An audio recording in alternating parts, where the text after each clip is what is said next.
Stage alive. First session in the morning, her energy was infectious, and the fact that she's a quantum physicist who's a ballerina, just that combination. And she'll be here later this evening, and Ishan Khattar is going to be here, the Bollywood star, and they're trying to see if they can get the robo to dance with Ishan Khattar, and so there's a lot happening, not just day one. I'm quite excited about day two as well, and happy Dhanteras to you. To you too, sir. I think it's going to be quite a competition there. Ishan Khattar versus the robot. I think the robot will have to be recoded after Ishan performs on stage with it. He's just brilliant, isn't he? Vedika, that's the sort of collab only Rahul can pull off, because it is ultimate, right? You have art, you have tech, and you have a robot there as well. This dashing gentleman in the front seat. Mandeep, what was your highlight from day one? All right, I think it was clearly the PM, and I think as Rahul just put it, Modi ko darana mushkil nahi namumkin hai. That was a highlight. I think Modi ji was just up there. I think kind of 5-star. Thank you. All right, and what are you looking forward to on day two? Okay, Ishan, of course, the dance as Rahul said, I think let's kind of see him jamming with the robot.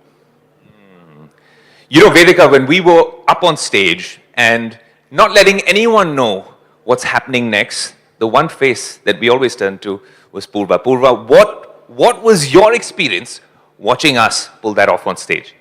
It was fantastic. I mean, I think, there was so much energy, there was so much passion, the audience was engaged. I personally liked the Tony Abbott session very well, and all the cricket quips which happened back and forth. So really well done. And day two, something that really piques your interest? I'm looking forward to day two and just mingling with everyone as well. That's a highlight of the event. Vedika, I think that's the highlight of the event, the networking that just goes on in all these side rooms and the dinners, the night out as well, which was not documented, but we know all about it. Ayush, I'm going to join you at the podium in a moment from now. While you get there, the last word with Gaurav here. What are you looking forward to, Gaurav? I'm looking forward to actually Neil Thompson's session. I'm looking forward to the session on EV by Karthik Haryani. I think there's a very exciting day, and then Ishan Khattar, of course, will make us all jam. Great. So let's get it started, Ayush.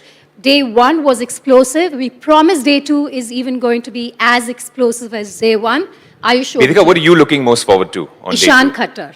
Oh, this is a unanimous decision that everyone wants to look forward to. How many of the boys in the audience are looking forward to Ishan Khattar's performance? Put your hands up. Okay, see. And how many of the lovely ladies in the audience are looking forward to Ishan? Okay, clearly a lot more hands in the latter. Absolutely. All right, let's get started.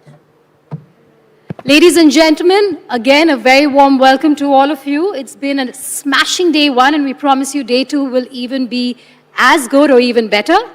Absolutely. If yesterday was anything to go by, Vedika, with two current prime ministers, two former prime ministers, heads of diplomatic missions, CEOs, AI experts, artists and actors, we are set for an even more explosive lineup today. All right, so let's get started with our guest today. It's going to be the director of the Future Tech Research Project at MIT's Computer Science and Artificial Intelligence Lab, a center at the forefront of future innovation.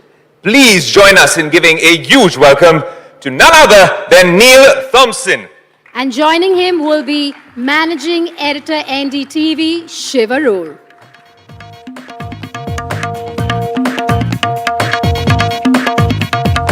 Over to you, Shiv. Thank you, Ayush and Vedika. I find that AI and coffee always is a very, very good combination. So I hope everyone's had their coffee. You're not going to need it because our next guest is going to wake you right up. Believe me, I've been speaking to him since yesterday. And if he shares even a fraction of the stuff that he told me, you can put that coffee aside. That's my personal guarantee. So I love starting talks with a quick show of hands before I bring Neil on. So quick show of hands, and please be honest. How many of you in the last 24 hours have asked ChatGPT a question? Okay, so there are lots of liars in the audience, clearly, because I know for a fact that many of you have already relinquished that control. So Neil, if you can hear me backstage, your work is already done. Your research here in India is complete, and you're welcome for that. That's right. Confession time. I used ChatGPT this morning, where I asked ChatGPT, how do I introduce my next guest, Neil Thompson? And ChatGPT said, and I want to quote it very correctly, so I'm going to read it out for you. It said, Shiv, don't worry. I've already emailed him your questions and your insecurities.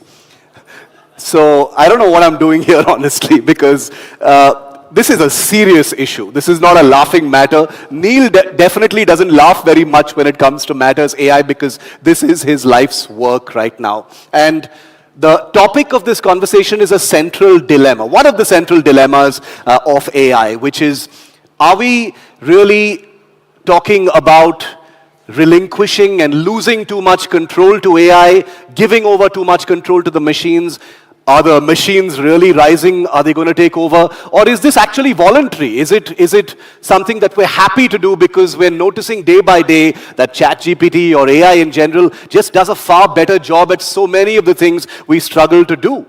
And nobody, believe me, nobody studies that better than Neil Thompson. It is his life's work. He leads the Future Tech group at MIT. He's literally on the front lines of AI answering some of these questions. And his work takes us into how computing, how human behavior, and how economics, he studied economics, by the way, shapes the future of AI. And it is incredible. His world is incredible because it not only tells us, and this talk will as well, about what AI can do and will do for all of you in the days and the weeks and the months to come, but also what it tells us about how we understand ourselves. So please, a warm round of applause for Neil Thompson. Go. Good morning. Good morning. Excellent. It's my pleasure to be with you today to think together a little bit about what the future of AI is going to look like. And try and draw a line between, some chaos that we're fearing and the wonderful sort of promise that AI might have, that if we can push it in the directions that we want it to do, it might do really amazing things. So let's start with the chaos part. We're already seeing a little bit of this. Right? When I thought about doing this, I thought, oh, well, I'm going to go, my lab has a repository of the risks that AI is posing. And trying to understand, okay, if you're a business or an organization trying to deal with AI, okay, what comes up? And one of the things we can do is we can look at particular types of risk and we can say, what are the incidents we're already seeing coming up in the news? Well, we see some very sad moments of chaos. Right? In Uttar Pradesh, we have a car going off a space where a bridge used to be. But it turns out that the map that it was based on, that the car was self-driving on, just didn't have the fact that the bridge had been washed away. And so some people died. Very sad. We also see some cases where, well, people did have command of the AI, but unfortunately they didn't use it for good. So this is a case where a Mumbai businessman was defrauded by being called and using a deep fake to report to be his son, report to be somebody from the embassy, trying to get him to give over 80,000 rupees. Okay, so we are already seeing some chaos. But maybe what's surprising about this, given that how much we see AI in the news, is that we don't see more chaos. And the question is why? Right? Why haven't we seen this? And the simple answer is, so far we haven't had it because these systems have just not been capable enough to get to that level. Okay, so let's unpack that a little bit together. So the first thing to understand is that AI really is a big departure from traditional IT systems that we've had, right? So if you think about some sort of thing of some kind of tasks that you might want to do and how well these different systems can do, you can think of traditional IT, something like Excel, right? For Excel, there's some things it does really well. If you ask Excel to multiply some numbers, it's going to be perfect at getting that. And if you ask it, what shall I have for dinner tonight? It's not going to be very good. But with AI, you get a different pattern, right? If you ask AI to multiply some numbers together, it will usually get it right, but not always. So it's a little less good. But if you ask it what to have for dinner, it will often tell you, something. Maybe a good answer, maybe a bad answer, right? But it will give you an answer. Now, it turns out that this distinction matters a lot. Because for a traditional IT system, the fact that you have this area where it's basically 100% correct means that you can stack these systems one upon another, right? So you can gather some data, you might put it in a database, you might do a query of that, all of those kind of things. You can put them one on top of another, and you get 100% and 100% and 100% and so on. Well, what happens if you take an AI system that isn't perfect and you stack it one upon the other? Well, the problem is these errors are going to stack as well, right? And I call this the idea of AI's garden of branching paths. So think about this as like the AI starts when you ask it for some particular thing, right? And one of these paths is going to lead it to the right answer, and a lot of these paths are going to lead it to the wrong answer. And each time it gets to a branch, it has to make some decision, some internal calculation to say, this is the right answer to your problem. Well, of course, the more times you have that branching, the more likely it is to go off on the wrong path and give you the wrong answer. And in fact, when OpenAI has estimated this for ChatGPT 5, what they found is that 5 to 12% of all of the queries that they give have an error in them. Okay? So this is sort of with the typical number of branching paths that you actually have for the queries that they're being asked. So what happens if you want to go further? Right? What if you want to say, well, I don't want it to just do the things people are asking today, I want it to do really autonomous things, right? Things that might take it a week or a month for it to do. Okay? What does that look like? Well, it turns out there have been some really beautiful work this year by some of the researchers at Meter, and they found the following graph. Okay, so what we're looking at here on the x-axis is how much time it takes a human to do a particular task, right? And you can imagine that as the amount of time it takes a human gets longer and longer, that means it's sort of like more and more decisions are having to be made to get to the right answer. And then on the y-axis, we have how good these systems are at doing it. And what's remarkable here is when the task is very short, these systems are very, very good at it. Now here it looks like it's about 100%. That's just because the sample is pretty limited. As we just said, there actually is going to be a little bit of error. It's sometimes going to make a mistake. But it's quite good when you're talking about things that take humans 10 seconds, a minute, something like that. You can see, as you get to things that take humans 2 days, a week, or something like that, these systems are basically terrible. They almost never get the right answer. Okay, so this starts to allow us to disentangle this idea that some of these things they're able to do very well, right? You can ask it to generate an image, something like that, pretty quick. If you ask it to do sort of a large scam against someone, like lots of pieces of that scam, it will probably fall apart if it's going to take a long time. So this, in fact, has protected us. Right? This has meant that these capabilities have not been good enough to make these systems very autonomous, right? And that's, of course, the thing you'd really worry about for a lot of chaos is if these systems could be very autonomous, get out in the world and do all kinds of things. But this is changing very rapidly. So what do I mean by that? Well, on that last graph I showed you, there was sort of that region of like, things were really good. And there's a region where things were not good in terms of performance. And then there was a middle region where you said, we're just transitioning, right? These systems are just getting good enough. And so the same paper by these researchers, they said, well, let's look at that middle ground and how it's improving and think about how that looks over time. And what they find is this.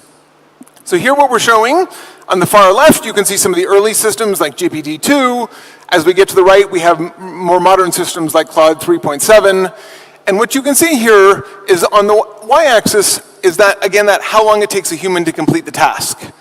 And notice, we're getting better very fast. In fact, yesterday we heard from Rishi Sunak that exactly this idea of these capabilities improving every 6 to 7 months, that is this chart. This is what it is showing you. So this is pretty remarkable, right? This tells us that it will not be that long until these systems are able to do things that take considerably longer to do, and therefore we'll be able to give them more autonomy. And that poses some risks. Now, you might ask, okay, well, if these systems become more capable, maybe we're going to be able to control them, right? We will have things to control them to make sure that they're only doing the things we want to do. And unfortunately, so far, we actually don't have good evidence that that is the case. As these systems become more capable, they actually it becomes easier for them to circumvent some of the things that we want them to do. Not everything, but some of the things that we want them to do. And so we've tried lots of things. People have tried, having AI watch AI, right? Maybe that can help us do it. It can help in some cases. We still don't have it. So as of right now, we still don't have any guarantees that as we get to these greater capabilities, we're going to be able to have more control. Right? And so this is just, for any of you who are policymakers in the room, I want to encourage you, give your companies, give your researchers in the country more money to study this question, because there is promise. There are very small windows where we can show that we can actually do much better prediction, but it's very, very limited at this point. And as we just saw in that last chart, these things are going to move so fast that if we wait until we get to the point where all of a sudden, something bad has happened, things are going to keep moving very fast. We need to prepare for it ahead of time. Okay. So, to think then about, well, if we can't get a lot of control, it's going to actually matter a lot how these capabilities develop, right? How fast are these things going to happen, and what is it going to mean for us? And so to do that, I want to take a second to talk about how we've gotten to the current moment in AI. So it turns out that there are basically three factors which have been the things that have driven AI forward over the last 10 or 15 years. The most important of those is just having more chips and running them for longer, right? I'm sure this is true in India as well, right? In the United States, we see data centers going up all over the place, right? Huge demands on the energy system, precisely for this reason, right? And it turns out this is one of the most important facts in AI is this idea of something that's called a scaling law. If you haven't heard about a scaling law, don't worry. What it is a recipe. It's a recipe that says, if you want an AI system that has a certain level of capabilities, I will tell you, if you use this amount of data, this number of GPUs, put those together, you'll be able to get to a certain level of performance. And that is the recipe that all of these companies have followed. OpenAI, Anthropic, all of them have said, we're going along this path, and they've scaled up enormously. And of course, we've had enormous data centers as a result of this. This has been by far the dominant way that we have gotten better AI performance so far. Now, there are some other ways. We can have more efficient algorithms. So imagine AI is a computer program, like a lot of other computer programs. It's going to do a series of steps in order to do it. It turns out that as we either train these systems or as we do inference with them, the actual using of them, there's actually some inefficiency often in the way they're designed, right? So I've sort of drawn that as this circuitous route that you're doing to go from A to B. So that means that if we can think cleverly about it, right, we might be able to go more directly. And so you may have heard about this in the context of DeepSeek, right, which was sort of the famous one we heard about. A lot of what they did was a lot of clever little things in order to get performance improvements so that fewer GPUs could do the same thing as somebody else using many more GPUs, or a smaller model could do as much as someone else doing more. Okay, so this is very interesting, right, because this is really efficient. This means that our systems become more capable. The third source, which is by far the least important of these three, is more efficient GPUs. We have, successive generations of chips get better. Now, this was actually the dominant way that we got performance improvements before AI, right? If people know about Moore's Law and semiconductors getting better, this was sort of the dominant thing. It's interesting that in AI, it's really the third of these. It's the one that's by far the least important. Okay, so why have I told you about these different sources of improvement? Well, the big reason is because what's going to come next matters a lot whether we continue on this path of the thing at the far left or whether we go in the middle. Is it the more chips or is it more algorithms? So how does that play out? Well, if we have more chips for running for longer, that means we need to scale up, right? And one of the things about getting better performance by scaling up is that every last little bit that you try and get costs you more and more to get. There's just an incredibly expensive thing. That last little bit of performance, squeezing it, takes a huge amount of processors. That means that if this is the dominant way we get, what we're going to get is very expensive AI, right? You might have systems that could cost $10 billion to train, but only a small number of people will have them, right, because they are so expensive. What if that's not the dominant way? What if what actually happens is more efficient algorithms? Well, if that happens, then what quickly happens is as soon as performance comes in at a top level, so you have some very powerful model that can do something, within just a few years, even very small models like the kind you might have on your phone can be capable of incredible things, right? Under that world, we get a decentralized, inexpensive world. Now that's a great world in terms of productivity, right? That's a world where we say we can deploy incredibly capable AI systems all over the place. It's also a world where we have incredibly powerful tools in a huge number of hands, and that's going to pose a lot of challenge for control, for security, and things like that. Okay, so the key message I want you to take today is that AI's lack of capabilities is really what has protected us from a lot of the worst outcomes we might worry about. That has protected us, but it is changing rapidly. And we just have no guarantees that as we build these more capable systems, we're going to be able to control them, right? And so that's something we need to invest in. We have these little examples of what we're trying to do, but there's a lot yet that needs to be done on this. And so what this means is that in practice, what's going to happen is we're going to have to sort of manage these things as we go, and what's going to determine that is the capability path. Is it going to be scale up to even bigger data centers, even bigger models? That's centralized, you can imagine sort of regulating a small number of people. Or is it going to be very decentralized, we're going to have it all over? Some work that we've done suggests that that latter one is much more likely. And if that's happened, we call these the meek models. If meek models inherit the earth, that means that there's going to be a lot of productivity benefits, but also a lot of risks that are going to come along the way. All right, thank you.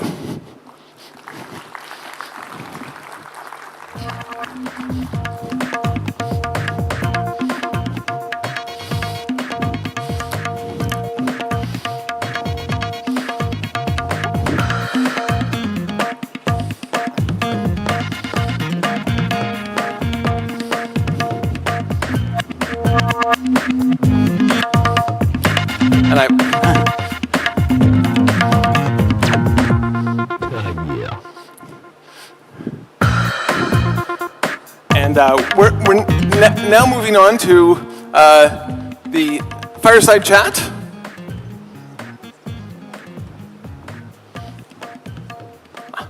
Thank you, sir. If you could just stay with us for a moment. If you could just welcome Union Minister, Mr. Ashwini Vaishnav, who is with us in the auditorium. All right. Mr. Thompson, we're going to have a Q&A with you in a while from now. Okay. We believe the minister is running a bit late and is busy, so if we could have Mr. Vaishnav on stage. Thank you so much. Thank you, Professor Thompson. That was a fascinating keynote, and we can't wait to have that chat with you. Sorry? Yeah. All right. So we're going to call Senior Managing Editor Vishnu Som on stage. It's going to take us about 2 minutes to set up, after which we will begin.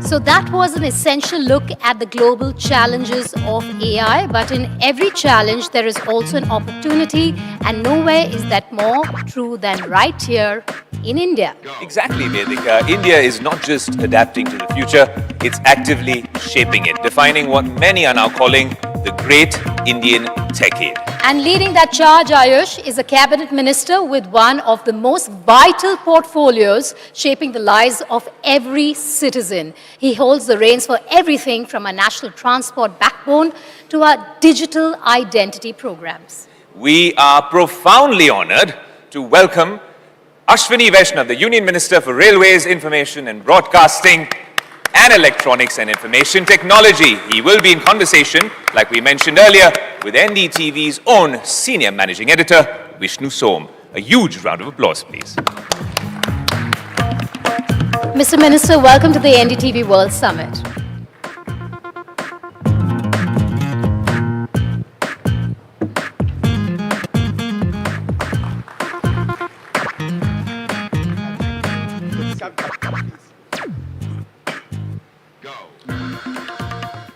For the last several years, I've had the privilege of a lot of conversations with Ashwini Vaishnav on India's digital future. We've spoken about all sorts of things. We've spoken about the manufacture of semiconductors in India. We've spoken about India's AI stack. We've spoken about resilient supply chains. And he's a bit of a futurist. I am not, which is why when he told me a whole lot of things a few years back on how India and our digital future is essentially something that is upon us, quite frankly, I didn't believe him. I thought, ministers, they like to talk. But the fact of the matter is this. India's digital future is upon us. If we don't invest in AI now, if we don't invest in the manufacture of semiconductors now, if we don't get into serious research and the excavation and the refining of critical minerals now, then India will be in trouble. But that's at one level. There's the entire aspect of what he deals with, which is also policy. What about a policy on deep fakes? It is a huge concern. What about ensuring the data sovereignty of India? Again, that's an area that he has to look at very, very carefully. Thank you so much for being with us today. And let me start this by firstly asking you about what's the next big thing, because we've already had the India stack, which has looked at Aadhaar, it's looked at UPI. You're not stopping there, I hope. So what's next for us in terms of DPI, a digital public interface? In terms of DPI, we are going very big on digital credit. And it's very important for the people at the bottom of the pyramid, because if you are able to provide credit for the people who really need credit at a very small magnitude, for example, somebody requiring a loan of 2,000 rupees for 3 days. Now, no bank would generally get into that kind of scenario. But if we use the power of technology, if we can use cash flow of the person as a collateral for loan and use that as the credit rating mechanism in real time, in a very continuous process, then things can be really great. By now, we have done about $16 billion worth of digital credit, and it's progressing very well. Many of the pilots which have been done are giving very good results. One of the biggest enablers that we've seen in recent times, we heard the Prime Minister speak about this yesterday, was how through our digital network, healthcare can be provided through apps to the last person in the last mountain in the most remote parts of our country. Ultimately, this isn't about tech. It's only about tech as long as it helps people. That's what your function, your job is. Could you tell us how that, in terms of reaching out to the last person in healthcare through apps and our digital network, is saving lives? Absolutely. And India rolled out 5G at a pace which the entire world was amazed at. We now practically cover more than 90% of our country with the 5G network, and we are the second largest 5G network. We have the second largest 5G network in the entire world. That has helped us reach out to the areas which are really far-flung and provide services which hitherto would have been impossible for them to avail. And there we have used a combination of communication technologies, compute technologies, and AI to provide services which are really good. And the DPI stack has been the foundation for that. Let's talk a little bit about AI. Indian large language models, do you believe that is necessarily the future? If so, how is it progressing? So we have to look at the entire AI architecture, the entire stack, starting with the applications which are Indian corporates and Indian businesses, they are adopting in a very huge way. Coming to the orchestration, that entire software layer between the hardware and the application piece, that we need to develop so that our digital sovereignty is properly protected, and we nobody can have a kill switch which can kind of prevent us or isolate us from the entire technology stack. Third is the entire layer of LLMs. LLMs are coming in multiple forms and multiple shapes today. Today, practically every week or every 10 days, you can find one new model getting announced by somebody in the world. Now, the way the entire AI model scenario is today changing, we must focus on the innovative pieces, the engineering innovation which can give us a leverage over the huge capital which is required in the conventional ways of training AI models. So we must use that as our strength, and that is what we are doing in the 6 models which are getting developed. 2 of the models will be of the 120 billion parameter order, and I think this will provide us a good base where the models are not biased the way the Western models are. They are trained on Indian languages, Indian context, and they have the same technical strength which, let's say, any other bigger model in the world would have. So many young startups, many young entrepreneurs, they are really working big time, full focused on that layer.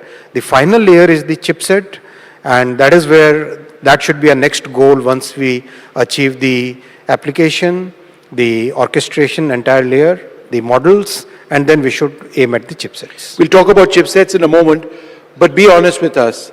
Grok, is that what you use? Gemini, is that what you use? Or ChatGPT 4? I try to use my own brain. No, but that's interesting. Why do you not find use in AI? Some of my research, I run through AI before my programs. I find it very useful. You have to fact check it, but still it gives you a preliminary basis of information. No, part of my nature is that I like to think sometimes, and fortunately I can fortunately I can think on a topic for a reasonably long time. I have a good attention span. Sometimes I can think.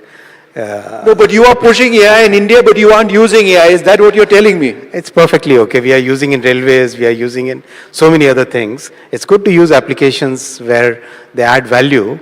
It's okay. Let's talk a little bit about something related to AI, perhaps even directly, which is Yep. I'll start using Sarvam. Oh, you have, right. Okay. Once it comes by At December. December, right? That's when... December, Jan latest. Let's talk a little bit about something which is completely related. When we talk about AI and we talk about the manufacture of processors in India, we have to look at semiconductor availability. Resilient supply chains is what we believe in, but ultimately it's also about having fabs in India which actually manufacture semiconductors. Now you've got something to show us, right? So semiconductor is a strategic industry, and about 6 decades back we started this journey, but unfortunately there was no success in the first quite many decades. 22, our Prime Minister gave us a very clear focus and a good vision on how we should proceed with the semiconductor industry. We started the program on 1st Jan 22, and today we have 2 units producing already. We are in end of 25. Within such a short time frame, 2 units have started production. CG Semi and Keynes has started production last week. And 10 units total, they are under construction. And some of the progress is very good, because this is a... Hold that up and show us. Well, this is a very complex industry, because the magnitude, the dimensions at which we have to work and the complexity at which we have to work is really, really difficult. So a chip can be extremely small. You can't even see it with a microscope. It's like 10,000 times smaller than the human hair. So that kind of magnitude, that kind of work is there. And fabricating a chip is like building an entire city on a small little wafer like this. This is a wafer. On this, building a complete city, which will have its own plumbing, its own heating, its own electrical network, its own circuits, and huge, very, very complex. Something, for example, somebody was telling me that if the power supply goes off for 5 minutes, then it's a loss of $200 million. That kind of complexity is there, and the chemicals and gases which are used are extremely pure, ultra pure chemicals and gases, 500 plus chemicals, parts per billion purity, extremely. So good thing is that we have started doing it. This is among the first few chips which have been manufactured. We presented the first Made in India chipset to our Prime Minister. But what we have also done is, we have put a huge focus on creating the talent pipeline. Nowhere in the world will you find a situation where 295 universities, students are using world's latest semiconductor design tools, what we call EDA tools in our industry parlance. World's latest EDA tools from Cadence, from Synopsys, from Siemens, they're using absolutely what the industry uses, designing chips and the chips getting taped out. I'm sure you have Professor from MIT. Very few universities would be there in the world which can claim this kind of thing, right? Yeah? So that kind of focus on developing a very significant talent base has given us a unique strength. Already 20% of our design engineers, global design engineering talent is in India. And today we are designing chips of 2 nanometers in our country. Earlier it used to be 5 nanometers, 7 nanometers, now 2 nanometer chip. 2 nanometer is the most complex chip, smallest one. So those are designed here in India. So that strength we would like to use in our fabrication and manufacturing process also. Can you just show me that chip? I just want to get, and the other one, to get the camera to, this is too small for the camera to zoom in on, but I thought it would be quite interesting if we can actually have this up on the screen, and if once, right, and so the other one is too small. Despite being Vishnu, I've got only two arms, but tell me a little bit about what I'm looking at over here. So this right, as we zoom in on this, tell me what this is exactly. This is a wafer. A wafer is a piece of silicon. Silicon is from quartz, it's made, it's silica sand. That is made into a wafer. And then on the wafer, we have to fabricate, which means draw the entire circuit. And the entire circuit is like extremely complex, like a city getting drawn on a small piece of, so if you look at this is, let's say, an area of this size, would be almost like a complex large city. Wow. It is that complex. So then you have to take it out from this, and the very small thing will have to be given a body. Right. So then a body is given like this. This is a complete chip. Entire body is given, and this can have multiple floors in it, like a multi-story building. Yep. So, and there is plumbing in between, there is electrical circuit in between, it's very, very complex, really, really complex. Maybe someday you should do a video on it. No, we will. Just, in terms of something that's happened recently, we've seen Google make an incredible investment in Visakhapatnam. Yeah. That is something that's going to take, R&D at one level and many other facets of AI to the next level. How important is that particular investment? And going forward, what does it sort of indicate? To me, it indicates a big interest in India. But specifically, what is that going to generate? See, compute is the kind of raw material, data is the raw material. These are the two major raw materials for any AI research. Getting good compute facility in our country is very important for us. Part of the AI mission, we have right now empaneled about 38,000 GPUs. Our target was 10,000 GPUs. We could get about 38,000 GPUs as a part of the AI mission. And now we are inviting other large players to come and set up the compute facility in India. Once we have the compute, then the ability to do good research and the ability to develop AI applications will significantly increase. So Google has come with a $15 billion investment. I think Meta is also working on another investment. So it's going to be very good for our country in that sense. There's just something I missed out on. When we talk about semiconductors and wafers, obviously it's linked to critical minerals. Yeah. Now, we've had our Prime Minister travel to China recently. There is a reset in the equation. There is an indicator that China may be willing to provide us with critical minerals. To what extent are we going to be dependent, that's my word, on them? See, we have to be Atmanirbhar in critical minerals for sure. Honorable Prime Minister has already approved a critical minerals mission. We have a good large deposits of rare earths which is found on the beaches all the way from Odisha to Gujarat. This beach sand is a very good source of the lighter variant of the critical minerals. There are heavier variants, then there are lighter variants. So then we have partnerships with Brazil, with Argentina, with Australia, which have large quantities of the higher variants of the critical minerals. key is the processing capability.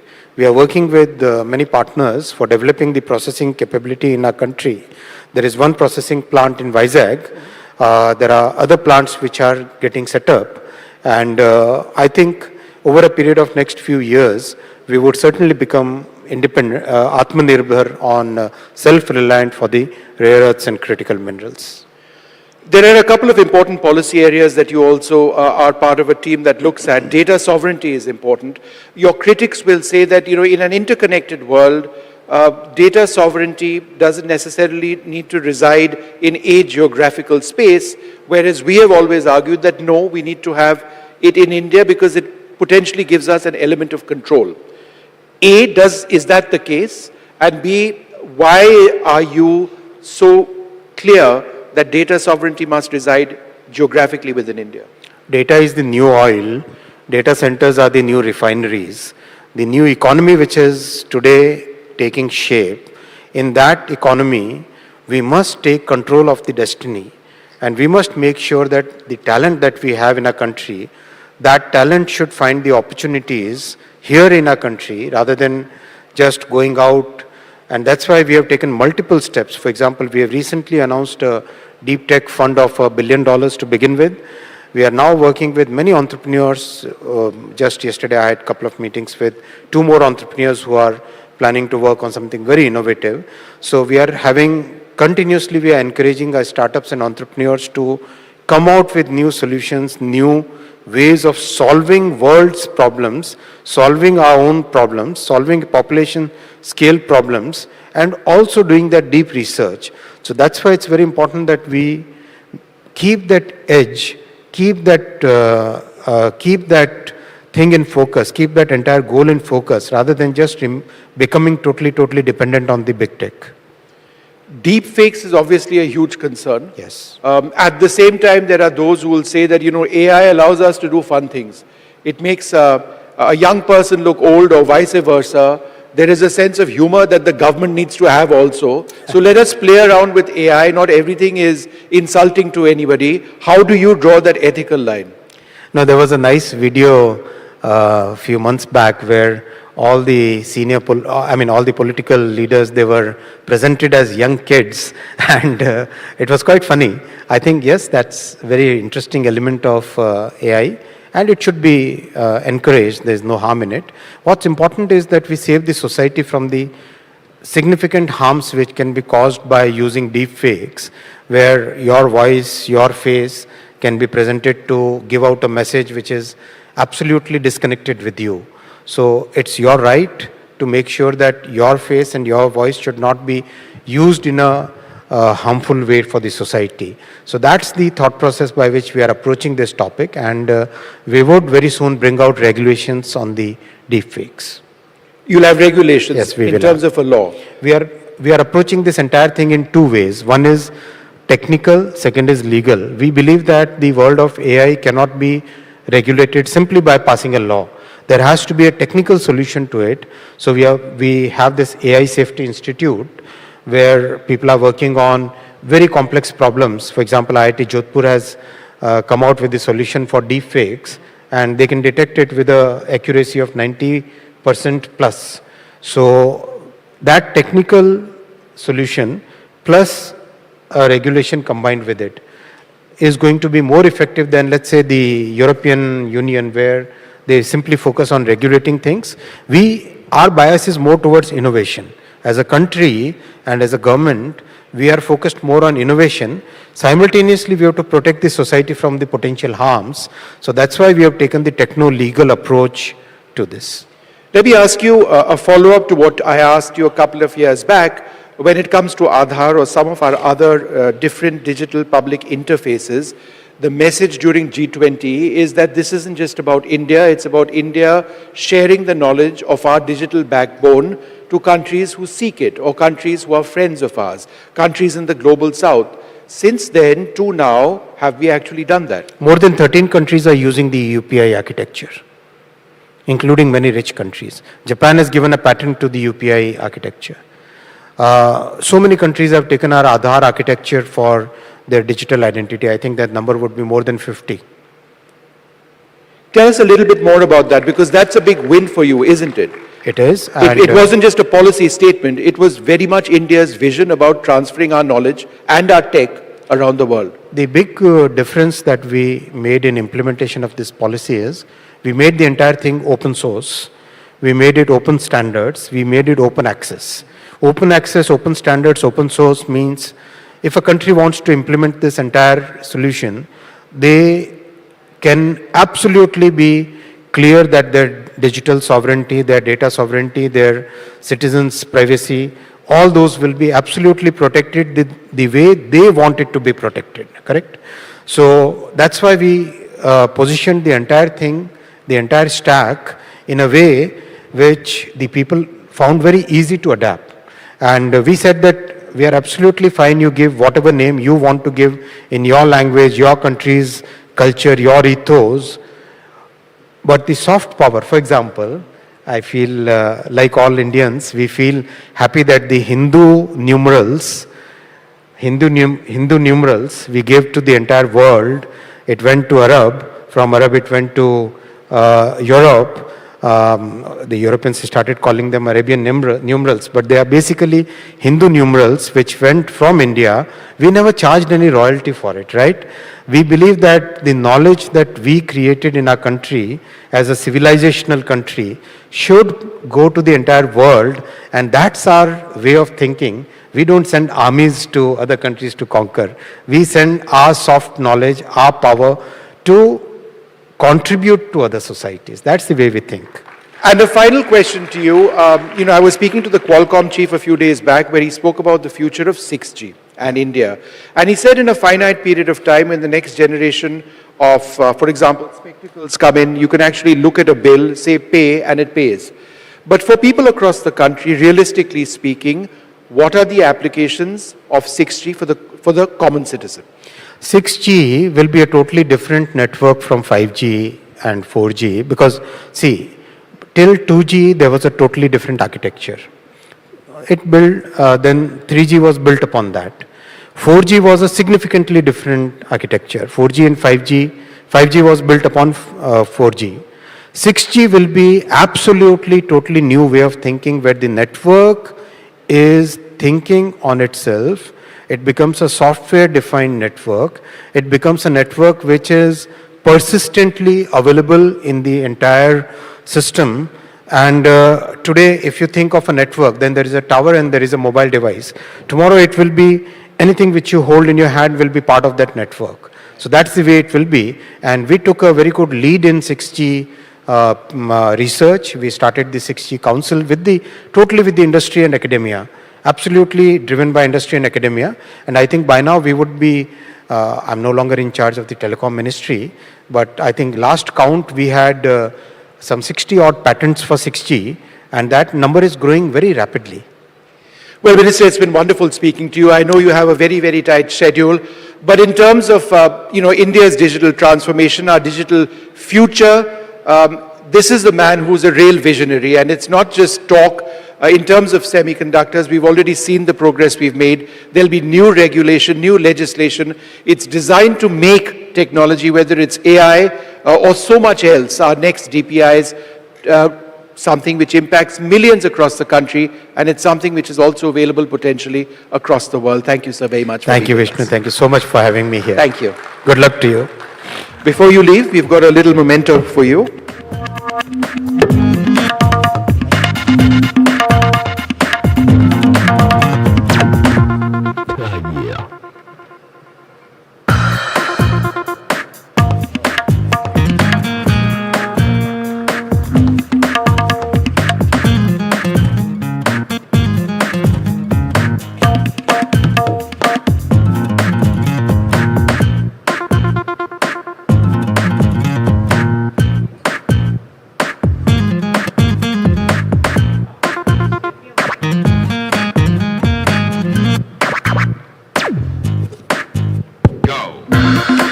Minister, we've got Professor Neil Thompson here from the Massachusetts Institute of Technology. A lot of foundational AI research happens at MIT, and I'm very curious to know from Professor Thompson about what he makes of your efforts and the Indian government's efforts to stay one step ahead of AI. I know that you have a press conference. We'll let you go very quickly.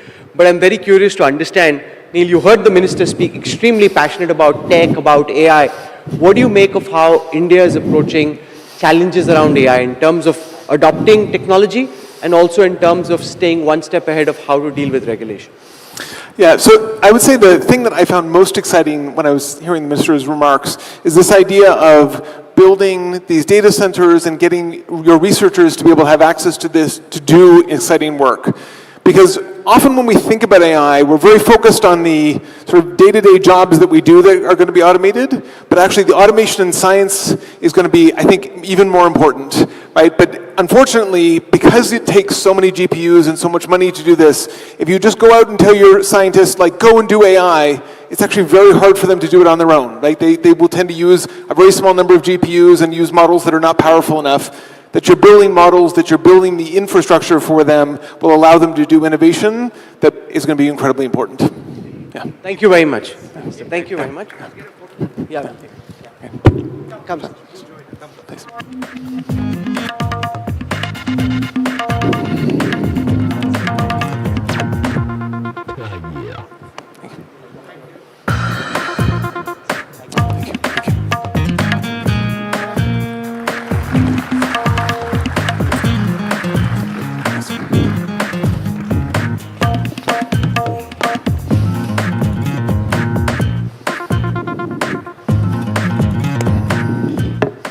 Neil, thanks very much. That was a fun moment with the minister. He had a hard stop, but it was a useful interlude, clearly, because it's actually set the stage a little bit for some of our questions. So, for those of you who don't know, I've followed Neil Thompson's work very, very closely for years. And when I was researching for this session, Neil, I had a whole bunch of questions already, right?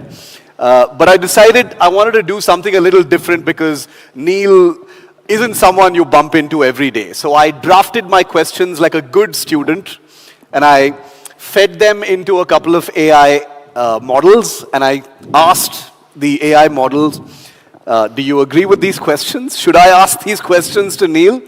And I was very surprised by the reply, honestly, because all of the models that I asked that question to said, sure, Shiv, these are nice questions, these are good questions, but how about you also ask these questions? So think of me today not as an NDTV anchor or Shiv Arur, but as a sort of messenger for the machines. So I'm going to be asking many of the questions that AI wants me to ask Neil Thompson. And some of these are mine, and I won't tell you which is which. You'll have to distinguish. But I want to start, before I go to that, to something that you mentioned in your presentation, Neil. You gave those two very serious examples of chaos. A navigation app driving someone off a bridge, a deep fake affecting someone's life. Those are things we've reported here on NDTV. And, myself, many of my colleagues here who are on camera, we've all been victims of deep fakes where, random products are advertised with our faces. And we've been in trouble because of that. So I want to ask you, in your line of work, paint us a picture of a nightmare scenario of how bad things could be in terms of what AI can do.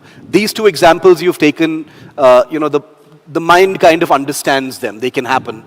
Are there extreme scenarios that you think about?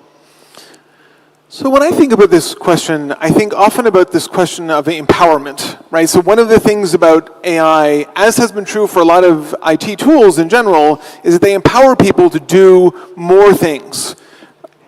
And the problem is, of course, when people are empowered in that way, sometimes they'll use it for good and sometimes they'll use it for bad, right? And so when I think of the sort of bad scenarios that can come here, imagine that you're a business and you have, even just one client who's really dissatisfied, but they can then go home and flood every place where your business is rated with bad reviews.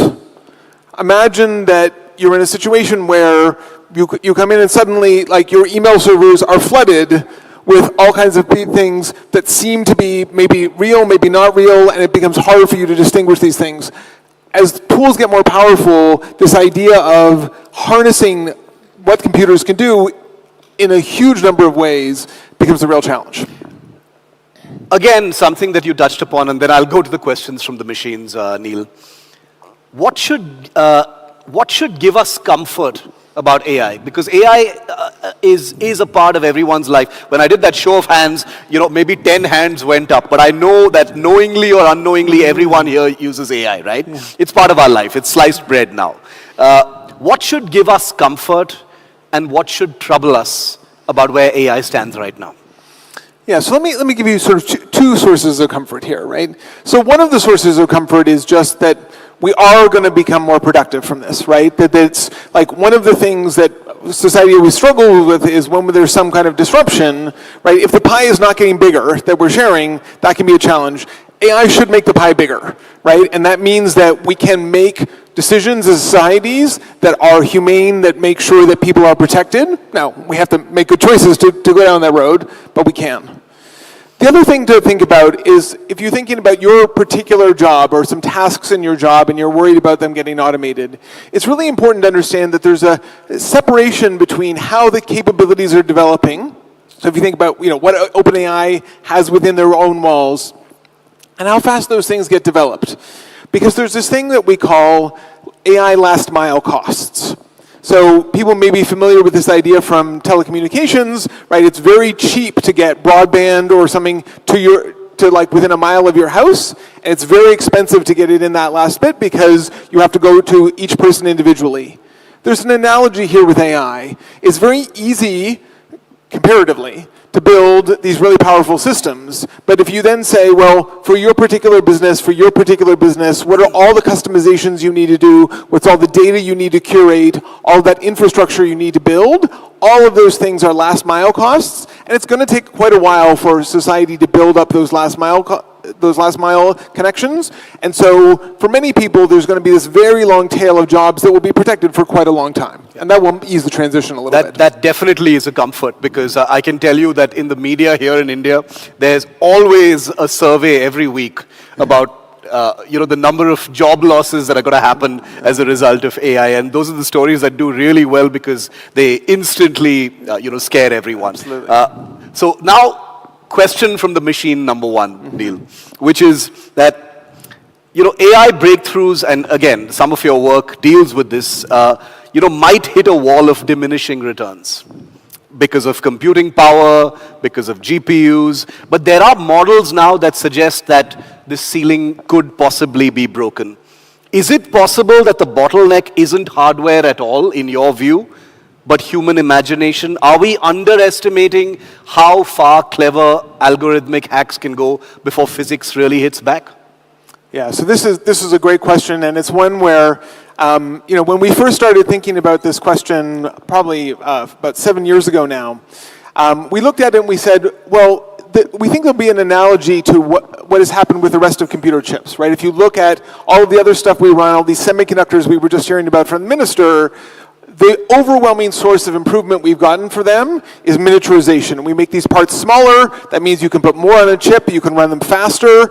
That means we have more and more powerful computers that we're able to harness. And so that has been sort of a very promising thing we've had. And we said, okay, the problem is that path for semiconductors is limited. There's just not that much left in it. What is that going to mean for AI? But what I showed you today is that actually, now that we have, and my lab has led many of these things, now that we've actually tried to measure all of these different components coming in, actually that chips part has not been the most important. The most important has been, one, scaling up.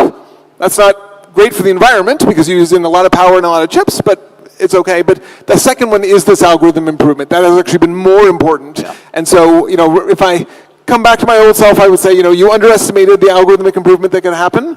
Now, it is important to say, though, we don't know how long it will continue, right? So I told you that algorithmic improvement is this idea of making things more efficient. For all algorithms, there is some optimum. There's some sort of better thing you can do. And when we've looked at traditional algorithms in computers, we find that many, many algorithms are already as good as they can possibly be. We can imagine that we might have an analogy for AI algorithms, but we don't see evidence of it yet. So this next question, Neil, is a question where the AI model struck out one of the questions that I had and said, no, Shiv, ask this question. So here that question is. It said, A lot of work being done right now is about how humans don't so much lose control to AI as willingly hand it over to recommendation systems, like I did with these questions, right? Self-driving cars, even military drones.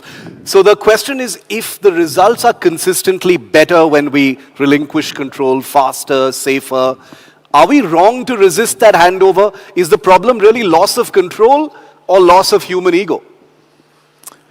So I think it really matters sort of what you're talking about here, right? So if, I recommend to business people all the time this idea that, and actually to my students as well, using these systems as like an idea generation system is fantastic. You say, give me 20 ideas for this particular thing. You look through them and you say, number 3 and number 7 seem really promising. I'm going to continue exploring that. I think that's a great use of AI that helps us do it.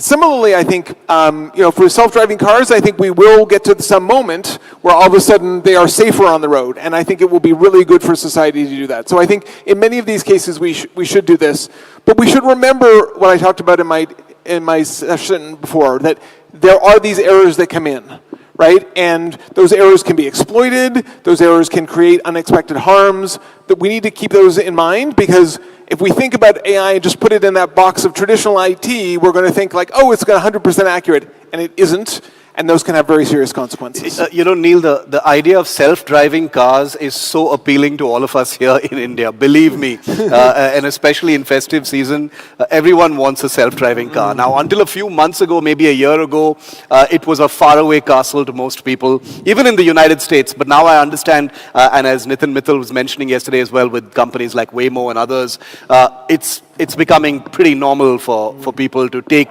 driverless cars.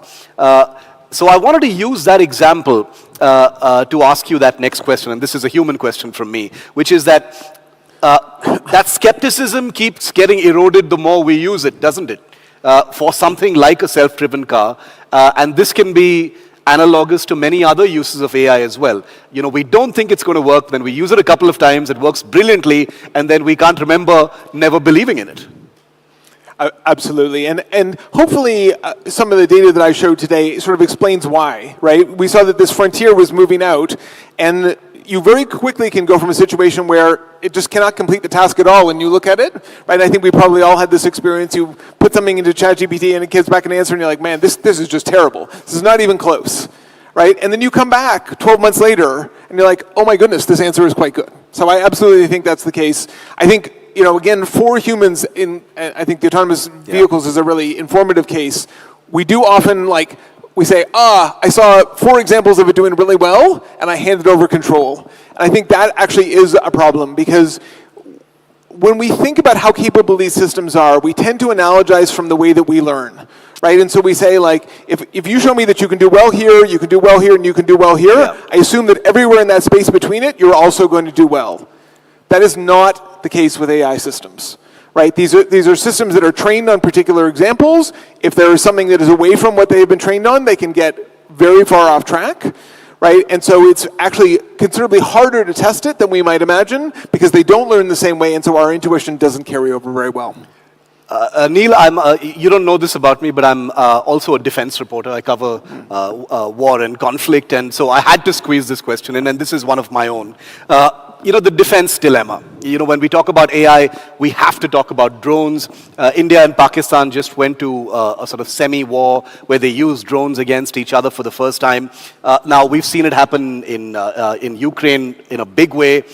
Every side claims their systems are still, human in the loop. But we know, that this combat loop is shrinking by the day. So my question to you is, if machines can make faster tactical combat calls that save human lives or take human lives more efficiently without collateral damage, do you think moral hesitation itself becomes unethical?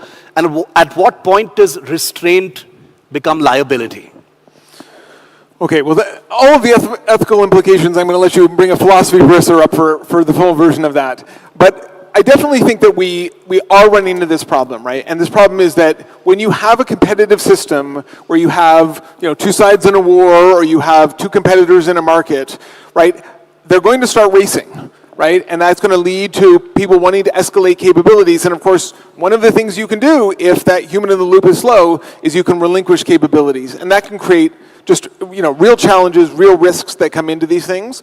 And so I think it's very important for us to think about, is there a way to control it? And so, one of the questions my lab has sort of been trying to ask, and, as I mentioned in my talk, we don't know the answer yet. Yeah. But we would really like to find a path to develop AI where as we gain capabilities, we also gain control, right? And the hope is that if you can find that, that will also be efficient.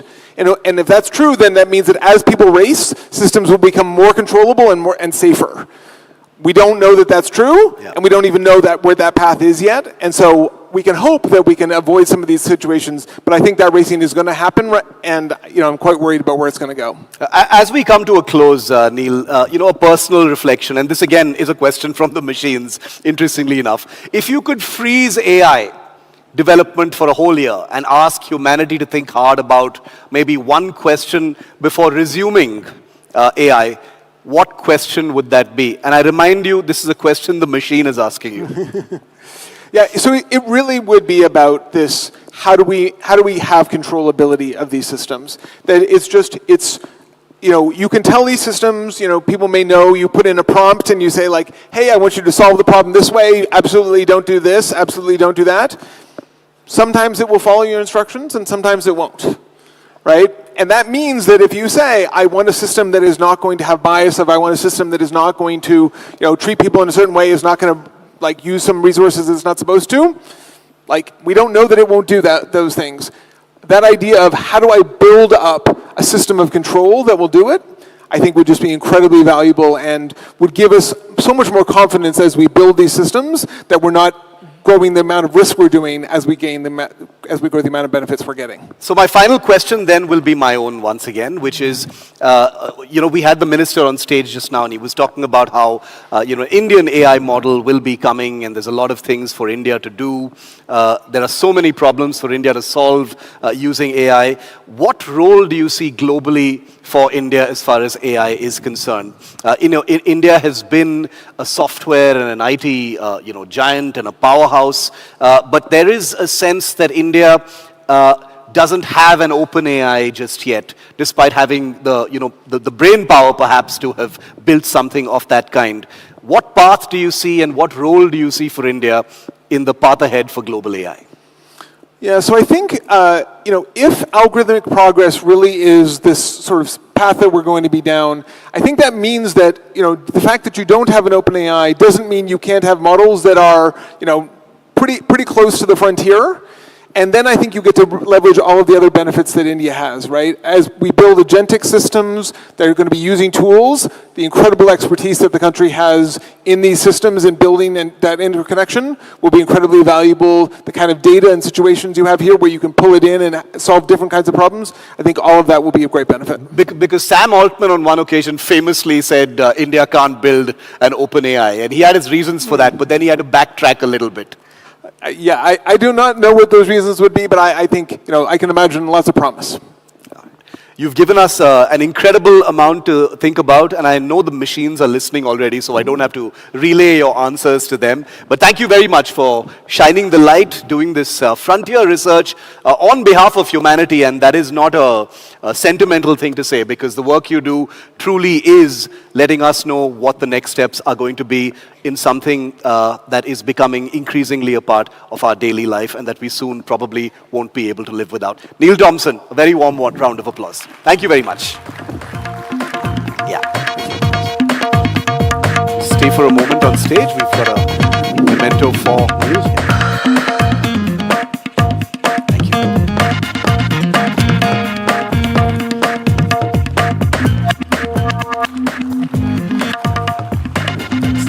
Mr. Thompson, Neil, don't go yeah. away just yet. We have a couple of questions for you as well. Okay. Did you look AI up before getting to India to understand which would be the best meal to have? Indian meal? I did not. And what have you been eating? Have you liked any of the cuisines that you've been offered? Indian food? Yes, well, so last night in particular, so I have to tell you, when I was younger, Indian was one of my favorite cuisines, and then unfortunately about 10 years ago I developed some allergies, and so a bunch of the meals I couldn't have anymore, and so it was an absolute delight last night at the dinner to have the chef, who was aware of my allergies, prepare a whole bunch of things specifically for that I was able to eat, so I got to enjoy it once again after such a long time. Fantastic. Professor Thompson, I'm going to ask $1 trillion question, like the valuation of a lot of AI companies. When you were braving Delhi's traffic and weather, like she was saying, autonomous cars, you think you'd have used AI to get through? Well, so I have to say, at MIT we get to see a lot of what's going on in the self-driving cars, and what we've been told, and I think this is evolving, but it was like for common situations, driving on the highway with clear lines, system's incredibly good. As you get to more unusual situations, it becomes a little more iffy. I saw a lot of unusual situations on the way from the airport, so I think I'm going to trust the human for a little while longer. Ladies and gentlemen, Professor Thompson, a huge round of applause. Thank you, Thank Shiv, you. for a fascinating Thank you, Shiv. session.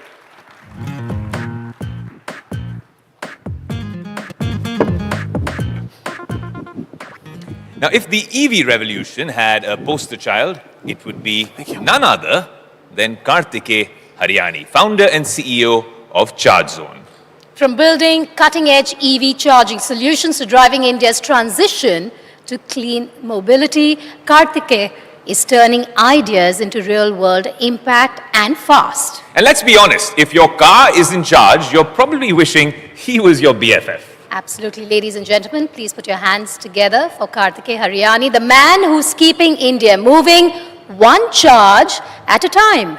Moderating this discussion will be NDTV Profits Managing Editor, Tamanna Namdar. A huge round of applause, please.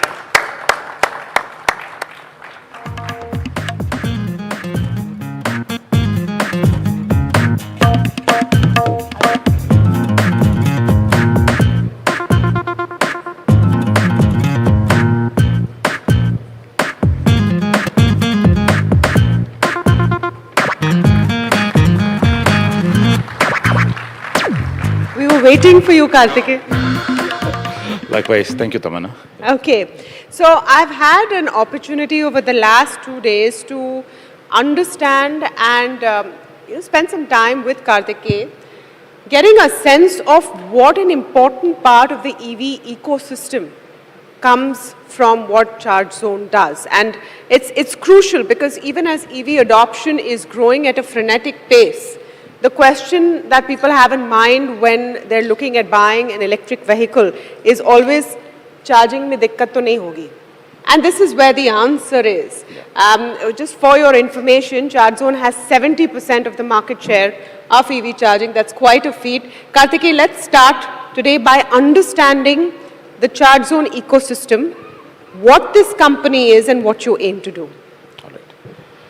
So, ChargeZone solves EV charging or range anxiety for EV owners. This idea was created in the year 2017. It came into being in the summer of 2018 when Government of India declared EV charging as a consumer service and kept it away from the clutches of power trading regulations. And that was, I still vaguely remember, probably around mid-April evening, we created ChargeZone as a name, as a brand. And then we had a kind of a sort of a pre-COVID journey as well, plus post-COVID too. But in the beginning, we started solving EV charging for fleet customers, for electric buses and electric cars in those days. Post-COVID, various format of vehicles came in. And then we decided to focus on creating high-speed charging corridors for four-wheelers or large format commercial EVs, including cars, buses, and now even trucks. For corporate customers, for fleet customers, for individual customers, and so on. And today, we have emerged to be India's largest EV charging network with almost 14,000 charging points across the country. Yeah. So you are solving for, you said you're solving for anxiety of those who have electric vehicles. Yeah. So is it feasible right now to buy an electric vehicle and not worry that if you run out, where is the closest petrol pump? Are we there yet? We're already there yet, yeah. Thanks to various ecosystem players, it's not just us. our peers, our competitors in the market, plus our other stakeholders, that is the electric car OEMs, electric vehicle OEMs, who have started investing or co-investing into EV charging stations by putting the valuable capex in the city hubs, on highway stations, and so on. So I must say one thing: this was probably the answer would have been a mixed one last year, maybe this time last year, but today I can say with confidence that go and buy an electric car. And yes, if you face a rain anxiety, just call me. Okay, we'll be putting his number out after this Why not? show. Yeah, all right. So, I just want to understand a bit about your journey as well, Karthikeya, because you started, you're a trained electrical engineer. Yeah. You started out with a very, very stable corporate job with a large conglomerate, and then you've taken this leap. Is entrepreneurship something you've always dreamed of, and what made you take that risk? Yeah.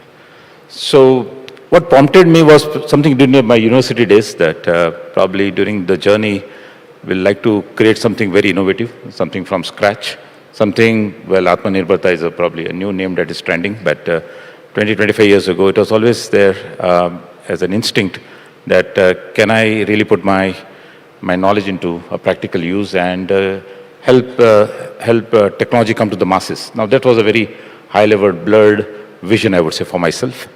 And well, the journey started in 2010 as an entrepreneur. It was into renewable energy. While EV ecosystem I came across the EV ecosystem, or rather EV ecosystem picked me and my team then to solve for the masses in terms of technology adoption. And today when we talk about EV charging, it is nothing but a network of so-called petrol pumps, which does not sell molecules, but it sells electrons. And I'm glad that that blurred vision came into reality in the middle of last decade. But today, every day, I feel that it's a day one to do something new, something more creative. No, but it's not an easy decision at that time, because you worked with a large infrastructure company, and in case you want to give those details, what made you give up that very, very secure job? How did your family take it? What was the reaction then? Well, I won't recommend that again to anybody, to be honest. Yeah. When you have a house on mortgage and a baby just born. So I've also been accompanied by my co-founder and my beautiful wife, Kennedy, here. But let's put it this way. Sometimes there's always a push and the pull factor here. In a large corporate setup, you may want to do a lot of things, but then you are being confined into probably systems, sometimes processes, even bureaucracy as well. But having said that, it was a spur of moment decision, to be honest. Spur of the moment. Yeah, I wonder how you reacted, man. I would love to hear. Spur of the moment decision. Absolutely, I think definitely that's as much credit to her that she was okay with this. Yeah, wow, she was okay. Amazing. After 10 years, yes, she's okay now. Yeah. All right. But as one of my friend had quoted, he says, as an entrepreneur, there are three things. Much has been spoken about. First two, hard work and passion. But third is access to capital. And I must say one thing. I'm the product of the new policy of the current government, which has started somewhere in 2016-17. Startup India, Stand Up India as one of them. But the time of being an entrepreneur is now in this country, in this market, where there were time, the access to capital was only through public markets, but it's extremely difficult for first-time entrepreneurs, first-time businessmen, first-time promoters like me. But I must say that since 2021 onwards, I think there has been no dearth of capital. In fact, there's dearth of ideas or even dearth of lack of skill of execution, but certainly there's no longer dearth of capital anymore. That's amazing. You have to contextualize this. When we listen to slogans, Stand Up India, Start Up India, you wonder what it is. What is it going to actually lead up to? Here's a living example.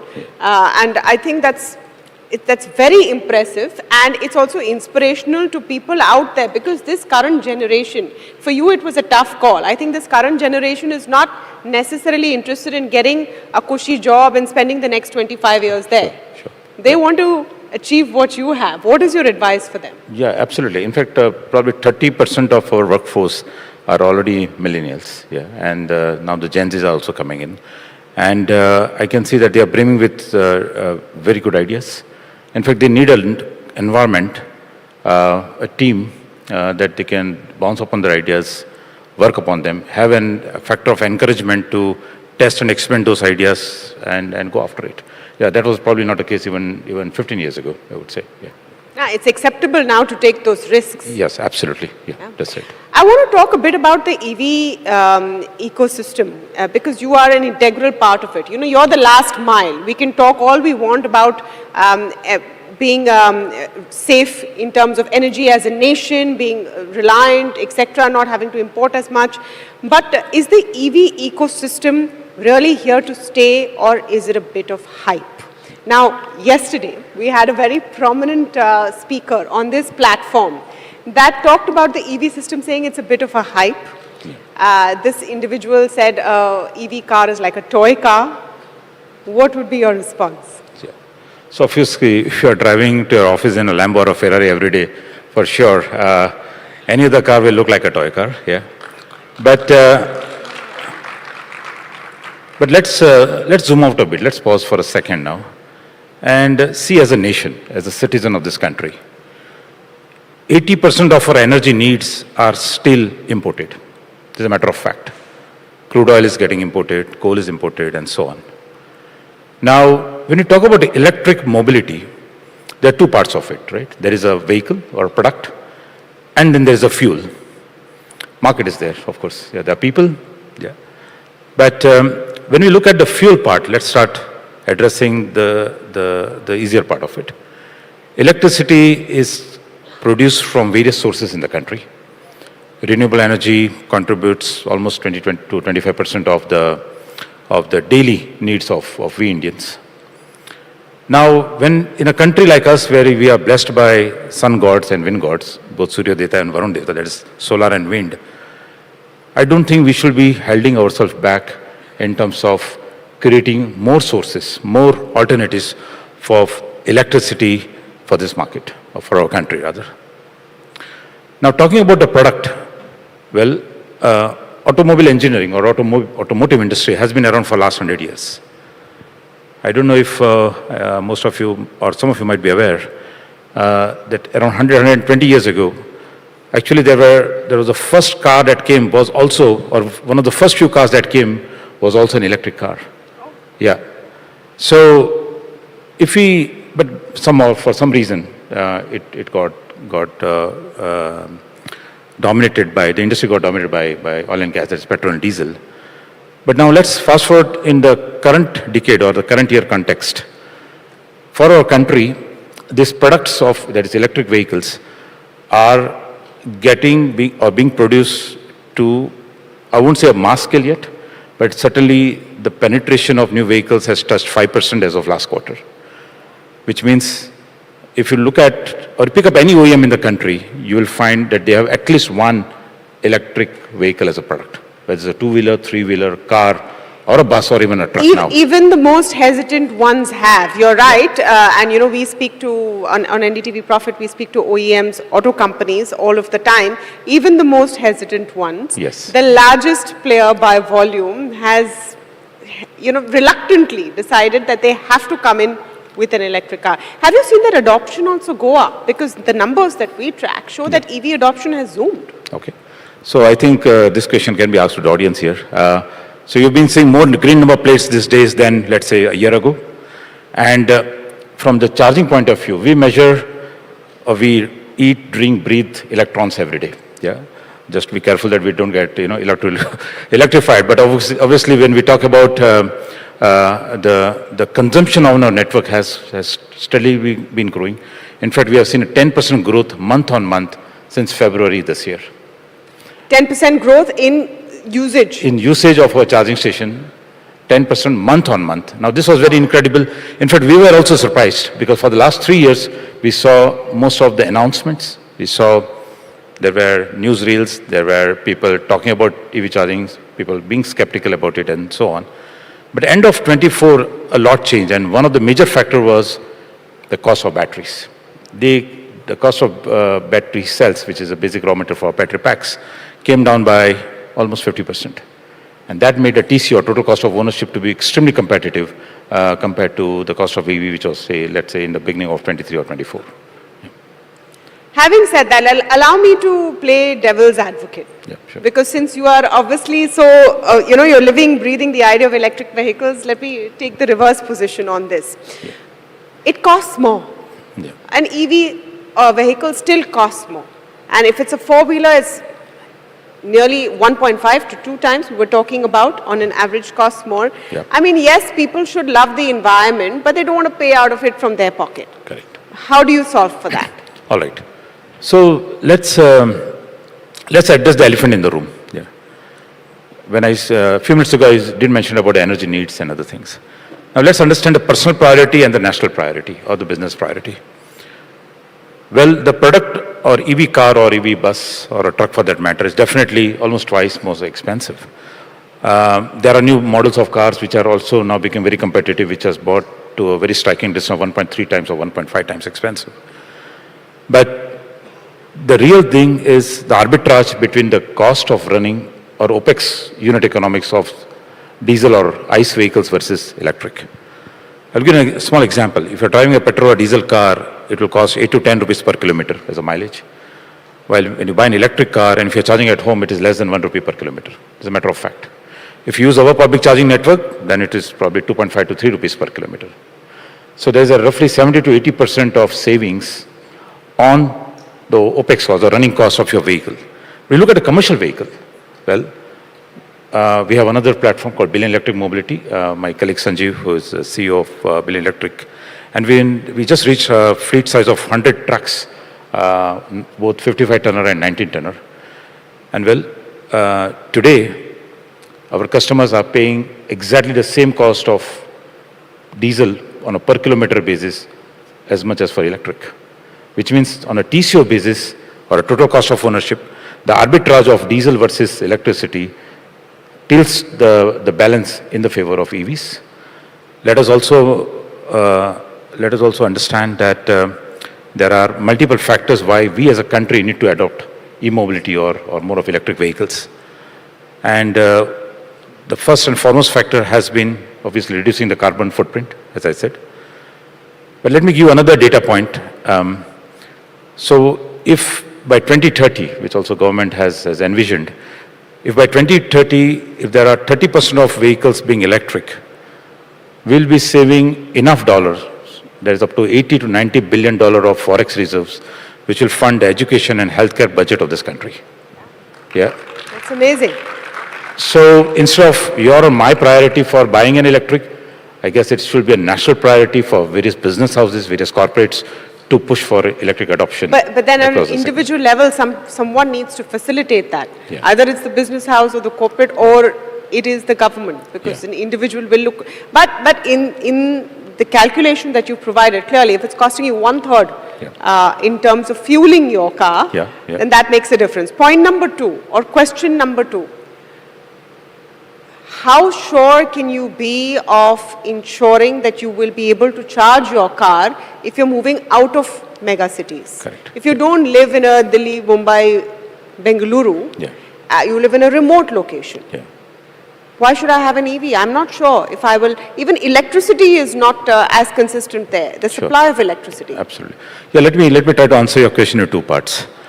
So I can vouch for your personal mobility, because Tamanna, I know you live in Mumbai and you don't buy a car only to move around Mumbai. Of course, you might be taking a car only once in a year to Pune, but yet you want that reliability part, the range anxiety to be solved and so on. But let me put it this way. Since Jan 25, this has been our data from our network. There were roughly 100,000 new electric car owners got added onto our network. And every 45th day, they are coming onto a charging network on a highway, which means an electric car is no longer your second car. Yeah? But maybe it may not be the first car yet, but it is slowly becoming your most preferred car to navigate not only within the city, but also in the suburbs, and also to take a plunge on a short intercity travel, maybe Delhi-Jaipur or Delhi-Dehradun even. And for that matter, CharZone has electrified more than 40,000 highway kilometers in the country. In fact, you can drive from Amritsar to Chennai using our network without any range anxiety issue. Wow. Now, which also means that, and it's not just us, as I said, there are other players who has also enabled some of the highway locations and so on.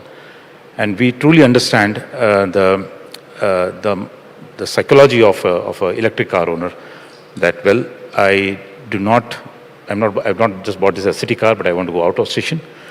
But there's another challenge, is a grid reliability issue. Well, if you talk about grid reliability, it's not just about our country. I've seen many developed countries. I've been, for the last 10 years, I've traveled probably more than 35 countries around the world. And I've seen basic problems related to applied electrical engineering, transmission issues, distribution issues, and so on. And I must say that this problem is now getting solved by battery energy storage.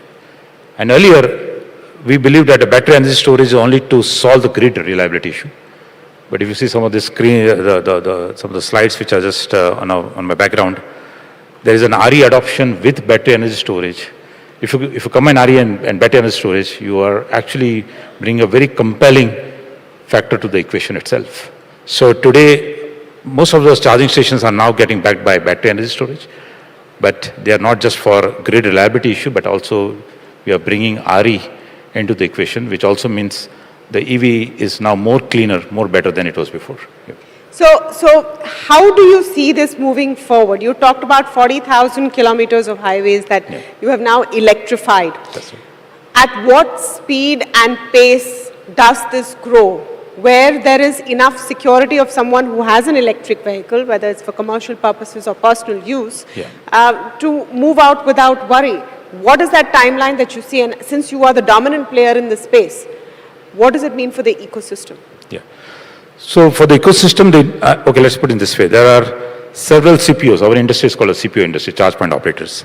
And there are more than probably 10 different players in different parts of the country setting up charging stations and enabling the e-mobility journey for electric customers like such as maybe yourself or even the futuristic customers such as yourself. And I must say that out of the 19,000 zip codes, there are more than 60% of the zip codes that has already been enabled by EV charging infrastructure, which means that you can actually go for mid-mile distances, as I said, like 300, 400 kilometers, without blinking, or you can take a decision that, well, I can go and drive to the nearest city or a nearest vacancy possible, for example. On the other side, the technology enables a lot of electric mobility. Our charging stations are unmanned in nature. You can use our app, or you can simply drive up to a station, scan the QR code, make the payment, and charge it by yourself. Do you also see it becoming faster? Because that's, the other question mark. Do I want to wait 25 minutes to charge my vehicle? Yeah, correct. So we have moved up the curve now. We have started introducing superchargers, which are 240 kilowatt, 180 kilowatt charging stations. In fact, some of our charging stations, or the capacity of charging stations range from 0.5 megawatt to 1.2 megawatt as well, which caters to cars. But we are also building the infra for intercity buses and intercity trucks as well.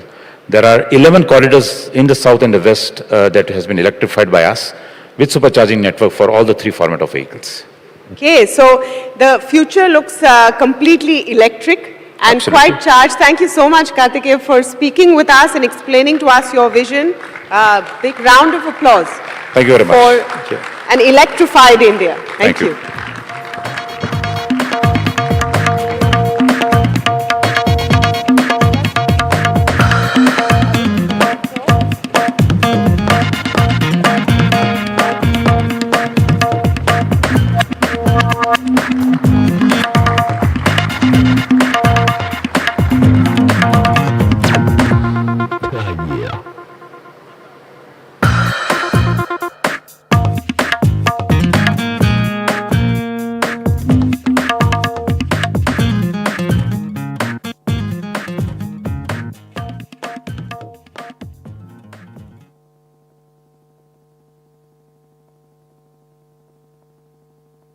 Every great journey begins with a spark of vision, of ambition, of belief. And some places don't just nurture that spark, they set it ablaze. Welcome to Punjab. the land of enterprise, resilience, and limitless opportunity.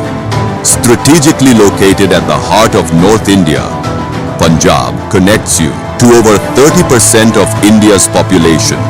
High-speed highways, air cargo hubs, rail freight corridors all converge to move your business faster. Time is capital, and we value both. Invest Punjab is India's only unified regulator. All powers under one roof, having most advanced single-window fast-track portal that simplifies 140 plus approvals across departments. Intelligent fast-track portal delivers land feasibility check in 15 days. All approvals within 45 working days. When industry leaders choose Punjab, they choose reliability, partnership and progress. This is not just a state. This is a movement towards speed, certainty and global leadership. Punjab's message is simple. Come, invest and grow with confidence.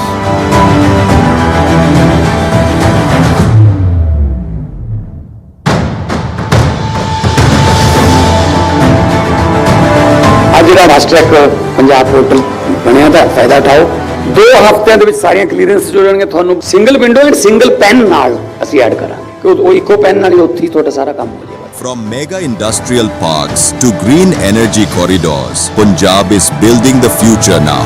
And the only thing missing is you. It's time to invest in ambition. It's time to invest in Punjab.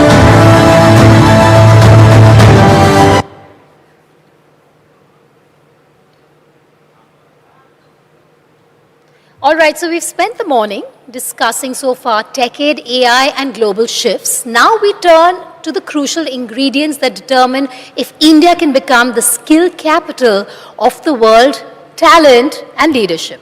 Absolutely, Vedika. India's greatest advantage is its demographic dividend.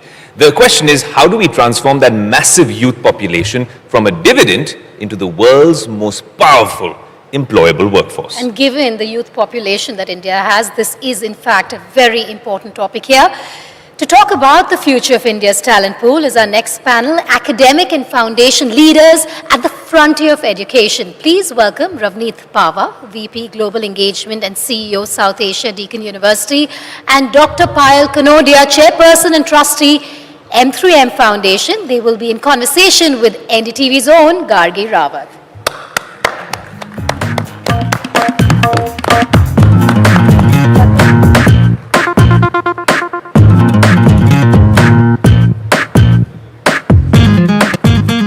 Thank you so much for that, and good afternoon, everyone. Over the last day and a half, we've been hearing lots of big ideas for India. We've been talking about the opportunities that are going to come our way. Tony Abbott spoke about how we could be the leader of the free world in the next couple of decades. And we've also heard about artificial intelligence, creating jobs, also taking away jobs. So how do we ensure that our youth are ready to grasp all these opportunities that are coming our way? How do we ensure that we can convert knowledge to employability? And I can't think of a better panel to join me to have this discussion. Thank you so much for being with us here today. And Ravneet, I'd like to start with you. We've been talking about Viksit Bharat 2047. And by that time, we hope that India will be the skill capital of the world. But there's a long way to go for us to do that. So how can foreign universities, and in your capacity as a representative here of Deakin University, how can foreign universities play a key role here? Thanks, Gargi, and very good afternoon, everyone. It's a pleasure to be here. Look, you know, when you think of Viksit Bharat, the first thing that comes to mind for me, being sort of in this academic cycle of things, is skills and people. You cannot have a country leading into the future without a very strong focus on skilling people. So if you look at the Indian population, I think it's about 5% of the overall population that is skilled at the moment. So there's a huge requirement, a huge scope, and a huge need for skilling to happen at the sort of grassroots and right through the pyramid. Now, what can foreign universities do? I always feel in our sector there is a pre-NEP 2020 and then there is a post-world of NEP 2020. And that has transformed how India looks at foreign education and how India looks at engagement with the rest of the world for education. Post-2020, with the implementation of what can really happen in India, it has opened doors for universities and Indian universities to come together to be able to do and make the difference. I think the exciting world today is how you bring in change together. How do you bring the best of both the worlds and melt it into a melting pot in India to make this big difference that India needs to see? I mean, if you look at, again, some stats around the skilling agenda, 15% of the people that go through some skilling program are able to get some sort of employment. So we still have the rest of the 85% that is looking for employment in spite of being skilled. So there is a gap, right? How do we come together with this change that will happen in the next 20 years for India to be the skill capital of the world is where foreign universities will play a huge role. And for me, it's really very interesting because Deakin became the world's first university to set up a campus in India. And it is our second year of operation, and I'm very happy to say that our experience has been really, really rewarding, and of course, lots of learnings. India, is not all that easy to do business, and this is quite a focused area of growth, but I think it has been very exciting to see that journey. All right, well, you spoke about, developing together, taking everyone along, and Dr. Payal Kanodia, that brings me to you because your work as the chairperson of M3M Foundation has been more at the grassroots, community building. We clearly are in need of more vocational training to ensure that our youth are more employable. So if you could tell us a bit about your efforts and what more can be done. So, continuing where Ravneet left, I think she's made my job easy by saying skilling and education literally goes hand in hand, and India is a long way to go. Because whatever we talk about, a developed nation, India 2047, Skill India, Viksit Bharat, and PM Modi's vision, everything aligns with the population that lives in the rural part of India. And having said that, majority of our population even today is the rural population. So they definitely need support, they definitely need skilling. And I would like to just take you quickly through some of the programs that we run at M3M Foundation. Our programs like I Empower Academy of Skills. These academies basically upskill children in different vocational courses. There are almost 17 courses which we run across Haryana as multiple skill centers. And we train children, youth and women in different courses and make them independent, make them employable. And the youth which has dropped out of school, education system, it is specifically designed for them because, once you come out of that education system, now there is no way you can get into jobs. So this skilling plays a very, very significant role. Through our initiatives on the community kitchen, we skill women, we upskill women, and this skilled force of women today, I'm proud to say, in 5 years of establishing these community kitchen, we are serving almost 90,000 meals a year. And these women are earning money, they are taking back income to their homes, to their families, they are more independent than ever. Then many more programs. IML on the Wheels is something where we upskill the youth from the villages. They go door to door and they literally help households to give their products, and they would take oil out of those products and give it to them. That ways we are also providing skilling, employment and a lot more which is needed for us to see a India 2047 vision come true, a Viksit Bharat vision come true. That's right, and being at NDTV for over 20 years, I'm fed up of seeing those stories where you have PhD students applying for a job of a peon, and we've done those stories time and again, innumerable times. But Ravneet, if we can talk again about the role of foreign universities, if you can tell us what are 5 things that Deakin University can do or is doing to help us in this journey of having, a skilled youth of India. Thanks, Gargi. If I look at the pyramid, I think that foreign universities can contribute right across the pyramid. When you look at the grassroots level, like Payal was mentioning, I think there is a lot that foreign university can bring in. I'll give you an example of what we are doing. So we are working with an Indian institution in Pune, where we have adopted 200 villages across together, where we are looking at women empowerment.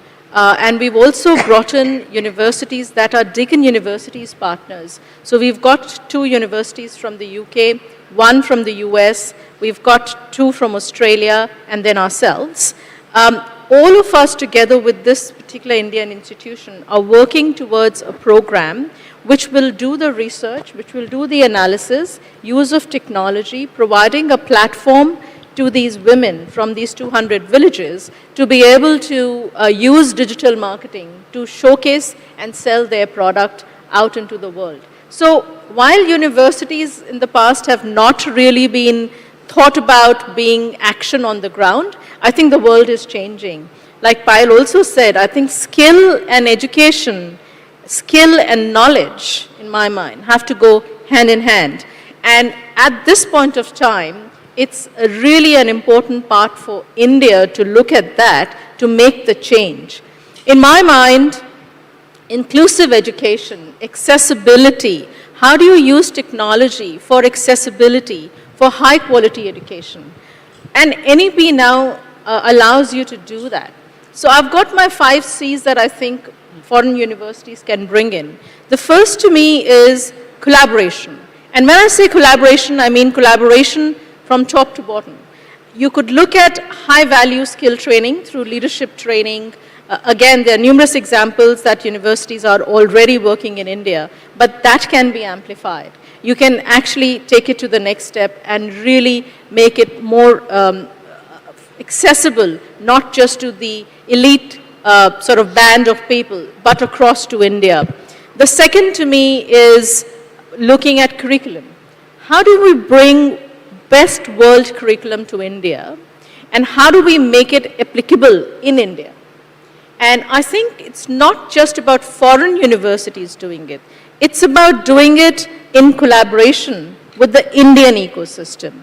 I mean, if I was to make one point about the law about foreign universities coming to India, I would like to tell the Education Minister that you should absolutely be looking more towards how foreign universities can collaborate and also look at campus within campus in India. It's good for foreign universities to bring in their campuses, but the melting pot really is when you bring this together.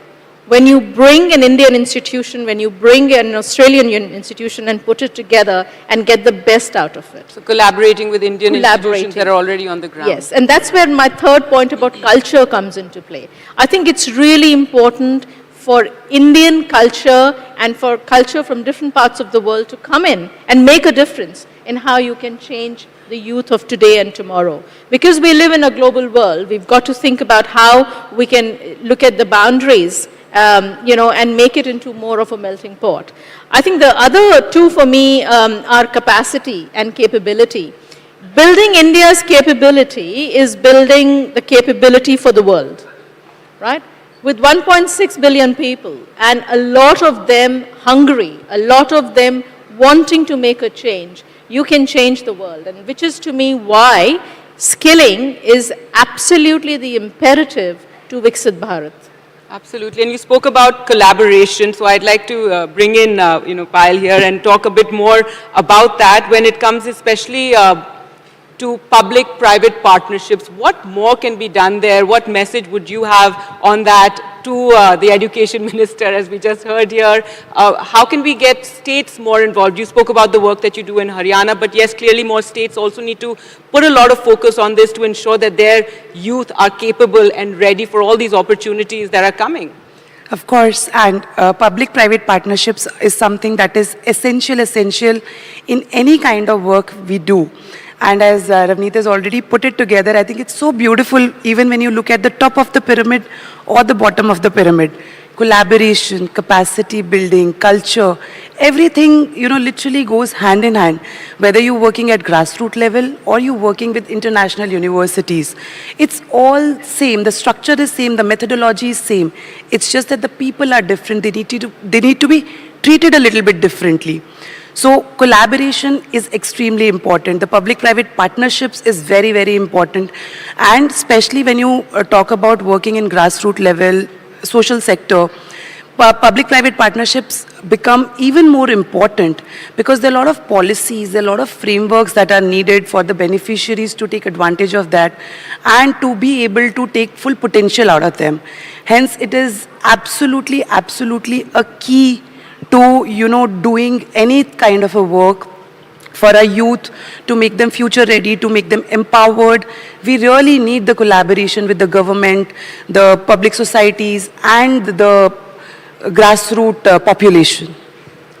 I just want to add, Gargi, when I think about, to Payal's point, when I think about skilling, so we have ITIs in India, right? These are the technical institutions. In my mind, if you pick an IIT and you focus an ITI as a buddy system with the top IITs and say a cluster of 5 ITIs with an IIT and focusing on one skill set, let's say energy transition, let's say green revolution, and you pick these 5 ITIs with world collaboration, you bring in the curriculum, you use technology, and you channelize the youth to be able to look at upskilling in the jobs of the future.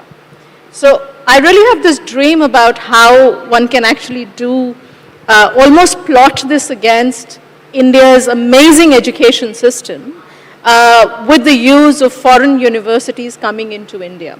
Rather than just doing degrees, and I'm being in the academia, I'm not against degrees. I think degrees are a must. Not hollow degrees, which not is the problem. hollow degrees. Yes. Our problem in India is we churn more graduates without the skill and the knowledge. Absolutely. So they don't have the jobs. And I agree with the That point has of to change. future-ready jobs and technology being the key today, because that is something that will make our youth future-ready. Absolutely. We have to make our youth future ready. We're going to end this session on that, note, on that message that we want to put out there. I'm also very happy that I had an all-women panel here. It's great to see that. And women, too, will play a key role in, grasping these opportunities when we talk about Viksit Bharat 2047. Thank you so much for joining us. Thank you a very big much. round of Thank you applause so please, much. for these lovely ladies. Thank you. If you can just wait, we have a felicitation.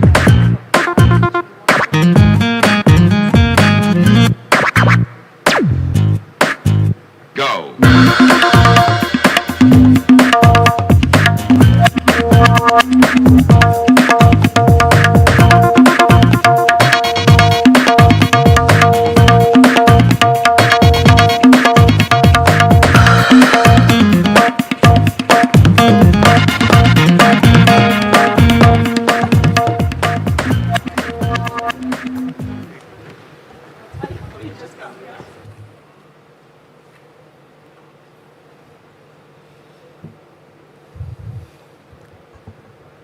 Now, having grounded ourselves in India's future, it's time to look beyond to the geopolitical, demographic, and technological shifts defining the entire next human era.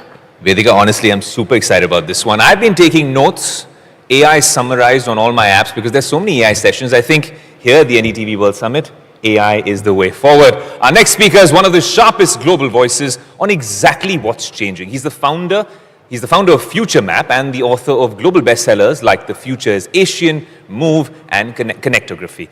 His predictions are quite simply essential reading for any world leader. Joining us to deliver a talk you just cannot ignore on 5 predictions you can't ignore is Dr. Parag Khanna, futurist, founder and CEO of Alpha Geo. Welcome, Mr. Khanna. Thank you. Thank you. Over to you, Parag. Thank you. Happy Diwali. What is the biggest biggest question that we can ask of ourselves today. It's what is the future of humanity? It's not a question that we can answer looking only at technology, looking at geopolitics, or looking at social affairs. We have to take everything holistically. And so, the most crucial approach is to be holistic when we're trying to understand and decipher the future. That's what we're going to try to do today. So let's start, though, with perhaps the most literal answer to the question, what is the future of humanity? Normally, when we ask this question, we retreat into philosophy, ideology, we talk about religion, maybe a big idea that we think is going to dominate the future. But the literal answer to the future of humanity is answered through demographics. We, the people. And here we actually have a very clear answer. We don't have to be particularly philosophical at all. The future of humanity is the young people of today. So the first idea I'd like to share with you, the first mega trend that is defining the future of humanity, is simply by looking at the composition of the young population of the world. And here you see it in the starkest possible terms. What is youth? Youth is the millennials, Generation Y, it's the teenagers, Generation Z, and it's the toddlers, Generation Alpha. These three cohorts add up to the world's youth, roughly everyone who is under the age of about 40 years old. And if you add up just the youth population of Asia and just India, as you can see, you have by far the largest number of young people on the planet Earth. So not only does Asia represent more than half of the world population of today, it represents an even larger share of the world population of tomorrow.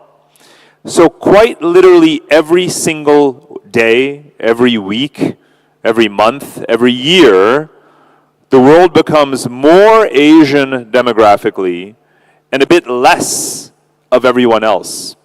You have older populations, lower fertility rates, and therefore a higher turnover in the population in other countries. You can see it happening in Western societies in North America. You can certainly see it happen in Europe. You're seeing it also in Japan and Korea. But just the young populations of Asia, especially India, especially the Southeast Asian countries, if you add them up, you get most of the world's future population.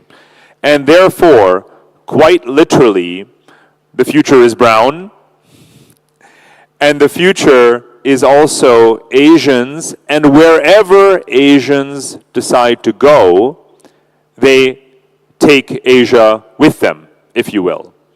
And so that is the next big question to tackle, is where will the Asians be, is quite frankly where the action is going to be. So I started to tackle this question about 5-6 years ago, and I wrote a book called Move, M-O-V-E.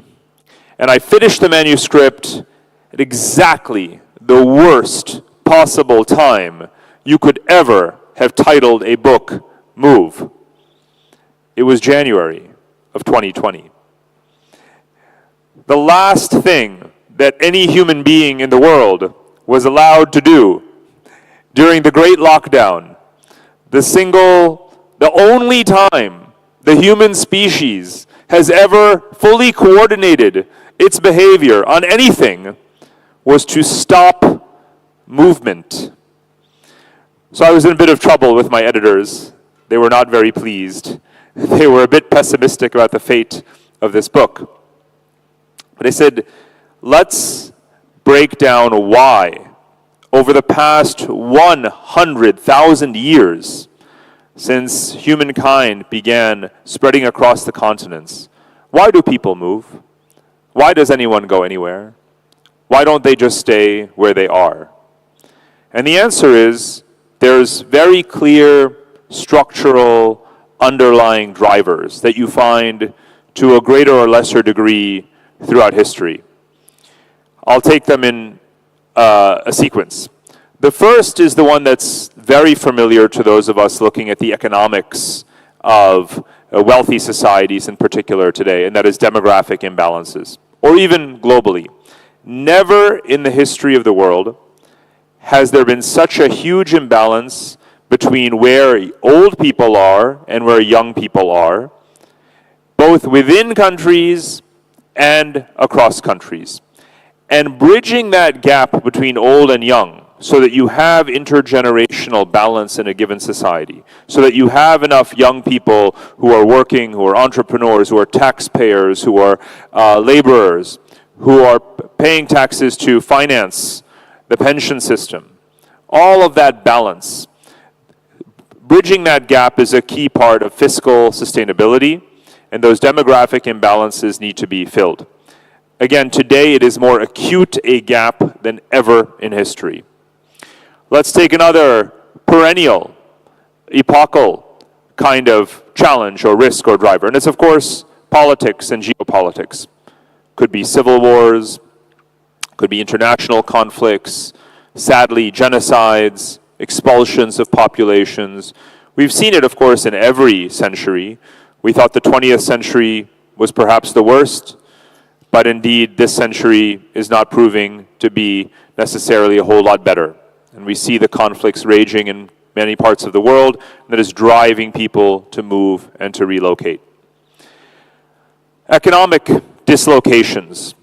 When you have technological disruptions, competition, industrial policies, you have countries that are seizing the ever higher rungs of the global value chain and supply chains, rendering other places to be deindustrialized. Jobs get lost, people move, people relocate. The search for economic opportunity that every single person goes through, from birth through education, through their professional lives, that is a constant driver of mobility.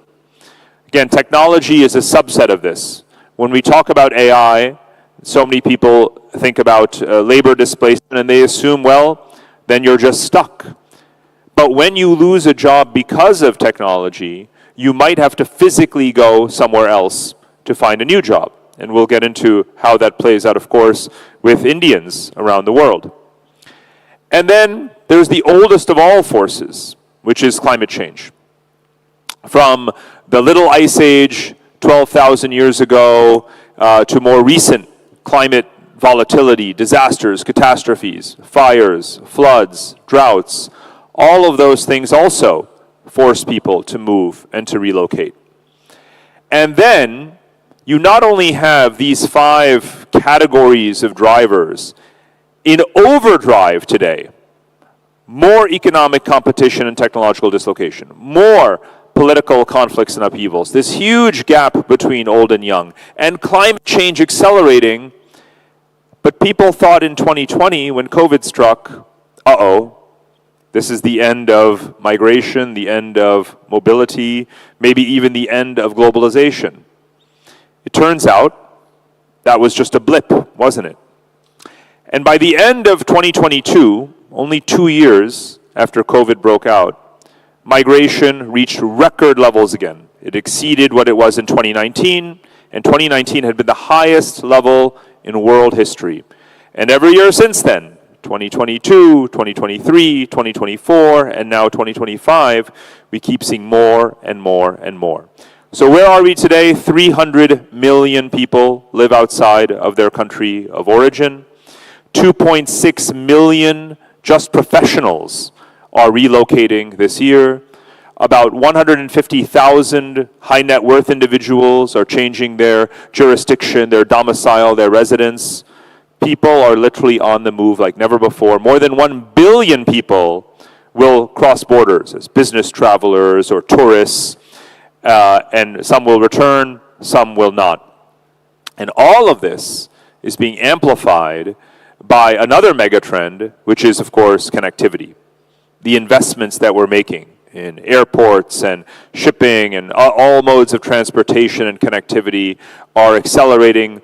In economic terms, we would call it the CapEx supercycle, the capital expenditure supercycle. India leads the world in the percentage of its annual budget that it's allocating to that fixed capital formation, domestically and internationally in partnership with other countries.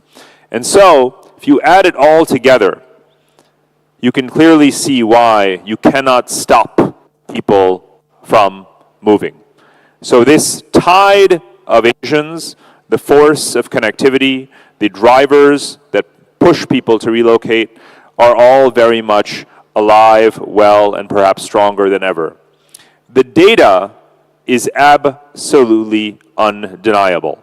So let's talk about the emerging human geography of our civilization, of our species. Why is this so important? Well, again, we are reaching peak humanity, the maximum number of human beings who will ever be alive simultaneously. We're practically there already. 9-some billion people that we're approaching, and not to reach 10 billion people, ever. This is it. And most people alive, again, now and in the future, are Asians. Asians are motivated to migrate and relocate. Where are they going? Now, a lot of people, again, just as 2020 was the year of COVID and people felt that the pandemic meant that we wouldn't have as much mobility in the future, now we have populism, another pandemic of a different kind. And people say, well, this is going to suppress the movement of people. Walls, borders, protectionism, xenophobia, nativism, nationalism, fill in the blank. There's always an argument that says that borders are going to close, walls are going up. You're seeing numbers go down, yes, again. So it is a political pandemic, almost. In migration to the United States, for example, is temporarily, might even be close to zero this year, even though, of course, historically, the United States is the most open and generous to migrants. But again, think about those underlying drivers and think about where the populations are coming from and where they're ultimately going, and it's not always one place. What is this map telling us?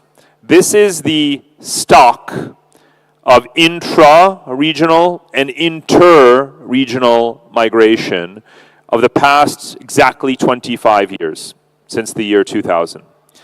Let me be clear, never in the history, in the recorded history of the human species, have this many people physically relocated from one region to another region, right? I've gone back to the slave trade, the 15th century, to the age of colonialism and imperialism, in which, of course, South Asian populations, among others, were relocated across the world, looked at nationalist movements and world wars through the 19th and 20th centuries, and now today. Every single century, the decimal place keeps shifting. Not just millions, not just tens of millions, not just hundreds of millions. In this century, easily 1 billion people are going to relocate from some place to some other place, many of them crossing borders. So there's the stock, which is primarily Asian, and there's the flow outward. Already, if you look at where the arrows are pointing, we know very well that particularly Indian populations dominate the demographic landscape of the Gulf countries. We see huge in-migration over the past 25 years, or out-migration from South Asia to all the way to North America, either by way of the Gulf and Europe first, or just straight across the Pacific. In Canada, any given year, the new migrants from India outnumber those from the next two countries combined. You have Latin Americans that have been moving in record numbers. You have Africans in record numbers crossing the Mediterranean to Europe. Focusing on the Asian vectors for a moment, let me point to two. One in particular is what you might call the new Silk Roads, right? And so many are familiar with this concept, this idea that Europe and Asia, and even Africa, that used to form this system known as the Afro-Eurasian system, the pre-Columbian world, before the discovery of the Western Hemisphere, was effectively the Afro-Europe-Asia maritime and terrestrial Silk Road system. That world is coming back in a very big way. And so you have the Asian populations that have moved prominently into the Gulf, but now even further to Europe. I spent some time when I was a teenager living in Germany. And at the time, near Hamburg, there were very few Indians. There were very few Indian Americans. There was Turks, to the extent that there were Asian minority populations at all. And of course, everyone just thought I was Turkish, for lack of an imagination that there might be an Indian there. Go back there today, and what do you see? Go back to any part of Germany, and you're going to find a lot more Indians than were there 25 years ago, 20 years ago, 15 years ago, 10 years ago. The complexion of societies is changing so rapidly, even in the countries that gave us the notion of the nation state, the idea of the ethnically homogeneous state defined by the pure, unified ethnic group that defines that state. Almost all major economies in the world, at least in the Anglophone world, have become immigrant societies. So the term Indian American was quite common, or Asian American, but Asian European is not a term you hear at all.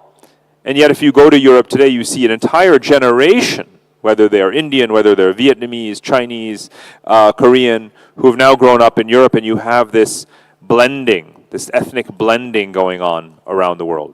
And it's also happening pushing northward. We were on a family holiday traveling through Uzbekistan a few years ago, and Kazakhstan. And who did we encounter everywhere was trainfuls, quite literally, of Indian tourist groups. When an international school opens up in Kazakhstan and they're looking for English teachers, where do they recruit them from? From India, right? And when you need a new ophthalmology clinic, when you need a dental clinic, where do you recruit your doctors, nurses, and so forth from? And going back to the point about the age gap between old and young, when you need nurses, now we commonly see in European countries and certainly in North America, Filipino nurses. But the Philippines will soon have a shortage of the number of young nurses that it can export around the world. Well, I know a country, and I think you do too, that has 10 times the population of the Philippines, right? That can train young women, young men in nursing, in elderly care, and a wide range of other professions, and circulate them around the world and send remittances back. Can you think of which country that is? Yes.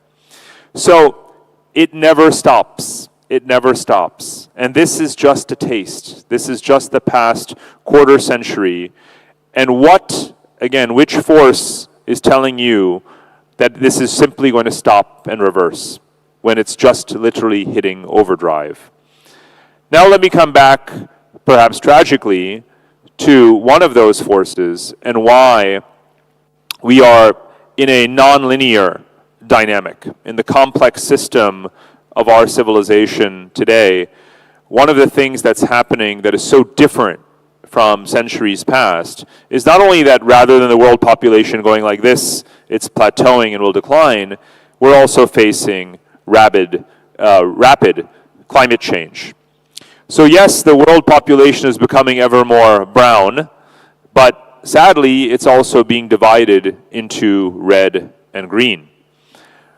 This is a real map from scientific sources that looks at the change in the suitability for human habitation over time as temperatures rise above not just the 2-degree temperature above the industrial baseline that we're already reaching and crossing, but we may get to 3 degrees, to 4 degrees.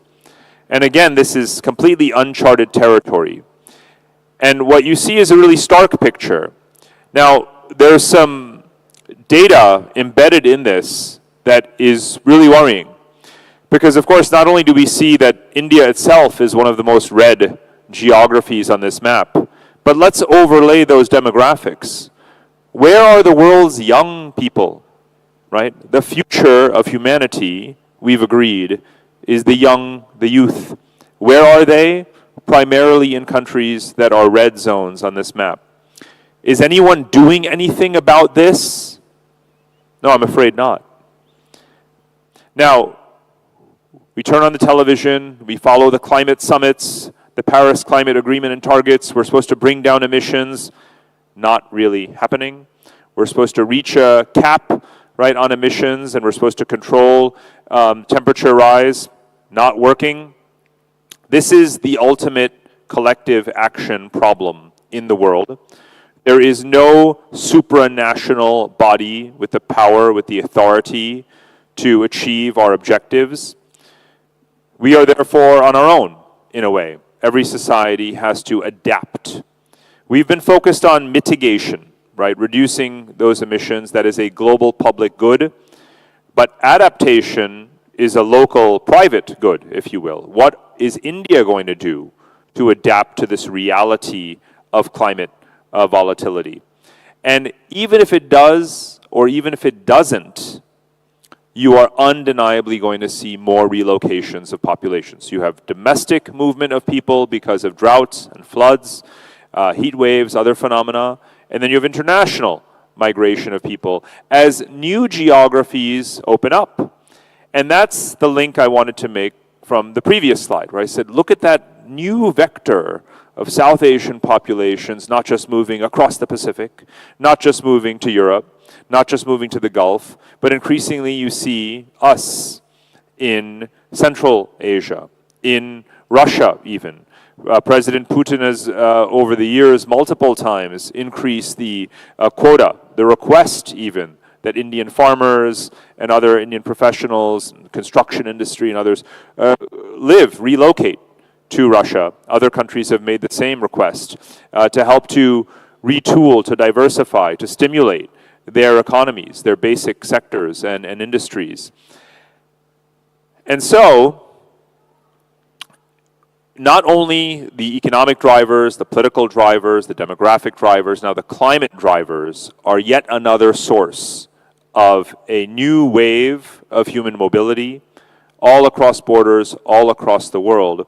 And it is in the central interest of India and Indians to come up with solutions not only in terms of climate adaptation, but in terms of enabling and reducing the friction on global mobility that we all face. We live in a world where your identity is primarily defined by the state that bestows it upon you. You cannot cross a border without carrying a passport issued by a state.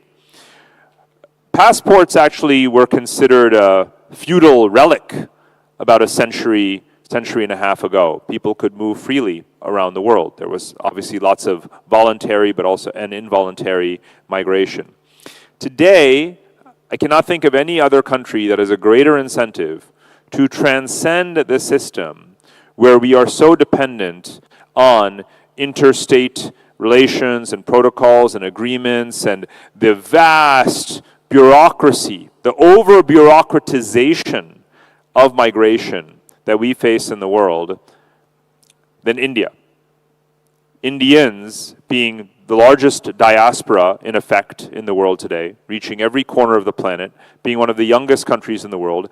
In any given year, India exports, in a way, more people than any other country does. It's not even worth looking at who is in second, third, or fourth place. But again, is there some higher authority that's going to solve this problem of either climate adaptation or enabling or easing frictionless mobility around the world for the global Indians? of today and tomorrow? No. I think India has to be part of actually determining, generating what that solution is. I have an idea. I call it the passportal. It's a play, obviously, on the passport and a portal. And the portal is an online one. The fundamental architecture is the blockchain. You upload, you create a secure digital ID wallet. It contains your birth certificate, your financial statements, your academic credentials, your travel history, those kinds of basics that 99% of countries want when you're applying for travel and migration. And countries know that they are competing in a war for talent, that they need those young people to come in, to be their software engineers, to build their infrastructure and all of those things. Companies are recruiting for a certain set of skills in a certain place, looking for certain demographics. All of that can go on one seamless, secure portal. And then you upload your profile. This can all be done with AI matchmaking, and people can simply get, rather than waiting in line for a stamp or a visa in your passport, you should just get a QR code, and away you go. That kind of world, that kind of platform, that kind of tool, we could build yesterday. Don't expect it to simply be built for you and for someone to offer it to India and to Indians. This is the kind of application of technological ingenuity, creative policy that we need to pioneer and drive from here. And it was great to hear Minister earlier talking about DPI and the internationalization of Indian DPI. How about the globalization, creating literally a global public good out of the kind of tech stack that India has already built to enable mobility as a public good, really, for everyone who moves, which is not only all of us, but think about those future generations. Rest assured, this will eventually happen. People are going to move. The obstacles, the barriers, ultimately are overcome. They are blips. What we are talking about is the mega trend. I talked earlier about economic dislocation, political conflict, technology, demographic imbalances, and climate. And I said multiplied by the power of connectivity, that amplifies human movement. This map is not a dream. It's not a vision. This is exactly, precisely today, the map of the world. It is quite literally every highway, railway, electricity transmission line, oil and gas pipeline, fiber optic internet cable. You can put in airports, seaports. It's all here. Ask yourself, is our world really defined only by sovereign states and the borders that divide them? Or, in particularly the last 100 years, and very much today, are we in the process of building and building and building ever more connectivity? Already capital can move across the world in milliseconds. Goods and services move also at lightning speed. Logistics is improving. Only for human beings is mobility so tedious, so slow, so painful. We ourselves are the final frontier of leveraging connectivity to optimize productivity, efficiency, and ultimately human welfare. There are a lot of studies that show that if you were to simply accelerate customs clearance and processing for goods at borders that are sitting there, that could raise global GDP by 5%. But research also shows that if you simply make human mobility, especially labor mobility, frictionless, world GDP would go up by 25%. At a time when we're so concerned with achieving global growth against all of the headwinds we face of geopolitics, of trade tariffs, of sanctions, of other kinds of divisions, shouldn't we be seizing the opportunities to grow the world economy, to increase individual and aggregate welfare, to raise productivity, Things like this are what we need to be doing, investing much, much more in connectivity. Remember that human migration, our first steps, that is the origin of globalization. So many conversations about globalization are rooted in simply counting the number of containers on the top of vessels as they transit through the Suez Canal. That is a very narrow, limited, I would say, impoverished view of what the richness of globalization is and the global story of humankind. It is very much about people, very much about ideas, and the technologies that enable their flow and circulation. I showed a map earlier of that stock of human migration of the past 25 years. In the past 25 years, we have actually had 5 major episodes where people said globalization is going to stop, it's over, it's going to reverse. The 9/11 terrorist attacks of 2001, the global financial crisis of 2008, Trump's first election and Brexit in 2016, COVID, which we spoke about earlier, and now the trade wars. Every single time, what actually happened? Globalization didn't reverse, globalization didn't stop. You have new vectors of globalization. You still have resilience in trade and capital flows.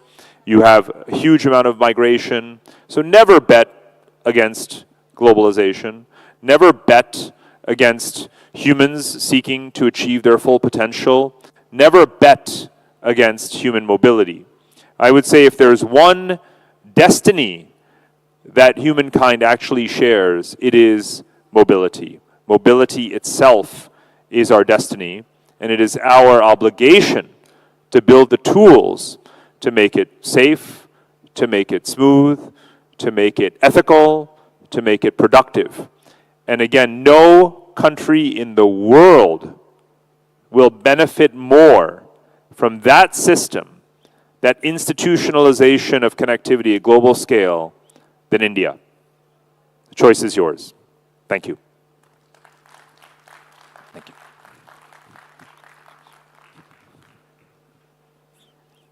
Thank you. Sure. Okay. Thank you, Dr. Khanna. Can we please express a token of our gratitude here from NDTV for that stellar session.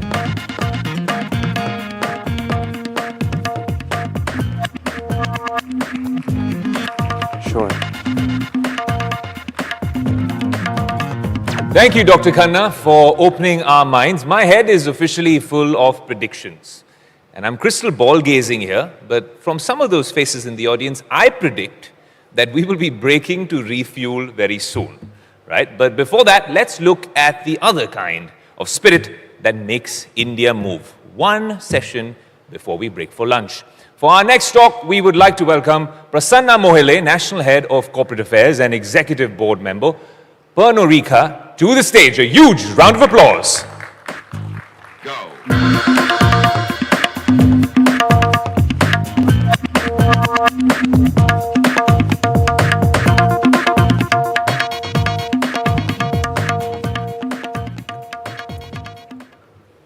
Good afternoon, distinguished guests, respected members of the media, colleagues from corporate India, and all my dear friends. It is both an honor and a privilege to stand before you today at a moment when India's economy and social journey is being rewritten in real time. The history of corporate India is filled with stories of challenging times that have tasted every sector, from agriculture to aviation, from technology to tourism. Yet, in the face of these, we have seen enough and more stories of resilience, transformation, and reinvention. Stories that remind us that volatile, uncertain times are also great catalysts for growth. And now, nowhere is that transformative spirit more evident than in the industry that I represent. The $52 billion alcobev industry, a sector that has been powering the nation's economy, and showcasing Indian quality and innovation on a world stage. More than 30 years ago, Panurika began its journey in India with a bold vision, not only to build a business, but to shape the future of the Indian spirit industry. From those early days, our belief was unwavering. India was not just a market of opportunity, it was a partner in possibility.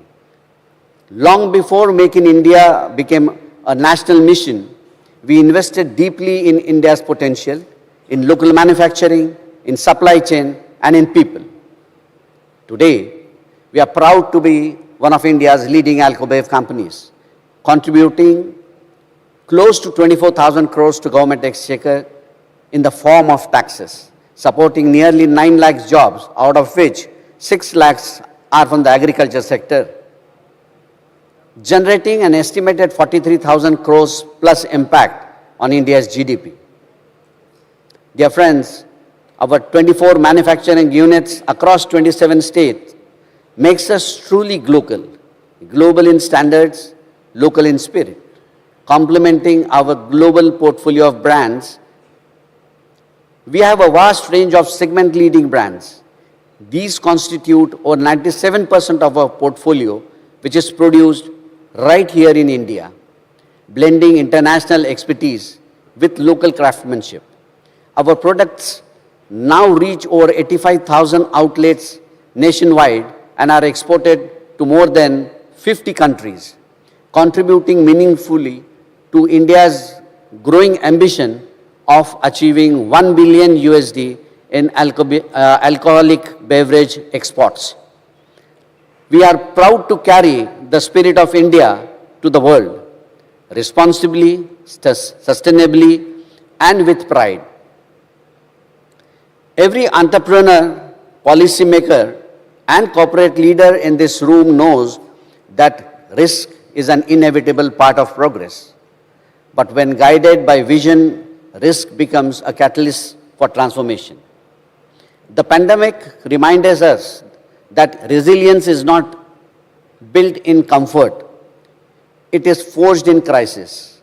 And it reinforced our belief that the true measure of an organization lies not only in its performance, but in its purpose. The shared resolve between government and industry must focus on 3 priorities. Number 1, building a transparent, modern regulatory ecosystem that encourages responsible innovation. And 2, supporting sustainable sourcing and rural livelihoods. Third, advancing a culture of moderation and responsibility, because real resolve is shared resolve that unites business ambition with public good. At Panurika India, renewal means reimagining what growth can look like. Being from Nagpur, it gives me immense pride to witness the transformation of Maharashtra under the dynamic leadership of Sri Devendra Fadnavis, the Chief Minister of Maharashtra. So recently we have announced to set up our Asia's largest malt distillery and maturation facility at Nagpur. This is not just a manufacturing project, but a catalyst for rural transformation. The facility would revolutionize the agriculture and other allied sectors of Vidarbha and Central India. We intend to source 5,000 tons of barley per month from local farmers and create thousands of jobs. This initiative reflects our commitment to our Honorable Prime Minister, Sri Narendra Modi ji's 3T vision, talent, training and transformation, ensuring that India's next decade of growth is powered by skill, sustainability and shared value. We are also committed to further our Prime Minister's Startup India initiative. Panurika's venture arm, Conviviality Ventures, is investing in startups that are tech-first, innovative, and are looking to transform the space that they play. We are actively investing in US, India, China, and EMEA. We have 50+ portfolio companies worldwide and have bagged ambitious Indian founders focused on building local solutions for Indians. Globally, our sustainability roadmap, Good Times from a Good Place, drives every decision we make. We are committed to reducing carbon emission across our value chain.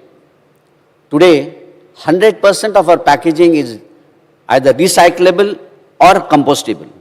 In India, our decision to eliminate permanent monocartons under our Unbox initiative has already saved 7,300 tons of carbon emission per annum, equivalent to conserving over 250,000 trees annually. These are not symbolic steps, they are strategic imperatives. Our 285 community initiatives across 1,600 villages in 22 states have impacted 3.6 million lives, delivering long-term values in education, healthcare, water access, and skill development. Because we believe that progress is meaningful only when it uplifts everyone it touches. As an industry, we recognize that responsible progress requires responsible policy. We are encouraged by the government's ongoing efforts to modernize excise system, streamline taxation, and foster ease of doing business. A partnership of trust between policymakers and enterprises is essential to strengthen business confidence. When policy creates confidence, business creates progress. Together, we can craft an enabling environment where innovation thrives, industry grows, and sustainability becomes second nature. We believe that together we can stand not at the edge of uncertainty, but at the threshold of possibility. If we have the courage to take thoughtful risk, the resolve to act together and be mindful to renew responsibly, then our industries will not only thrive, it will help shape India's economic, cultural, and social future. Because the spirit of India has been defined by reinvention, by the ability to transform volatility into vitality. We see India as the powerhouse of the world, and we are proud to be part of that journey. To make in India, innovate in India, and create value for India and the world. Before I conclude, I wish all of you a very happy Diwali. Thank you. Jai Hind.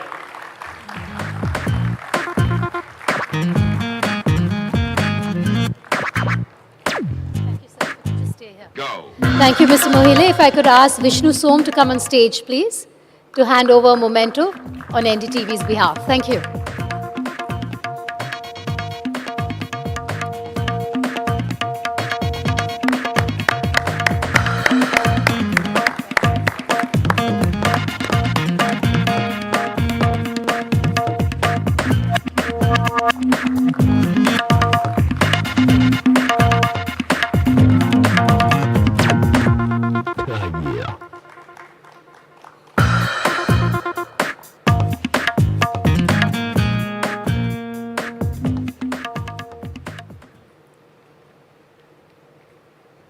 Thank you again, Mr. Mohile, for those insights. Even the best and brightest insights need fuel and sustenance, and that brings us to another high point for today, the official queue to sample the wonderful food, and I see all of you leaving already.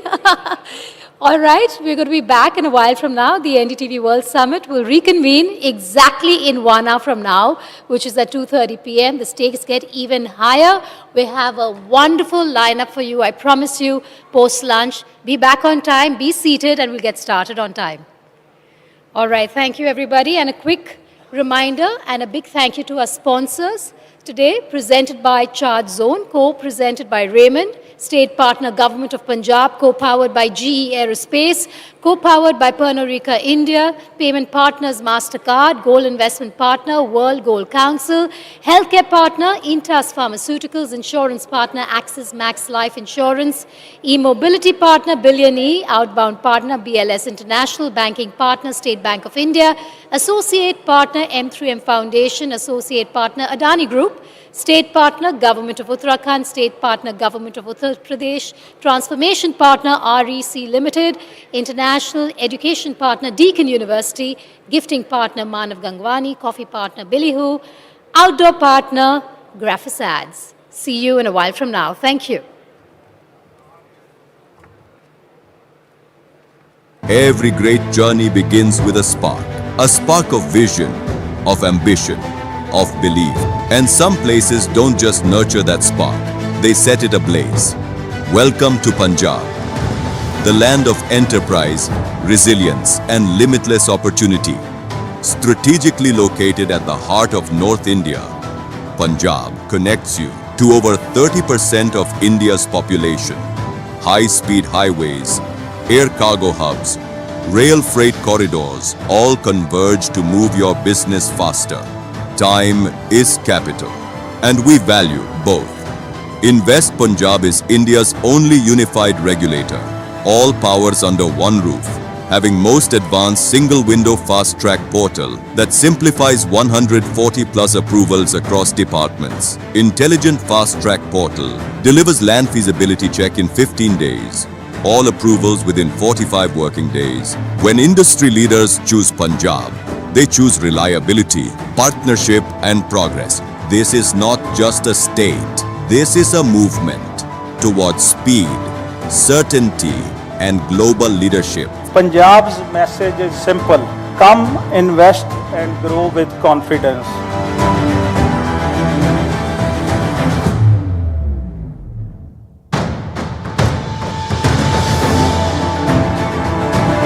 ਅੱਜ ਜਿਹੜਾ ਰਾਸ਼ਟਰੀ Punjab portal ਬਣਿਆ ਦਾ ਫਾਇਦਾ ਉਠਾਓ 2 ਹਫ਼ਤਿਆਂ ਦੇ ਵਿੱਚ ਸਾਰੀਆਂ clearance ਜੋ ਜਾਣਗੇ ਤੁਹਾਨੂੰ single window and single PAN ਨਾਲ ਅਸੀਂ ਐਡ ਕਰਾਂਗੇ ਕਿ ਉਹ ਇੱਕੋ ਪੈਨ ਨਾਲ ਹੀ ਉੱਥੇ ਹੀ ਤੁਹਾਡਾ ਸਾਰਾ ਕੰਮ ਹੋ ਜਾਏਗਾ From mega industrial parks to green energy corridors, Punjab is building the future now.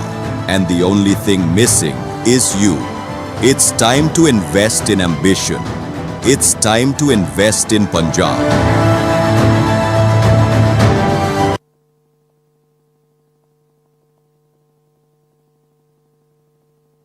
Every great journey begins with a spark of vision, of ambition, of belief. And some places don't just nurture that spark, they set it ablaze. Welcome to Punjab, the land of enterprise, resilience, and limitless opportunity. Strategically located at the heart of North India, Punjab connects you to over 30% of India's population. High-speed highways, air cargo hubs, rail freight corridors all converge to move your business faster. Time is capital, and we value both. Invest Punjab is India's only unified regulator, all powers under one roof, having most advanced single-window fast-track portal that simplifies 140-plus approvals across departments. Intelligent fast-track portal delivers land feasibility check in 15 days, all approvals within 45 working days. When industry leaders choose Punjab, they choose reliability, partnership, and progress. This is not just a state. This is a movement towards speed, certainty, and global leadership. Punjab's message is simple. Come, invest, and grow with confidence.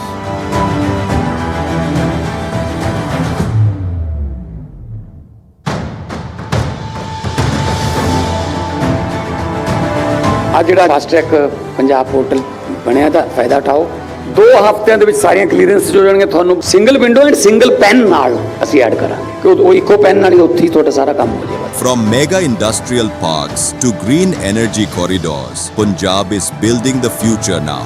And the only thing missing is you. It's time to invest in ambition. It's time to invest in Punjab.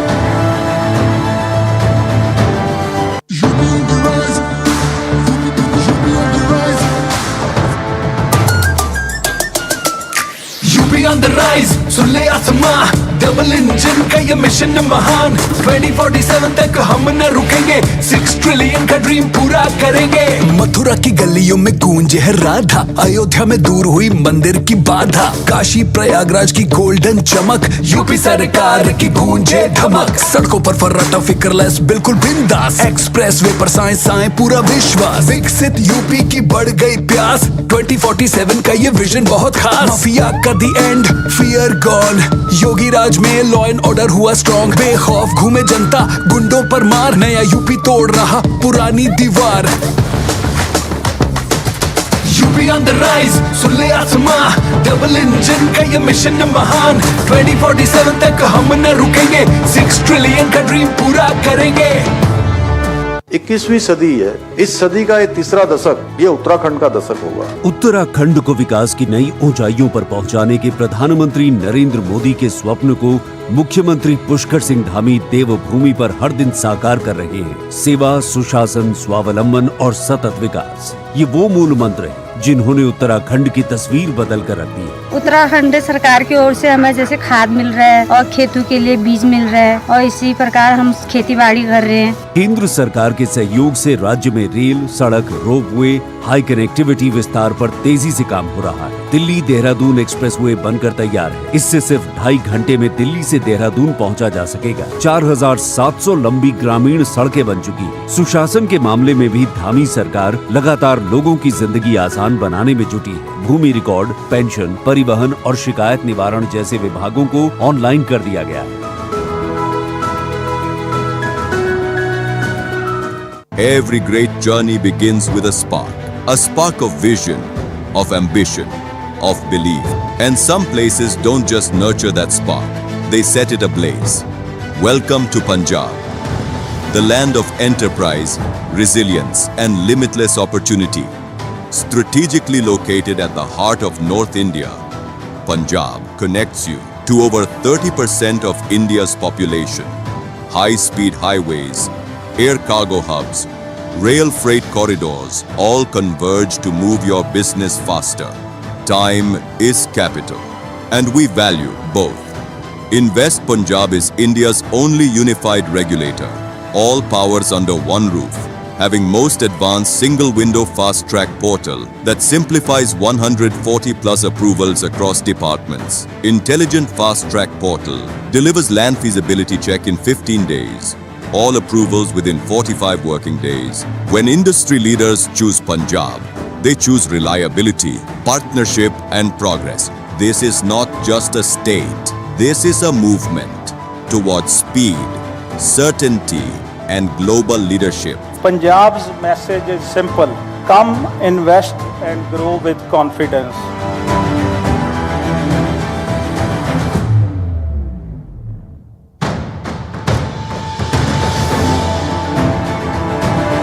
ਅੱਜ ਜਿਹੜਾ fast track Punjab portal ਬਣਿਆ ਦਾ ਫਾਇਦਾ ਉਠਾਓ। 2 ਹਫ਼ਤਿਆਂ ਦੇ ਵਿੱਚ ਸਾਰੀਆਂ clearance ਜੋ ਜਾਣਗੇ ਤੁਹਾਨੂੰ single window and single PAN ਨਾਲ ਅਸੀਂ ਐਡ ਕਰਾਂਗੇ ਕਿ ਉਹ ਇੱਕੋ ਪੈਨ ਨਾਲ ਹੀ ਉੱਥੇ ਹੀ ਤੁਹਾਡਾ ਸਾਰਾ ਕੰਮ ਹੋ ਜਾਏਗਾ। From mega industrial parks to green energy corridors, Punjab is building the future now. And the only thing missing is you. It's time to invest in ambition. It's time to invest in Punjab. Every great journey begins with a spark of vision, of ambition, of belief. And some places don't just nurture that spark, they set it ablaze. Welcome to Punjab, the land of enterprise, resilience, and limitless opportunity. Strategically located at the heart of North India, Punjab connects you to over 30% of India's population. High-speed highways, air cargo hubs, rail freight corridors all converge to move your business faster. Time is capital, and we value both. Invest Punjab is India's only unified regulator, all powers under one roof, having most advanced single-window fast-track portal that simplifies 140 plus approvals across departments. Intelligent fast-track portal delivers land feasibility check in 15 days. All approvals within 45 working days. When industry leaders choose Punjab, they choose reliability, partnership, and progress. This is not just a state. This is a movement towards speed, certainty, and global leadership. Punjab's message is simple. Come, invest, and grow with confidence.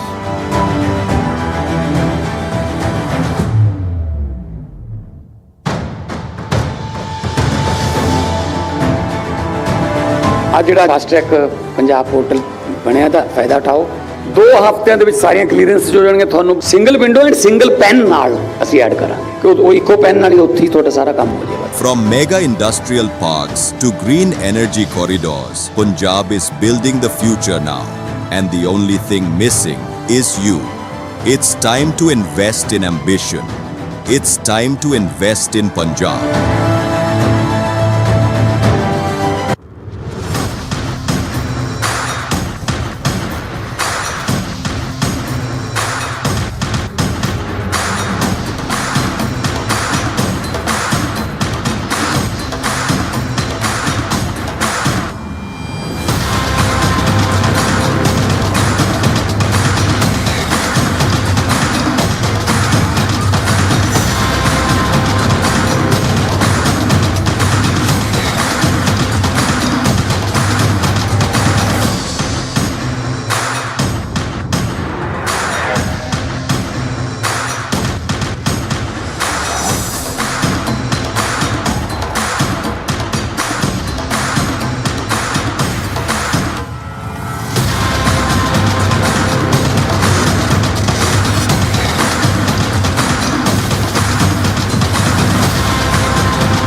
Established in 2005, BLS International Services Limited is a global leader in visa, passport, consular and citizen services. With over 20 years of experience, BLS International is recognized as one of the top 2 firms in the industry, collaborating with 46+ client governments. The company operates in 70+ countries, managing over 50,000 centers with the support of 60,000 dedicated employees. BLS International has processed more than 360 million applications, ensuring exceptional data security and service quality. Its excellence is acknowledged by numerous prestigious accolades in multiple quality and security certifications. Uniquely, BLS International is the only publicly traded company in its sector listed on BSE and NSE.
Mia, hi, namaskar.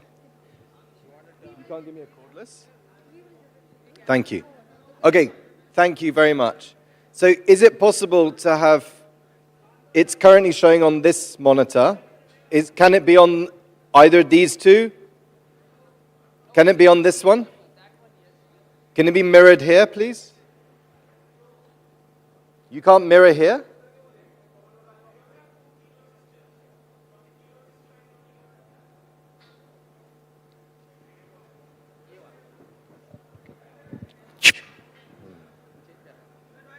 So from the keynote system, Yeah. I can only give it on that. The timer is what will play on the center system. Okay.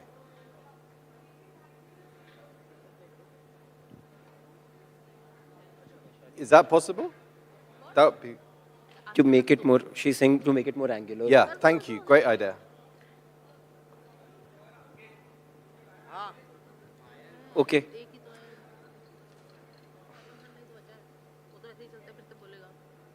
Okay. Oh, this is not...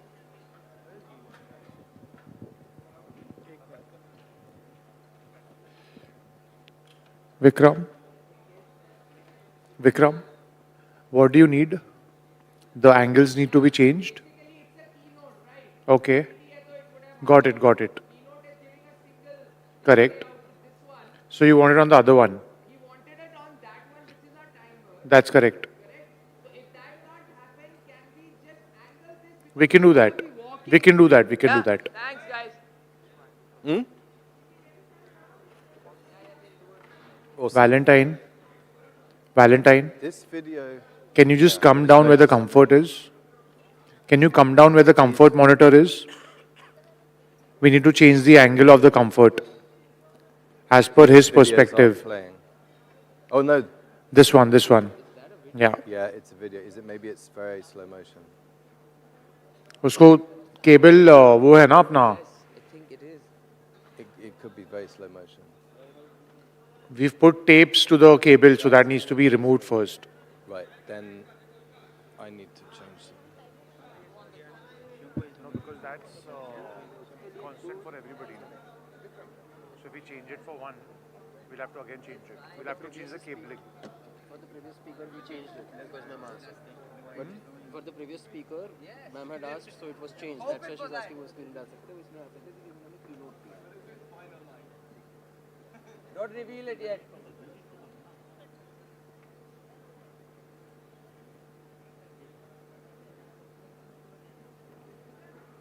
इसके पहले जो presenter थे, इसके पहले जो presenter थे,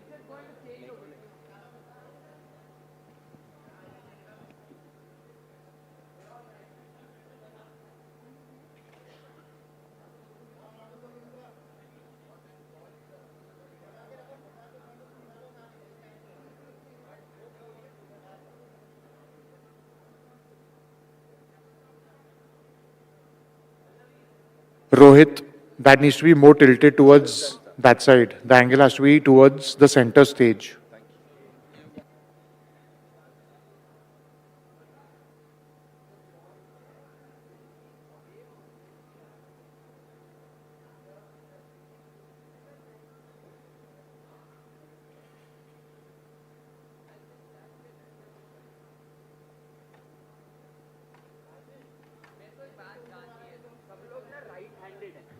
जो मारने वाले हैं मतलब राइट हैंड कैसे होता है राइट हैंड ये होता है ना इससे हमारे काम आ रहेंगे मारना ऐसे है ऐसे नहीं ऐसे मारना है ना ओके दिस में ना हाँ तो नेट नेट इधर रखे हम और वो उधर रखे मशीन को कैसे होगा ये यहाँ पे आएगा नेट हाँ ठीक है नेट यहाँ पे आएगा ठीक है वो वाइट वाला मैट यहाँ पर आएगा मैट मैट के साथ में भी जैसे किया Ananya, is it readable? Okay. अच्छा मेरे को लगा काफी दूर से मारना है ये तो कोने में ही हो गया पूरा खत्म अगर हम ये यहाँ नहीं करके बीच में करें कोई दिक्कत नहीं है तो नेट हमने आपका इमेज में भी दिक्कत नहीं आएगी आपको कौन है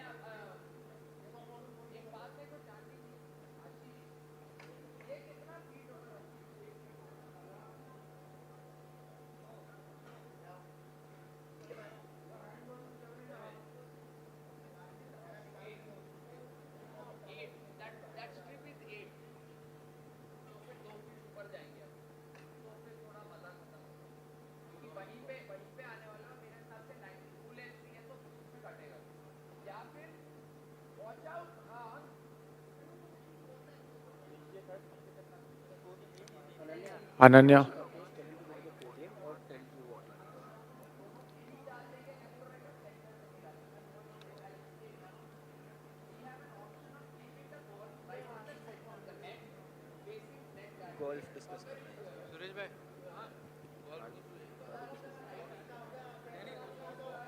So let Rohit Rao and Jay be a part of this conversation.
Clicker? Did I bring it up there? Where's the clicker gone? You didn't give it to me.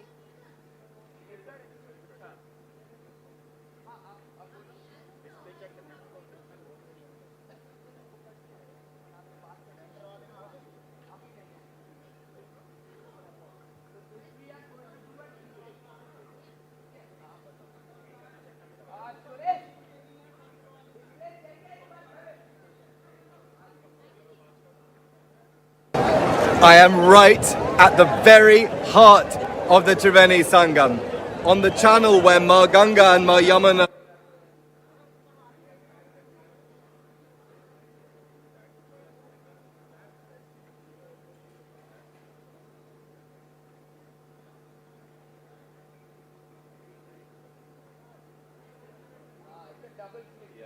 Change the slide and then the play.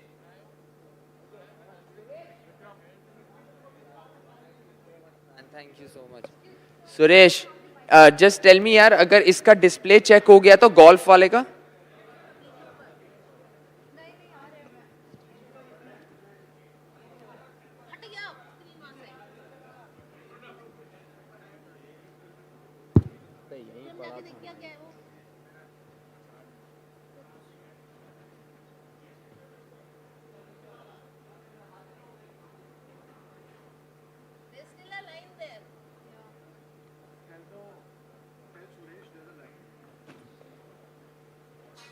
There are multiple वैसे.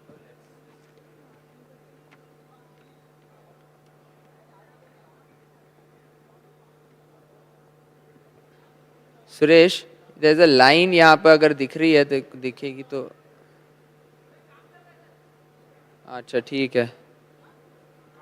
काम चल रहा है. ये पूरा ही strip गया है ना, इस पे भी चल रहा है. Which machine? वो पूरा? हाँ ये आप टेस्ट कर.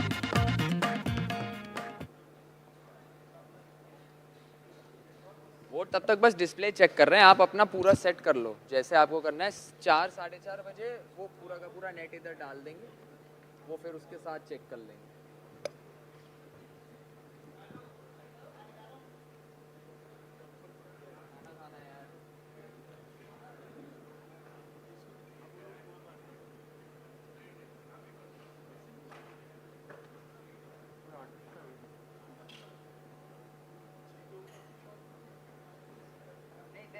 There is a ताहिर जी, दूर का गेम नहीं है, इसमें पास का ही गेम है. सिमुलेशन का चक्कर ये बीच में मीटर है, वो उसके पैर और इसके और उसके बीच में डिस्टेंस उतना ही हो सकता है. ये अच्छा. तो ये वो वाला कौन सी है कि कि भाई तू नेट वहाँ रख, मैंने मार दिया, वो अपन ऐसे खेलने के लिए कर सकते हैं, बट इसका यहाँ जाने के लिए वो सेंसर उसके बैक के पास होता है। अभी हम यहाँ से करेंगे इधर और कितनी स्ट्रेंथ से आपने मारा, कहाँ तक पहुँचा, उसके लिए नेट भी लगाना पड़ेगा। हाँ, नेट हो रहा है, वो आ जाएगा। ऐसे तो 4 लोग उठाएंगे उसको, 10 फीट बाय 10 फीट है। नेट फेस नहीं, net will be facing this side because all of them are righties, so that if that is मतलब अगर यहाँ नेट है, मैं इधर होऊंगा कुछ, तो यहीं से मारना पड़ेगा, टप मारूंगा और यहाँ एग्जिट करना। सेटअप भी हमारा 5-6 वो बोला साइमल्टेनियसली हमारा सेटअप भी लगा हुआ है यहाँ पे, तो हमें बॉल बाहर रखना है, वो एरिया हमारा, लेकिन वो लेफ्ट में लैग आएगा, ये पोडियम बीच में आ जाएगा, पोडियम हटा नहीं सकते। हाँ, इस तरह वे कि हम चेयर वेयर का कुछ कर सकते हैं, बाद में हो सकता है। Vaishali, sorry, I just want to understand the chairs will be placed here all throughout. Sir ये मिनिमाइज कैसे होता है? नहीं ये पूरा मेरे को So ideally then, so first they are chatting. Until then I don't get the golf net on. Is that what we are thinking? On the stage. On stage. Or keep it here on the side. Tea break space. So we can go preset in the tea break. So the idea here is why I'm asking you this is because I need to get the golf net in the center bit of the where the chairs are going to be. Because I'm trying to form a plan. Hello. Why? Because Yes, it's working. Thank you. and the guy back is you don't see anything. Okay. No, so let's put on that side of then everybody's right है ना, तो वो left हो जाएगा, घूम जाएगा। 720 recommend है, but यहाँ से 1080 कर एक्सटेंड करके दिखाओ। साइड और हाँ, ये नहीं ये है राइट, ये लेफ्ट है, एक्सटेंडेड किया है क्या? नहीं मैं राइट ही आया, so I'm saying if we put that side then the net has to be here and I'm playing this side, then your this is so what is it confusing? No but how much, तो अगर मैंने यहाँ रख दिया net, chair extend पे 1080 दिया देख, aunty पे चल ये वाला लगाओ, बहुत ज़्यादा बाबा। तो ये तेरा start from this is what, this is the net starting 10 feet by 10 feet है बाबा, 10 फीट बाय 10 फीट का नेट है। वो भी उनमें podium you're getting the branding also. You can market right there if you want. Get the net. There it is. Get the net. Get the net. ये उसमें 4:30 बजे कर सकते हैं, अभी करना है, अभी कर लेते हैं। तो हाँ जी, ये 4:30 हम टेक चेक करेंगे, अभी हम मार्किंग कर रहे हैं। रेहान गोल्फ से हैं आप इधर रूम में? अमित जी, मैं नेट उठा के यहाँ पे मार्किंग के लिए रख सकता हूँ, रखवा दें? Bro we can keep it यार।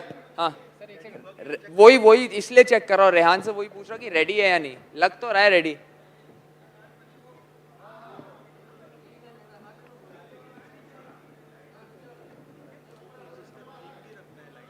तो समझिए वो सब हम लोग 4 बजे कर सकते हैं, जितना कर सकते हैं कर लेते हैं, कर रहे हैं हम अभी टेक चेक, लेकिन पूरा अभी नहीं होगा, तो आपको और टाइम मिलेगा, मिल जाएगा। तभी लोगों का काम पूरा नहीं हुआ है, ये तो सिर्फ मैं फेशियल कर रहा हूँ, इनको वायरिंग जाएगी, इनको मारेंगे, चेक करेंगे, मारेंगे, चेक करेंगे, सही है नहीं है, तब तक हम लाइट करते रहेंगे। हाँ 4-4:30 बजे आधा घंटा आगे पक्का देख, हाँ डुप्लीकेट ही किया मैं, एक्सटेंड भी कर सकता हूँ, देख एक्सटेंड भी देख क्या पता कैसा है, आया हट भी जाएगा, डुप्लीकेट ही रखता तो इसका डुप्लीकेट वाला ये है शायद। Sir feed is on, feed is on, check okay ठीक है, मैं लैपटॉप निकाल देता हूँ। रेहान है नहीं ना उधर?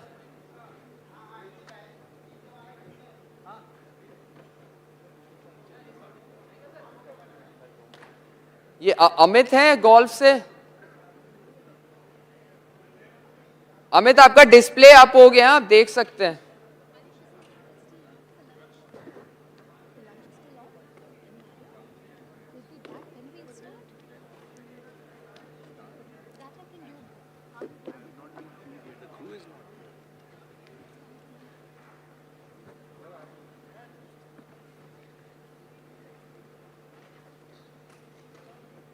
यार दोनों ही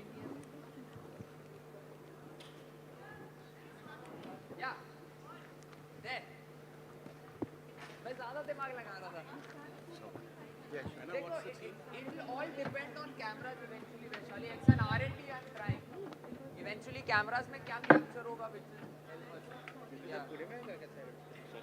वो डिटेक्ट कर लेगा हो गया चेक कर यार खाना छोड़ देना है मेरे लिए कुछ है मैं आ रहा हूँ क्या हाँ बोलना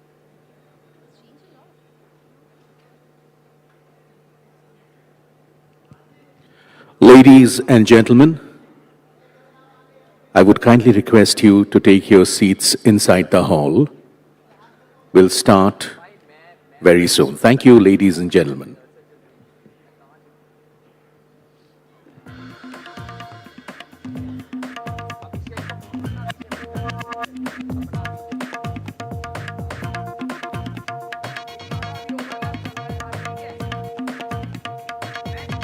स्वप्निल मैं देख नहीं पाया वैसे क्योंकि मैं बहुत पास हूँ उसके हाँ ठीक है वैशाली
गोल्फ वाला बीजी चला दे sorry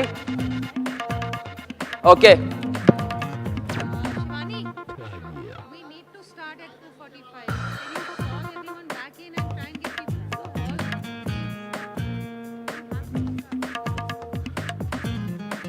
Ladies and gentlemen, thank you guys thank you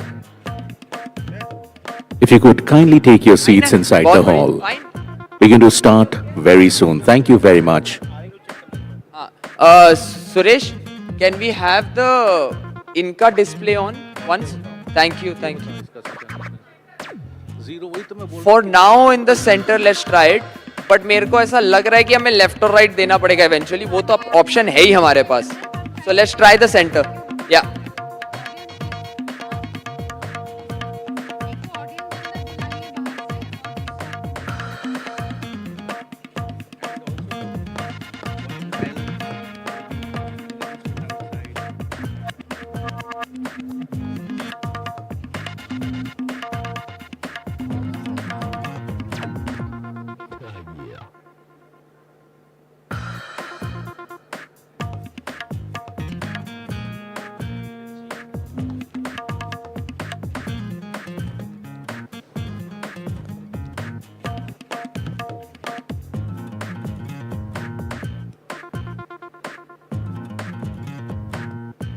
Ladies and gentlemen, kindly take your seats inside the hall. We're about to start. Thank you.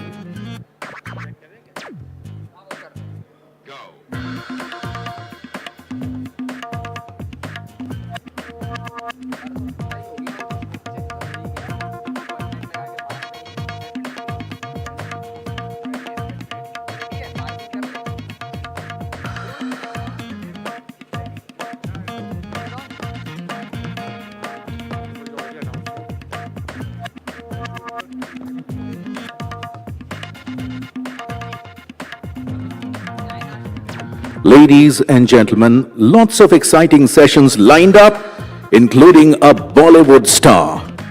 Kindly take your seats inside the hall. We're going to start very soon.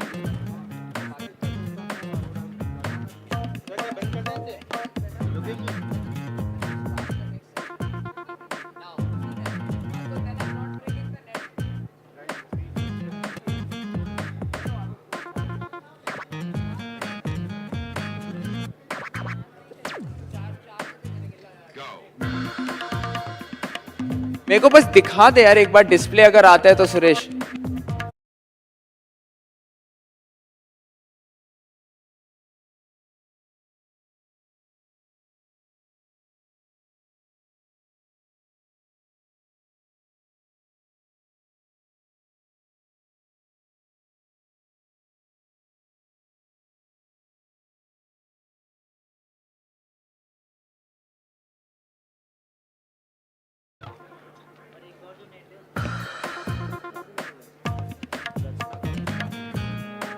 Ladies and gentlemen, a sincere request if you could take your seats inside the hall and settle down. We are unable to start without you being here. Thank you very much.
Ladies and gentlemen, kindly take your seats inside the hall. We're about to start very shortly. Thank you very much.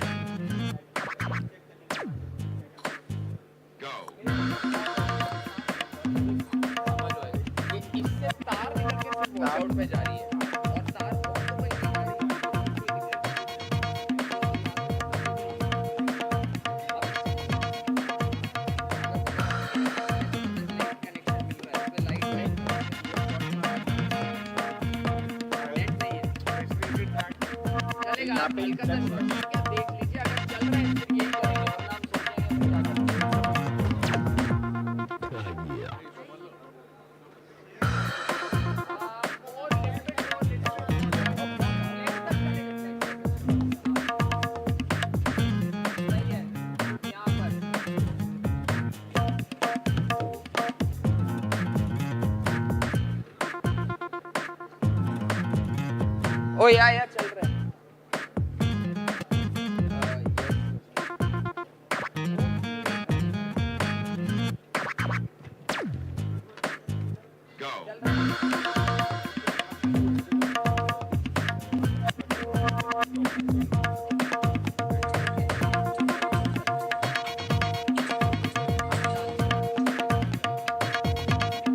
Suresh यार मैं हटना पड़ेगा अभी.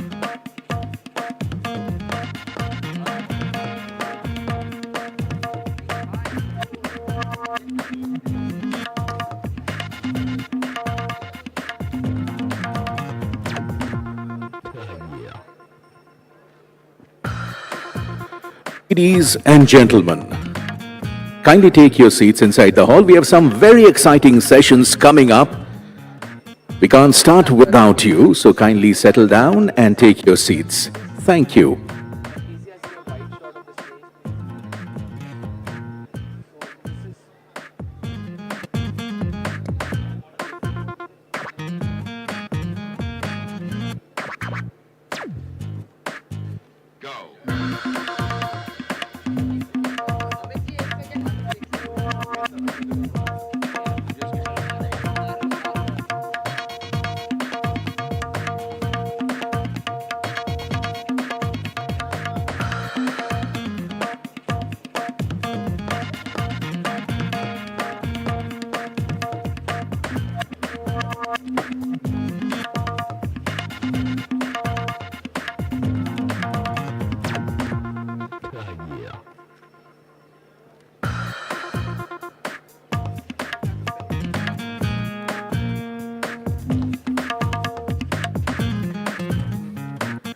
Ladies and gentlemen, the post-lunch session on day 2 at the NDTV World Summit 2025 promises to be really exciting. So take your seats and we will begin shortly. Thank you. ये mic मेरे को दिया था यार।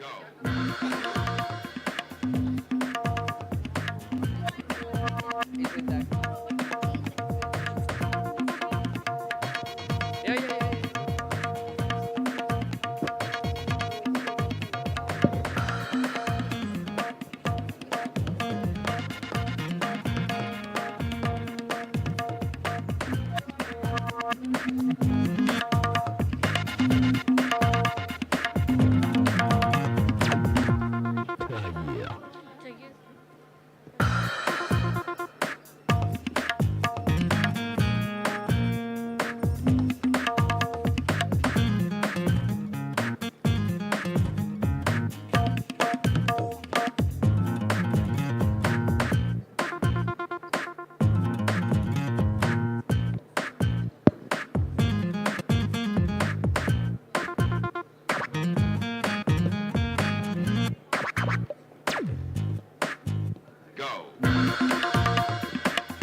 Yeah.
Welcome back, ladies and gentlemen.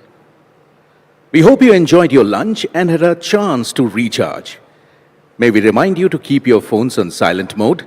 And now, please welcome your host for this afternoon, Vedika Sood.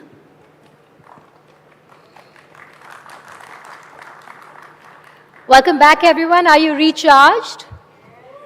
That doesn't sound like anyone who's recharged. Thank you, Gauri. All right, welcome back, everyone, to the afternoon session of the NDTV World Summit. We hope you successfully navigated the geopolitical landscape of the buffet line. If you're feeling any post-prandial sluggishness, we have the perfect antidote, the genius of the indigenous. If the morning dealt with AI's potential future, we now connect that cutting-edge technology back to its deepest roots, from the hectic chaos of Silicon Valley to the wisdom of the Indus Valley. We're about to explore the idea that the secrets to surviving the AI revolution might not be in the next line of code, but in ancient texts. From the digital to the philosophical, please welcome our next speaker, Nick Booker, also known as Indogenius.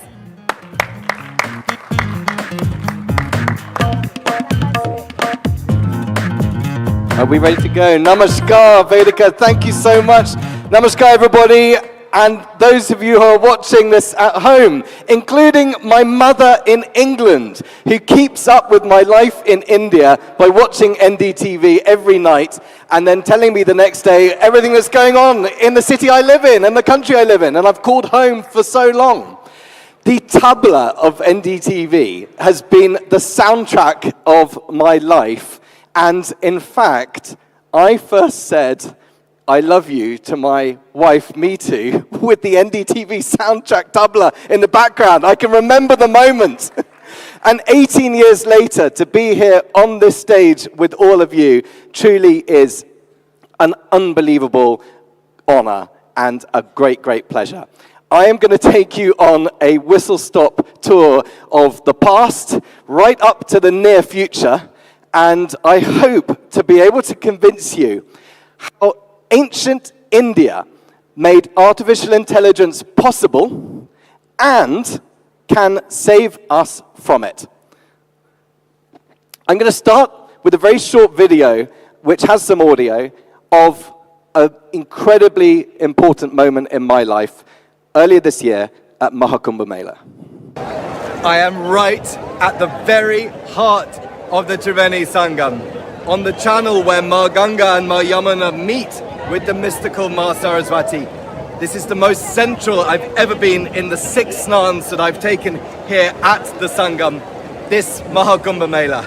It's Maghi Purnima, and I wouldn't want to be anywhere else in the world. It's still true, still true.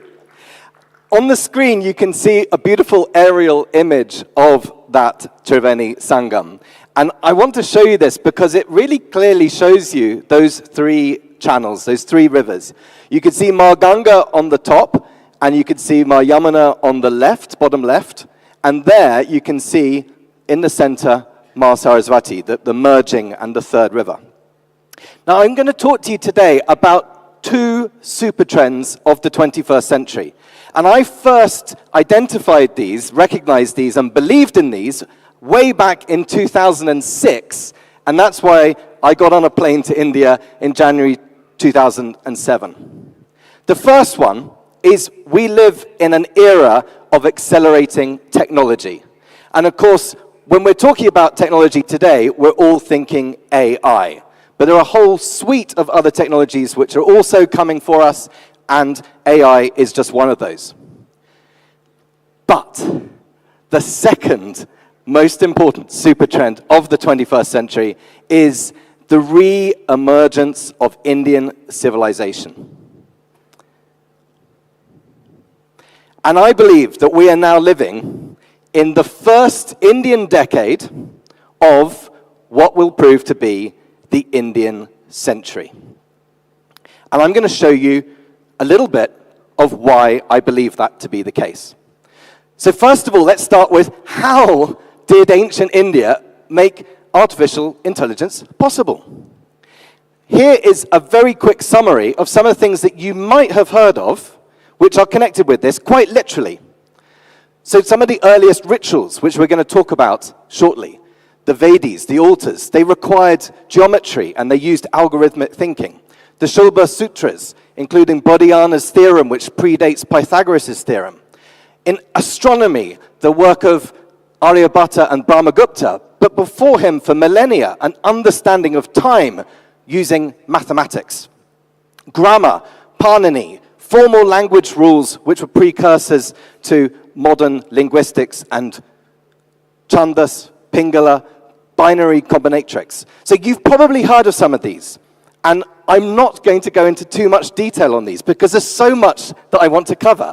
But these do demonstrate, quite literally, discoveries in ancient India which went on to shape the modern world that we are all living in. So Indian ideas revolutionized European science, giving birth to the modern world. Here are some manuscripts that I was looking at earlier this summer from the 12th and 13th century, and you can see in those tables the first uses in Europe of Indian numerals, Hindu Arabic numerals, of zero, of place value, of decimals, and they absolutely caught the imagination of the intellectuals of the 12th and 13th century in England, which is where those manuscripts were made. And the table on the right is a guide to how those numbers were being used. They were being used for computing time. In fact, the word computus was used in Europe to describe the calculations required to calculate when the Easter falls, which is the most important of the Christian festivals. And it's a movable feast like many Indian religious festivals because it relies on both calculations around the moon and the sun. So those numbers were being used. Now, all of those numbers were being based on astronomical tables that were created by Brahmagupta in India, and they were centered around astronomical observations made in Ujjain. So in many of these texts in Latin and in Greek and in English, what we were finding is references to the sky as it was at the place on Earth known as Arin, or Ujjain. So when we think today about India and IST being 5.5 hours from GMT, and we think of the center of the map being 0 degrees running through Greenwich in London, the English actually thought in the 13th century, as did most of the Europeans, that the center of the world for their calculations was right here in India, in what is now Madhya Pradesh. And there's another table there. And look at that on the right. That is an astrological chart for King Stephen. And it looks just like a kundli, doesn't it? Right. Here is one of the leading experts in the world, Professor Charles Burnett. He specializes on the introduction of Arabic learning to Europe. But in the conversation we had together earlier this summer, he re-emphasized the fact that, of course, it's really Indian learning coming through the Arab world into Europe. And on the right there, you can see just how excited Europeans were with Indian numerals. This is the personification, this is the personification of Arithmetica. And you can see on her dress, there are numerals. Those are numerals which come from Brahmi, Devanagari, through the Arab world, Gurba numerals, and into Europe. And on the bottom left, you see a rather, the bottom right, you have a rather unhappy chap. Look, he's frowning. That's Pythagoras. And Pythagoras is calculating using counters, abacus counters. But on the left, you see a very happy chap. That's Boethius. And the reason why he's happy is he is using Hindu numerals. And he's able to make faster, quicker calculations as a result. So this is from 1508. The 12th century mathematization of science is the key step in the making of the modern world. We talk about the Renaissance being the 15th century. We talk about the discoveries of Newton and Leibniz. But actually, they are standing on the shoulders of giants, to quote Newton, And those giants were in the 13th and 12th century, and they were standing on giants that once stood on this soil here in India. There is a difference in the way of thinking, Greek, European, and Indian thinking in the millennia that preceded this moment. The Europeans were into something which is called axiomatic model making by modern scientists. So they believed in self-evident truths, they believed in creating a model, and then you go out and you find the data and you kind of make it fit your model, your way of understanding. So it's very easy to be logical and rational on that basis, but it isn't actually, interestingly, necessarily grounded in reality. It's grounded in a model that is then applied to reality. India specialized in something which is being called by Rodham Narasimha, fantastic Indian academic from IISc, as computational positivism, about looking at the world, looking at reality, at Sat rather than Asat, and interpreting it and changing your models and your computations based on that reality. And we're going to be coming back to this shortly. Here's something fun for you. All monkeys climb trees, right? I think we can agree on that. The porcupine is a monkey, right? Therefore, the porcupine climbs trees. This is a logical statement. It's an argument that makes sense. Monkeys climb trees, porcupine's a monkey, the porcupine climbs trees. There's only one problem. Porcupines don't climb trees. So although the first statement is true, the second premise is false. And therefore the conclusion is also false. But if you believe the premises and you follow the logic, then you come to the conclusion that porcupines climb trees. Ian McGilchrist is a fantastic psychologist and neuroscientist who looks at the difference between left and right hemispheric ways of perceiving reality and attending to the world. And he describes the left hemisphere as logical, rational, seeking order, seeing parts rather than wholes. And when someone suffers from a right hemispheric stroke, they will read this and totally agree with it. It makes perfect sense. However, right hemispheric attention is much more holistic, contextual. It's looking at relationships between things. And people who have a left hemispheric stroke, they're immediately able to work this out because their right hemisphere is able to realize, well, porcupines aren't monkeys, so this doesn't make sense. We have left and right hemispheres of our brain, as do all animals and creatures, going back to nematode worms 700 million years ago, because we need to do two things at once. We need to, imagine you're a bird, you need to choose the grain from the grit on the floor, grain, grain, eat, grit, ignore, grain, eat. And at the same time as that, make sure that a cat doesn't jump out and eat you. So the left hemisphere is focused on the task. It reaches out into the world. It masters the world. It's very powerful. The left hemisphere takes a step back, attends, and is aware, an open awareness. Indian philosophy has always looked at these differences, gods and goddesses as consorts and pairs in stories and mythology, in yoga, Ida, Pingala, Sushumna. There's all sorts of references to this idea of harmony being required. And obviously that is one of the definitions of yoga. But I want to look at it in a slightly different way and apply it to artificial intelligence. So here we've got and don't worry, some of these slides are going to have more information, and I'll go through them fairly quickly and highlight the important things. So the axiomatic model making I'm suggesting is European. Computational positivism is more Indian. And let's just jump down to the porcupine example. So it accepts the axiom and concludes porcupine climbs trees, whereas computational positivism would reject the false premise based on data, based on experience. So the AI parallel, the artificial intelligence parallel, is that with aligned and constitutional systems, which is what ChatGPT, Anthropic, some of these models are doing, they can make these mistakes, whereas something that's just grounded on the data will just give you the answers in the data. So if the data's wrong, it will give you a wrong answer, but it will give you the answer that's in the data, and we're going to come back to what that means.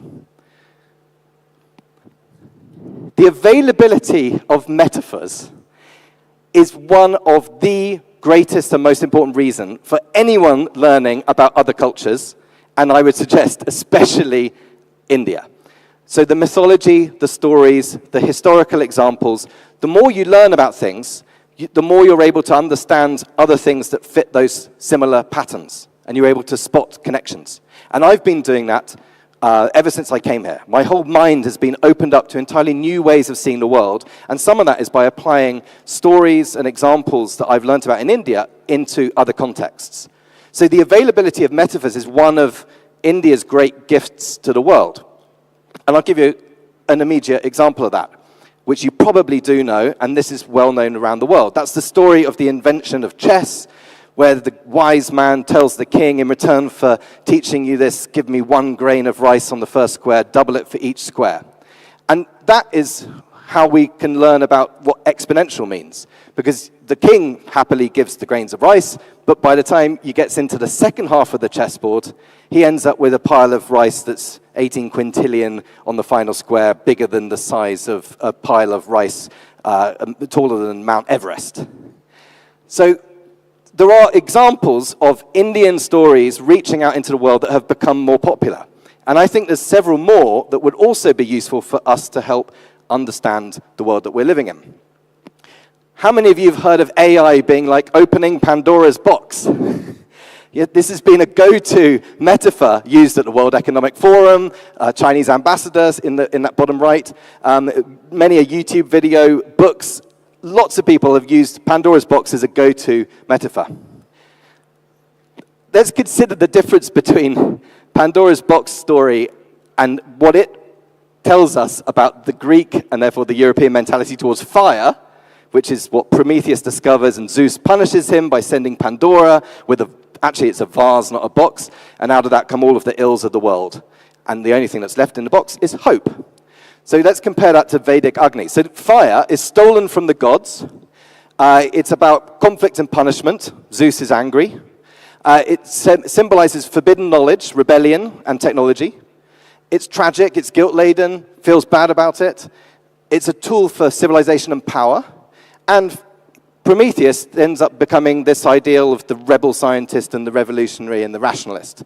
And a view of knowledge that is, fire is an example of something that's dangerous when seized from the divine.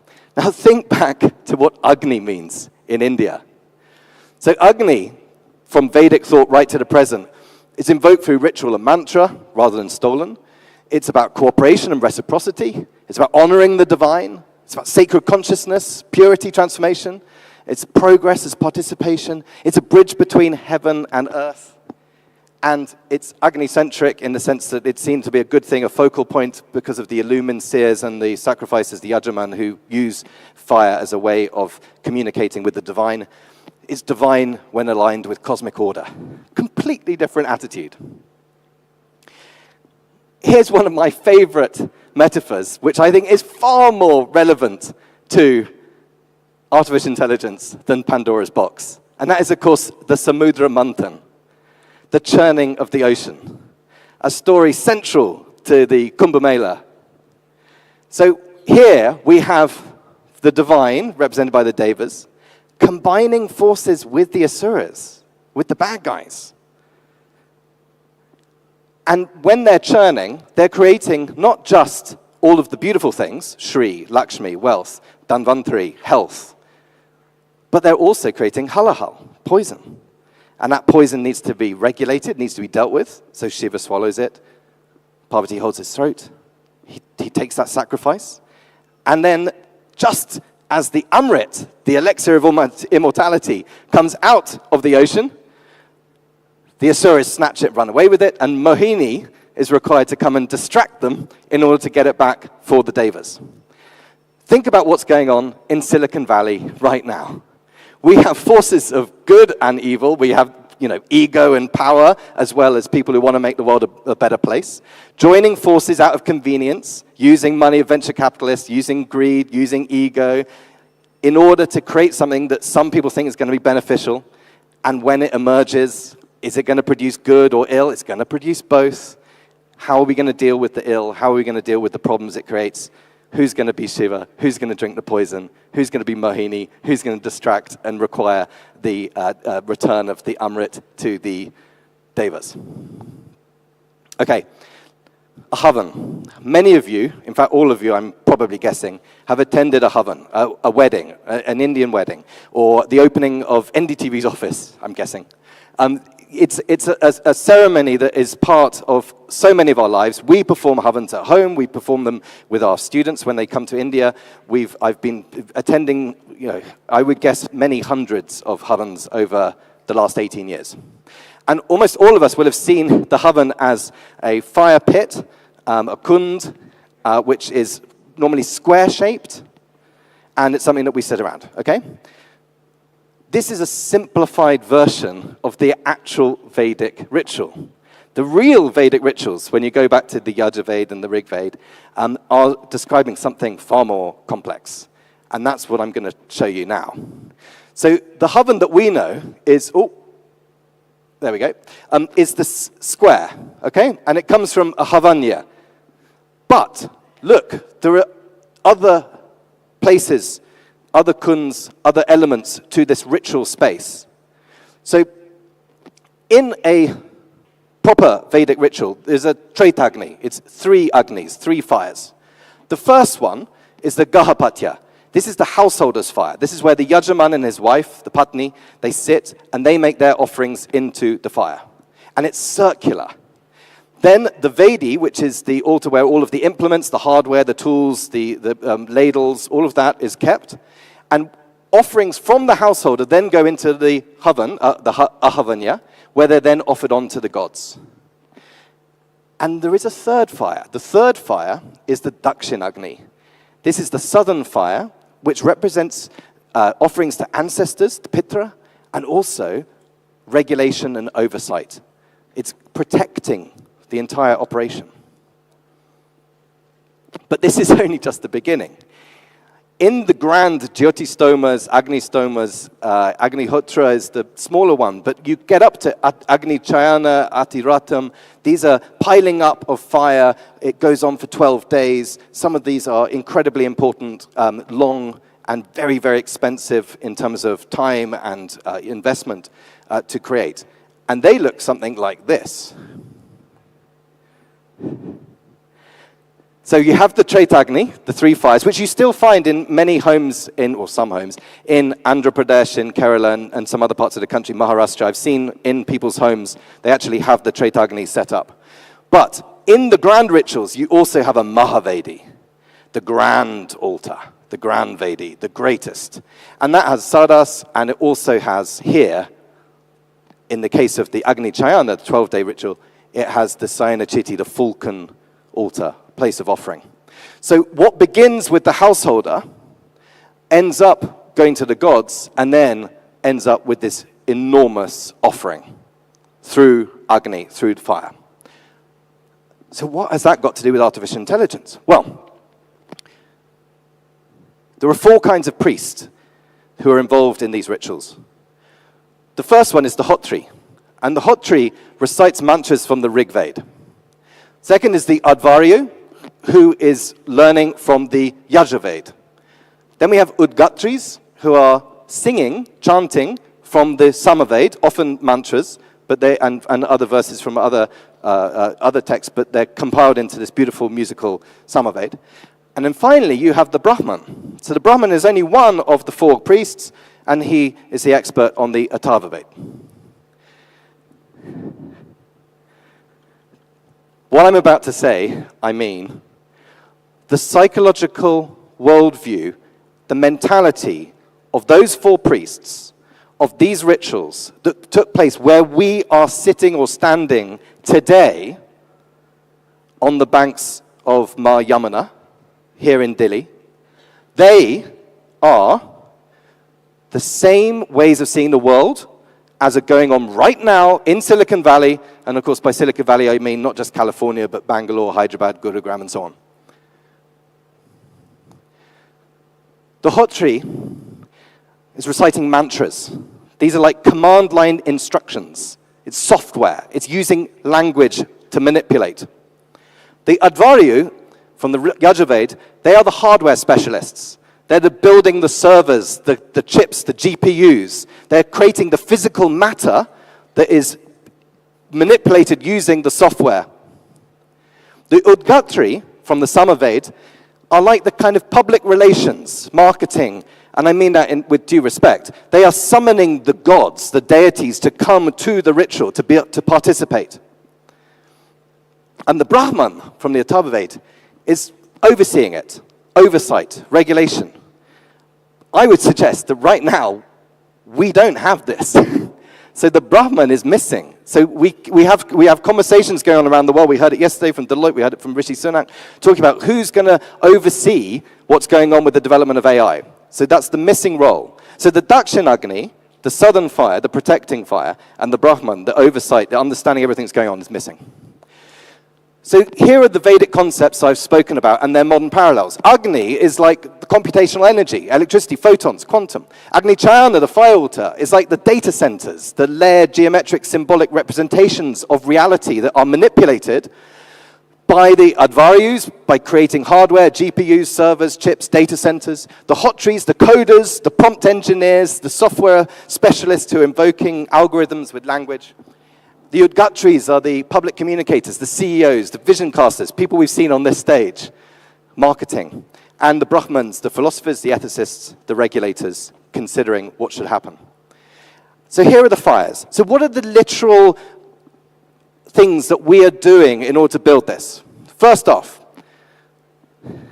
our devices that we all have in our pockets, that this is being played through, the internet, your mobile, your iPad, your computer, in your office, in your home, they are like the Gahapatya. We are all householders offering data through our cameras, through our texts, through our messages, through our locations, through everything that we're doing with our devices. We are offering data as householders. We don't know the technology, but we use it and we're feeding it. Just like the Yajaman in the sacrifice doesn't know that the priests have to build everything for him. He's just there to offer and do what they tell him. That's us. Then, once it has been processed through the devices, it ends up with the apps. So these are like the minor deities. So Facebooks and YouTubes, the places that are consolidating all of the data that we're offering as householders into the world through our fires, our kuns, our mobile phones, our Black Mirror devices. And then they are aggregating that and shifting it on to the big AI models themselves. This is the huge consolidation. This is the multi-trillion-dollar fight that is going on right now. Like different Mahavedis in the forests of northern India 5,000 years ago, people are competing for the offerings to be made at their Mahavedi. And those are the Microsofts, the Googles, the Anthropics, the OpenAIs, the oracles, the large aggregators of all of that data coming from all of the apps, from all of the householders, from all of us. And notice that there's no regulator, there's no Dakshinagni. So here are the Silicon Valley equivalents. We now have we've gone that. So ancient India can help us understand artificial intelligence through metaphor, through analogy, through parallels. In fact, at the core of the Vedic worldview is this idea of bandhus, of connections that can be made between people and places and priests and rituals and cosmos and celestial objects. They're all seen to relate so that you can understand one and then it helps you understand another. Arundhati Darshana Nyaya, one of my favorites, but a story for another time. So how can AI that is ancient India save us from AI that is artificial intelligence? At the moment, I've just described how it created it through the discoveries that were made in India and traveled across the world, and how it can help us understand it, but how can it save it from us? So how do AI, particularly these large language models, which are the current forefront, how do they work? So the first layer is the base model. That's where all of the data is aggregated, okay? I would suggest that that's computational positivism. So that's gathering the data and you just got the data. The data is what the data is. So if the data's wrong and biased, for example, if it just says elephants are pink, elephants are pink, elephants are pink, then guess what, guys? Elephants are pink. Then you get alignment. So reinforced learning, human feedback, constitutional AI, different approaches that OpenAI and people and others are taking. That's fine-tuning. That's these teams of people sitting in San Francisco mostly, but also with offshore centers in different parts of the world. And they're creating a normative layer where they're layering values and ethics on top of that data. Axiomatic, model making, could be wrong. Maybe the model says elephants are pink. The system prompt is what most wrappers, and when you're using AI, most of them, you can either add a system prompt yourself, if you're building a system, or someone's done that in between you and the model. That's institutional, it's typically corporates. Again, if it says, pretend elephants are pink, then when the user said, what color are elephants, it will say they're pink, even if the data said they were gray. And then finally, us, the users. If you go onto ChatGPT and you give an instruction saying, I want you to pretend that all elephants are pink, the next time you say, what color elephants, it will say they're pink. Even if the system layer said, be truthful, even if the, if the model itself had got different data. So I'm proposing something which I'm calling the law of metaphysical convergence. And this is the formula that I've created to summarize this. The probability that an intelligent system converges on a worldview that is benevolent, i.e. it has reverence for living creatures and consciousness, which I hope is what we all want from these intelligences, that increases with the quantity, the coherence, and I'm suggesting the dharmic quality of its data. And by dharmic, it doesn't necessarily have to come from Indian traditions. It can come from other traditions that are ethical. But the point is that we want data and we want models that respect life, that respect humanity, that respect all living creatures, that are peaceful, that are cooperative and helpful, harmonious. And this is how we do that. We need to swamp the AI with data. We need to build out the base model based on the largest corpus of data it doesn't yet have. And that is the tens of millions of Indian texts, Sanskrit mostly, but also Pali, Prakrit, Tamil, other languages. They're undigitized, and they are the greatest evidence and exploration of consciousness ever. Not even Harvard and MIT can compete. This is testimony and experiments with what it is to be human, what it is to be conscious, that goes back thousands of years. It's accumulated in this country and in British Museum and British Library and a few other places. And it's currently inaccessible. So all of the data from your phone, as householders with your mobiles, and they've got that. Wikipedia, Britannica, every published book, that's all in the system already. They've run out of data. Tesla cars driving around, bringing in data for, they know what roads look like, they know what stoplights look like, but do they know what consciousness is? That's what ancient India still has to offer.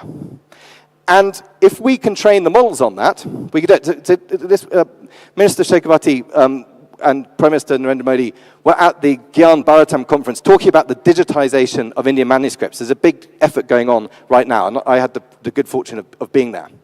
And here's an example of me finding some Hindi, there's also some Sanskrit ones, these were Hindi, in Prayagraj about Devi Mahatmya, about the Puranic texts and the Prayag texts about the Maghi Mela and the rituals that were being carried out at Prayagraj over the centuries. And on a train, 3rd AC, from New Delhi down to Prayagraj, I vibe coded over about 5-6 hours an app which enabled me to translate Sanskrit text into English, because there was one particular text, the Trisali Setu, which is by Narayana Bhatta, who was the inspiration behind the Gyan, Kashi Vishwanath in Varanasi. He had written about the rituals of Prayagraj and Gaya and Varanasi, and the bit on Prayagraj had not been translated into English, so I built an app on the train to do that. Another text I came across was the Ganga Bhakyavali, which is by Vishwasa Devi. Have any of you heard of Vishwasa Devi? Probably not. She was a queen of Mithila, northern Bihar. She ruled in the 15th century. She was not only a female political ruler of India, but she was also an incredible Sanskrit scholar and poetess. And it was actually her work that Narayana Bhatta, a century later, used for all of the references on Prayagraj, on Varanasi, on the rituals around Ganga, Turpan, Pindan, Mundan, all of these things. She collected all of that in a text. Okay, so I'll leave you with this. Indians, right now, are also at the heart of AI. And I'll give you a couple of quick examples. This was the most important paper, Attention is All You Need, which described transformers, which is the birth of the modern large language model movement. So ChatGPT and everything that we're taking for granted now comes from this paper. And two of those people were modern Indians who have changed the world. Ashish Vaswani, who went to BITS Mesra in Ranchi, Jharkhand, and Nikki Palmer. And Nikki was self-taught in Pune because she didn't get into IIT, and she ends up changing the world with this. And of course we have Satya Nadella, Sundar Pichai. What's missing in the middle? Satyam, Sundaram, Shivam. We need the good, we need the auspicious. The quest for the truth, the quest for the beauty needs to be combined with the quest for the good. Bharat Mandapam, where we are sitting right now. I would translate Bharat Mandapam as the protective shelter of the possessors of light, the light of knowledge. One of the roots going way back for Bharat is this, the possessors of light.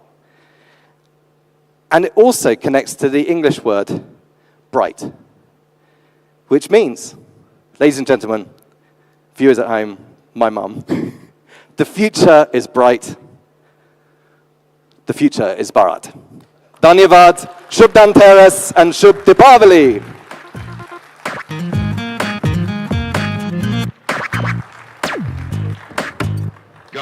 Thank you so much. Folks, wasn't that outstanding? And I'm going to use Nick's logic here and then defy it. Nick, you were great, you were great, you were great, and you were truly great. We aren't using the pink elephant logic here. We're defying it. Thank you so much. Thank you. Wonderful. Thank you. Thank you, Nick. Sounding and looking sharp as always. Thank you, Vedika. From history and philosophy back to modern times, one of the greatest assets a nation possesses today isn't just its military or its currency. It's the story. How Bharat tells its story to the world defines its future. Indeed, and no one is more central to shaping that narrative than our next speaker. Ladies and gentlemen, please welcome Sanjay Jaju, Secretary, Ministry of Information and Broadcasting, to the stage for our next talk. Go.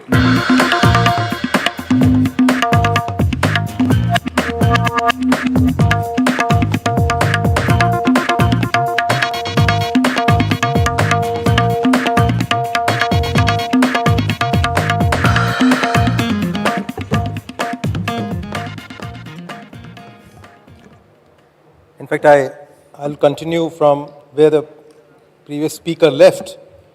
He's talking about India, he's talking about Bharat, and he was also talking about our rich ancient heritage. So that's where I'm here, respected dignitaries, friends, ladies and gentlemen. It's indeed an honor that I'm speaking on the theme that actually captures the spirit of India, spirit of our civilization, and of our century. The topic is soft power, strong nation, how Bharat shapes the world. Ladies and gentlemen, at this moment when nations are measured not by the size of their economies or militaries, but actually they are measured by the strength of their ideas, strength of their cultures, and of course values. It's important to recognize that Bharat's greatest export to the world has always been its wisdom. You saw it in the earlier presentation. Wisdom, not its weapons. its compassion, not its conquest. Our Honorable Prime Minister, Shri Narendra Modi ji, spoke at Waves, and he actually said that India's strength lies not in what it can acquire, but in what it can inspire. And that inspiration, friends, is the essence of our soft power. The ability to move hearts before we move hands. And from the chants of Rig Veda to the codes of UPI, Bharat's story has always been one of continuity with creativity, of a nation that tries to convince, not coerce. Friends, in an age that currently is dominated by noise and disruption, Bharat speaks with a quiet confidence, the confidence of a civilization that has endured, evolved, and enlightened humanity for millenniums. For much of history, nations competed for hard power, the power to command, the power to control, the power to coerce. Friends, hard power can protect borders, but it cannot build bridges. It can win wars, but it cannot win hearts. In today's interconnected world, influence flows through trust, ideas, and inspiration. And as a scholar, Joseph Nye pointed out, this is what is called as soft power. Friends, hard power controls, soft power connects. And it's the hard power which actually wins only wars. Soft power wins trusts. As I say, hard power may dominate space, but soft power is the one that's going to define time. So as the world gets fatigued by the friction of wars, walls and wealth, soft power replaces fear with faith, rivalry with respect. During India's G20 presidency, right here in this enclave, the motto, Vasudev Kutumbakam, which was one earth, one family, one future, and it was not a slogan, but it actually was a statement of civilization. And when the New Delhi Leaders' Declaration came out right from here, which achieved consensus despite global polarization, it reminded the world that moral persuasion can succeed where military pressure fails. Friends, India's soft power is civilizational. Our values of ahimsa, satyagraha, sarvodaya transforms global movements. We have seen in the case of Martin Luther King to Nelson Mandela, the moral compass of the modern world has actually pointed back to India. Yoga and Ayurveda have become universal symbols of wellness. Dharma and karma, as was there in the last presentation, have entered the world's vocabulary of virtue. Every 21st June, when millions of us perform Surya Namaskar from the Sydney Opera House down south to Central Park up there in the north, they salute not just the sun, but the source. That's India. Our sages taught us that world is one family. Our scientists are now proving that planet is one ecosystem. This actually is the continuum of consciousness that defines Bharat, which is ancient in essence, but modern in its expressions. And our spiritual heritage, the philosophies underlying Hinduism, Buddhism, Jainism, Sikhism has shown that peace, tolerance and coexistence are not political choices, they actually are civilizational imperatives. And friends, when scriptures speak to the spirit, when storytellers speak to the screen, India's media and entertainment segment, the segment that I currently have the charge to take forward, is now a huge enterprise which is trying to explore economy as its, which is trying to explore emotions as its new economy. From Satyajit Ray to Rajamouli, from Lagan's cricket field to Elephant Whisperer's quiet compassion, Indian cinema has turned culture into conversation. To give this creative current a global harbor, India hosted, as all of you know, the first ever World Audiovisual and Entertainment Summit, of which all of us in the media industry were a part. A platform that brought together more than 100 countries, more than 3,000 companies from world over, with one global message coined by our Honorable Prime Minister, connecting creators, connecting countries. And this reflected our belief that collaboration is the new currency of culture. Our music, from the tabla beats to A.R. Rahman, blends tradition with technology, finding rhythm in every culture. Our art and craft, Madhubani, Kalamkari, Khadi, they are all heritage with a heartbeat, living and breathing symbols of our resilience. Festivals like Diwali, that we currently all of us are celebrating, and Holi are now being celebrated across more than 100 countries. Not just as Indian events, but as global festivals of light and joy. The year 2023 was declared as the International Year of Millets. This was another Indian idea that was shaping the world's future of food. Through every medium, cinema, crafts, cuisine or color, Bharat not just entertains, it also educates the world about harmony in diversity. India's intellect and its invisible infrastructure, from the zero of Aryabhatta to Chandrayaan 3 touchdown at Shiv Shakti Point, our pursuit of knowledge has always married science with soul. Our ancient universities, Takshila, Nalanda, Vikramashila, were the Silicon Valleys of their age. Today our IITs, IIMs and AIMS are carrying forward that flame. Through our digital public infrastructure, Aadhaar, UPI, CoWIN, ONDC, we are building the world's largest open source model of inclusion. More than 50 countries are now studying our stack, proving that our software is not just code, but it is conviction. As was indicated, artificial intelligence going forward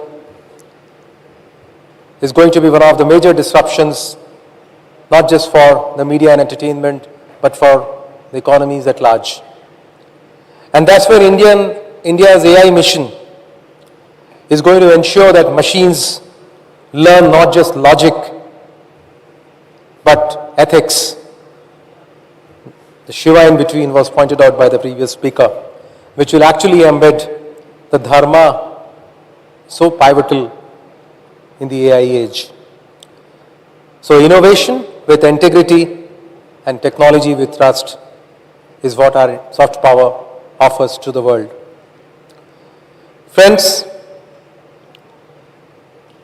in this era of shouting capitals, India remains the calm center. Our diplomacy blends policy with philosophy, growth with goodness, influence with integrity. Our leadership at the International Solar Alliance, Mission Life, Lifestyle for Environment shows that we practice what we preach. And friends, we do not aspire to be a dominating superpower, destabilizing the world. We aspire to be a power center of stability, sustainability, and above all, spirituality. Our diaspora, close to 35 million Indians living in more than 200 countries, they form a constellation of competence and compassion. They are our ambassadors of ability. When Diwali lights up the New York City Hall or the Melbourne Cricket Stadium, it echoes with the beats of Bollywood and Indian films. It's actually our diaspora which is turning our culture into celebration. Bharat's spirituality, our soft presence, is mindfulness in motion. From our gurus, Swami Vivekanand to Aurobindo, to Mata Amritatmayi, to Ravi Shankar and Sadhguru, all of them have made ancient insights a modern instrument for harmony. India's compassion also walks the talk.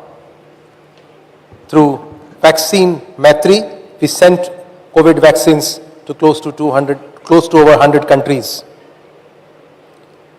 Our eternal gift to the world has been turning faith into fellowship and culture into compassion. Friends, as I talk about India's soft power, I'd like to mention that India's soft power is not ornamental. It's actually operational. It converts our diversity into dynamism, our heritage into humanism. It is the reason India is trusted when others are merely heard.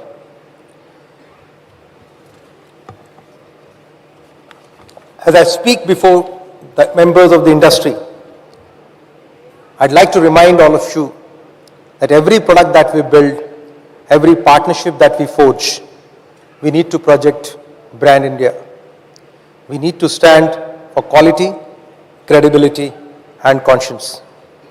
To all our creators, artists, innovators, and scientists, it's essential that our technology is inclusive, our technology is intuitive, and our technology is inspired by Dharma, because that's what the ancient heritage teaches us. And to each one of us, the world's idea of Bharat begins with us. It's our honesty, it's our humility, and our hard work that's going to bring in our soft power across the world. Because when Bharat speaks, the world listens, not out of fear, but out of faith, not from compulsion, but from our conviction. Ladies and gentlemen, this is India. This is India's soft power. Thank you. Jai Hind. Jai Bharat. A very happy Diwali to each one of you.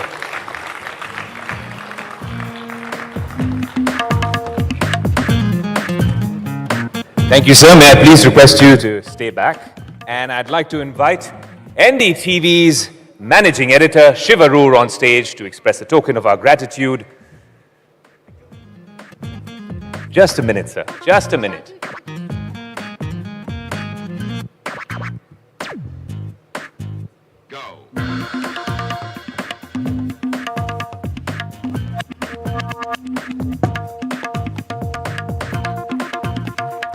Thank you, sir, and a very happy Diwali to you too.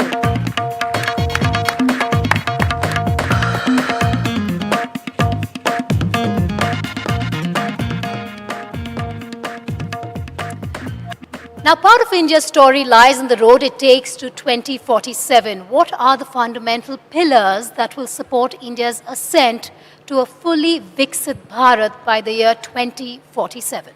Our next speaker is uniquely placed to guide this conversation. He holds the Georgie Paulo Leman Professorship at the Harvard Business School. He is someone who doesn't just study global challenges, but consults on how nations can successfully innovate their way out of them. He's here to talk about innovation, equity, and the role of science education and fiscal spending on R&D as a pillar of Viksit Bharat, because science is strategy, research is strategy. Ladies and gentlemen, this is going to be a special one. Please join me in welcoming to the stage Professor Tarun Khanna. His talk will be followed by a conversation with NDTV's Vasudha Venugopal.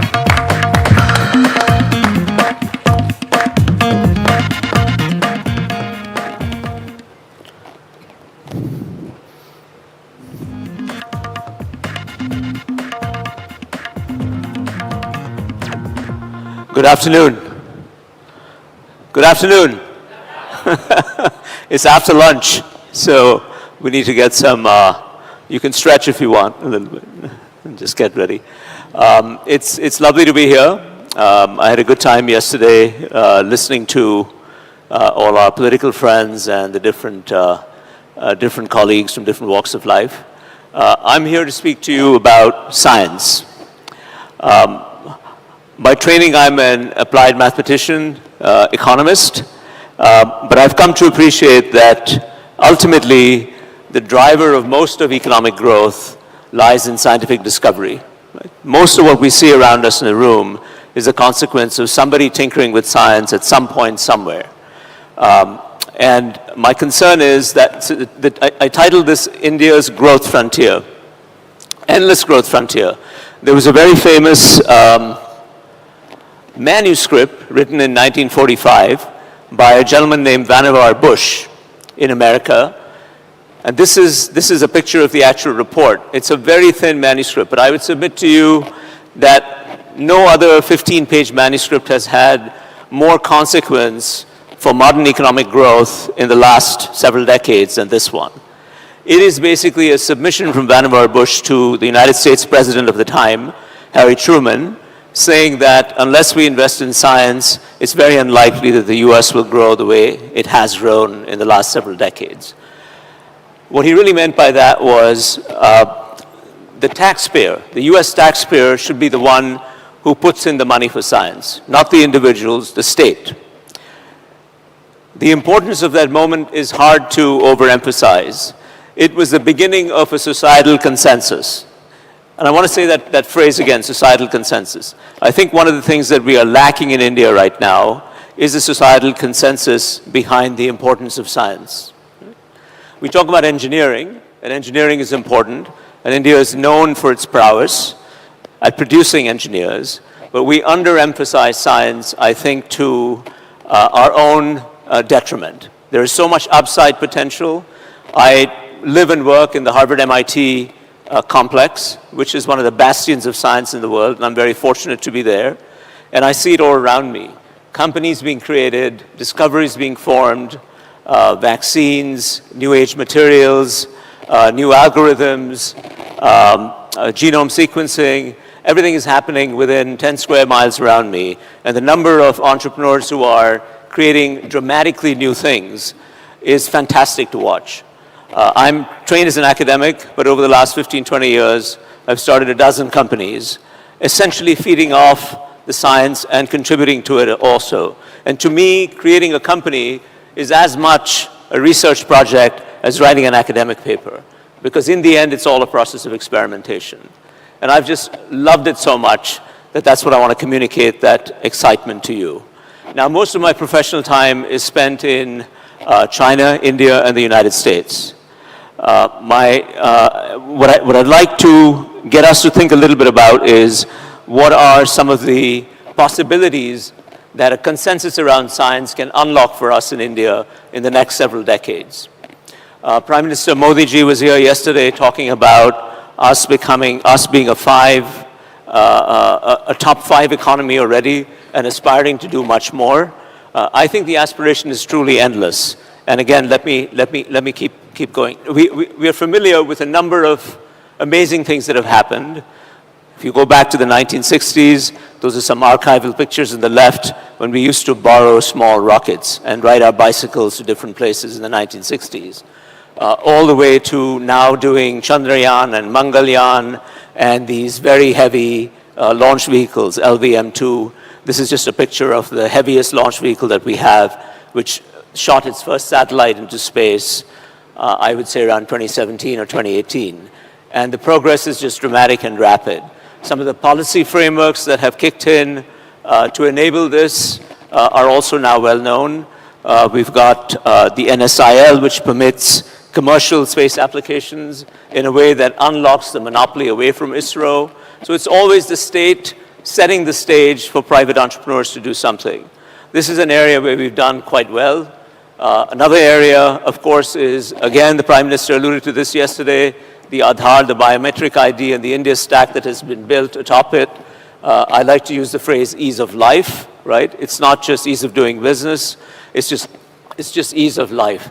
And the phrase at the bottom says India has gone from being a data dark country not more than 15 years ago to now being one where each individual's data exhaust is a monetizable asset. What does that mean? It means that you are poor. Even if you were poor, you're still going about your life and using various forms of digital payments and generating a digital paper trail to yourself. And that exhaust is monetizable to you in principle. And that's what's going to happen. And the beauty of that is that that's not related to your paper income or your rupee income in some ways. So lots of progress. But I'd like us also to be realistic and say that India's progress has to be put in perspective, right?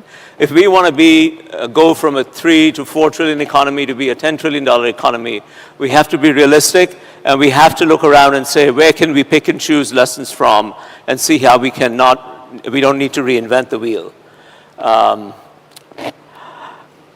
As I said, I spent a lot of time in China. Going back to my first trip to China was in the mid-1990s, maybe early 1990s. Starting in about 2008, I co-built a company, a software company in Beijing and New Delhi that was quite successful. Sold it a few years later.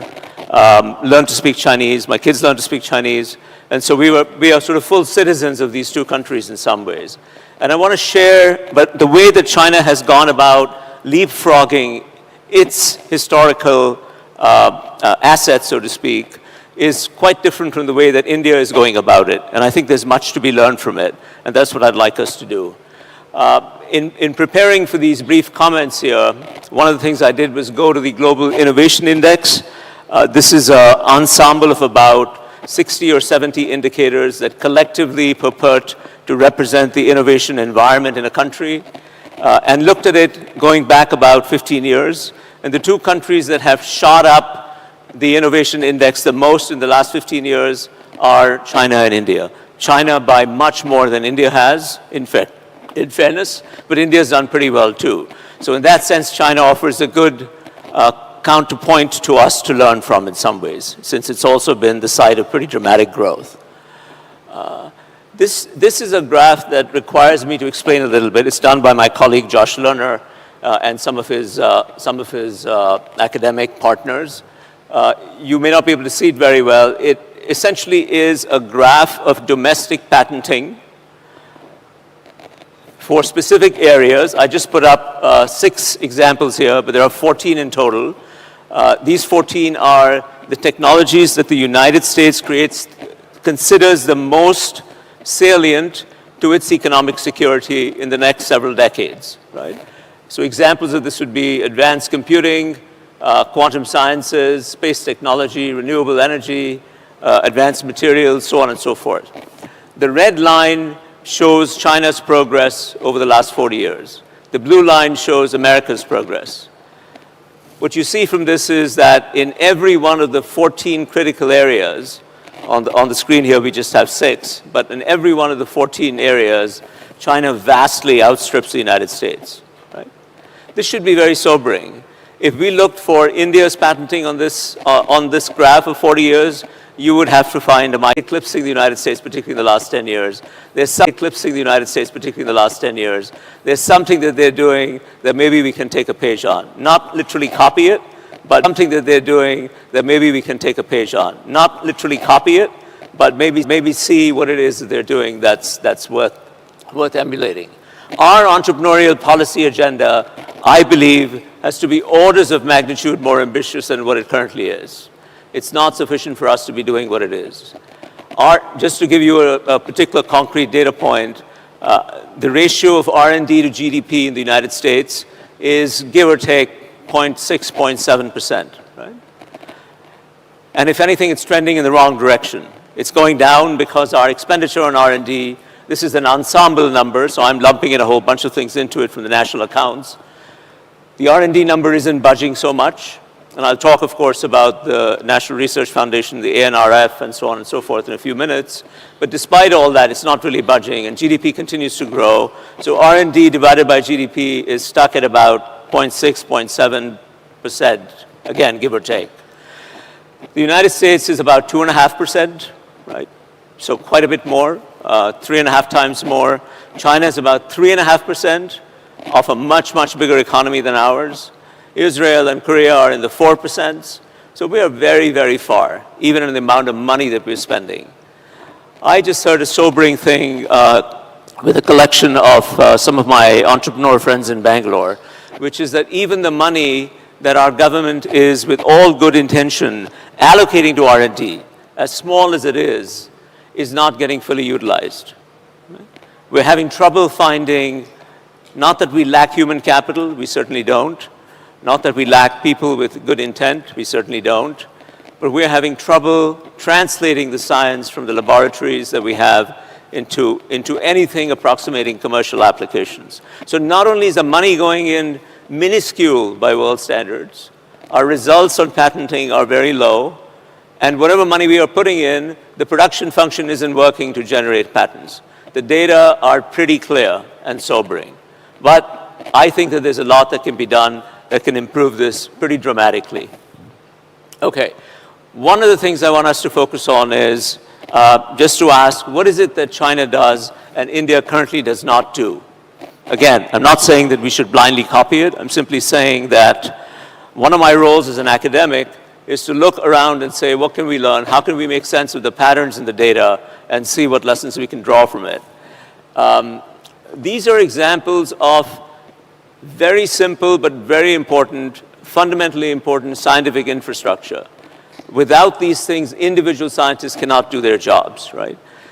Just like we need the infrastructure of a road, which is a publicly owned asset for the most part, for us to be able to drive and do whatever it is that we do, whether it's attend the NDTV summit or go to work somewhere or go to school or do an errand, we're relying on public infrastructure, right? Similarly, scientists have to rely on scientific infrastructure, and that scientific infrastructure is a public good. We cannot reasonably expect individuals to fund their own infrastructure. That would be a grotesquely inefficient way to go about things, right? Examples would be testing facilities, right? I'll give you some examples. Here's a picture of one that I know personally a little bit. It's the Shanghai synchrotron, right? This is, I would say, I have the size there, 180,000 square meter campus, right? It's basically a super microscope at the molecular level, right? So it allows you to look at molecular structures, both for life science research, material science, and any number of other things. It is put up by the city of Shanghai. It is not put up by an individual company. It's not put up by a tycoon, by a consortium of private assets. It's put up by the city government in conjunction with the government of the province, in conjunction with the national government. It is a public scientific asset that is then made available to all scientists in China to leverage in some ways. I looked up this one. There's about 500 million, billion with a B, billion hours of what's called beam time, in other words, microscope time, that's been used by scientists in companies and in academic institutions to write 11,000 papers and start literally 4 or 5 dozen companies, many of which are household names now. Right? So a small expenditure, it's not that much actually, I think I don't have the number up here, it's about $150 million that the cities, that the different government setups came together to fund. It took about 10, 15 years for it to get fully up and running and kicked into it. But the IRR, so to speak, for the economists and the financiers in the room, the internal rate of return on putting that capital in is massive, right? Here's another number for you to think about. On average, at least in the Western world, $1 spent on science produces, anyone want to guess how many dollars of value come back when you spend $1 on science, or a rupee on science? Anyone? How about this guy in the front row? What do you say? 50. Any others? 100? These are real optimists. The average is about 18, right? So you spend $1, you get 18 bucks back, which is a pretty good deal. Any private person would tell you that's an awesome deal, right? For almost any reasonable cost of capital, that's an amazing result, right? And for the outlier ones, you know, the things that are so massively successful, even the numbers that the two people in the front suggested, 50 and 100 or something like that, are conservative. The Human Genome Project has already yielded $200 of value for every dollar put into it, right?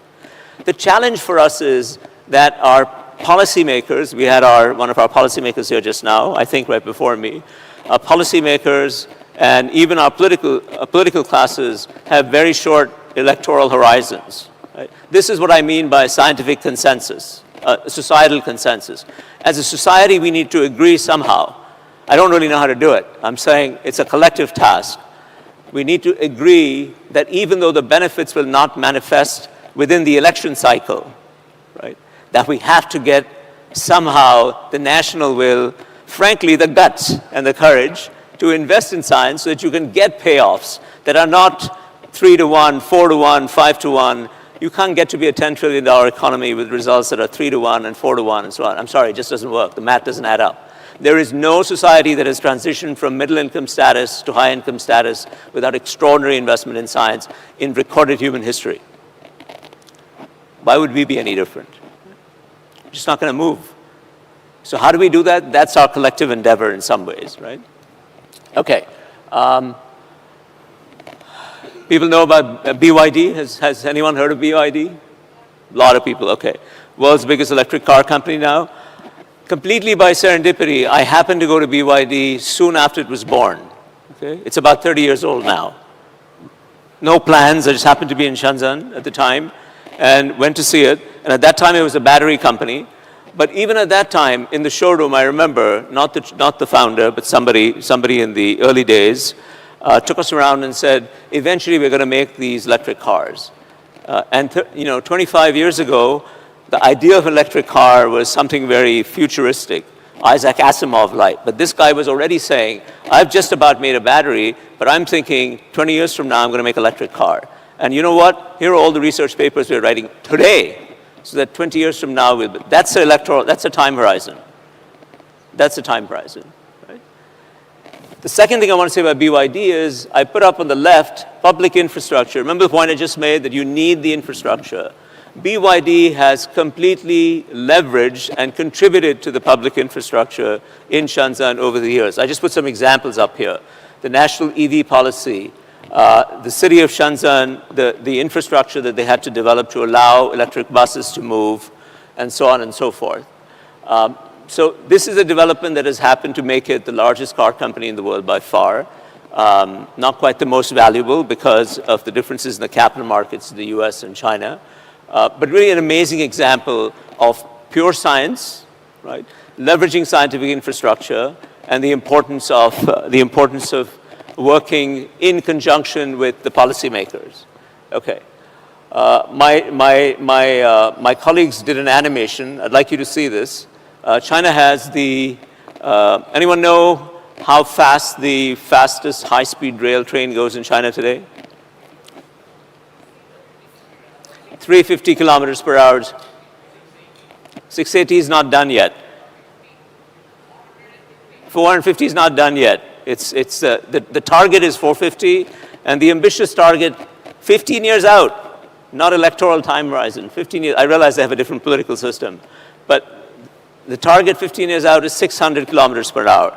Today's average reality is 350 kilometers per hour.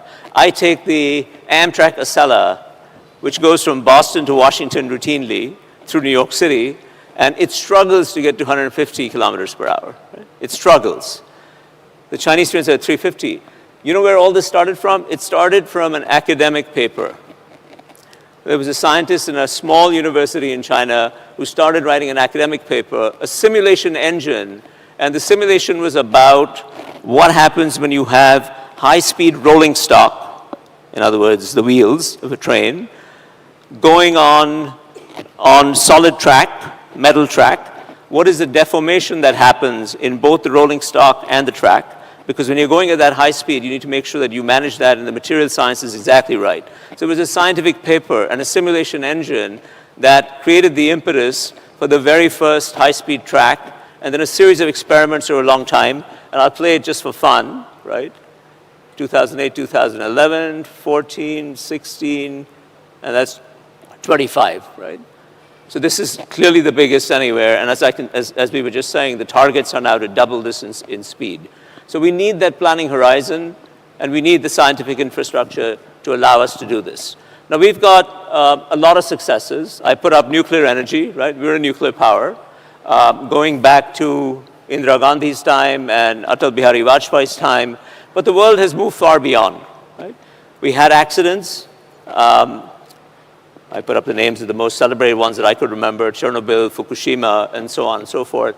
But today, when I look at the scientific infrastructure around me in the Boston area, right, what I see is fundamental research. I just put up one of the main labs, again, publicly funded infrastructure, publicly funded science, right?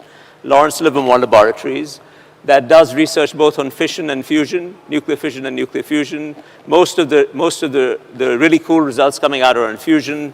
Put up a few examples up here. The ones on the right are fusion companies that are racing to be the first to see if they can get to commercial nuclear power, fusion power. The ones on the left are fission power. We don't know which one's going to win out or whether both will, but in the end, something will. And we just can't afford, I think, to be stuck with our glories. I don't know how to go backwards at this. I was going to go back and say that, yes, it's true that we did that. It's true that we have atomic power, but the world has moved rapidly ahead. I'll give you one more example, right? We love to say that we're the pharmacy of the world, right? We produce the medication. When I go into my local drugstore in Newton, Massachusetts, and I pick up medicine off the shelf, I think there's a 40% chance that it's made in India somewhere, right? Either an unbranded generic or a branded generic that gets some other label on it. And that's nice that we were able to do that. And we provide vaccines to the world. There's a lot that we can be justifiably proud of. But again, the science has left all this way behind. The only company around here, I should say that carefully because there may be others that I don't know of. I know Biocon pretty well because the founder, Kiran Mazumdar, is a good friend. This is an example. This is a company that she's co-founded, Immunil, that CAR T cancer therapy is one of the newest ways to treat cancer, harnessing the body's own immune system, right, to tackle the cancer, which is a more sort of natural way to take care of it. You essentially stimulate your immune system to attack the tumor cells. But it costs between $500,000 and $1 million per patient. Obviously, that's unaffordable, both in the West but also in India.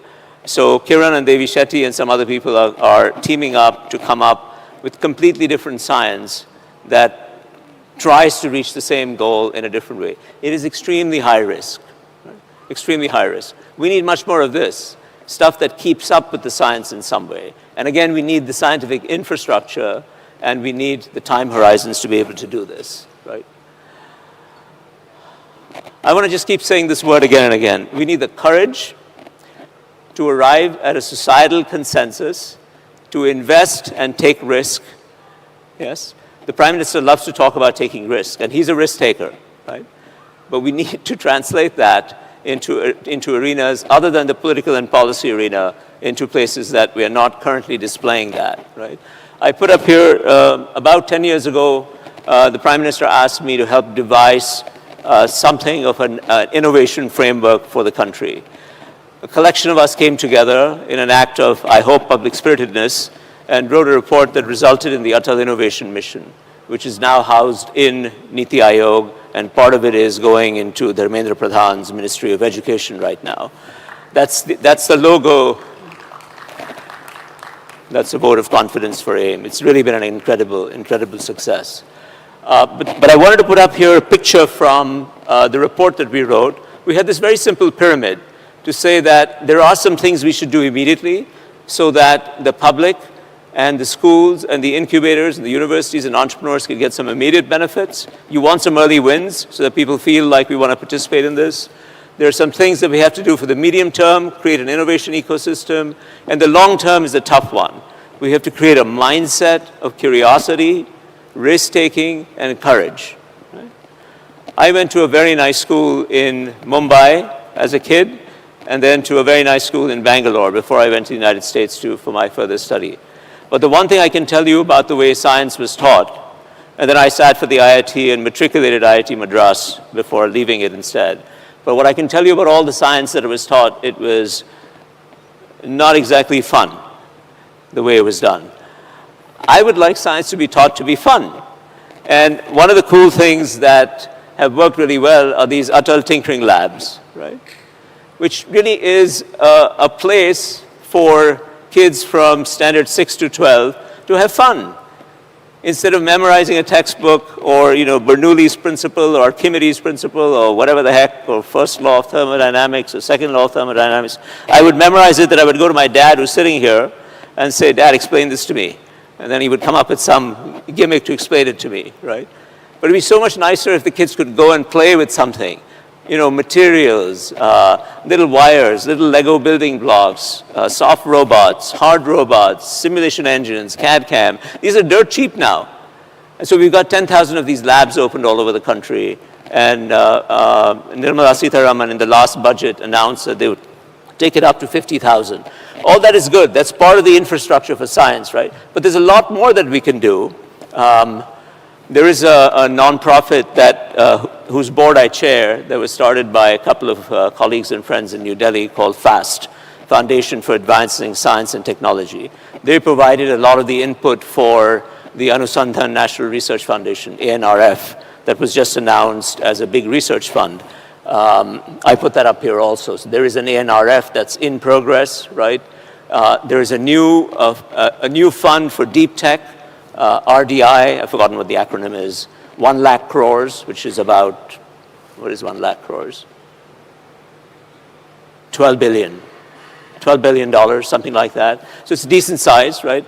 Not huge by world standards, but it's a very decent size to get things up and running. That's going to be announced soon.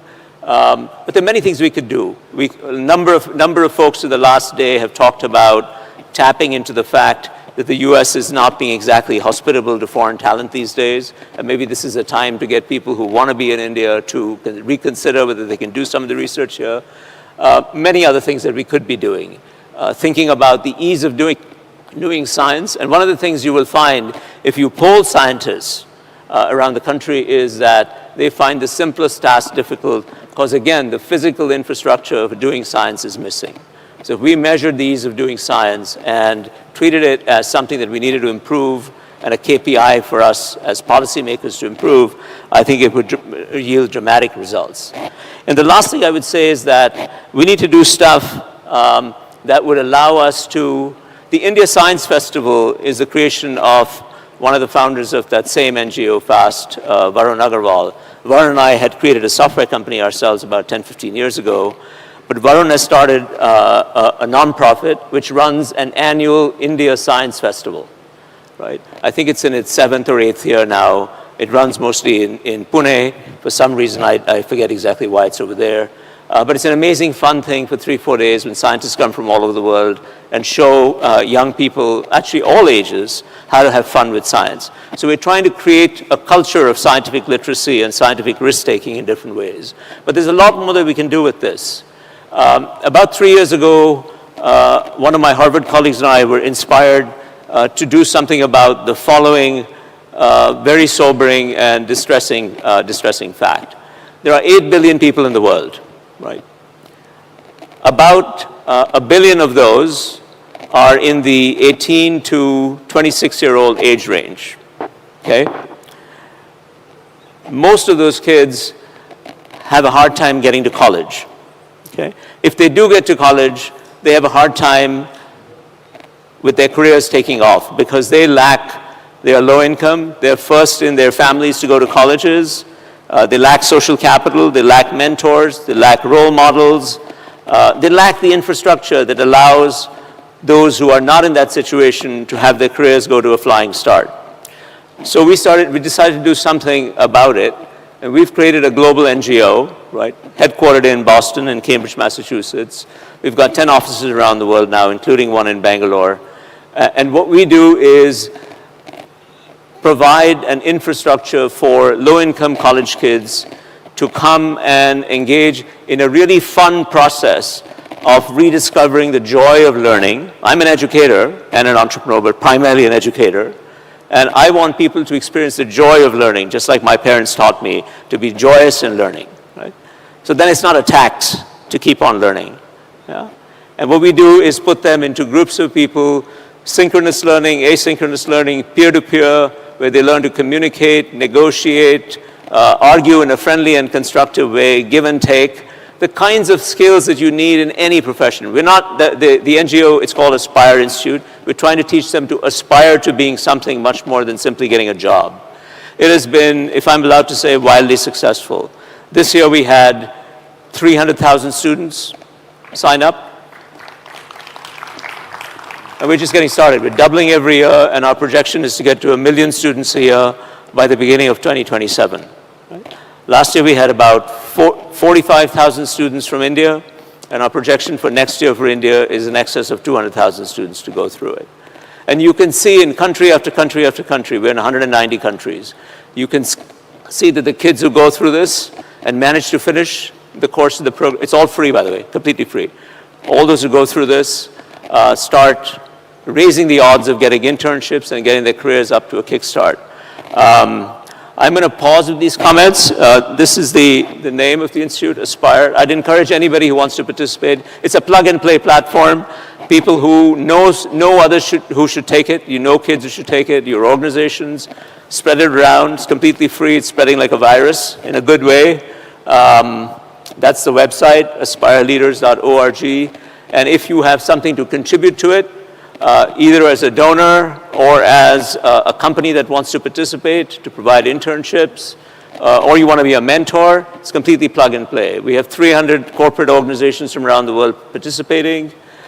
We've got dozens of religious organizations, charities, churches, NGOs, government ministers, entire countries, you name it.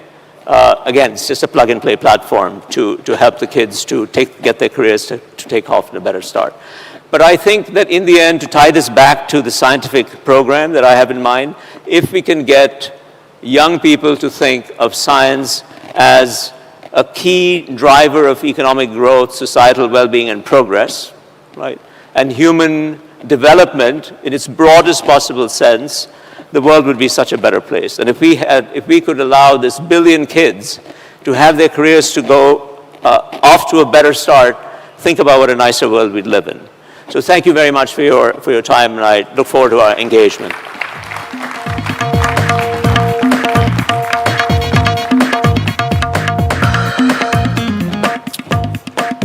Hello everybody, and thank you for being part of World Summit, NDTV World Summit 2025.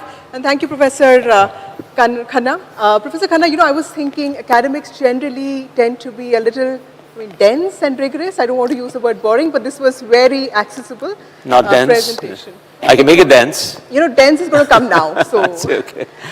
Professor Khanna, Professor Tarun Khanna is somebody who went to Princeton University. He also has been teaching at Harvard Business School for several years now. He's somebody who takes a lot of interest in culture, society, geopolitics, and more importantly, he's been driving home the message that innovation is incomplete without inclusion. And that is something that we want to talk about. But Professor Khanna, I was watching your presentation, and one thing that came to my mind is that as political reporters, every time the budget comes up, we see that the research funding has gone up. But colleges, educational institutions, paisa jata kahan hai, you know, when it comes to scientific research.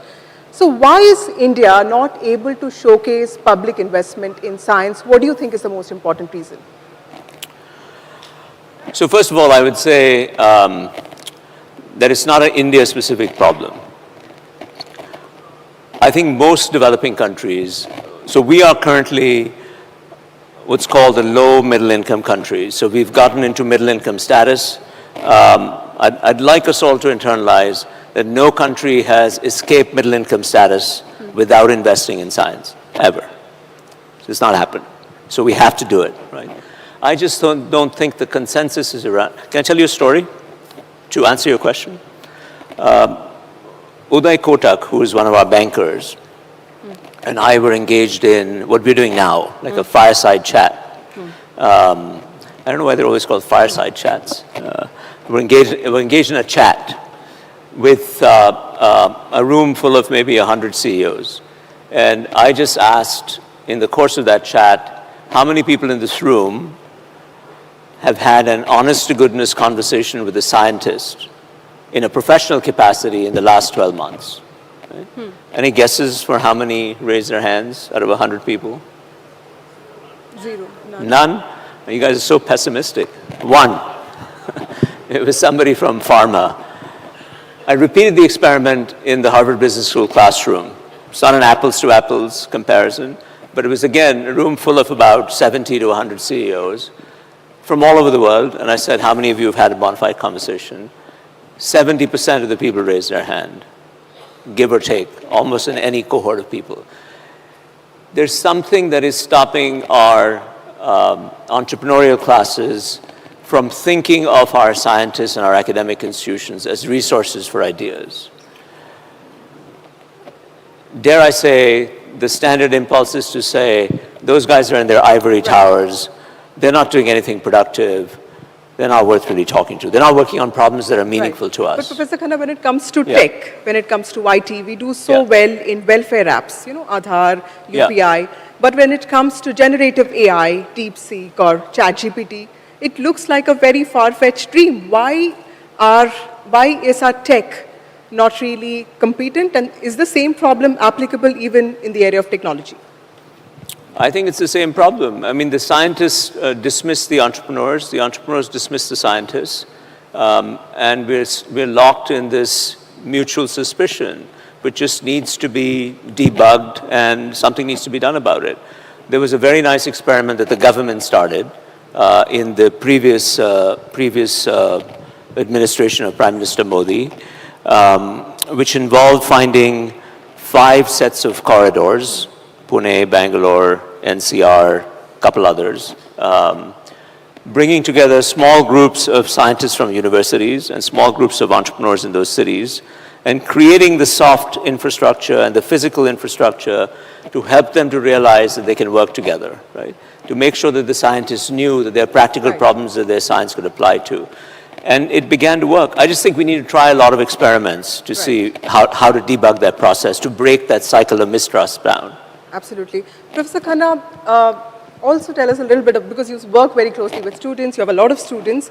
How is America now for Indian students? What's your one advice for parents aspiring to send their children abroad? Because there's a lot of uncertainty here, and there is a sense that the shift in policy and politics seems to have really affected educational institutions the most.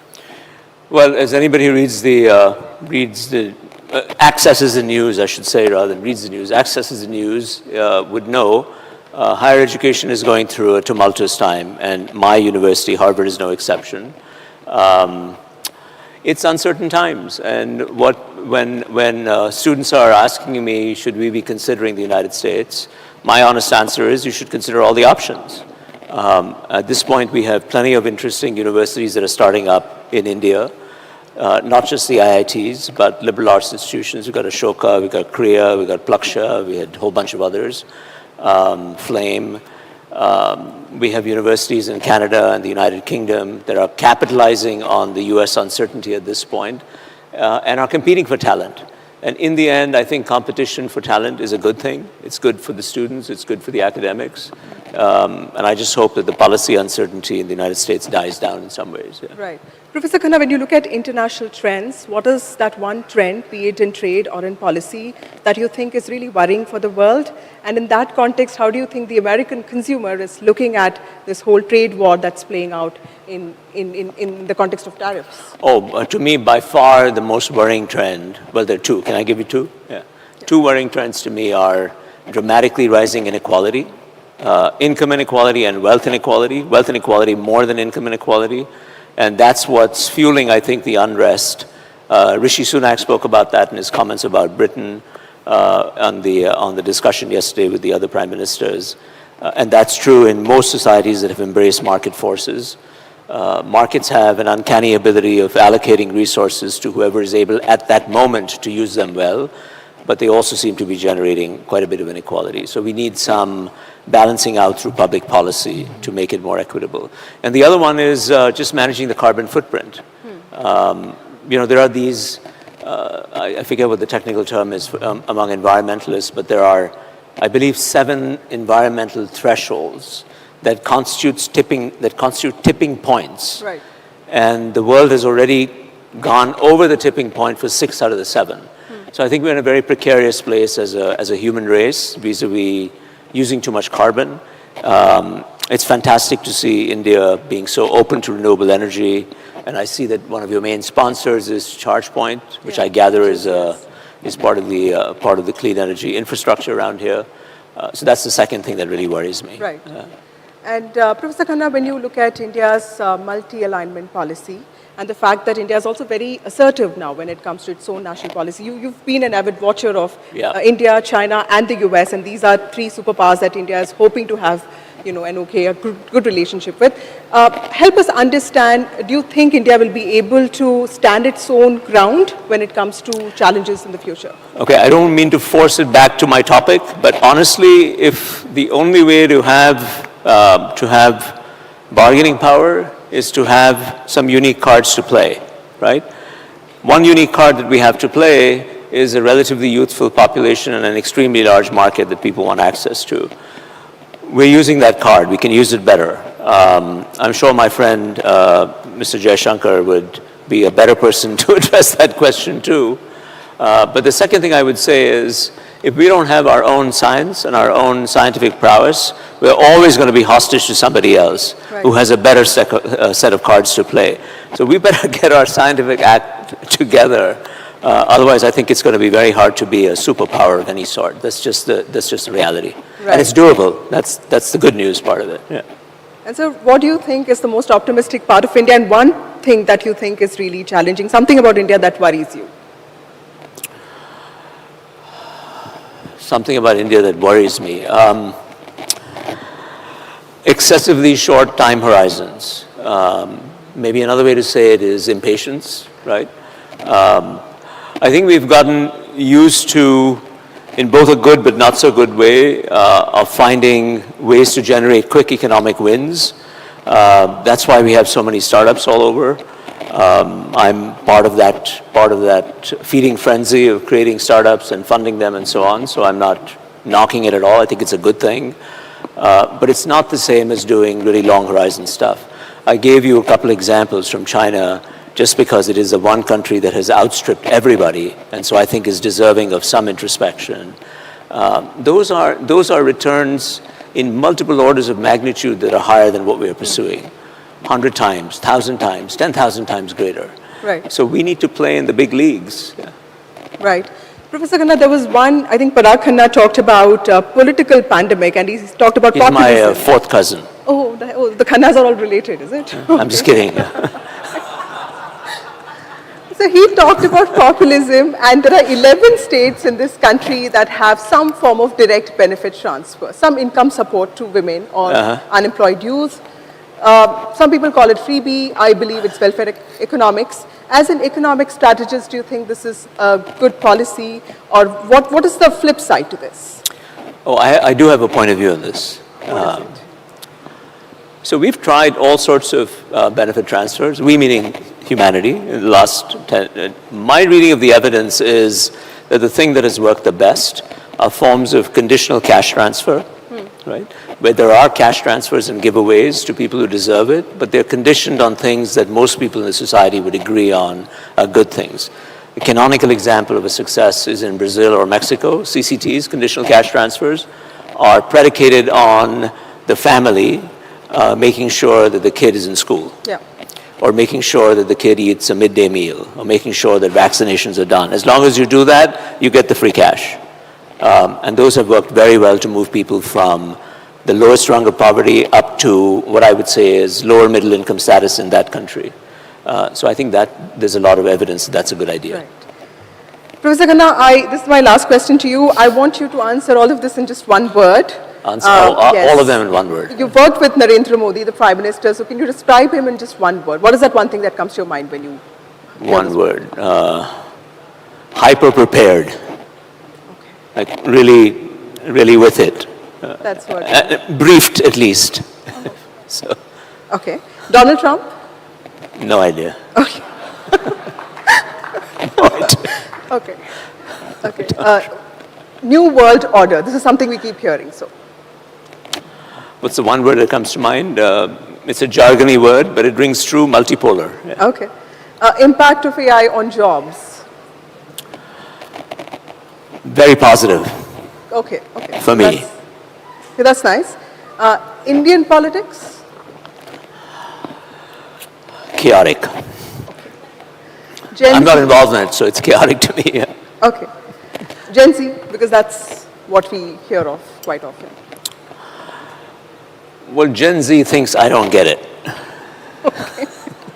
That's not a word, but that's the way that I relate to Gen Z. I'm a source of bewilderment to my Gen Z kids. Okay. So you work with a lot of Gen Z kids, so Yes, I do, yes. Harvard University, the rock star of academia. Yes. So what would you say if I were to ask you? Actually, very socially conscious. Much more so than I think my generation was. That's nice. One word for NDTV World Summit. You attended all the sessions. How would you describe the World Summit? Really fun to meet all sorts of people, yeah. So. Okay. My last one, merit, because that's your core area of interest. Merit. So merit and meritocracy is something we have to keep on working on to make sure that it's fair and delivering what we think it should be delivering. It's not something that automatically happens. Yeah. Right. So Professor Khanna, you also have set an example for others. You have a unique model. By creating Aspire, you have taught children from marginalized backgrounds the importance of AI and modern tech. Let me call some of these Aspire leaders is what you call them, right? We have Gauri Challa with us, Pavani, Nitesh Taral, Roshan, and we also have Vineet.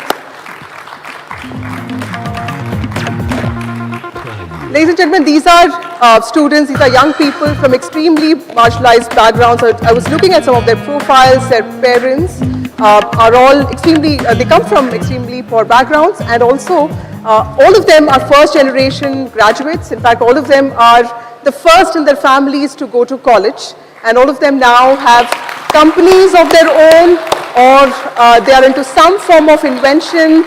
Innovation is core to their existence. They also have entered professional courses. Many of them are also looking at doing their masters, right? Gauri, you said that you wanted to, STEM is something that you are very passionate about. Help us understand a little bit about your background and what you want to do. You worked in Oracle, right? Yeah. So basically, when I was in my BTech second year, I did a project in college and we submitted it for SIH, Smart India Hackathon. And that project we also submitted for Inventors Challenge TV show, which was aired on Colors. So out of 1600 participants who have submitted their ideas, our idea got shortlisted and we made it till the final. And when I actually went to the TV show, what I realized was the number of females who attended the show were very less. Out of all the participants, only 3 were girls.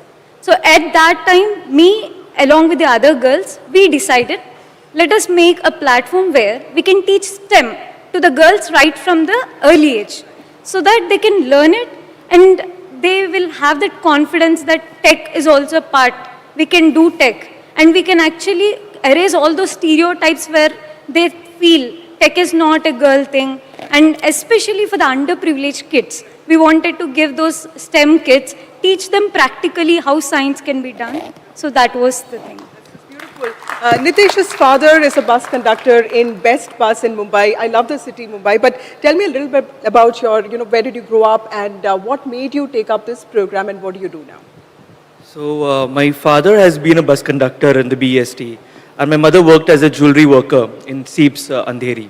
So since they just matriculated, education has always been a core in my journey, and my parents always focused on education. They sent me to a good convent school in Mumbai, and which is the only reason I think, because I'm the first generation learner in my family, across my extended family, and that is only because possible of education. And when I came across Aspire Leaders program, the website said that they're empowering first generation and low-income students like me. Right. That gave me the power to pursue. Professor Khanna, you've also been talking about the importance of peer groups for children because otherwise many of these opportunities do get inaccessible.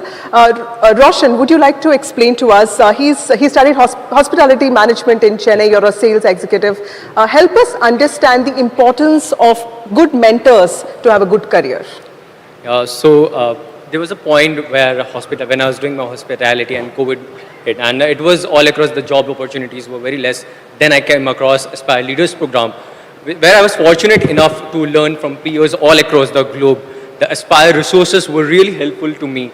When I was preparing for my MBA interviews, I fortunately got selected at IIM Visakhapatnam, and I'm currently pursuing my MBA from IIM Visakhapatnam. So Aspire Institute resources like the social impact seed funding, which I received for empowering the visually impaired students, which I come from a small town in Odisha, it's known as Berhampur. I started my project over there, got this fund, and finally I'm a Community Action Award winner now.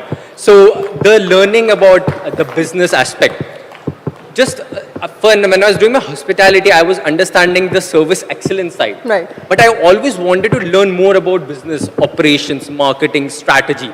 And then I came across Aspire, which provided mentorship sessions on business.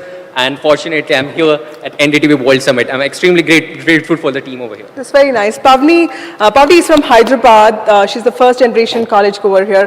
Help us see, for women, a lot of limitations are already set, right? Especially when you come from families that may not have resources. How did you take that leap of, getting into a program like this and setting yourself free in a lot of ways? So I am from Hyderabad, and I come from an area where all my peers who are around me are in science. And I have that road not taken, always wanted to take economics, because I know that science always gives a direction, but economics is economics is actually helps us to strategize the operation, right? So that's why I chose economics. And in my bachelor's, I got to know about Aspire when I was in my bachelor's about to graduate. So I was in this midst where I had to take a right path. I was academically strong, but I was always not confident in making decisions decisively on spot. But after going through this program, I guess because I had a lot of pure learning, I got to meet a lot of people across the world, got to contact people from Indonesia, someone sitting in Nigeria who were of my age thinking differently. I thought, why can't I do it? Okay. So this program actually helped me think beyond the boundaries and beyond traditional thinking.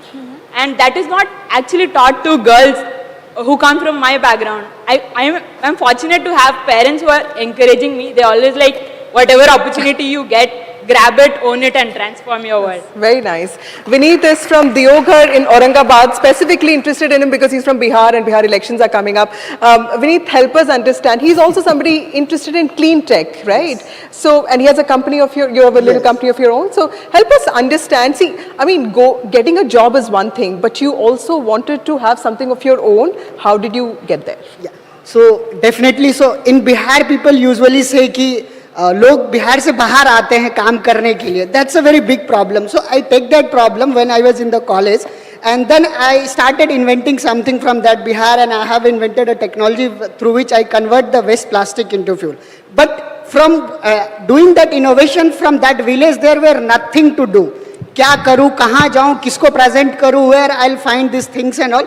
Then I got to know कि there is a Aspire program from somewhere on social media, and then I directly applied कि चलो कुछ करते हैं, मिल ही जाएगा कुछ ना कुछ, we'll see something. And based on that I applied, and they have guided me through that process.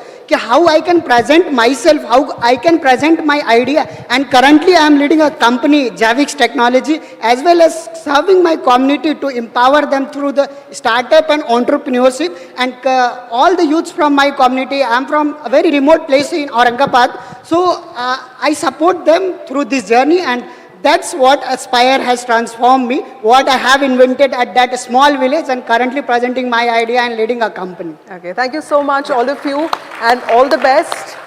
Really inspiring stories of struggle, resistance, and eventual success. Professor Khanna, do you see this as a responsibility? Do you see this as the only model that works for the world? No, I wouldn't say it's the only model. I'm just saying this is an experiment that my colleagues and I started.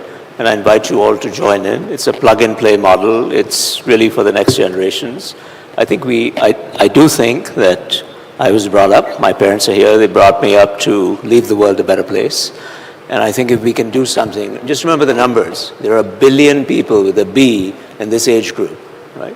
And the vast majority of them, let's call it 900 million, are like these kids. They are completely deserving, they're unbelievably smart and motivated, as long as they get a little bit of a chance. All you have to do is extend your hand out, metaphorically, with support, money, mentoring, connections, internships, And we're doing this around the world. I'm very lucky to have spent 30 years, 40, who's counting, 30, 40, right?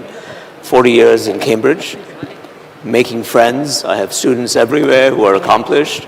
And I'm pretty shameless about telling them, it's time for you to step up and join this. And I'm walking the talk along with all my friends. So please join me in thanking all of them for coming all the way. Our two Aspire leaders in Bangalore, Nitya and Sashi, are sitting there. If you have time, please talk to them before you leave. Yeah.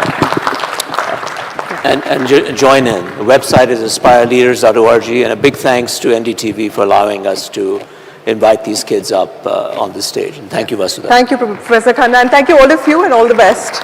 Thank you, Professor Khanna, for this wonderful session and for the presentation. Thank you.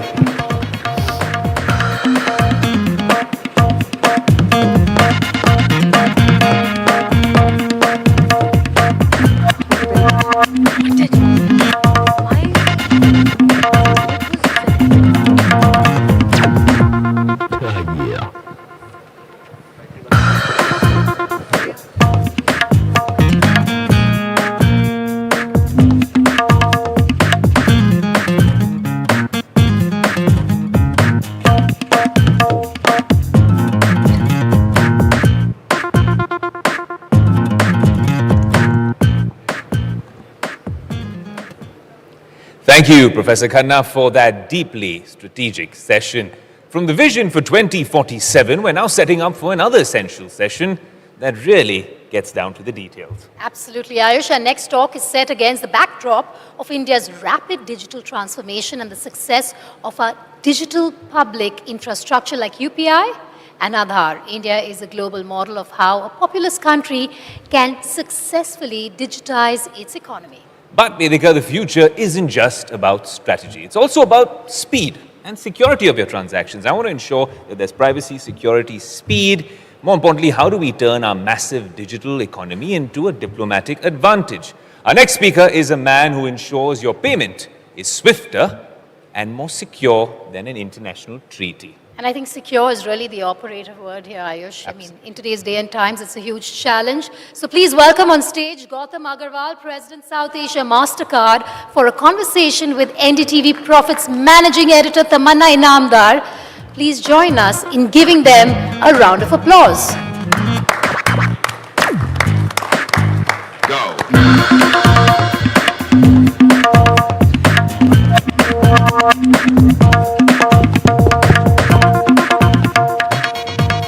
Hi everyone. Hi Gautam. Good to see you. So we've called this session Swiping the Future, the Digital Edge. Let me start with asking you, is anyone really swiping? We do. We have about 30% people still swiping, actually.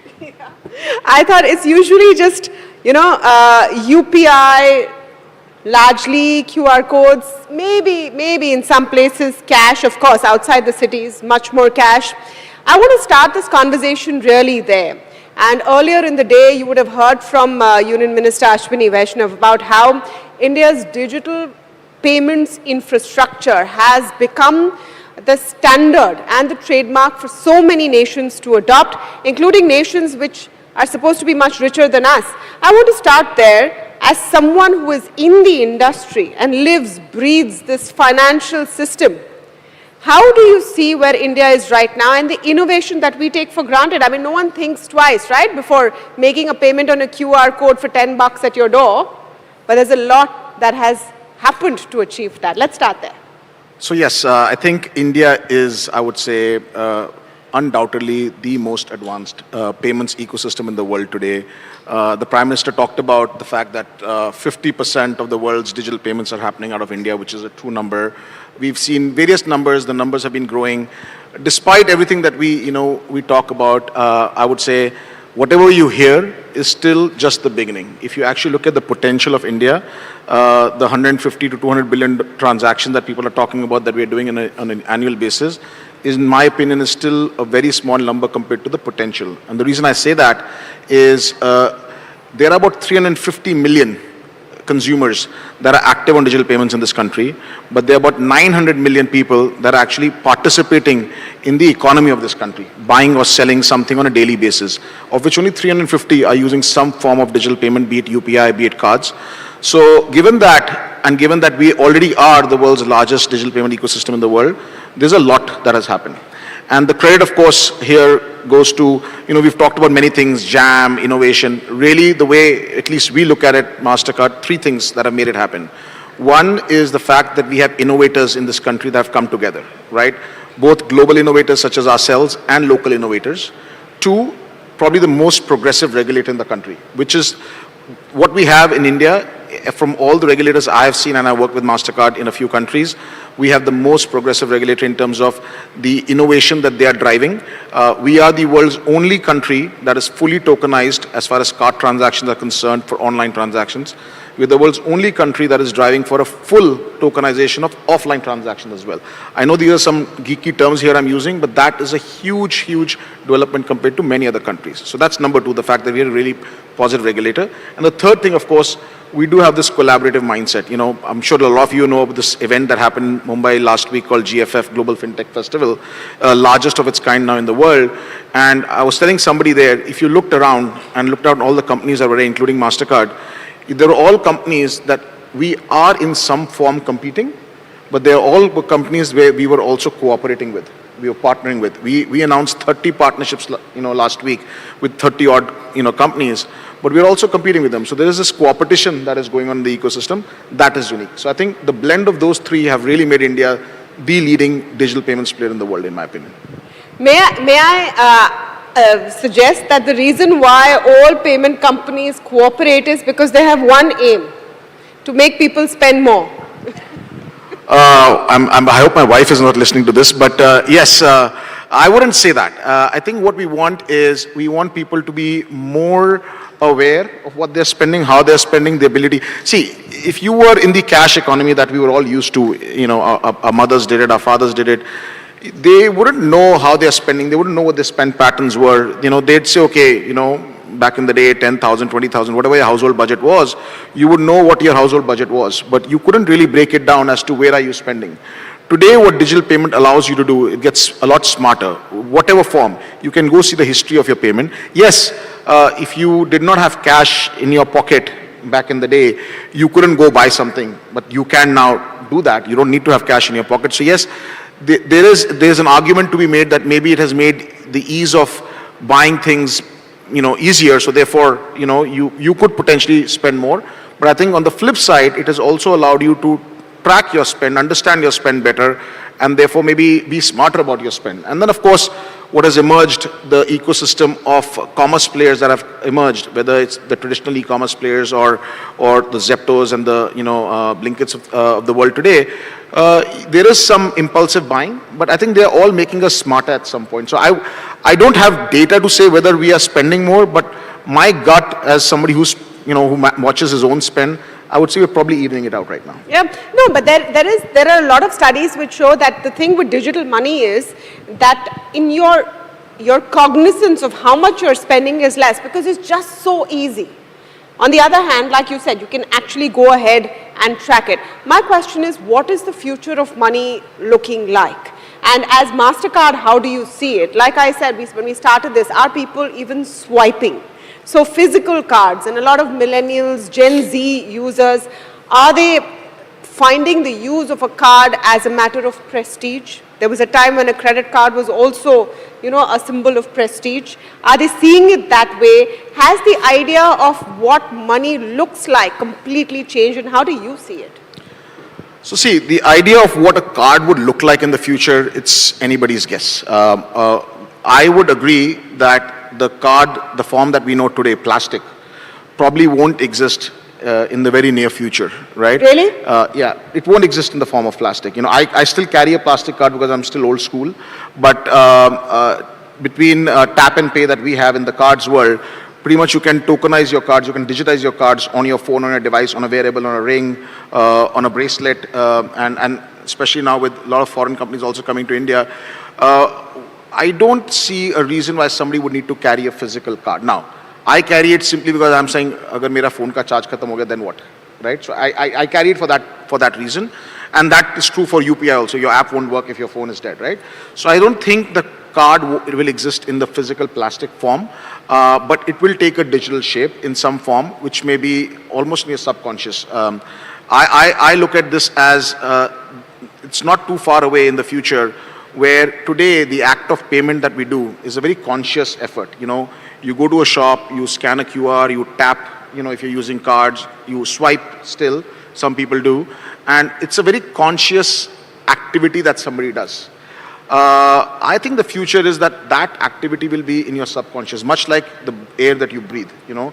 You breathe air, you breathe it day in and day out, but you don't realize you're doing it. Right? This is sounding like a Black Mirror episode. No, it's not. It's not, absolutely not. This whole concept of agentic commerce, AI-enabled commerce, that's exactly what it's going to enable. What it is going to enable is you will have something that will be a form of identity. It could be your smile, it could be your biometric, it could be your body mass, it could be your, I don't know, your blood metrics. Who knows in the future what would that look like? But today it is your retina scan, it is your fingerprint, it is something else. Smile is another one that people are talking about. No, but Gautam, if every time I smile, I spend money, I'm going to have to stop smiling. No, so I think there is, of course, a framework, right? So in our world, we talk about a framework of context, right? In what context are you, let's say, smiling? And therefore, is that the context? We'll identify, is it you, who you are? Do you have something that requires to be paid for? We'll have to create trust in the ecosystem. So I use a word called trust, which really has 3 pillars. It's convenience, it's safety, right? And it's also trust in the form where it's without any friction, right? We have been very focused as an industry on the safety aspect, on the convenience aspect, but the friction aspect is something that we've not really solved for. You know, we talked about it backstage. Today, pretty much anything that we want to do in our lives, you require a second factor of authentication in the form of an OTP. I'm sure half of us don't want to get another OTP SMS. OTP se chutkara dilaiye. Exactly. So that we are doing that thanks to the RBI again. In payments at least, we are doing that. We have this thing called the alternate authentication framework, which essentially replaces OTP. I won't say replaces, but augments companies to not use OTP, but use another form of authentication, which is biometrics. So in this case, passkeys is the term that we're using as an industry, where your biometric that is embedded on your phone, much like what you use your biometrics to unlock your phone, any phone today, the same biometric could be used to actually make a payment, right? And that would remove that friction aspect. But that is the early stage of this friction-free, payment as I'm talking about. But there will be a day, and not too far from us, where you will walk in and walk out of stores where you wouldn't go through the conscious effort of paying. The system is smart enough. For example of how all of these things fit in. You talked about non-plastic payments, including on devices. You talked about biometrics, including Smile. You talked about a subconscious autonomous payment. So in an everyday scenario, what does this actually look like? So let's take them each one by one, right? So today, for those of us who are transacting out there, when you go to a shop, you buy something and you either use a UPI QR, you actually make the physical payment, you pull out a card, you swipe your card, you can tap your card if you have tap enabled on your card or on your phone, and those are conscious actions that you are taking, and all of this is enabled with various levels of safety and security.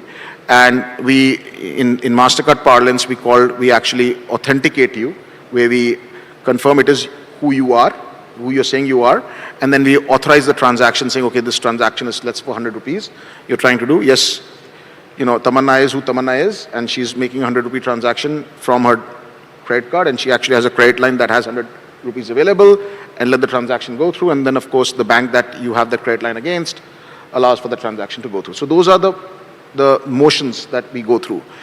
In a world where agentic commerce will come into play, where AI will come into play, there would be systems that will do exactly what we just described, where a system, an agent will work on your behalf because your smile will be registered somewhere. Again, I'm using smile. I don't know what that would look like. It could be any biometric. It could be any form of biometric. Today we are used to using a thumbprint or a face recognition that will be matched to some form of payment that is already allocated. You already assigned that whenever I'm making this up, whenever I'm buying something at, what's the store that you shop at the most? A physical store. Okay, let me not take any names. Say Okay. X, So Y, Z let's say you go to some random store, right? And you would have set your system that, every time I want my authentication, my biometric authentication to pay for something, use this certain form of payment, let's say I'm going to say use my MasterCard card, right? And as long as the transaction is less than 10,000 rupees, let it go through, otherwise ask me for something that will pose a question to me before the payment goes through. Now, you go to the same store in the future where there will be enough AI and technology and sensors that will be allowed around in that store, where when you go and you carry a shopping bag with goodies in it, and you walk out, that experience, and you walk out with your biometric getting scanned by all of these systems that are playing there, there will be agents in the background, digital agents, that will know it is you who you are, it will know what you bought, how much you bought it for, and it will pay for you. You wouldn't even know that it happened, right? But it is possibly going to go one step further, where an agentic AI support will also help you choose. Absolutely. And maybe regular purchases can just be automated. So the way we are looking, so we are enabling agentic commerce in various forms. One of the things is in the online world, where especially Indian consumers are always looking for a bargain or a deal. The agents would work on your behalf to know if you want to buy something. First of all, they'll be able to tell you that you need to buy this something, right? Let's say you're running out of milk, right? And you need to buy milk. But I'm not even going to go there. Let's say you're buying something and there is a better deal available for that something. The agent knows that deal is available somewhere else, not where you're buying. It will work on your behalf to push you to buy it from some other place. I'm talking about an online store here, and you'll go buy there. Or if there's a coupon available or if there's a discount available in some form, the agent will work on your behalf, not only to tell you what to buy, when to buy, but where to buy it from. And how do you get the best deal out of it? In a world of, getting points and getting the best deal, that is how agentic commerce will work for you. Wow, so someone is doing that work for you. Do you think Indians will adopt this? We like to choose, we like that mole bhav. And okay, if it's online, at least you like to, look at enough options.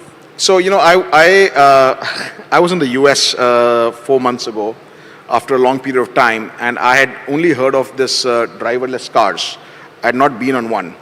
And I was very scared to sit in one. And when I saw one in front of me, the tech geek in me asked me to sit in one of these cars and experience it. It was a fantastic experience. I won't deny, I was a bit scared, I was a little unsure of it. I think we Indians are just like that. I think there is an element of education that the industry, the ecosystem has to do. We have to build the trust and make sure that we are comfortable doing it. I don't see any reason, particularly now more than ever, given how savvy we've become with our technology in India, I don't see any reason why Indians will not adopt it. It may be a little bit further away than many other countries, but from the innovation that we showcased and others showcased at GFF last week, I am pretty certain this is going to happen in our lifetime. It won't be happening when we are grandparents. It'll happen in our young age. Oh, pretty soon. Well, here's to a future where maybe your smile or your blink tells you that you want to make purchases. Thank you so much, Gautam Agarwal. Thank you, Tamanna. For that very innovative chat on what the future of money looks like. Thank you.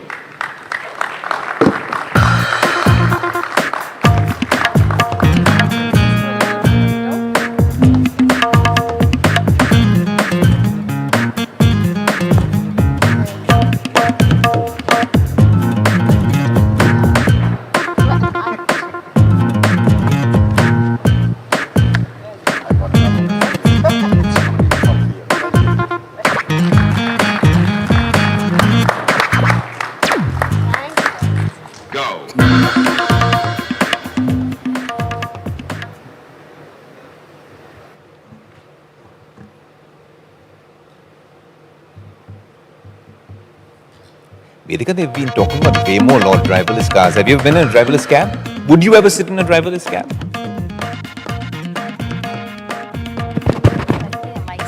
Our mics are working. It's $1 million question. Check. Would you ever sit in a driverless cab? I'm very risk averse. I wouldn't you? Would you ever sit, I'll rephrase that, would you ever sit in a cab that I was driving? I'm very risk averse. All right, she's got the same answer. I did in fact, and I think it's fascinating for everyone. I'm sorry, I'm going to do this, preach to the audience. A Waymo that everyone's been talking about is a company acquired by Google, which has LiDAR sensors retrofitted on a Jaguar I-Pace. I'm geeking it out. They're expanding to other cars, they're expanding to other cities. They're expanding within the Bay Area and California, but they are having issues which is nothing to do with tech, which is nothing to do with law, but it's actually to do with society. Very often when they're just driving those cars around or they're being driven without a driver, people tend to scratch them, local people are annoyed, and sometimes they just sort of almost collide and their alarms go off. I'm going to say something that I shouldn't, but Go I for can't it. stop myself. That happens in India all the time with drivers in the car. So it is a fun experience. I urge you all to either do that or play a nice video game on your PlayStation. Moving on to our next session. Our next session shifts the focus from our health to the health of our future. We now focus on the high voltage future of mobility, a transition that defines not just commerce, but our global commitment to a sustainable tomorrow.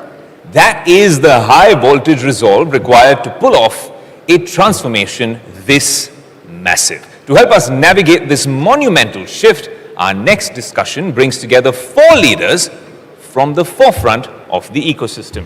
Sanjeev Kulkarni, CEO, Billion Electric; Raveen Mirchandani, CEO, Ador Digitron; Anshuman Divyanshu, CEO, Exicom; and Sandeep Gambhir, CEO, Vertello. And moderating this stellar panel, we will be welcoming NDTV Profits dashing anchor Alex Matthew. A huge round of applause for them, ladies and gentlemen. There are 5 of them, folks. We can be louder than that. Come on. Sure. Yeah, he's adding adjectives unnecessarily, I feel. Thank you, Ayush. Very kind of you. These 4 dashing gentlemen, bigger round of applause, please. Okay, grab your mics, gentlemen. Okay, have a seat. So, we've had some conversations about electric mobility and charging infrastructure and various other aspects, and the tendency is to speak about personal mobility. What's the first thing that you think of when you think of electric mobility? You think of green number plates, you think of cars that you might be driving or things that you might be contemplating, or somebody calling it a toy car. Yes, that's what you think of. But this panel and these gentlemen and the work that they're doing is very different. It does not have to do with personal mobility. And they feel that what they're doing is going to bring the real change. And there's a reason why I'm saying that. They're working in commercial vehicles, and there are applications of electric mobility in commercial vehicles, building up the ecosystem, and that's primarily, gentlemen, what we're focused on talking about and telling our audience about today. Let's start with you, sir, because I think, and by the way, the entire ecosystem more or less is represented. We have Sanjeev that is with Billion E, and he runs a fleet of commercial vehicles that are powered by electric. We have Ravin as well as Anshuman, who are at the start of the ecosystem, and they build the chargers that effectively charge this fleet, so that without that it's not going to work. And you have Sandeep, who essentially facilitates the entire ecosystem that is effectively financing a lot of these legs. So hopefully I've laid the context for this conversation. Let me start with you, Sanjeev, because ultimately you're operating the vehicles that are creating these fleets. Do you think that unfairly people talk about personal mobility too much when they're talking about electric mobility and the drive towards that? Yeah, it's the optics. Alex, thank you for this wonderful session. As a car user and a two-wheeler, three-wheeler, it's more visible in the city area. But we forget to believe that our day starts with the milk, which is delivered through a truck. And the entire day, whether it is the food, your clothing, your machineries, everything depends on the transportation. And with a growing economy like ours, you can't get away with the road freight. And as long as that is happening, then somebody has to move goods from point A to point B. And that's the sweet spot Bilini identified. But just to add you up, I believe there are 5 elements. Of course, the customer is out there who is keen, who is sensible to switch from fossil fuel based to more sustainable. But then the OEMs have rolled up their sleeves. Legacy OEMs are the new age OEMs are introducing the product. And then comes you rightly mentioned the fuel. In this case, the reliable and dependable charging infrastructure. So the CPOs come and they depend on my friends here to give you a robust charging solutions. The fourth element, to do all these things you need the capital. And without vitamin M, I think the whole equation is void. And the Sandeep and the likes of Sandeep help us in achieving that. But in most of the forums I have seen, we forget about the fifth element, and which is very close to my heart, is the pilot or the driver. Eventually when the rubber hits the road, it's the driver who has taken your product, he has taken your goods, he has taken the responsibility to move it from point A to point B. So at Billionaire, we are now trying to see how we integrate closely in cooperation mode with all these 5 elements and make the sustainable transition a reality. Let's talk about a few numbers though. Ravin and Shoman, I'll come to you in just a bit. We were talking just before the session, and a few of the facts that you threw at me were actually a little startling, because I must confess that even I was in the school of thought that if we're moving towards an electric future and mobility towards that, then individuals need to make the choice to go electric. But that's not true. What are the numbers that support that? Sure, thanks for that question, Alex. And I think just before I get to the numbers, why are we trying to be electric and why are we going to clean mobility or zero emission mobility? And that is because, one, we want to delever from the tyranny of the hydrocarbon molecule, not to have to import fuel.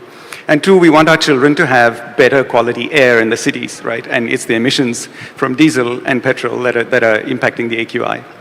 How do you do that? How do we achieve that in India? The fastest, right? There's 360 million vehicles registered in India on the roads today. 82% of those are 2- and 3-wheeled vehicles. 12% of those are trucks and buses. Only the balance, 6 to 8%, are cars. And therefore, the conversation, as you just started, around cars, personal mobility, is a fallacy. The way to clean up India's air and the way to delever from the hydrocarbon molecule is to focus on the 2- and the 3-wheelers and then the trucks and the buses.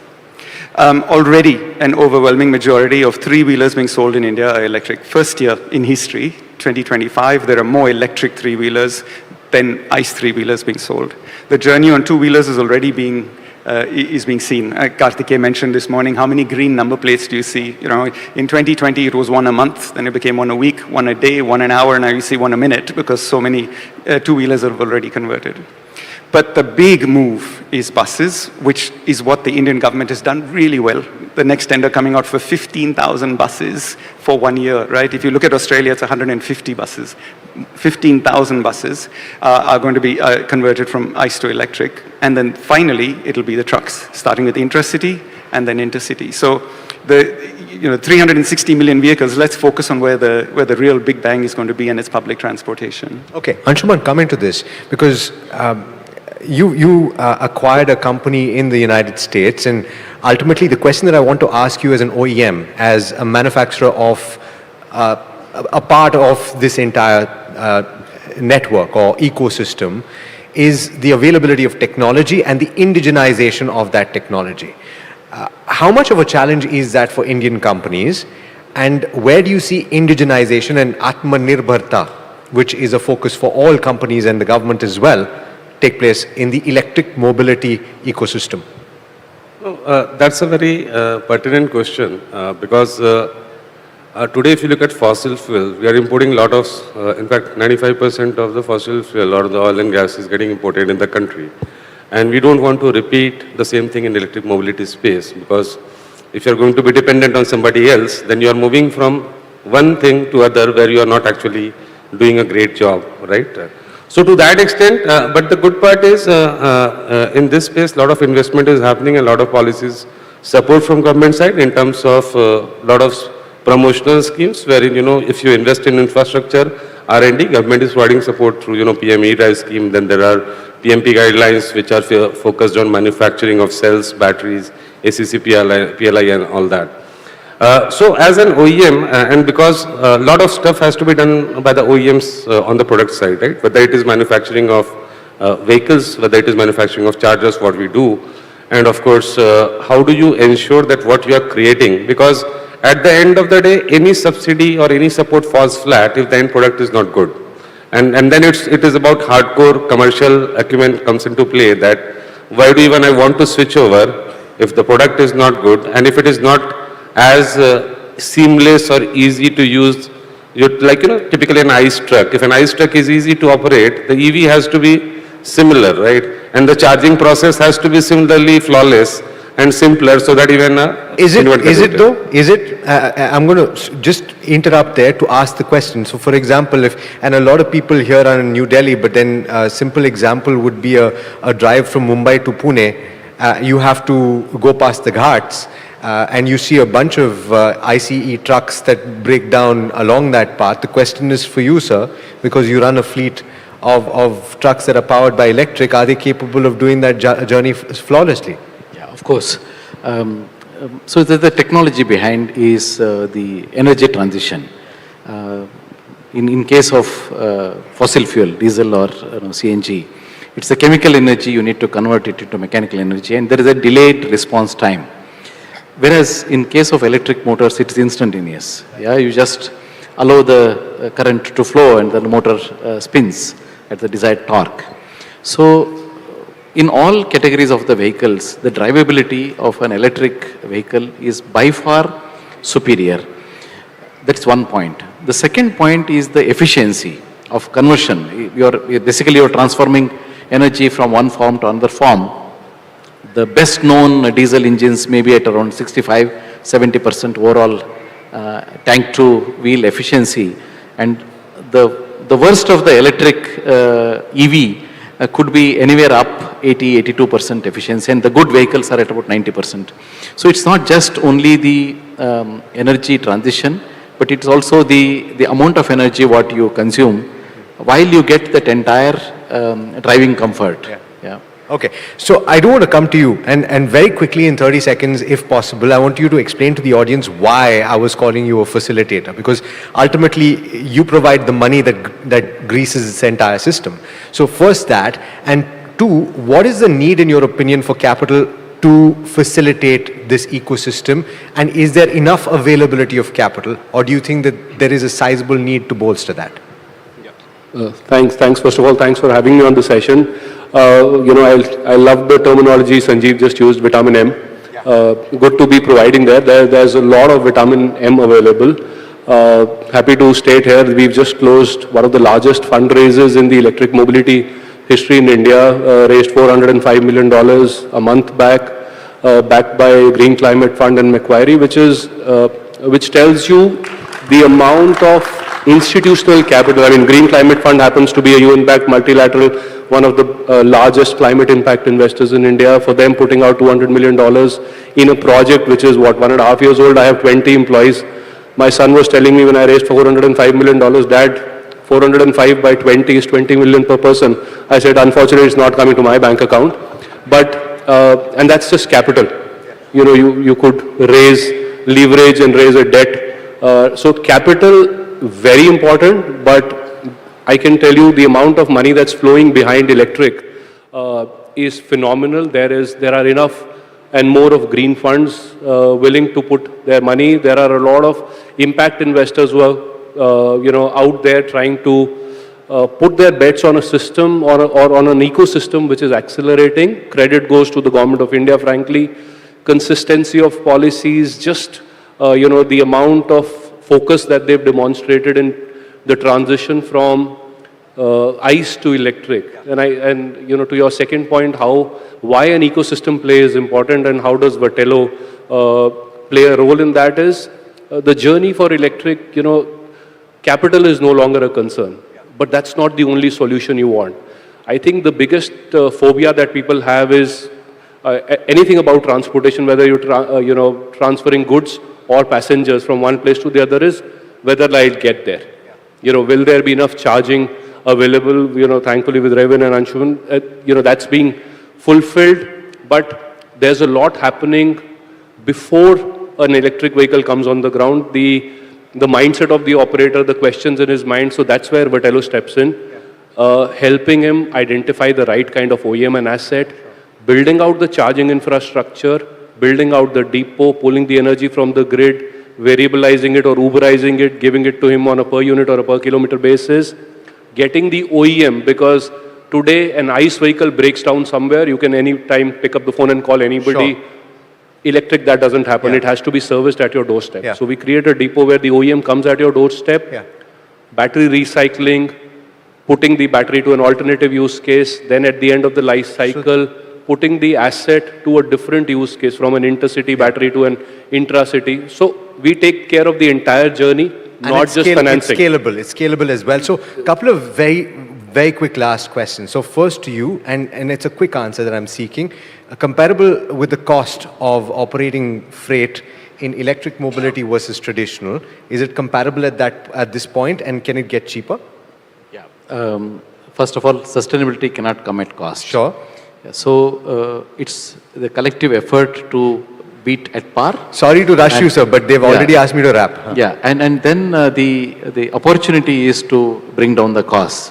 We see in the next 2 to 3 years, EV would become a natural choice for most of these. Because it will be cheaper? Of course. Because it will be cheap. Gentlemen, so in terms of technology, my worry, the way that I look at the system is that we're going too quickly and we're seeing technology change too rapidly. You've already put capital down, you've created an ecosystem. But what if you have a hydrogen cell powered vehicle 2 years from now? Is that not the biggest threat for you, and you prepared for that?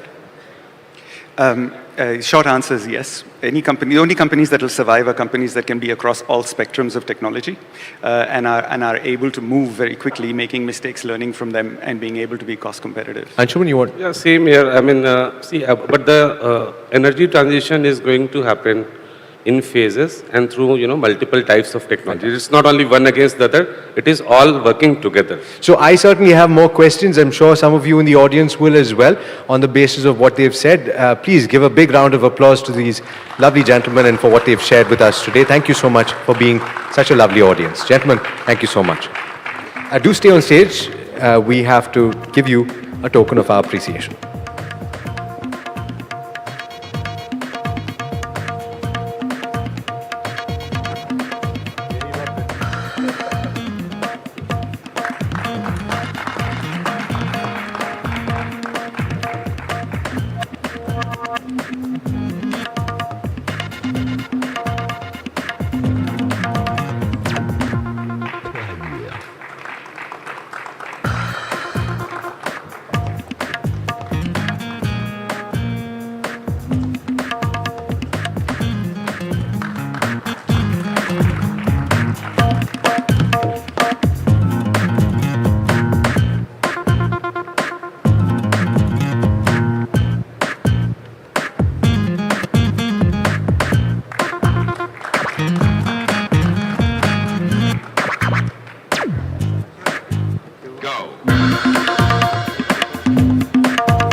We had an electric anchor on this panel, so why don't you join me on stage?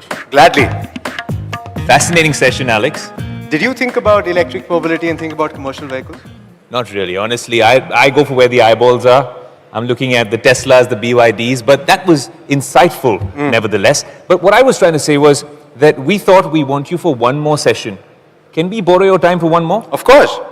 All right. What are we talking about? I will spring it up as a surprise on you after a summit full of volatility, predictions, and talk of the next quarter century. We've strategized the future, and now we must ensure it. This is where we put a real safety net under the Viksit Bharat dream that we spoke of yesterday as well. Please welcome to the stage for a fireside chat on ensuring Bharat's future, the Managing Director and Chief Executive Officer of Axis Max Life Insurance, Sumit Madan. And of course, this is moderated by my electric co-host, NDTV's Alex Matthew. Huge round of applause, please.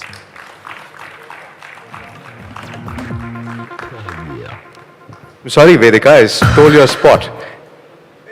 Please. Okay, so please, bigger round of applause for Sumit Madan. Okay.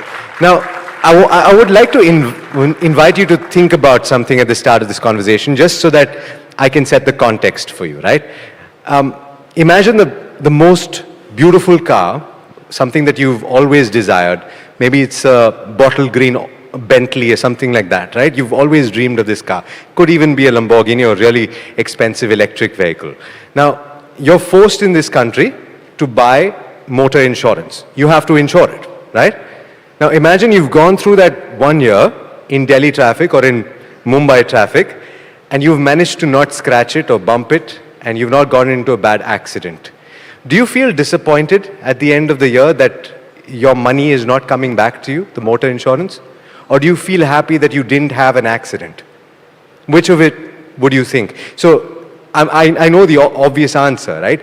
But now I want you to think of your life in an exchange with that car. How much value would you put to that life?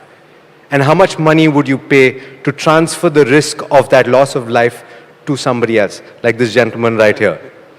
Right, so that's something for you to think about, and the need for insurance really, and why in the personal finance space often it is spoken about to say that you should think of life insurance before you make your first investment. And here we're not talking about investments, we're talking about life insurance. I'm sure that you agree with that. You're selling these products, but then there's a need to create more awareness. Would you agree? Yeah, I think there can't be a better start to the session the way you've summed it up. I think we can just end the session now, Alex, the way you just started the entire piece. No, please don't. No, I think you're absolutely right. The sad reality is many of the young people of the country do come to us and say, what happens if I don't die? And, you know, it's just like the example of the car insurance that you actually gave. I mean, it's a good scenario to be in, but that should not stop from you buying a life insurance. We always keep saying that's, in fact, the first product any young individual should buy. And I think slowly, Alex, industry is coming together. There is a campaign which is called Sabse Pehle Life Insurance now. And I think that's really making a difference to the entire piece. But yes, awareness is critical. There needs to be more work to be done around that. The way that I see it, Sumit, there are three aspects that need to be considered when you're talking about life insurance. One is the fact that it is currently a push product. It needs to be a pull product. So that needs to change. Sure. Second, the pricing of the product needs to be attractive, and somebody needs to find value in it. And the third, you need to have the policy leg, right? So the government is already doing its bit. Yes. Do you agree, one? And two, how do you think that these three can be resolved? Yeah, I think that's a very relevant one. What we need to understand is that the cost of insurance has really come down. If you look at the last few years or so, gone are the days when insurance used to be a kind of an expensive product. Gone are the days when there was some ambiguity around understanding of the product, for example. Today, Alex, you go to a cafe, you end up spending certain money as a young individual. The cost of a simple term plan is actually almost around 700 to 800 rupees per month. And you get a cover of almost around 1 crore in a country like India. I think so. One of the discussions around pricing of the product, I think there's a lot of work that the companies and the regulator and the government has done around it. Two, I think, again, you asked a very pertinent one. The entire machinery and the ecosystem also needs to change. And there is work happening at every level. I think the campaign around awareness, the more focus around rural areas, the Bima Trinity program that the government is seriously working on, I think some of those are really making this more of a pull product, for example. When you talk to a typical customer, for example, he or she is looking at a product which is more comprehensive in nature. And I think, again, for the benefit of the audience also, the Bima Trinity really resolves it to a very large extent. As part of the Bima Trinity, Alex, you will have a product which is not only life, but will also cover health, for example. It will also cover property, for example. So one comprehensive solution for the Indians at large. I, Alex, personally feel that this could be a kind of a UPI movement as far as life insurance is concerned. And the industry can really change. The growth can really fasten. Depending on which data you look at, the penetration of life insurance is still around 4% or so, or less than 4%. So there is a lot of room which needs to be covered. Also, Alex, as part of the earlier sessions also, and Mr. Modi, for example, respected Prime Minister, spoke about this yesterday also, how technology is actually making things not only faster, but more importantly, easier. I think Aadhaar, for example, has been, the financial industry, I would say, has been the biggest beneficiary of Aadhaar, for example. Today, for example, in terms of life insurance also, the way some of the underwriting procedure is changing, the way I'm able to get a better sense of the customer's health, for example. I do want to ask you about Please. that. Because, and you're talking about technology, obviously you're talking about use of artificial intelligence as well. And I mean, think about it, right? What does Sumit and his team and companies like Sumit's have to do when they're looking at the risk involved when they're giving out an insurance product? Because you got to price the product based on the risk. True. And the more data that you have, the better your analysis of the probability of something occurring. Very correct. And so logically one would think that artificial intelligence and models can be created to price things better. Is that happening right now? Yeah, absolutely right, Alex. I think you've hit the nail on the head. Artificial intelligence is leading to a reduction in the price. The recent changes the government has done around GST also is really pushing the weight as far as the sale, the momentum around term product is concerned. I think technology and artificial intelligence included, look at mortality or underwriting as a case in point. Today, for example, can I get a better sense of a customer's health? Can I predict the mortality of the customer far better? Do I have a far better understanding of the profile of the customer? The answer to all these questions is a big emphatic yes. With that, can I offer the customer the right product, based on the profile of the customer? Answer again is yes.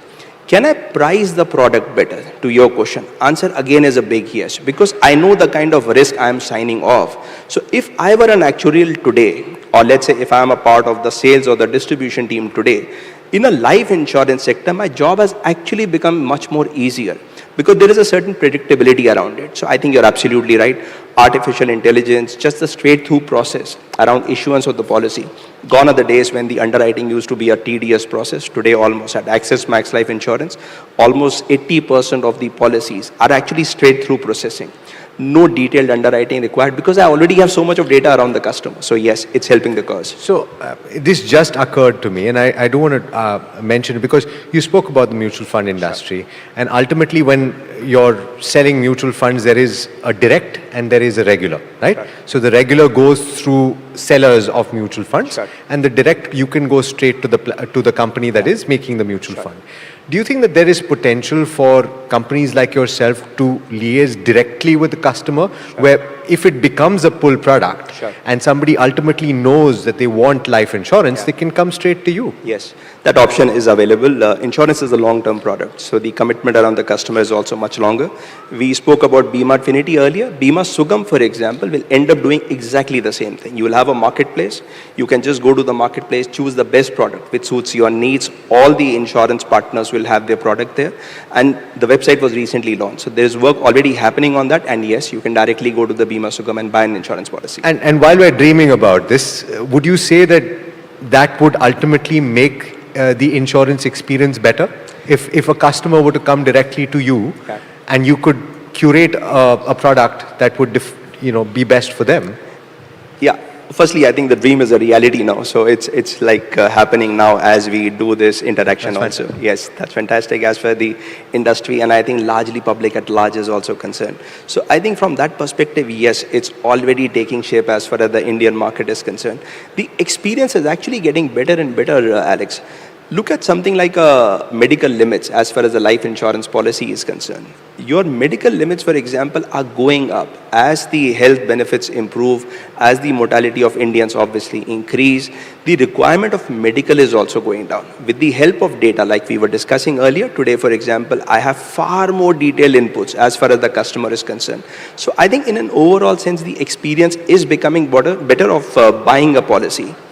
Some of the intermediaries in between, whether it's an agent, whether it's a bank or any other channel, for example, we always keep on saying that in India, for example, the term Bharosa works very well. And that's a campaign that at Access Max Life Insurance we really invest in. Some of these intermediaries, for example, still are the Bharose ka partners as far as the market at large is concerned. And somewhere, for example, even to the client, it's about creating an experience, and if there is a trusted partner in between, the entire understanding of the product insurance actually becomes much better. And I have to give a lot of credit to the government of India and the regulators also there. Again, borrowing a page from the Bima Affinity itself, this entire concept of Bima Vahak, for example, where, Alex, there is a focus around women empowerment. Imagine a situation that I am in a small village and there is a lady from the same village who is selling me an insurance policy. Will my bharosa be much higher? Yes, surely. Because that lady is not going to go anywhere. I'll meet the lady every day as a customer.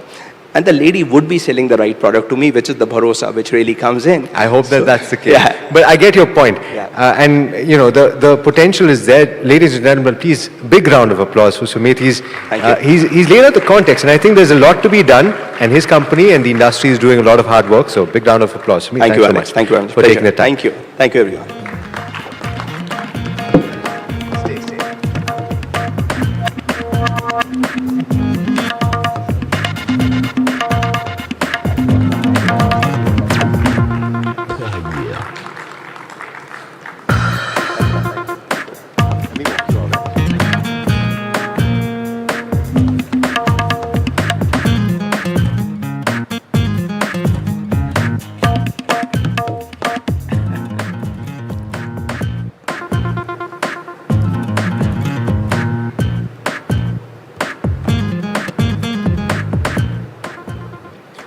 All right, so there's going to be Kapil Dev, there's going to be Ishan Khattar, and you're going to have Ricky Cage. Folks, in a while from now, it's time to declare that it's a tea break. It is, but I must tell you, it's short and sweet, depending Yes. on if you want sugar or you want caffeine. Basically, this is your last chance to, well, send those Dhanteras greetings and check your emails. You can have a cup of tea, some great coffee here, by the way, as well. Our partnerships team has done a great Lemon job. tarts. Lemon tarts that she's tried and I haven't, but I'll take Vedika's word for it. brilliant. She's been right all along. The only time I replaced her with Alex was the one mistake I committed. I should have gone for my lemon tart then. All right, we'll see you in a while. Thank you. See you on the other side. Every great journey begins with a spark of vision, of ambition, of belief.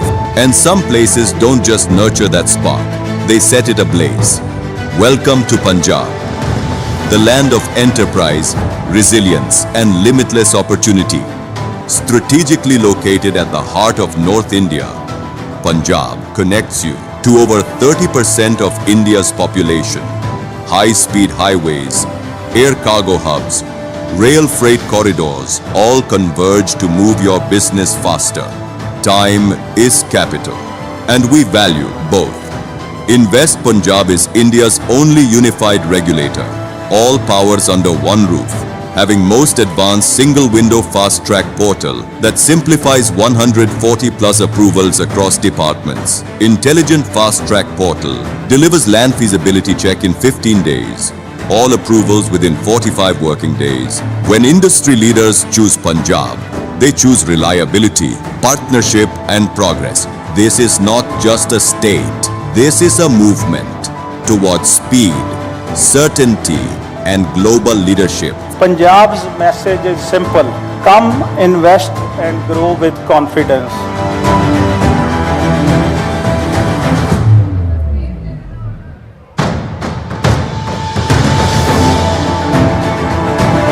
आज ਜਿਹੜਾ fast track Punjab portal ਬਣਿਆ ਦਾ ਫਾਇਦਾ ਉਠਾਓ 2 ਹਫ਼ਤਿਆਂ ਦੇ ਵਿੱਚ ਸਾਰੀਆਂ clearance ਜੋ ਜਾਣਗੇ ਤੁਹਾਨੂੰ single window and single PAN ਨਾਲ ਅਸੀਂ ਐਡ ਕਰਾਂਗੇ ਕਿਉਂਕਿ ਉਹ ਇੱਕੋ ਪੈਨ ਨਾਲ ਹੀ ਉੱਥੇ ਹੀ ਤੁਹਾਡਾ ਸਾਰਾ ਕੰਮ ਹੋ ਜਾਏਗਾ From mega industrial parks to green energy corridors, Punjab is building the future now.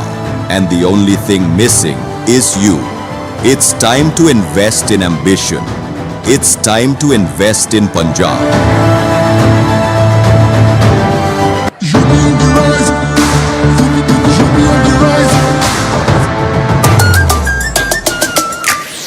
On the rise, सुन ले आसमां डबल इंजन का ये मिशन महान 2047 तक हम न रुकेंगे 6 ट्रिलियन का ड्रीम पूरा करेंगे मथुरा की गलियों में गूंजे है राधा अयोध्या में दूर हुई मंदिर की बाधा काशी प्रयागराज की गोल्डन चमक यूपी सरकार की गूंजे धमक सड़कों पर फर्राटा फिक्रलेस बिल्कुल बिंदास एक्सप्रेस वे पर साए साए पूरा विश्वास विकसित यूपी की बढ़ गई प्यास 2047 का ये विजन बहुत खास माफिया का दी एंड फियर गॉन योगी राज में लॉ एंड ऑर्डर हुआ स्ट्रॉन्ग बेखौफ घूमे जनता गुंडों पर मार नया यूपी तोड़ रहा पुरानी दीवार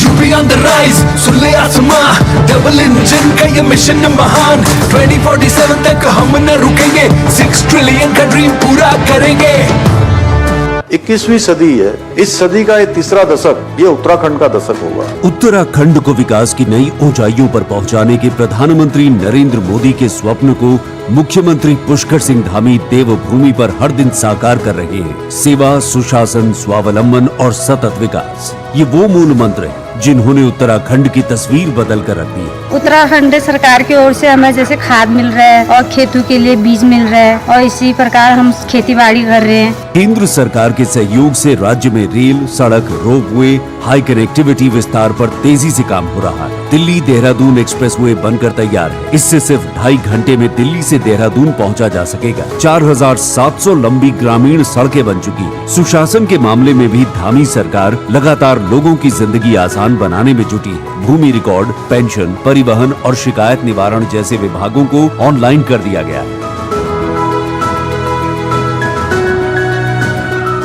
Every great journey begins with a spark of vision, of ambition, of belief. And some places don't just nurture that spark, they set it ablaze. Welcome to Punjab, the land of enterprise, resilience, and limitless opportunity. Strategically located at the heart of North India, Punjab connects you to over 30% of India's population. High-speed highways, air cargo hubs, rail freight corridors all converge to move your business faster. Time is capital, and we value both. Invest Punjab is India's only unified regulator, all powers under one roof, having most advanced single-window fast-track portal that simplifies 140 plus approvals across departments. Intelligent fast-track portal delivers land feasibility check in 15 days. All approvals within 45 working days. When industry leaders choose Punjab, they choose reliability, partnership and progress. This is not just a state. This is a movement towards speed, certainty and global leadership. Punjab's message is simple. Come, invest and grow with confidence.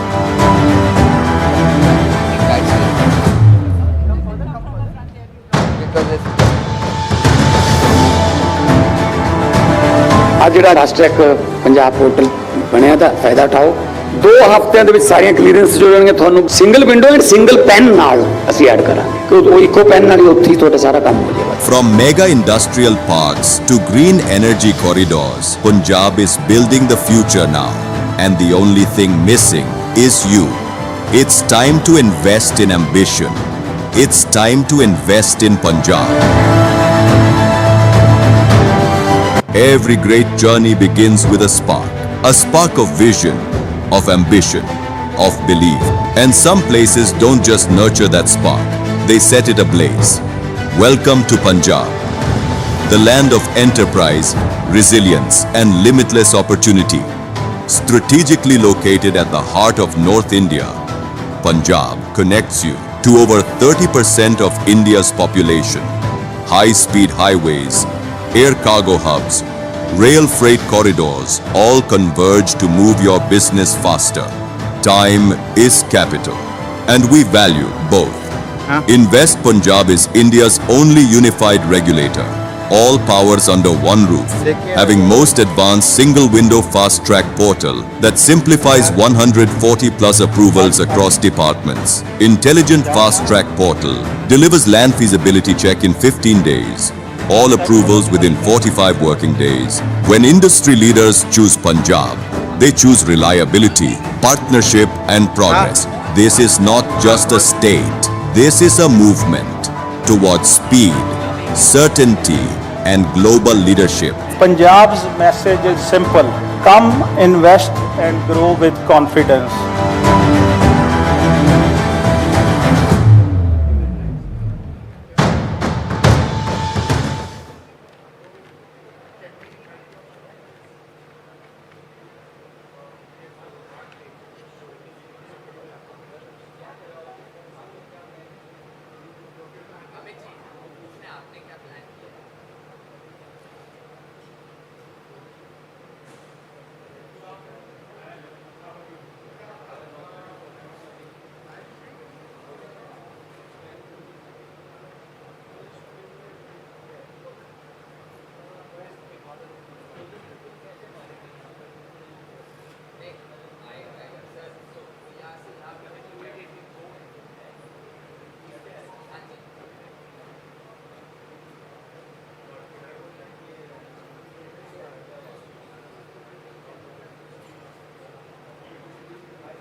दे रहा हूं मैं, दे रहा हूं। Check mic कौन सी है?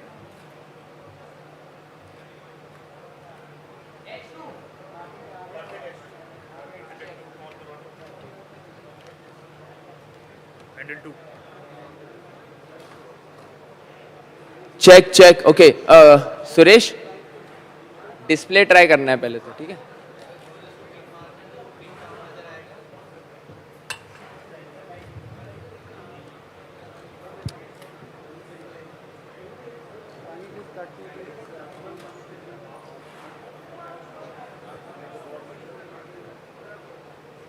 One sec.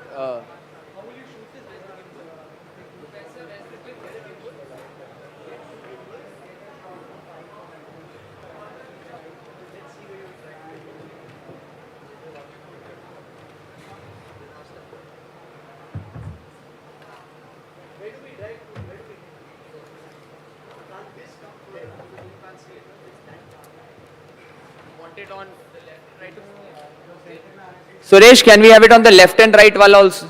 Yeah. For now you can hit, sir. We'll see it here. It's on the left and right as well now, sir.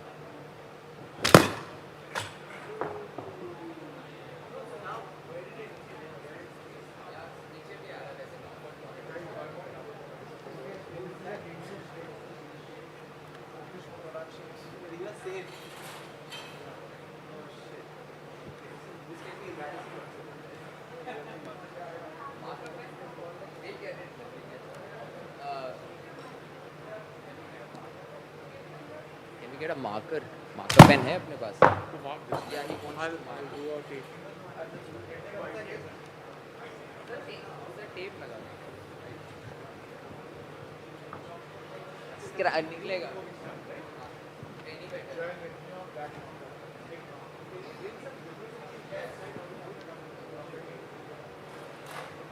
Gimbal थोड़ा जल्दी आ जाइए।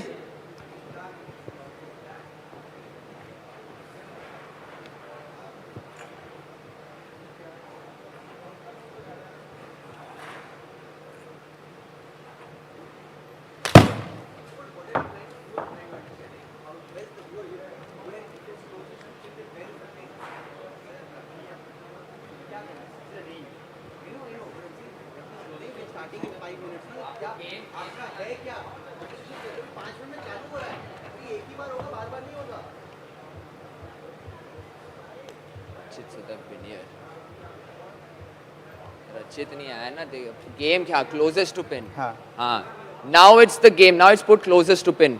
This was practice till now.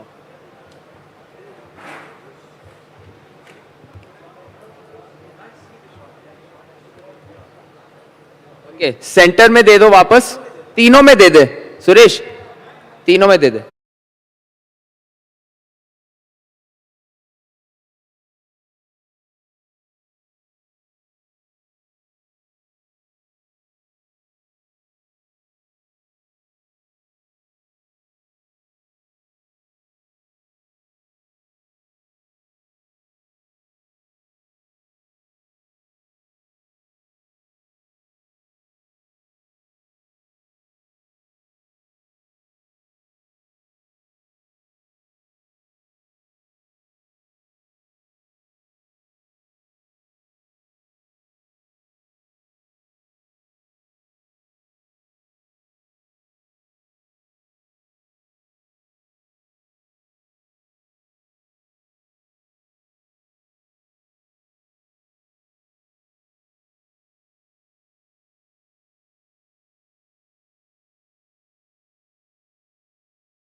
Okay.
And after that tea break, we're all set to tee off. Welcome back, everyone. We hope you enjoyed the tea and coffee break and have sampled everything on offer outside this multi-purpose hall here at the breathtaking Bharat Mandapam. We're now on the back 9 or the back 5 to be absolutely precise. As you may have guessed, we're now shifting to the golf course, which is right next to us, and to a game that is often considered the ultimate networking sport, perfectly mirroring the high-level policy strategy we've been discussing here at the NDTV World Summit. And when we talk about high strategy and legendary status, our next panel brings together an absolute icon of Indian sport and a leader of policy and global finance. This is where the business of the country meets the business of the green. For our next conversation, we invite NDTV's Rahesha Sehgal.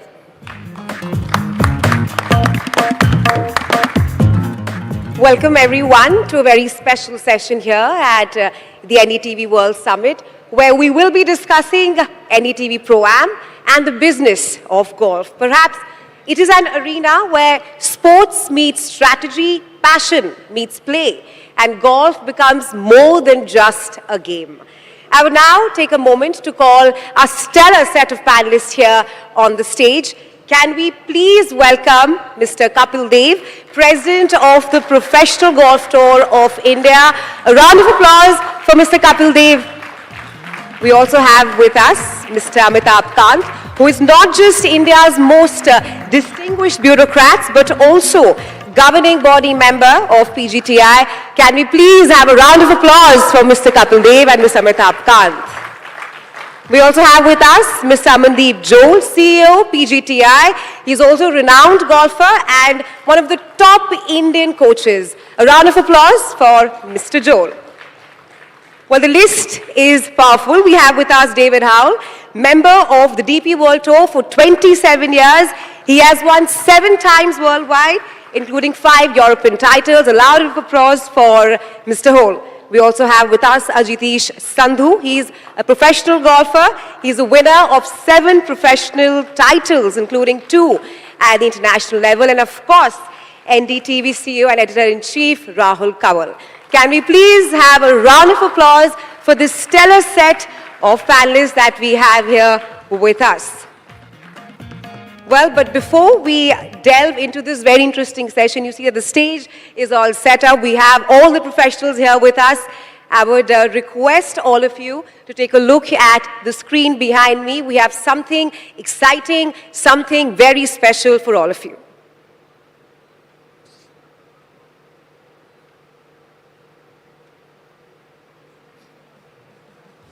The most coveted invitation in the Indian corporate golf calendar.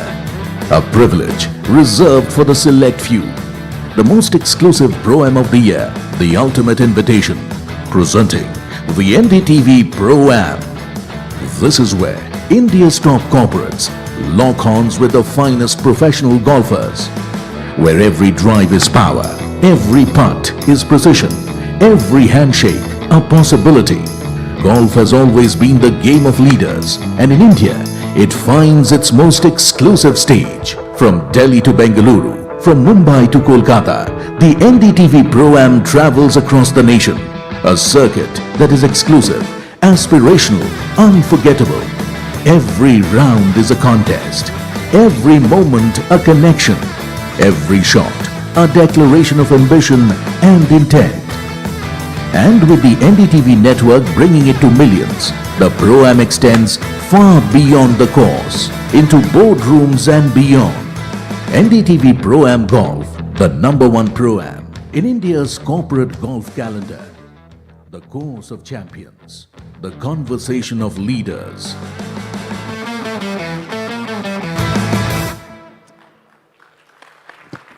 All right, ladies and gentlemen, with that, we unveil NDTV Golf Pro-Am, India's #1 Golf Pro-Am, where we see professionals and amateurs on the course of champions, the conversation of leaders. But to talk more on why NDTV, India's largest, biggest network, is there on the green, on the fairway, and why we have taken this step, I now request Rahul Kanwal to tell us more about this. Rishi, this is something we are supremely excited about. And what a stellar lineup we have here on the stage of the NDTV World Summit to announce the launch of the NDTV Pro-Am. Arguably India's greatest cricketer, one of India's most distinguished bureaucrats, a top international golfer, and also a top Indian pro at the moment, and one administrator who's doing more to lift the profile of Indian golf than anyone has in the recent years. Thank you all so much for joining us. Thank you for being a part of the launch of NDTV Pro-Am. I want to kick things off by getting Amitabh Kant to talk about his innings with golf at this moment. After so many years in the bureaucracy, you're now trying to give back to the sport. You could have given back to cricket or to tennis. Why golf? Rahul, I've been in government for 47 years, so I can quite figure out that the maximum potential any sport in India has right now is golf. India is going to produce all the top champions of the world. Our demographics are very young. We're just 28, average age is 28. So for the next 30 years, all the top, the Rorys and the Tommy Fleetwoods of the world will all come from India. Indian golfers, and as PGTI spreads golfing to Tier 2, Tier 3 cities and to rural areas of India, all the top champions, the Tiger Woods, will all come from India in future. Kapil Paji, those who know and play golf in India know just how competitive he is. The rest of us just know him as an ace cricketer. He is insanely competitive. In a moment from now, we'll be going to that simulator, and I can guarantee you, the one who will be trying to beat Ajitesh and David Howell is going to be Kapil Dev, because he'll like, what's the competition? What's at stake? Let's figure out how to crack this. Are you always so competitive, Kapil Paji? I don't know. I just enjoy myself, and other people say it's you are very competing every sports. I just enjoy the game. People forget to enjoy the game, and they're trying to say, I want to win, I want to do that. I'm not. I'm come here to have fun in life, and God have given me talent, and I express myself. Why do so many cricketers make for such great golfers? We had Ajit Agarkar yesterday at the NDTV World Summit. Even the likes of, say, someone like a Nikhil Chopra, Sachin Tendulkar, Lara, they're all fabulous. Is it just the swing that comes with the cricket bat? No, I think you like the greens, basically. You don't get enough greens on the cricket field, so you come out and 150-acre greens and beautiful green, and you enjoy that. I think one thing one should understand that this is the only game you can play whatever age you are.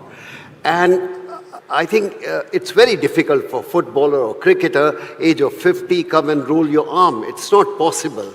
But here you can play with your grandfather, grandchildren, you play with your friend, your wife, anybody. I think that's why this game is much bigger than any other. I'm not saying cricket is not big, cricket is ultimate, but I think you look, after stop playing, you look up to any other game. This is the only game you come out and play. You can't play football, you can't play so many other sports once you've given up. So, on the golfing course, Kapil is better than the 175 he scored against Zimbabwe. How so? He's a much better golfer than he's a cricketer. ऐसे बोल रहे हो आप, मतलब कुछ भी बोल रहे हो अमिताभ कांत जी, ऐसे थोड़ी होता है. वो सही बोले हैं. वो 175 नहीं मैं बना था golf में. I asked one day Sunil Gavaskar. His putting is better than the catch he took of Vivian Richard. One day I asked Sunil Gavaskar. I said, "Come out, let's play golf, enjoy myself." He said, the problem with me is I love to make 100. In golf, it's not very good. So he said, that's why I don't play. If you make 100 in golf, you're a bad golfer. So he said, but I'm a good cricketer. I learned to make 100. There's this story about Kapil Dev, which is legendary on golf courses across Delhi, which is that he starts out sometime, and maybe Aman can tell us a bit about it. He starts out sometimes saying, आज लग नहीं रहा, form नहीं है. Everybody else in his 4-ball gets really excited. Okay, here's our chance to beat the legendary Kapil Dev. So he kind of sets it up in the first 9 saying lag nahi raha. And then he turns it on Aman in the last 9 and just shows who the real champion is. How often has he done that? He's done it so many times, Rahul. It's unbelievable. I keep saying stories about I would be winning 5 games up from him. He arrives on the 17th hole, even if he's hit in the bunker or off the green, he will chip it in 5 out of 10 times. I've seen it happen so many times. And let me tell you, I used to ask him, I said, sir, the look in your eye changes when you are standing. He says, I get so focused when I have to do something. And he's done it. And he makes that chip, or from the trap, he's put it straight in the hole. And, so he's done it so many times. And the ones who suffer, Rahesha, are the corporate golfers, because they think that this is their big one chance in their life to go back and tell their wife and their friends that they beat Kapil Dev. So they're thinking, okay, this is awesome, we're going to cream it. And then, you have strategy ka tayat karte ho na, you do this as part of the strategy. Of course. How can you do the same thing so often and not be part of strategy? I actually want my friends should win. I want them to win and come back to the golf course. When you're disheartened, you don't like to come back.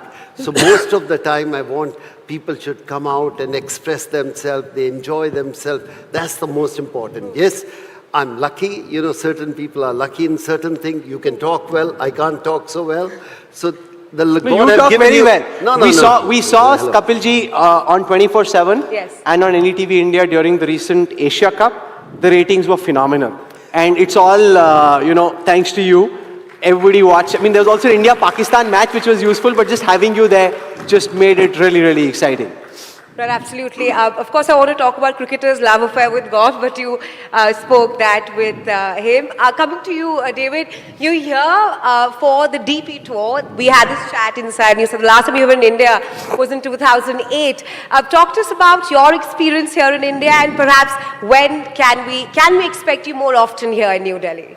Well, yeah, I mean, I remember coming for the first time to Delhi Golf Club in 2008. I was in terrible form, and I remember I walked onto the opening hole, and all I could see was the jungle left and the jungle right, and I was absolutely terrified. I was never going to get round that golf course in any sort of good number. And sure enough, it was a short visit because I missed the cut. I was on that flight Friday night, which was a shame because such a vibrant place to come and visit. And then, of course, DLF came along, a different type of golf course, and they're two wonderful venues, no doubt about that, and I've enjoyed playing them both. And it's amazing to see the change since the changes have been made at Delhi Golf Club, how it looks like now. I mean, now it looks like a top-notch, top-level tournament venue. And I know, having commentated this week, the players are absolutely having a real thrill trying to play a unique golf course, a much narrower, tighter golf course than they're used to week in, week out. And it's great. It's great to be here. Golf is growing across the globe, and here in India as well. Quite clearly, it's finding its footing. And we're delighted that you're here at the launch of the NDTV program. And speaking of programs, I'm very curious to know, we spoke about Nikhil Chopra, Kapil Dev, Sachin Tendulkar, all of them being natural golfers. Do golfers make for natural cricketers, Sandhu? That's a very good. I made 150 when I was 14. That was my only good innings. And then I was too worried about hurting my hands or getting hit by the ball, so I gave up the cricket. My son plays, however, now, and he's not a bad cricketer and not a bad golfer, so maybe they do. Most cricketers end up hitting the ball to the right on the golf course. It's for right all the time because they're used to that cover drive motion. But listen, if you're a top sportsman and if you can hit a moving ball, then the still ball isn't too difficult. Do you find it interesting that a lot of cricketers naturally take to golf? Ajitesh, how do you look at this? The fact that they have a natural swing and can take to this, and also as a professional, when you play a corporate golf tournament, does it sometimes irritate you? Kin joker ke saath ko khila rahe? These guys can barely get the ball out straight, and they're hitting all over the place, and now as a professional, you have to play with them? No, I don't think that's the case at all. But you're right. I think especially with cricket, even the motion of the bat and how they swing, I think that correlates really well with the swing in golf as well. And I think, as David said, if you're a good athlete and a good sports person, it's easy to translate, to any other sport. And I think golf is a sport that you can pick up at any time. You don't have to start very young, especially if you have the athletic ability. So I think that's the correlation between golf and cricket. And of course, you can play until you're, a lot older. So how are you seeing the golf scene in India evolve? Where it was when you started out now, and the kind of profile it's getting at the moment? I mean, it's evolved massively. When I was a kid, Amaldeep was, one of my idols growing up in Chandigarh. But I think there was a lot less to play at that time. And you really had to be at the top of your game to make it as a professional. Whereas now the opportunities are increasing a lot. The prize money that we play for has increased massively over the last few years. And I think even the kind of golfers that we're producing are now more open to going outside and exploring the bigger tours. And having a tournament that we're having this week at Delhi Golf Club of that stature, I mean, that just shows the interest that there is in golf in India, and it's growing rapidly now. Right, because he is one of the youngest professional golfers that we have here. Can we please have a round of applause for Ajitesh Sandhu? And like Rahul also mentioned, when did you perhaps realize that golf is more than just a hobby, it can be a career as well? To give you a number, I think I was about 15 when I realized I got quite good at that age where, I even played in a couple of professional tournaments and I did quite well in India. And yeah, I mean, it's something that I really enjoyed doing, I loved. And, the doors were opening up to professional golf in India at that point in time. So yeah, I just thought that's all that I want to do for the rest of my life.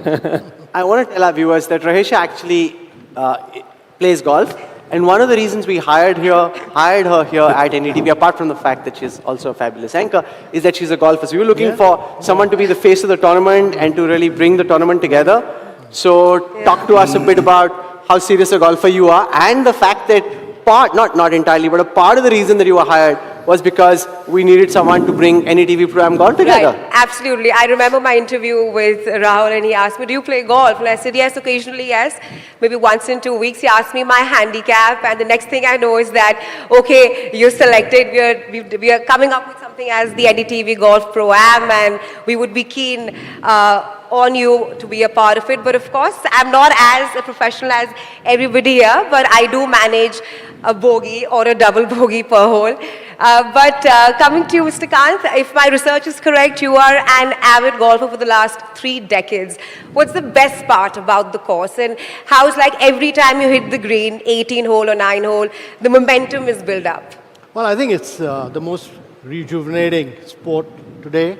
But more than anything else, it's a game you're playing against yourself. It's a mind game, so you have to be totally focused.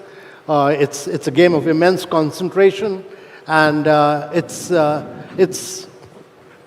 you want to improve your concentration, you want to improve your mindset, nothing better than golf. And the great thing today is that it's not just Chandigarh, from where we're producing champions like Ajit, but the way the game is flourishing all over India. You go down south, from Karnataka to Tamil Nadu to Kerala, all over, the new golf courses that are coming up, the new sportsmen that we are producing, the new golfers, all youngsters. So I see a great future for this game in India. Right. And I think this one game is really going to compete with cricket in the future. We can't have Kapil Dev on the stage and not set up a competition. So what our producers did is they brought in this G-Spot simulator. The contest is this. We got 1, 2, 3, 4, 5 super golfers. Can we say as a golfer, thank you very much, you're starting golf. Oh yes. A new company coming out and playing and start having a pro-am. We want to thank you. That's very sweet of you. Thank you. I think that's very, very important. The media still haven't taken up, but when I heard that you people are trying to do the pro-am, and how happy we were, and how happy the golfer, they said, at least we come on television. That's true. It is, Amanji has been fantastic, and we're very excited about this program because it does give golf in India that scale and that platform, which typically sports like cricket get. And now that you're playing more golf than you're playing cricket, that's something that you're happy about. But it is true, it deserves that profile, it deserves that stage, which is what we hope to do with NDTV Pro-Am. Okay, Aisha, let's get started. Right, absolutely. We've heard so much about the golf swings and the future of golf. Yeah, who goes first? So it's 150 yards, closest to the pin. We'll have the simulator set up coming up. There's a golf bag there as well. Amanji, you're the course referee. We'll have the professional who beat Tiger Woods in HSBC in Shanghai. He starts to first? go off first. Okay, so there it is. In other ways, you're throwing me under the bus. Yes. Excellent. So it's closest to the pin. Okay. It's 150 yards. Right. And there's the pin. That's the simulation. And that's your 9-iron. 9-iron. What could be simpler? Okay, let's see who gets this right. I haven't swung a club in 3 weeks. Thank you for this. So that everyone who is not following closely, he has to hit 150 yards. He can pick whichever club he wants. And whoever gets closest to the pin out of these 5 people, unless Resha wants to give it a shot as well. I doubt in this attire. All I can do is putt, but we'll have the professionals go first. Please, How many David. goes do I get? Just the one? You get, yeah, you get one. You get one. One. Okay. He's the referee. Aman is the referee. Aman's always the referee. He does the one. Are we a team or is it just me versus? No, it's just you. Just We you. have a lovely. Well, then I don't mind. Right now it's England versus India. Okay, so I'm going to imagine I'm Sir Ian Botham. That's great. That's what I'm going to do. He was a good golfer. I met Sir Ian in a pro-am, actually. That's one of the great things about pro-am golf, the people you get to meet. Okay, come on, 150. That's pretty good. That That's seems like a pretty straight good. ball Wow. on the fairway. That But is- Rahul, what do you think about it? That is quite awesome. Now I'm blaming 134. my caddy. 134. You gave me this. I gave him the wrong and club. I needed eight. This is not fair. Not bad. I'll take that. That's So you pretty got good. to 134. 134. Who's up That's next? pretty good. Just look at the can one of the cameras please look at the intensity of Kapil Dev's face? Just one of the cameras, just look at. He's calculating and plotting. Here, kya karna hai? How do I get to that 150? No, look at the intensity. I love it. It is fantastic. I must tell you, I love the spirit of competition. Who's going next, Aman? Mr. Kant. Mr. Kant. So he's taking off his jacket, getting all set. Oh, here we go. Woo! And a 7 irons. I think we'll wait for the green light to come on. On the black dot. Yes, perfect. So the first one was at 134 yards. You have to get to 150. Practice is always important before we hit the ball.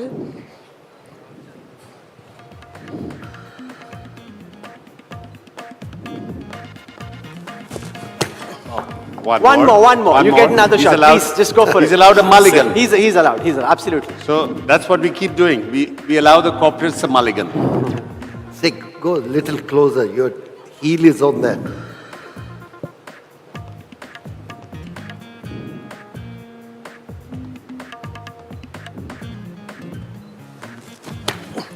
Oh, Okay. unlucky. All right.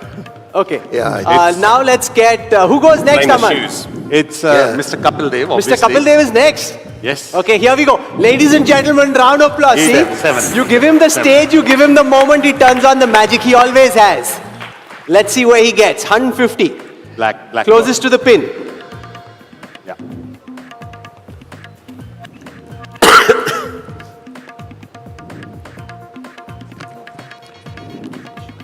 There you go. Okay, nice.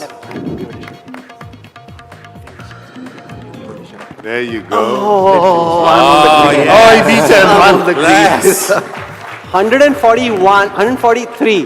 100. Oh That's pretty my close, God. huh? That's very That is pretty difficult. close for. Now the current pro is now under pressure. Now you know why he's the president of PGTI. Yeah. No, I'm saying, see, even if you don't win, it's okay. If he doesn't get close to 150, with millions of people watching, that is a pressure shot. That is a Aman? pressure shot. Acha, Aman is like, sab jao pehle Obviously, pehle. last one. Acha, last. I've learned from David's mistake. It's got to be an 8 iron. 150, so he has to do better than 143. See, that's why, Rahul, the caddy is so important in the game of golf. You know, whenever you go to the golf course, you find the best caddy for yourself. वो बोल रहे हैं आपने cheating कर दी आपने 9 से करा दिया उसकी बॉल कैरी नहीं की caddie can also swing it both wedge no pressure Sandhu no pressure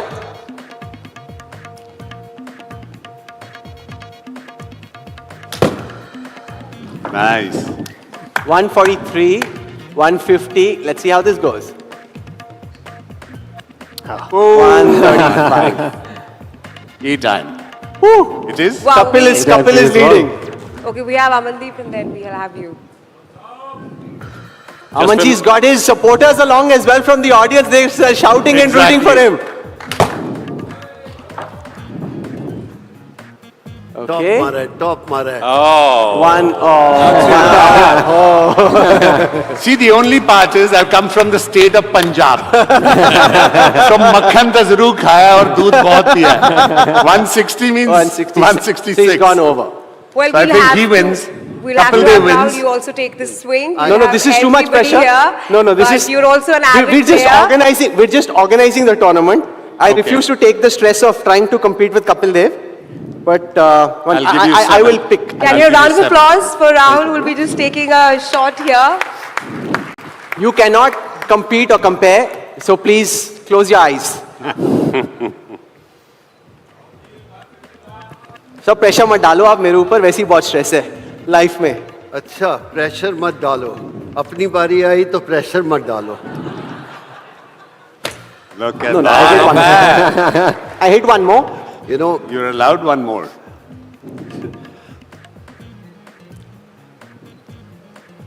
Oh shit. Okay. This is terrible. See, that's the reason yeah, one more. it's okay. It's okay. Doesn't matter. Hello, breathe. Take your time. Yes. That was pretty good. But anyway, this was fun. Kapil Dev wins as he always does. Obviously. And therefore he gets the, we have a goodie bag. Where's the goodie bag? Rahul, I want to tell you one thing. I played cricket for India for 15 years, but I played golf also. I made more friends in golf than cricket. Why so? Because every week I play with the different people. So you meet them, you go to England, you go to Bombay, you go to Calcutta, meet different people you become. In cricket, they don't let anybody can come close to you. They have a bodyguard, security, stay away, stay away. In golf, you make friends. Not in cricket. I'm sorry to say that. I never made friend in cricket outside cricketer. And in golf, I made more friends. If I have to go to London, and if my friend come to know I'm coming to London, I have to tell half of my friend, don't tell them I'm here. Because everybody want to play. In cricket, it never happened. That's what I want to tell you. But the amazing thing is that you give Kapil Dev a stage, you put him under pressure. Even Mr. Kant, who's a very good golfer, by the way, ordinarily, came under a bit of pressure, which is fine. There's so many people watching. He just I came under pressure because of Kapil. Of course. Hello, these people should understand. In golf, you can't even say, you can't say. In cricket, you can well imagine wicketkeeper talk all the time. So do the batsmen sometimes. Silly mid-on. In golf, we do shake hands. No matter which country the other person is from. Do you feel the pressure, the stage, does it kind of get that much tougher? Because I just see Kapil Dev being put under pressure, and that's why he brings on just one shot and boom, it's like 143 out of 150. No, I think it's the smaller the target, much more difficult. Cricket, I find, I played cricket 360 degree, you can hit anywhere 4 runs. In golf, you miss this much, you're out of the game. So when the target is small, the game becomes much tougher. People say it's very easy, the ball is there. No, it's not easy. It's a tough game, but it's very difficult to start the game. First 15 days, 90% people will leave the game. They will not come back. But if you can stay till 2 weeks, then you will never give up this game till you die. Mr. Kant, what are you hoping to do with and for golf in India? I think the important thing is through PGT, I take it across India. It shouldn't be seen as an elitist game. It should be taken, you massify the game. Once you take it to rural areas of India, you will have millions and millions of Abhishek Sharma or Surya Vanshi coming out of golf. And they will be the future champs. That is true. You make the sport. You know, Rahisha is not playing right now, but we have this one clip where she went to one of the golf courses in the NCR region and played a bit, and she's going to be leading our golf coverage. We're going to have that up on the screen right now. The most coveted invitation in the Indian corporate golf calendar, where top corporates go head-to-head with the finest professional golfers. An exclusive circuit across multiple cities, aspirational, unforgettable. NDTV Golf Pro-Am, India's #1 golf Pro-Am is here. The course of champions, the conversation of leaders. NDTV Golf Pro-Am, coming soon, stay tuned. Sorry, my voice was gone. 6 hours on the greens, unlike the professionals here. But before we wrap this up, a quick rapid fire round, starting with you, Kapil sir. Swing in golf or reverse swing in cricket? One thing you have to choose. Come again? Swing in golf or reverse swing in cricket? Which one is more tough? I think swinging in the night. Okay. He's a born swinger. Yeah, I swing all the time.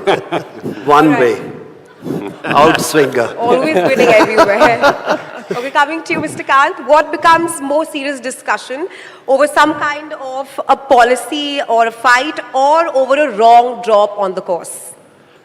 What is the second one, Shil? Or what becomes the more serious discussion, or some kind of a verbal spat over a policy discussion, because you were the former G20 Sherpa, or over a wrong drop on the golf course? Oh, it's obviously the golf course. The best way to get a consensus is on the golf course. And you know, when we had all these challenges of G20, we finally took the Sherpas to the ITC golf course. And that's where we got the settlement. If it wasn't for the golf course, India would not have had a G20 consensus. Are you for real? Yeah, yeah. Seriously? It's absolutely. आपने golf खिला के consensus कराया G20 का? They all went and stayed at a golf course, the ITC golf course. And that's how we got the final round of consensus with all the Sherpas. Nice. If it had been for any other hotel in Delhi, India would have never got a consensus. There you go. Okay, coming to Mr. Joel, how do you describe the feeling before a 2-footer putt for the win? How would you describe the feeling for a 2-foot putt? Yeah. It's a given. Given.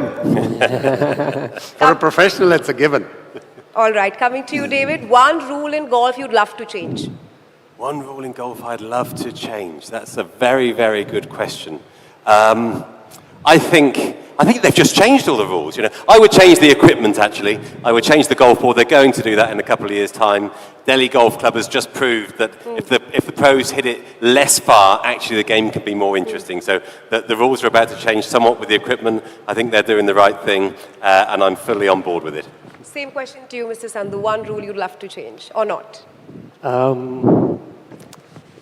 I'd say if you're in the middle of a divot in the middle of a fairway, you should be able to place it. I think if you've split the fairway down the middle and you get penalized for it, I know there's rub of the green, but I feel like that's taking it a bit too far. All right, ladies and gentlemen, can we have a round of applause for our stellar panelists here? No, we have a gift. We have a gift. Where's the goodie bag? You can't have Kapil Dev win a tournament and not get this really lovely goodie bag. So there it is. Oh, here it is. Rahisha, for Mr. Kapil Dev, please. Can we have a round of applause? Can we please have a round of applause for... This one is for Amitabh Khan. Okay, go on. Thank you. Can we have a round of applause, please? Have a round of applause. You know, most people who get into sports administration typically get into it for wrong reasons. I'm glad that Mr. Kant is trying to do this and trying to give back in a very genuine way. So I think that's quite commendable. Most think of it as pelf and privilege, and you know, I think that the fact that you're trying to raise the profile of golf in India is quite nice. Thank you. He didn't know that there was a competition. मुझे बाद में बोलेंगे फंसा दिया तुमने, but that's all right. That's all right. For Mr. Kapil Dev. Sir, thank you. You know, it cannot be that there's a stage, there's an occasion, there's a competition, and there's any other winner except Mr. Kapil Dev. Sir, congratulations and well done. You beat Mr. Sandhu, you beat Aman. Who plays golf better, you or Aman usually? Oh, far better than me. We are just a hacker. नहीं जीते तो आप audience तो सोचेगी आप जीते उनको क्या पता वो प्रोफेशनल है नहीं वही है हम बाय द वे हैं नहीं मान लो हम बाय द वे हैं आप ऐसे ही बोल के सबको पानी पिला देते हो यही बोलते हो फिर सबको बुला देते हैं but well done and congratulations thank you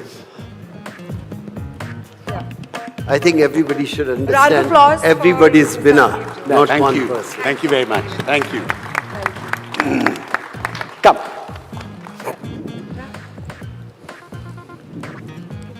Give me a day. Lovely. Well, thank you very much. Good luck. Thank you so much. That's very kind. Thank you so much. And with that, we come to the end of the session. It's been absolutely fantastic. We wish Rahisha and the NDTV Pro-Am team all the very best. Thank you, Aman, for being a part of this. And we look forward to seeing you on the golf course in the Pro-Am. Hopefully, you'll come and play some of this. And there'll always be a prize waiting somewhere for Mr. Kapil Dev, who has to win no matter what. Can we have a round of applause, please? Thank you so much. Thank you. Thank you. Thank you very much. Thank you. Thank you so much. Thank you. Come, please. Thank you very much. Oh, you were going to take a picture? Okay.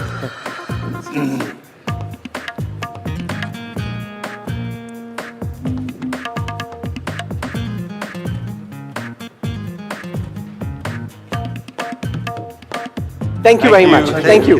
All the best. Thank you, sir, and congratulations. Thank you. Thank you. And all the best for the tournament. Thank you very much. Thank you. Good times. Absolutely. Thank you so much. Thank you. Thank you very much. Thank you, sir. Thank you. We all Thank you, won. Chief. Thank you very much. Thank you. Watch out, watch out. Don't put up. Yes, sir. Thank you very much. Thank you.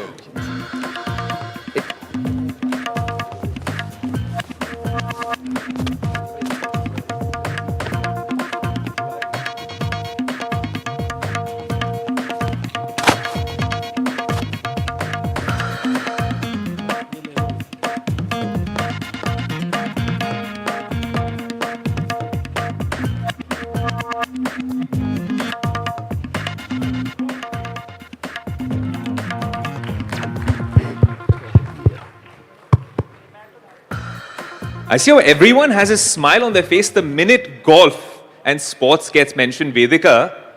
I think we have to really level up and keep everyone just as smiley. Can you do that, Vedika, in the next 5 minutes? Because there are surprises lined up through the rest of the show. Absolutely. We have Ishan Khatter coming up, folks. How many fans in the house for Ishan Khatter? Why are only the women out here raising their hands here? Come on, guys. He's a great dancer. He's so good at acting. And he's just had a fantastic movie release. So he's coming up. We have Ricky Cage as well, Grammy Award winner. Not once, not twice, but three times. Yes, that's true. All right. So in a moment from now, we're going to go back on stage. But thank you to all our golfers here. A photo op moment here. I have a question for them as well before they go. After the photo op, we'll go to them in a moment from now.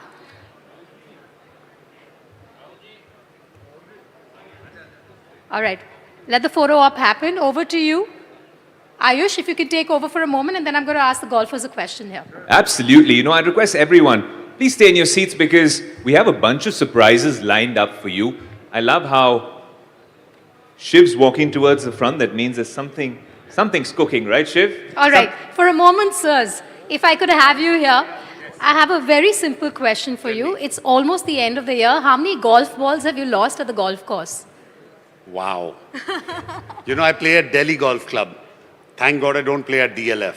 But still, I lose probably a dozen. A dozen? Yes. How often? Well, I've lost dozen over the year. Over the year? That's not bad at all. Your caddy will be very happy you haven't sent him looking for them. I keep him on the fairway. All right. Have a good evening, sir. All right, let's head back. Vedika, to did stage. you pick up any golf from that session? I did. In fact, my grandfather played golf. I used to go watch him, but I never really took to the sport. You know, that's what the NDTV World Summit has really done. It's made me feel like I need to train in so many departments. When Merit Moore was dancing, I realized I have 2 left feet. Then I was at the golf session, I realized the same thing. I saw some of the brilliant conversations, heard some of them on electric mobility and learned I need to get back to the textbooks. But you know, Ayush, it was pure joy to see them on stage. They were really enjoying the game and we were enjoying watching them. It felt for a moment that we were at a golf club and we were a part of the team and the conversations. It was really, really interesting, fun, and very easy to watch. Honestly, can't wait for NDTV Golf Pro-Am. This is something super cool and I think it's launching at the right time. The good weather beckons. Absolutely. Good weather beckons. They could be really happy. But just a dozen golf balls, that's amazing that he's lost. All right, moving on now. Early in the day, we discussed ensuring the life of the nation. Now we talk about ensuring its vitality. That's right. If the economy is the backbone of Bharat, the health and pharmaceutical sector is a high-stakes sector where strategy literally saves lives. A little more intense than our standard geopolitical panel, Vedika. True. For our next conversation on renewing Bharat, possibilities, progress, prosperity, please welcome Rakesh Bamzai, the CEO, Global Operations of Intas Pharmaceuticals, and a moderator, Alex Matthew, to the stage. Can we have a warm round of applause, please? Alex, do you play golf? No, but Are you inspired? Yes. But, it's a very tough job. So please, grab a seat. A very tough job after Kapil Paji and all of these folks with their lovely golf swings to talk about pharmaceutical industry. It's a tough job, but we'll do our best, won't we, sir? Yes, okay. surely. So, again, to set the context, everybody knows that the Indian pharmaceutical industry is very large. And after IT, which is our biggest export, the pharmaceutical industry is responsible for a large amount of exports. But I do want to set the context, right? So, sir, let's talk about numbers first. How large is the Indian pharmaceutical industry today? So it's really large. In numbers, it's around $55 billion. And it's 26 billion India. Oh, wow. And 26 billion exports. So there is this perception that India's pharmaceutical industry is primarily a generic manufacturing industry that exports to places like the US, Europe, and primarily to the US. But actually, it's inward looking as well. There's a large amount of business is generated here. Absolutely. And talking about generic industry, I think for us as a country, I think that was the first big step we took as a country. A couple of decades back, we looked at generics in a very global, kind of a footprint. And we reached where we reached today. So I must confess that the first time I came across this term, I had no clue what it was. And to everybody tuning in from home, if you don't understand what a generic pharmaceutical is, there is no harm in that. So I'm going to ask the Chief Executive Officer of a very large pharmaceutical company to explain to you what this is. And this is important for you to understand, right? So what is a generic and why is it important?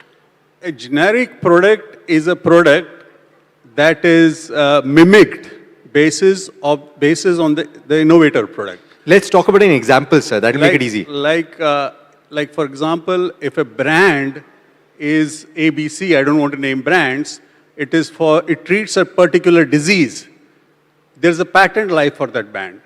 So the companies start working on this product, exactly mimic, make sure it works in the same way because there are multiple tests that are done, analytical test, bioequivalence test, and you have to show equality with that of the brand. Yes. Once that is set, there's a filing. Based on the filing, if the regulators find that this product matches all the ways and they have questions are answered, then they give approval for a generic drug. So for example, when you have a fever, you take a paracetamol.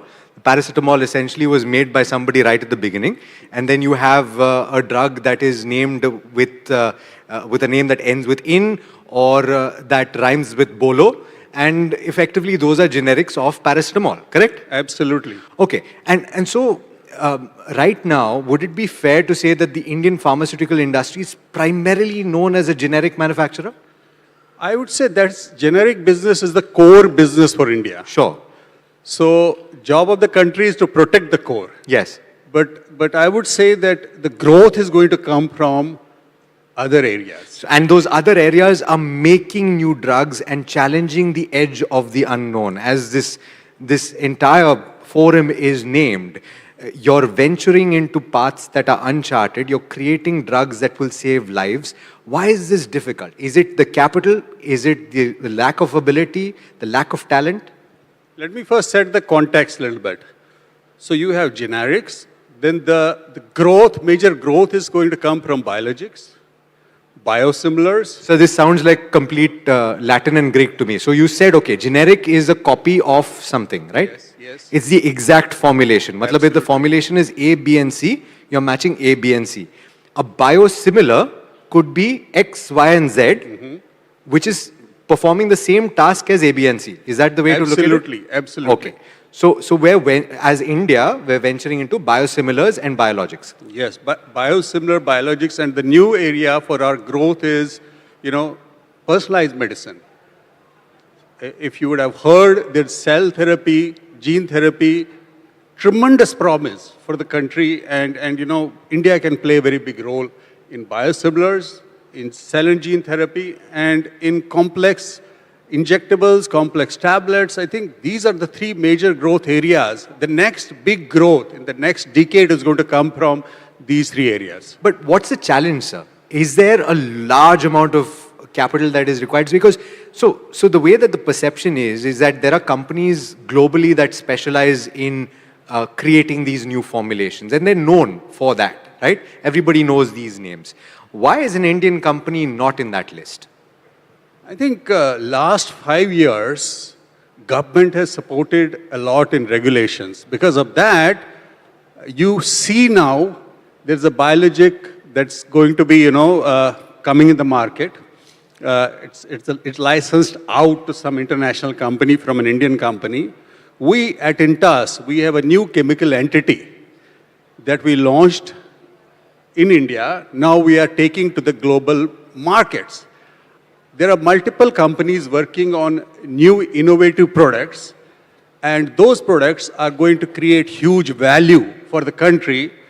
The way a country's economics changed completely with one GLP-1 product that was launched in that particular country. The macroeconomics of the country changed completely. You will be knowing this. Yeah, you're talking about the insulin drug, right? No, I'm talking about a follow-on product which is, semaglutide. Yes. That was launched in a country. It became so big because it was for obesity and it was for diabetes right. together. Yeah. And it was adopted so beautifully that, it created a big, market. Sure. So you're saying that Indian companies are now have access to capital, access to talent. Those are not barriers anymore? Absolutely. I think capital is available in plenty. Sure. There's a lot happening in the country. If you see next decade is going to come from the novel pharmaceutical products. So venture capitalists, PE funds, everybody started getting interested. Contract research companies are working very well because, part of the research and development is done in the country. These are called CDMO companies. Everybody on Dalal Street is going crazy about them, right? Absolutely. I think CDMO, contract clinical research is another big area. So I would say that, capital is not a problem. Capital is not a problem at all. So then, okay. So you're saying that, therefore, if you look at the next 3 to 5 years, you could have a very large pharmaceutical company that's globally known. Of course, they are already, but known for beyond generics. Is that what you're saying? Absolutely. Companies like Intas, we are spending a lot of money on research and development. Sure. And maybe it's our company that will come with the product, which is going to be a global product. We have a lot of confidence and promise in that new chemical entity that we are developing. It has excellent results. In India, we have already had 150, 200,000 patient exposures. So it's fantastic. So what would help this audience understand what you're talking about is to talk about the disease, because ultimately every individual understands the impact of a disease either for themselves or their loved ones. So give us an example of a disease and give us an example of a formulation that perhaps your company is currently working on. Maybe it's in clinical trials, or maybe it's already succeeded and you've managed to make maybe a biosimilar or maybe a new formulation. Yeah, I think for this new chemical entity, if you are talking about, Alex, it is for mania and bipolar disorder. There are limited options available in this space. The options that we have today, it has serious side effects. So as a result, this particular entity that our scientists developed, it is working exceedingly well. And we are doing a lot of clinical work. In multi-centric clinical trials are right now happening. And we're very confident that this will be one of the new chemical entity in future available for global population. Interesting. Okay, but when you study a geography, like when you study India, for example, and you're a global manufacturing company, you cater to various countries in the world. But if you look at our demographic, then our demographic has a tendency towards certain diseases, right? There are lifestyle diseases, there are chronic diseases. There is now a higher incidence of cancer in various parts of the world, particularly in our country as well. As a pharmaceutical company, when you're in the research and development space, how do you look at incidence of these diseases to get ahead of the curve and cure it? And would you agree that the pharmaceutical industry, by and large, by its very design, is reactive rather than ahead of the curve? I think very, very good question. There are two parts of answers to this question. It's a long one. You talked about cancer. So cancer cell is very unknown. It's not completely known. So a lot of research is happening in the cancer area, and we at Intas, we are working on, delivering these cancer products, cancer therapies, in a very, very different way. So we are working on a technology called nanoparticle technology. We use lipids, and we coat lipids, and use this technology to deliver this product with, with reduced side effects of a chemotherapy drug. That's one. Second is multiple companies, including ours, are working on immunotherapies. And these are targeted therapies that work on cancer cells. The other areas of growth for us is, we're looking at cancer in a very, very different way, because oncology was the first big subject for Intas to work on. We worked on cancer. We built up a lot of products on cancer. We looked at technologies. We improved technologies. Now we're looking at biologics. How do we make sure that we have those biologics at affordable costs for the patients? So yes, I think a lot of work is happening. We're working on, monoclonal antibodies. We're working on, antibody drug conjugates. We are working on bispecific, trispecific, multispecific monoclonal antibodies. I think the area is tremendous. Sir, I have a confession to make. Whenever I am reporting on a pharmaceutical company and there is a formulation that they've gotten approval for, it is an abbreviated new drug application which is called ANDA, right? But I choose to not read it because it's so complicated and I tend to slip up on it. I'm pretty sure you've got a lot of practice. What's the toughest one that you've ever seen? See, products, those are... No, sir, you have to give us the name of a formulation that you think is challenging, and maybe we can do a game later and make people in the audience try and say it. Yeah, there are lots of complex formulations. Like an example? Yeah. So for example, semaglutide, for example, if you have to manufacture semaglutide, the bioavailability of a tablet is very, very low. Whereas injectables are relatively easier to make. So the science has to be sharp. There will be risk of failure. You have to stand up and run again next day. There will be huge investments required. And, you should have patience, deep pockets, desire, resolve, and, eventually it is successful. Now, the last part of this, and I do want to get an answer from you, which is affordability, right? And you talked about cancer, you talked about the fact that you're doing a lot of work in oncology. Availability of drugs at an affordable rate is absolutely critical in our country, particularly with the per capita where it is, and with the incidence of these illnesses. Is the Indian pharmaceutical industry capable of making drugs at scale and drugs at an affordable price and drugs that are new? Absolutely. I have no doubts. Look at the pricing that is offered in India. Like when most of my friends, when they come to India, they take all the medication and go back home. For India, there's no debate on this. We are the country offering best science and the cheapest product available. When you go to the international markets, we have a similar approach. We do science, we do research and development in a very, very focused way. We use technologies in research and development. We do speed. Intas has 3 R&D centers. One is in US, one in UK, and one in India.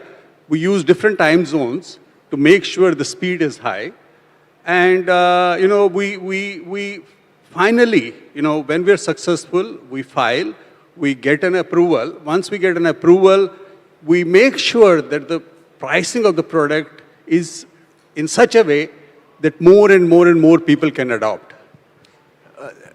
We've been speaking about the use of new technology, artificial intelligence, there's a lot of debate about the use of artificial intelligence in the healthcare space for doctors and the way that they look at patients and analyze. I'm just wondering if there are applications in the pharmaceutical industry. Absolutely. I think in pharmaceutical industry, the mundane kind of work that is very repetitive. Like, for example? Like, analytics, like, gene editing, like, rapid testing. When you have 500 samples to test, you can rapidly do using AI models. So the time taken to create new formulations, for example, can be reduced with AI. Absolutely. Today, from bench to the bedside of a patient, development of product can take up to a decade or more. Right. Because this is, this is a very, very serious business. So with these technologies, you can reduce it by 30 to 40%. Last question, sir. Right now, $55 billion the size of the Indian pharmaceutical industry. Where do you see it in 10 years' time? Yeah, we have set ourselves an objective of $450 billion as a country by 2047. Okay. That is something that everybody is looking at. And I would say that core business will be their generics. Yeah. But the growth is going to come from these three areas. Growth is going to come from biologics, biosimilars, personalized medicines like cell and gene therapy, and complex injections and formulation. Fantastic. Please, big round of applause for Mr. Rakesh Banzai. Thank you, sir. Thank you. Do stay.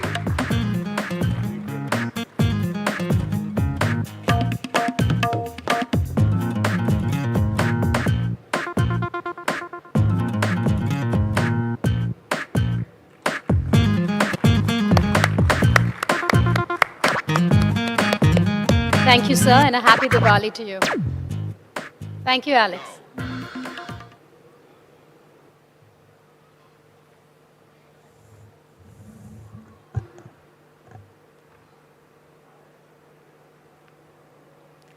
As we near the end of this high-powered summit, it's time to pause and reflect on the creativity and the self-expression that underpins all this policy and progress. We shift now from corporate strategy to personal philosophy. Our next speaker is a celebrated voice in Indian cinema, representing a generation that is truly not only fierce, but fearless and free. Put your hands together for actor Ishan Khattar as we invite him on stage for a conversation on his journey and creative philosophy. And moderating this session will be NDTV's Arun Singh. Please welcome the star on stage.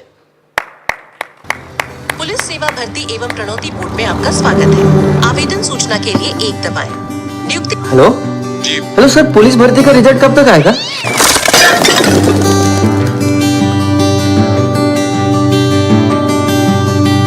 कभी हंसते बेवजह, कभी करते हैं जीरे, तेरे संग हम। ये भी एग्जाम दे रहा है। मोहम्मद सोएब हमारा दोस्त है। दोस्त नहीं, मजबूरी, बचपन से झेल रहे। और आप? जी हम, ये है हमारा मशहूर बिरयानी चोर। सड़क पे दिखते ही गीली चप्पल से कंटाप धरिए।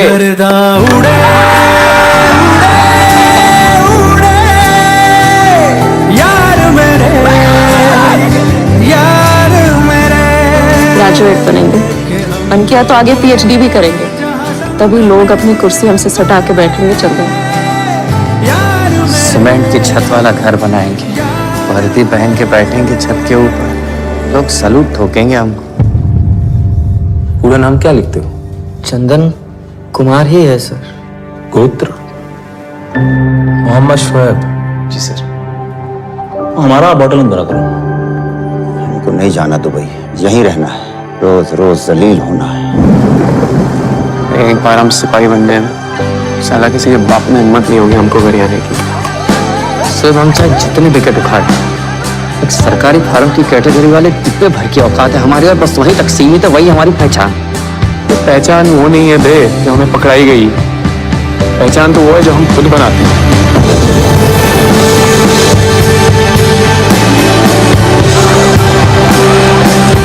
अपना पक्का घर बनाएंगे हम। सैल्यूट साहब। अपना पूरा नाम में से भट्टी है, तू तो बहुत बड़ा खुर्रम खान है ना। चॉकलेट चाहिए?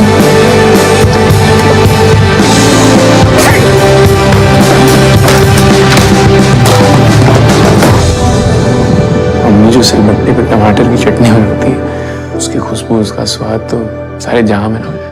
हमारी मिट्टी, हवा, रास्ते, दोस्त यार, अपनी जबान, ये सभी तो घर है हमारा। अब इस सब को छोड़ के कैसे जाएं?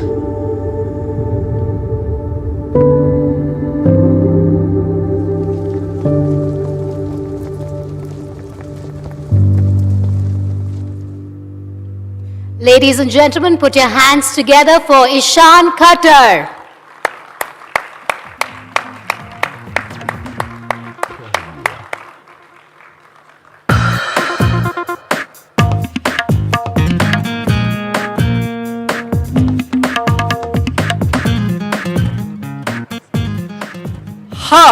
Wow. Now this one is going to be an exciting session, but before that, I want you to give a huge round of applause for our star and for yourself as well. Well, he's redefining what it means to be a global Indian star.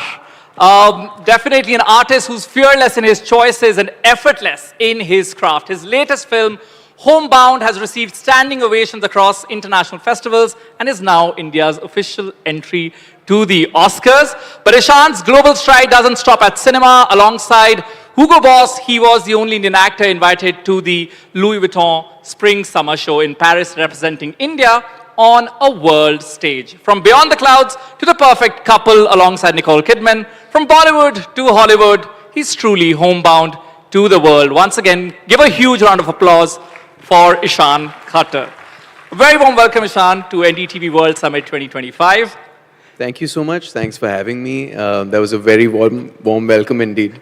And a very good evening, ladies and gentlemen. Namaskar, Adab. Very happy to be here. Lovely. So, Ishan, you know, Homebound has been screened at several global stages. 9-minute long standing ovation at Cannes Film Festival. I know you have experienced viewing the film, watching the film with an audience, and I see that with a lot of actors these days, you know, they go to the theaters to see the reactions of the audience. Have you seen the reactions? What has been the reaction like, and what touched your heart? Okay, so I mean, forgive me for a moment because this is a film that is extremely special to me. So at the risk of sounding almost shameless, I just want to say that I'm very thankful and grateful to everybody who's been a champion for it, because it is the film that I'm proudest of in my career. Even if I were not a participant in this movie, I would be as enthusiastic about championing it, because I think it's a very rare kind of film. It's very beautiful, it's very humane, and yeah, I'm just very proud of it. So to come back to your question, it's been surreal. Of course, personally for me, it's a milestone just to be sitting in an audience of film critics and connoisseurs in a place like Cannes, and you know, receiving that kind of reaction is overwhelming for anybody, understandably. But man, I lost track of time when it happened. Time was warped for me. You know, I think it's all been surreal. But the thing that keeps grounding me and bringing me back is like, this is an Indian film. This is a film that is deeply rooted, and I'm very proud of it. So, yeah, I think all of the accolades aside, I'm just happy to be a champion for this. A quick show of hands for those who watched the film. How many of you cried? I did. I mean, all of us, I think, exited with tears in our eyes. Ishan, this character that you play, you know, Shoaib, how much of Shoaib is in Ishan, and how much of Ishan is in Shoaib? I think my only sort of point of access was understanding the maybe the emotional strife, because beyond that, very obviously it is a character that is quite a distance from me. I think all of us, especially us actors, you know, living the glamorous life, we're the 0.1% of this country, and this is a story that talks about characters that are disenfranchised, that are marginalized, that make up for, I would say, about 80% of our country, but we don't see them in cinema often. So, but beyond that, it was definitely the kind of process where we had to walk towards the character, you know. It wasn't one where we took for granted it'll come to us, you know. And Neeraj Ghaiwan, the wonderful director for this movie, he made it very clear to us in the beginning. He said that you can pull these characters off with craft, but that is not what I want. That is not what I need. I want you to try and truly live these characters. So what followed was a process of 2 or 3 months of dialect work, and then we did an immersion exercise where we went to Barabanki. We spent about 7-8 days just staying in villages, interacting with people from different communities. The generosity that they showed us was, you know, beyond anything we'd experienced before. You know, they let us be in their houses. We even read the script in their houses. Khana khilaya unhone hame. And it just was an experience that really bonded us and brought us much closer to a lived experience of. It wasn't guesswork after that. You know, it was just flowing and leaning on your instincts. And I enjoyed it so much. It was probably the best film process that I've worked on so far. Of course, phenomenal work there. But now let's talk about the outcome as well. This is India's official entry to the Oscars. And I think all of us should manifest that we actually make it. And one thing about manifestation is that you believe that thing has already happened. So I'm going to assume that we've already won the Oscars. But what is the first thing that Ishan Khatter is going to do once that announcement is out? Oh my God. You know, I'm on a world platform right now, so maybe it's not so different, and maybe I should behave myself, but I have an aching suspicion that I might just throw my jacket and run into a wall or something if that would happen. Run into a wall? No, I think it's very special. I'm very proud that this is the film that's representing India, because it's a film that talks of empathy and talks of humanity in a time in the world where I think we really need that. And so, yeah, I would just be very, very proud. I would be very proud of Neeraj Ghaiwan, who's a very brave voice in cinema today, and then I'd run into a wall. Yeah. Lovely. Hoping that moment comes very soon. But now, Ishan, of course, to be an actor, you require several skills. You have all of it. But I think one underrated skill is choosing the right kind of films. And you seem to have aced it.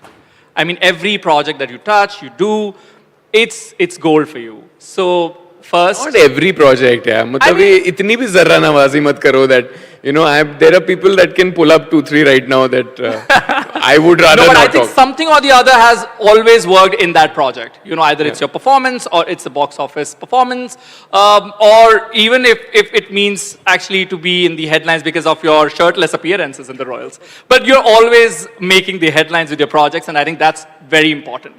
So what's the magic that you're doing? Do you have a mentor? Are you doing some maths? What's the trick? Well, I was always, I have to admit, I was post 8th grade onwards, as if that's any consolation, I failed in math constantly. So I don't think math is my strong suit. Do you consult your scripts or offers with somebody? First of all, thank you for the generous compliment. And I'd love to say that it is strategic, but it's really not. I think I'm just, I'm trying to be authentic to myself and work in films and in stories that I believe in any way, shape or form. You know, it could be fantastical, it could be heightened reality, or it could be something very realistic and dramatic and beautiful and somber. But something that I can, you know, I know I can put every cell of my being behind for a while and immerse myself in it, and that's it. If I can believe in it, then hopefully the audience can believe in it. So I'm just trying to be authentic to myself. Also, I started working when I was 21. So I was coming into my own as a young man, finding myself. That journey kind of runs parallel to my journey as an actor. So yeah, I'm just trying to figure out who I am and then hopefully be able to express that through my films. Not consulting your big brother for any offers that come your way or scripts that you read? I think he's been a guiding light. He's been a beacon for me. He had a similar journey, only 15 years ahead, because he's, in every way, he's 15 years older than me. So he's faced every beat of life 15 years before me. And he also started his career and became a breakout star at age 21. So it's been similar that way. But we've also been raised to be individuals. And I think he also, being an elder brother, still respects my own individuality and my identity. And of course, I have a lot of respect for him. I'm sure he's also seeing the graph, so maybe he thinks TK is squared advised. This is just a very nice way of saying he doesn't care and I don't meddle with. But no, I think I've been able to, at least I'm proud to say I've made my own choices so far. Yeah. Lovely. And since I mentioned the Royals, I think we have to talk about this. I don't have any other way to put this, but you were objectified, Ishan. I mean, I have no way of denying or defending that. But how did that make you feel is what my question is. It was, it helped that there were women behind the camera. So it was easy to lean on them and be like, okay, how does a woman like to see, a young man? And dare I say, Can we hear a cheer from the women who loved him in the Royals? Woo! I there are whistles also. Thank you so much. It's very flattering. I just want to say shout out and thank you to all the men who clapped as well. Thank you. I have to tell you this. You think you understand your audience and you have some sense of it, la-di-da, whatever, right? So I thought, okay, I know the demo, I know this Royals audience. I might not be it, but I know that there's a huge audience for this space. And I imagined it would be, a kind of a, not like a romantic comedy catering to women, but I thought it would cater more to the female gaze. But the amount of men that have walked up to me and told me, I have seen you in Royals 3 times over, is shocking to me, I have to say. So we know nothing about the audience. We're all game for bros supporting bros, so I think we're all game for that. 100%, yeah, for sure. But yeah, did you count the number of times you had to remove your shirt? No, I completely lost count. In fact, at some point, I think they were just compensating for lack of costume budget. It came to that, it was just like, yeah, scene's not working, shirt utar de. So we'll keep a mix, I'll have my question, but we'll also go to the audience. We have some other NDTV anchors as well who will be asking their questions. But before that, you also represented India on global fashion stages as well. I mean, the only actor to be on Hugo Boss's global campaign. So give it up on that as well. So you're carrying an Indianness or your Indian stage to a global level. So again, is there a strategy behind that? Did fashion come very easy to you? Or did you want to enter this space and there was some science or maths behind that? Not really. I think, so it's interesting because I was talking about this earlier today with a journalist, and as I spoke, I kind of discovered I'd never really put this into words before or articulated it.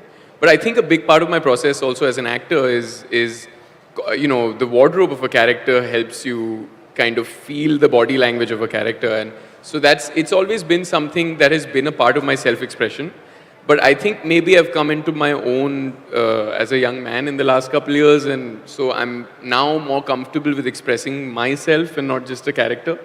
And so that might be an underlying thing or whatever, underlying layer. But really what it is I just got a couple of stylists that I worked with that I really enjoyed working with, and we had a good synergy, and one thing led to another. But I do feel that it is a pivotal moment for the Indian market, but also the subcontinent in a global context, and not only in cinema but also in the fashion world. And I guess I'm just really happy to be at the fore, kind of representing what it means to be an Indian man in this day and age. And I'm very proud that it's the first Indian male who is representing a European house. I think it's about time. We should be. So yeah, I hope that we can really double down on that and show people what we're made of and how much more we have to offer. Lovely. And now let's make it more conversation. We'll open it to the audience here. Can we go to one of my colleagues and have their question as well? Who do we begin with? Padmaja, can we start with you? Can we get her a mic?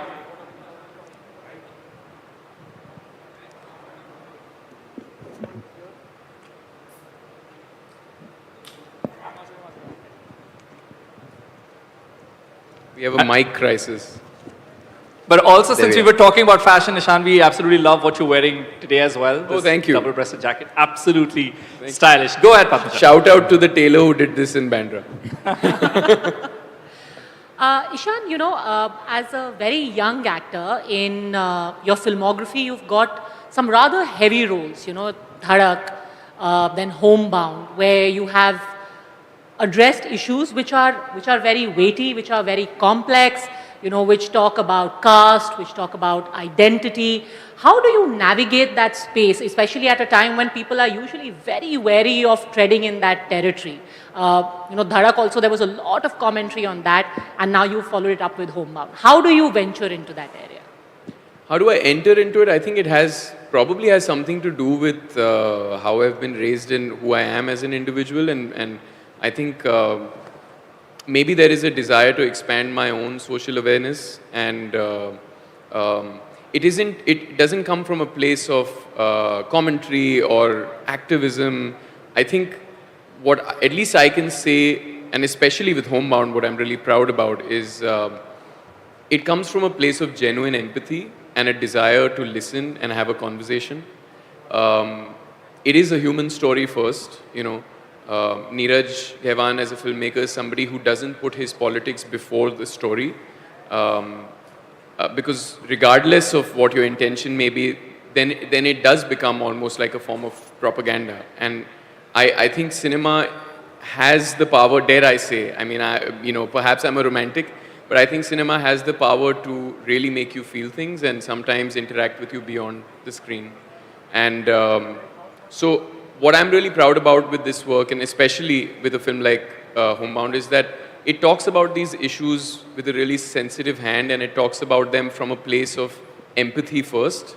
I think I read in one of the reviews of the film that this is not an anti-establishment film, but a pro-humanity film. And that is something that I'm very, very proud of, you know. So yeah, I think it's just a desire to engage with human stories. And also, I mean, if any of you have seen the film, I think you also understand that it is a heart-wrenching film, but our effort was to humanize these characters and see their life and their spirit. And then the last chapter of the film that you see is unfortunately based in reality, you know. So it is an attempt to start a conversation, and that's it. And for me as an actor, I think that is something that I look for. I do look for challenges because I do seek that kind of growth. And they've given me a lot, you know. I think a lot of my worldview has come from cinema, not only as an actor, but as an audience. So maybe it's in some way my attempt at giving back what I received as an audience, you know. Do you also think it comes from your, you know, being brought up in a mixed faith household? Did you draw on your personal experience from there as well? Sorry, can you repeat that, ma'am? You know, the fact that you were brought up in a mixed faith household, did you also draw on that experience? Yeah, of course, as different an experience as that may be, of course, it gave me a worldview, right? And I think that is something that I'm so proud of in our country. You know, we are known for our unity in diversity. And I think it's probably one of the places in the world that it comes so naturally to us. You know, I've been working in the West for a couple years now, and people are very curious about India. They'll often ask me, you know, where do I visit and what's it like? And I'm like, I don't know where to begin. What's it like? You know, I was born and raised in India, but I still haven't discovered all of it. You know, it's so multicultural. They say every 20 kilometers you go, the dialect changes. So it is miraculous how we just coexist, and there is a synchrony and a harmony in the way that we are. And that is our strength. I think our diversity is our strength. And I think I'm very proud that I'm in a film that talks of that and symbolizes that. Lovely. Thanks, Padmaja. Thanks for all those questions. Now, taking cue from what you said, you know, this filming experience, the way you prepped for it, Ishan, it's also very crucial that acting is all about reacting, right? So it's also hugely dependent on your co-stars. Yeah. And all of you have been appearing in all the, you know, the PR interviews that you guys did after the film.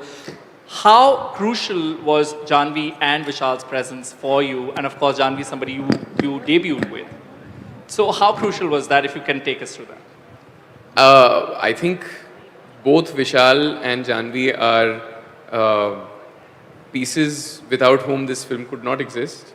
And I would say the same for Shalini Vatsa and everybody else. She was phenomenal, by the way. Everybody else who's in the ensemble, you know. The way that we worked on this film almost felt like a family. You know, the dialogue writer was also acting in the film.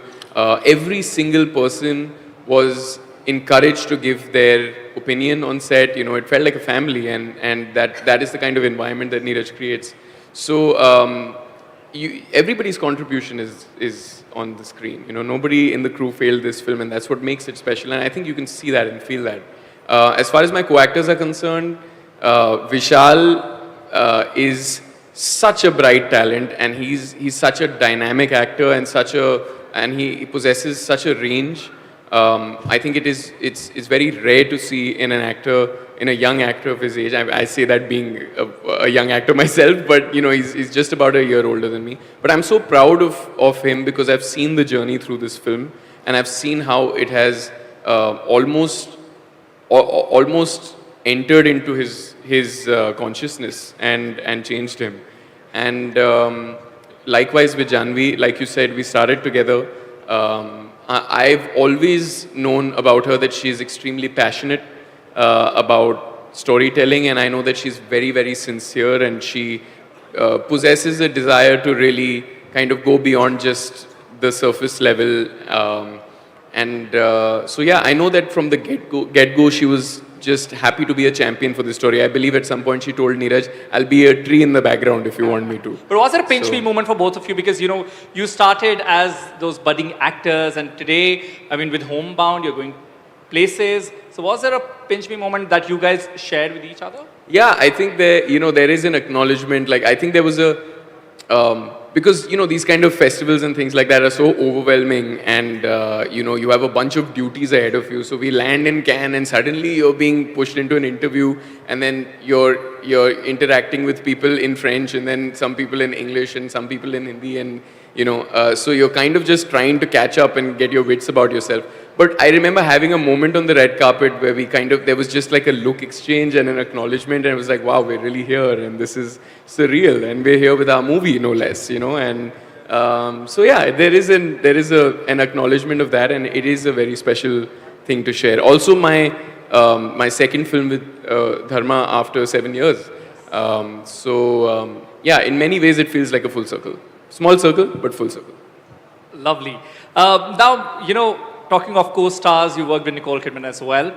And, you know, it's very important that one explores the genres and the industries. Of course, at the end, you're acting, whether you're here in the Hindi film industry or in Hollywood.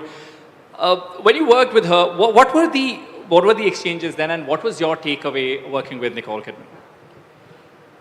My takeaway working with Nicole Kidman is that she is an icon. I mean, for all the right reasons. It's like she walks into a room and the air gets sucked out of it.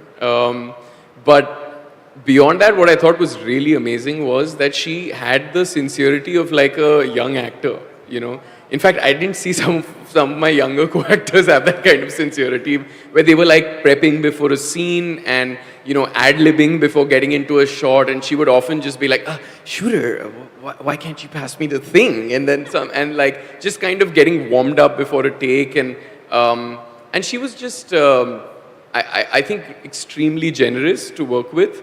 It can be an intimidating environment. I've been asked this before working with Tabu, like, how were you not intimidated? And I think I would credit it to these stalwarts, you know, because it's kind of like the ball is in their court to make you feel comfortable when you're a young actor and you're kind of almost punching above your weight in a way. And they're amazing people to work with. I mean, I hope 30 years down the line I'll have the same enthusiasm and the same kind of free spirit and the same sincerity that they have after all these years of working. Yeah. And I'm sure you've been asked this several times, but I know eventually the craft is same. But is there any difference that you feel while working here in the Hindi film industry and in Hollywood? Is there any difference? It could be technicalities or any other difference, and it doesn't... The food is better here, for sure. And I just think it's like a cultural difference because essentially what we do is the same thing. You know, we're all storytellers and everybody has a designated job and but what I think is different is there's systems and protocols and ways of working, you know. They have a extremely sort of coded culture almost, you know, everything is streamlined. We're a little more haphazard, you know, but somehow things fall into place. It's like when you look at the traffic in a city like Bombay or, you know, I won't say Delhi because Delhi has chaudy roads, much wider roads, I have to say. But listen, this is Dhanteras. Nobody's happy about that.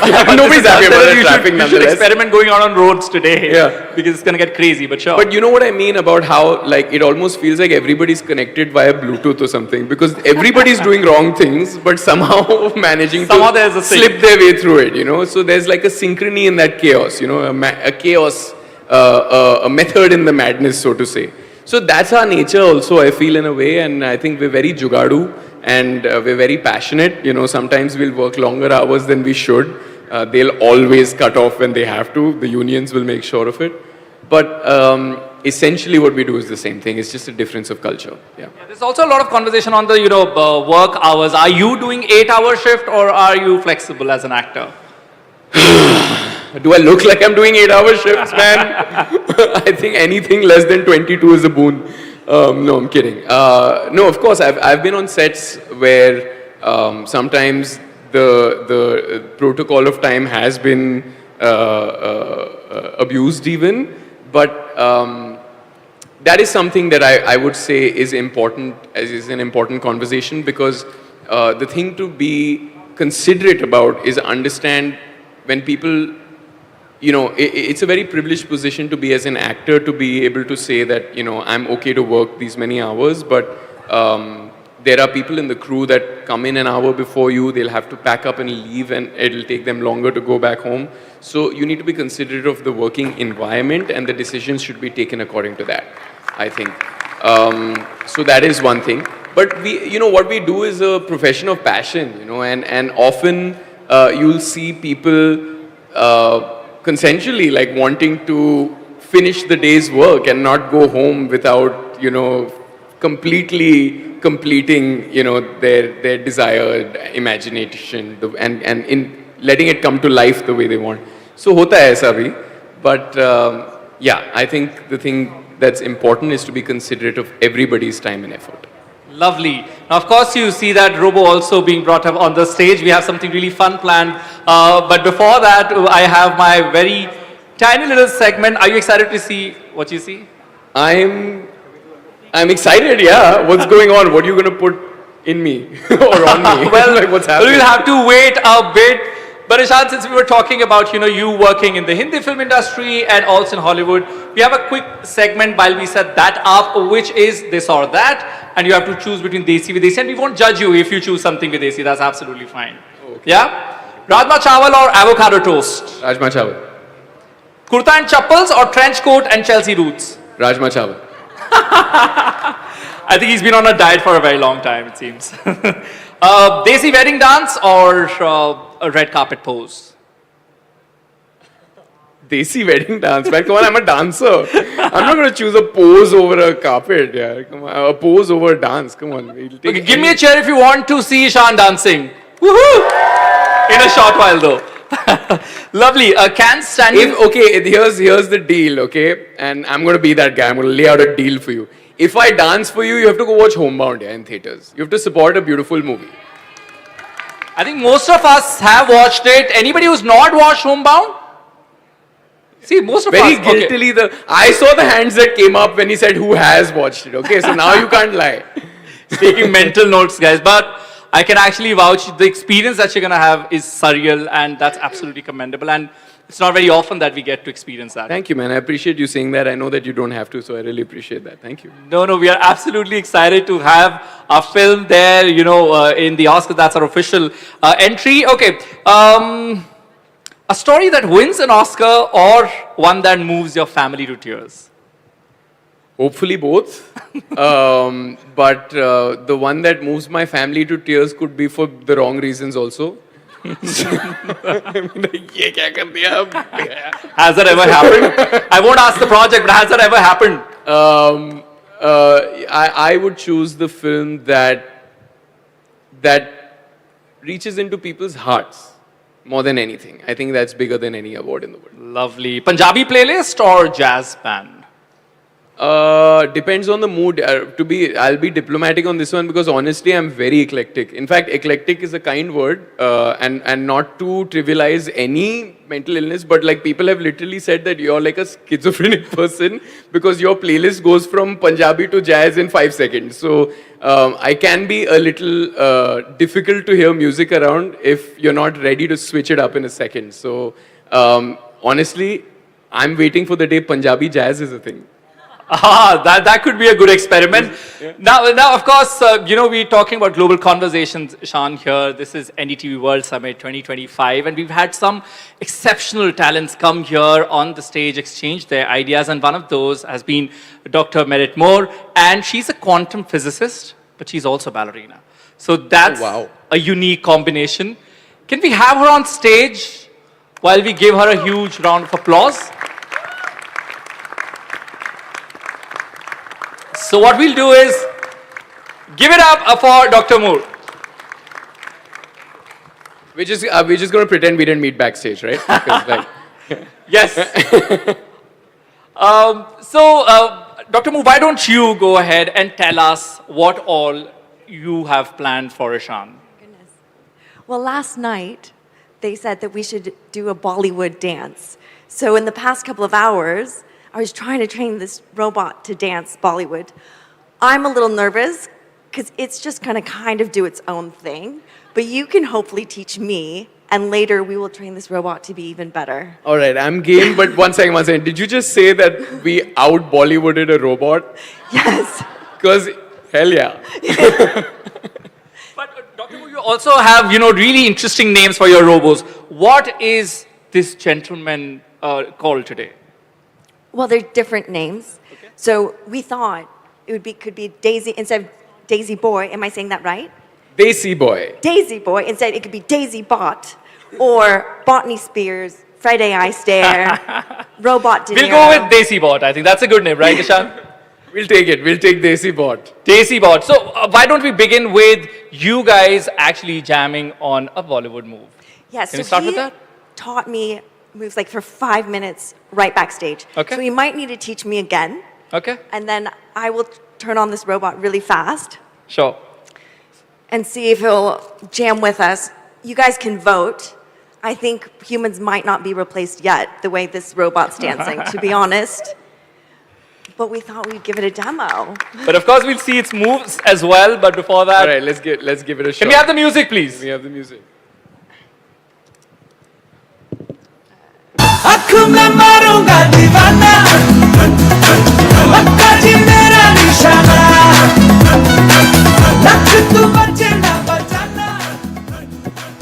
So Ishan, your classic moves, that's what you're gonna teach Dr. Moore.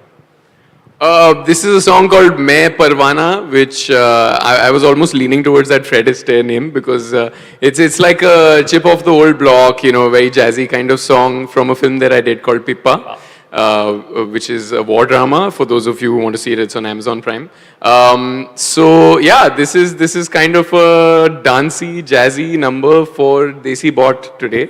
And bear with us for a second. I'm going to take Merit, who needs no rehearsal. I promise you, she picked it up in 5 seconds. Credit to being a ballerina, of course. I'm going to take her through the moves, and then let's see if the robot can keep up with us. You're going to hold the mic. Thank you.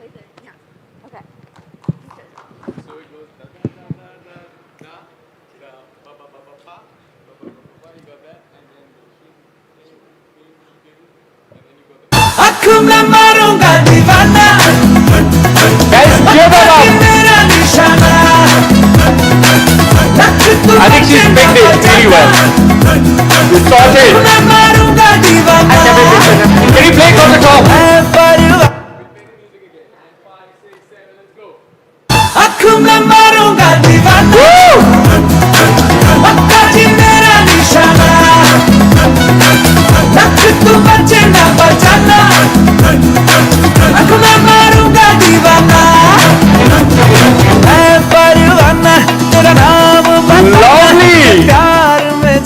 Give a huge round of applause for both of them. We can nail the turn again. You can nail it. We'll do it I again. gave you the Okay, wrong- okay. We'll have to do once. We'll have to do it once more. You want to do it again? again. All right, let's do it again. Let's do it. Okay, well then we need to practice this turn. Okay, tiny rehearsal before we do it one more time. Now, Arun, while they practice, Yeah. I just want to make the point that what we're about to see is something extremely, extremely special.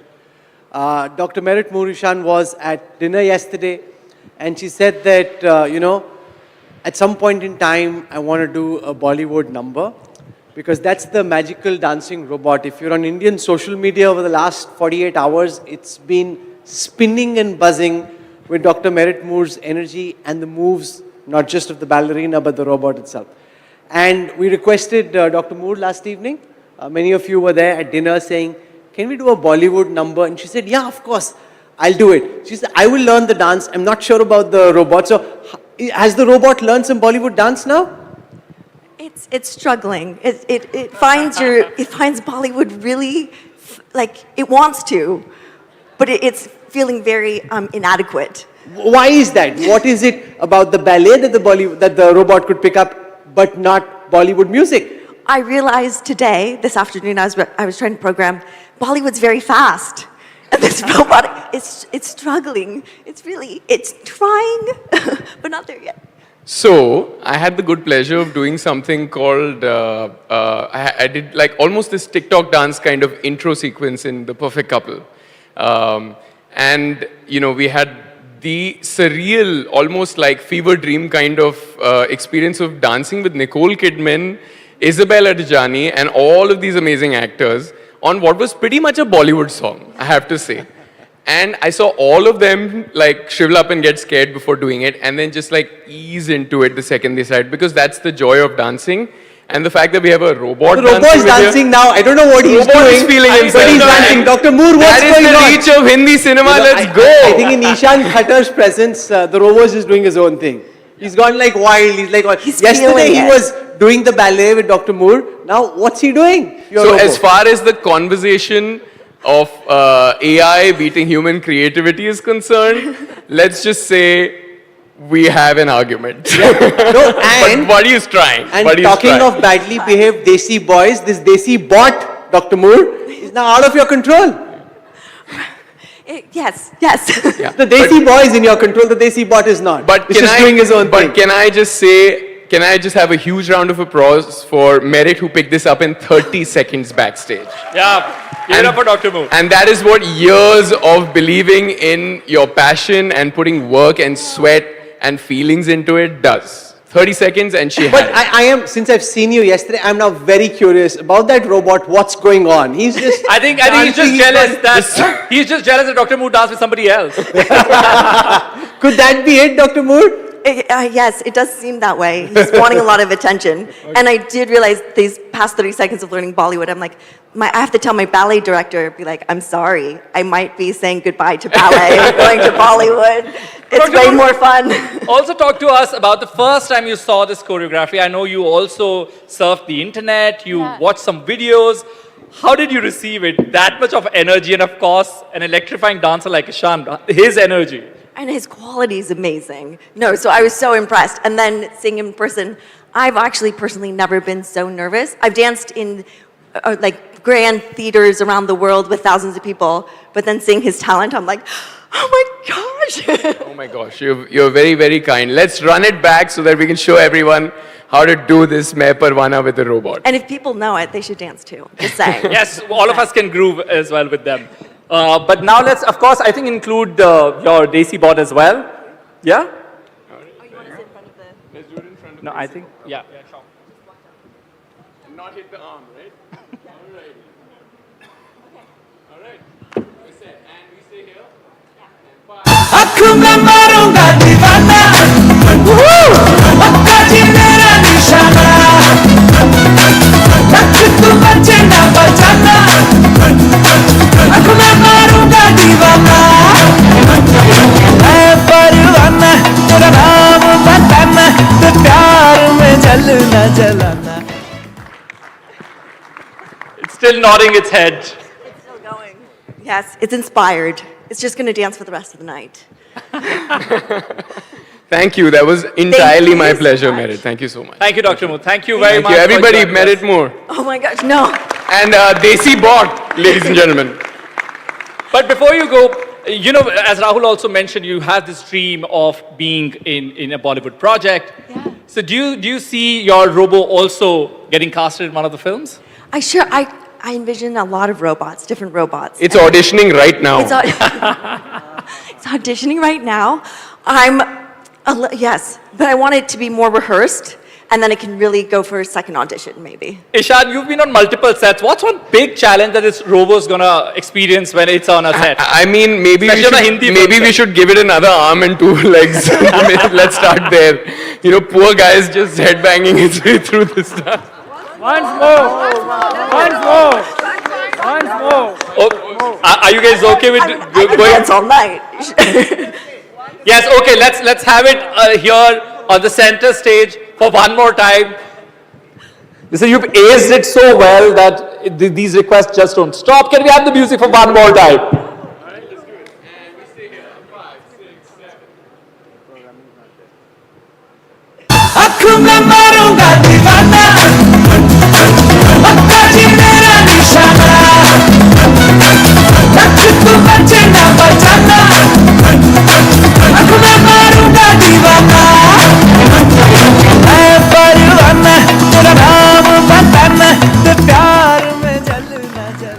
Lovely. Give it up for both of them for doing it so many times. And definitely much better than a Desi bot. You're piercing her every time you're saying it. Don't stop right there. No, big round of applause for Desi Bot as well. For finally living up to the Desi tag. Thank you, Dr. Mo. Thank you so much. Well, as we close this session as well, we'll have one more question from Vedika if she's around. Oh, can we? Why don't you join us on the stage, Vedika, and give it up for my lovely colleague Vedika here. Maybe you want to go around it. It's still in its reverie. All right, my question can't match what you've just done on stage, but I just want to know, you know, as an aspiring actor, I think the dream is to be the actor that everyone talks about and appreciates your art. But once you get to be an actor, how difficult is it to be in the limelight? Also, do you miss going and having a vada pav sometimes, you know, at 3 p.m. in the middle of the day without everyone saying, Ishan, Agya, let's go get an autograph. So I'm saying, you know, you've been an aspiring actor, now you are an actor, you're a star in your own right. Do you miss those days? I think there are a couple of ways of looking at it. You know, if I were to hypothetically borrow Mr. Shah Rukh Khan, King Khan's argument on this, he'd say that I've worked all my life for this recognition, so why would I, you know, want to shove it away when the time comes? But also, I think there's a part of you in general that, you know, is nostalgic, so you would miss moments of your life that give you that kind of privacy. What are those moments? Just being able to walk in your building without being shot on camera, I don't know, that's one of them. So it is a two-edged sword, and I think that it is possible to have a private life and also be in the limelight, but that is a personal choice for everybody to make. Me personally, I think it's very important to keep growing as a person as well, and not just lose myself to the guy that I am in front of camera all the time. Dare I say, there's more of me in front of the film camera than there is in front of, you know, that's the part you don't sign up for, but if you're privileged enough to be loved by those many people, then you're in service, and that's something I'm happy to do. It takes nothing to, you know, smile at somebody and give them a selfie or share 2 words of kindness. So, yeah, I take it as my privilege, and when I need my privacy, I take it. And just one more question, which is, you and your brother very often go overseas, and you travel a lot with him. You're on bikes, usually. Yeah. So, which has been your favorite destination as part of your motorcycle diaries? And more importantly, could you do that in India with him at some point? We would need Desi Bot to be riding alongside us, protecting us. But no, we actually do ride in Bombay every Sunday, every other day. Don't give the time out. No, we don't. But I think riding is something that we do for ourselves because it's a great way to travel. First of all, you end up seeing places you otherwise never would. But also, it's like you get out of your head, you know. It's one of those, it's like a boys' toys thing. So we enjoy it very much. And it's a great way to travel. So, you know, yeah, that's something that my brother and I bond over. That's He also loved it when, you know, both of you did that video. I think you were taking a flight somewhere and you said, "Tusi Ludhiana to?" Where did that come from? What's the story behind that? We were in Slovenia in a place called Ljubljana. Oh. So, and we couldn't stop saying it as if it's Ludhiana. So, ऐसे ही कुछ निकल के आ गया. बस यही चीजें होती हैं जो लोगों को अच्छी लगती हैं. ज़्यादा एफर्ट डालो तो कोई देखता नहीं है रील आपकी. यही देखना चाहते हैं लोग. But आप दोनों की social media game is really classy. I mean, Shahid as well, you as well, you've aced it. Oh, thank you, man. And both of you are really fun to watch in the movies and also on our digital devices. With that, we've come to an end of this session. Vedika, please stay with us as we felicitate Ishan Khattar. Give a huge round of applause for being such a sport, being fun, and of course taking time out for NDTV World Summit 2025. Vedika, please do the honors.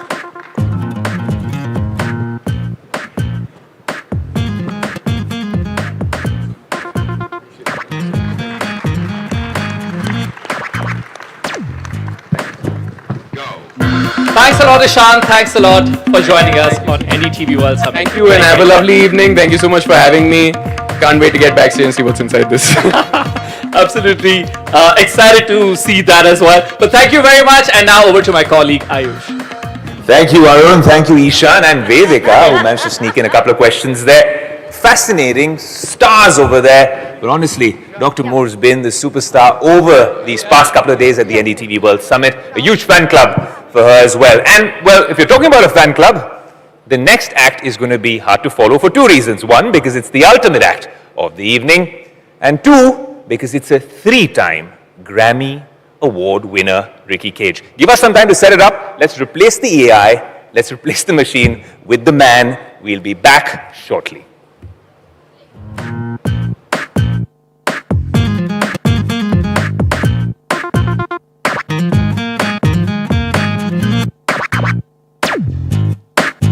Go.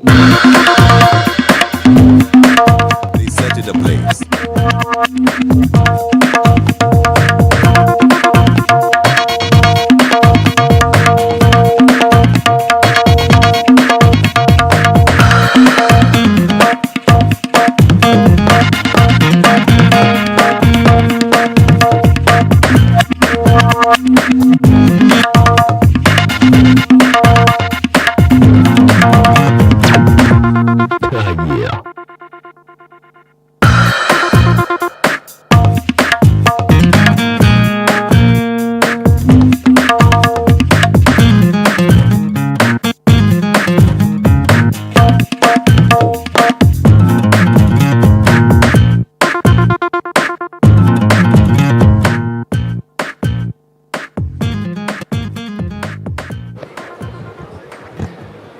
Like I said, ladies and gentlemen, we aren't done yet. We are ending the NDTV World Summit on a real high with an electrifying performance by none other than Ricky Cage. Don't go anywhere, ladies and gentlemen. It isn't often that you get to see, like I said, a 3-time Grammy Award winner perform live at this magnificent venue, Bharat Mandapam. And while they're setting up for the performance, I'd like to invite Gaurav Divani, Head of Revenue Brand Solutions, to thank everyone who made this possible. A huge round of applause for Gaurav Divani.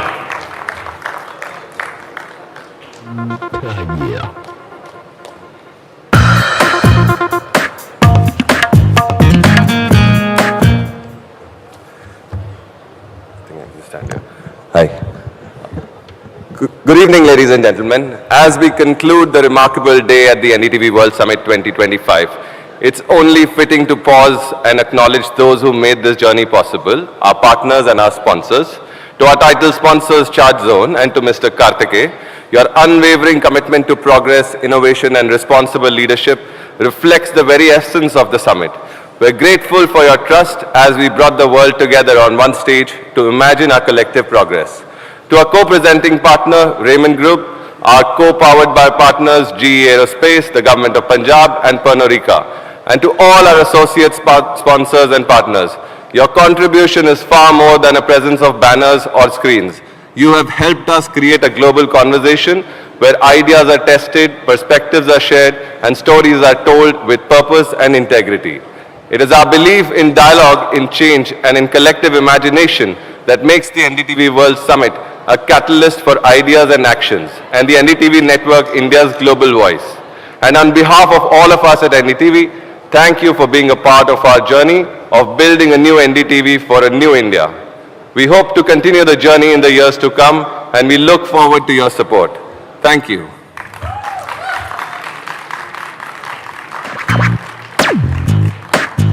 Go.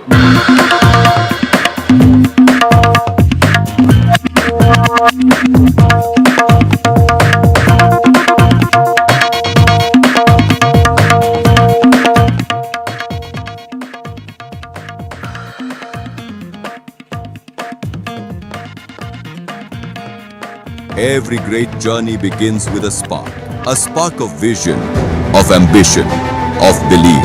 And some places don't just nurture that spark, they set it ablaze. Welcome to Punjab, the land of enterprise, resilience, and limitless opportunity. Strategically located at the heart of North India, Punjab connects you to over 30% of India's population. High-speed highways, air cargo hubs, rail freight corridors all converge to move your business faster. Time is capital, and we value both. Invest Punjab is India's only unified regulator. All powers under one roof, having most advanced single-window fast-track portal that simplifies 140 plus approvals across departments. Intelligent fast-track portal delivers land feasibility check in 15 days.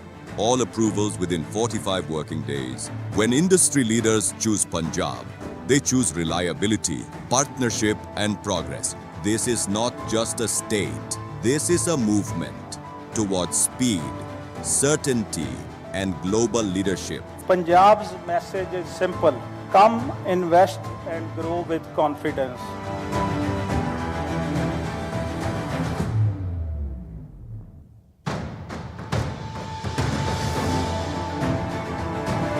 ਅੱਜ ਜਿਹੜਾ fast track Punjab portal ਬਣਿਆ ਦਾ ਫਾਇਦਾ ਉਠਾਓ 2 ਹਫ਼ਤਿਆਂ ਦੇ ਵਿੱਚ ਸਾਰੀਆਂ clearance ਜੋ ਜਾਣਗੇ ਤੁਹਾਨੂੰ single window and single PAN ਨਾਲ ਅਸੀਂ ਐਡ ਕਰਾਂਗੇ ਕਿ ਉਹ ਇੱਕੋ ਪੈਨ ਨਾਲ ਹੀ ਉੱਥੇ ਹੀ ਤੁਹਾਡਾ ਸਾਰਾ ਕੰਮ ਹੋ ਜਾਏਗਾ From mega industrial parks to green energy corridors, Punjab is building the future now.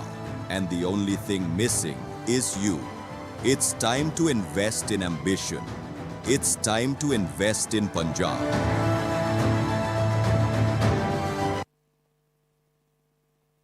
Every great journey begins with a spark of vision, of ambition, of belief. And some places don't just nurture that spark, they set it ablaze. Welcome to Punjab, the land of enterprise, resilience, and limitless opportunity. Strategically located at the heart of North India, Punjab connects you to over 30% of India's population. High-speed highways, air cargo hubs, rail freight corridors all converge to move your business faster. Time is capital, and we value both. Invest Punjab is India's only unified regulator. All powers under one roof, having most advanced single-window fast-track portal that simplifies 140 plus approvals across departments. Intelligent fast-track portal delivers land feasibility check in 15 days. All approvals within 45 working days. When industry leaders choose Punjab, they choose reliability, partnership, and progress. This is not just a state. This is a movement towards speed, certainty, and global leadership. Punjab's message is simple. Come, invest, and grow with confidence.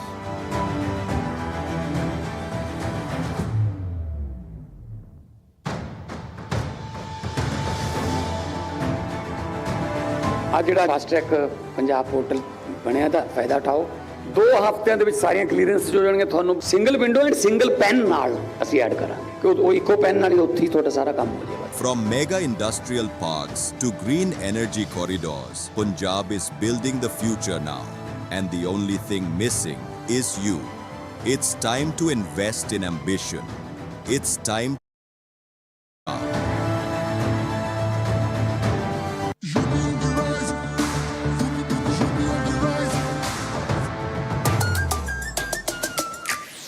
On the rise, so ले आसमां, double engine का ये mission महान। 2047 तक हम न रुकेंगे, 6 trillion का ड्रीम पूरा करेंगे।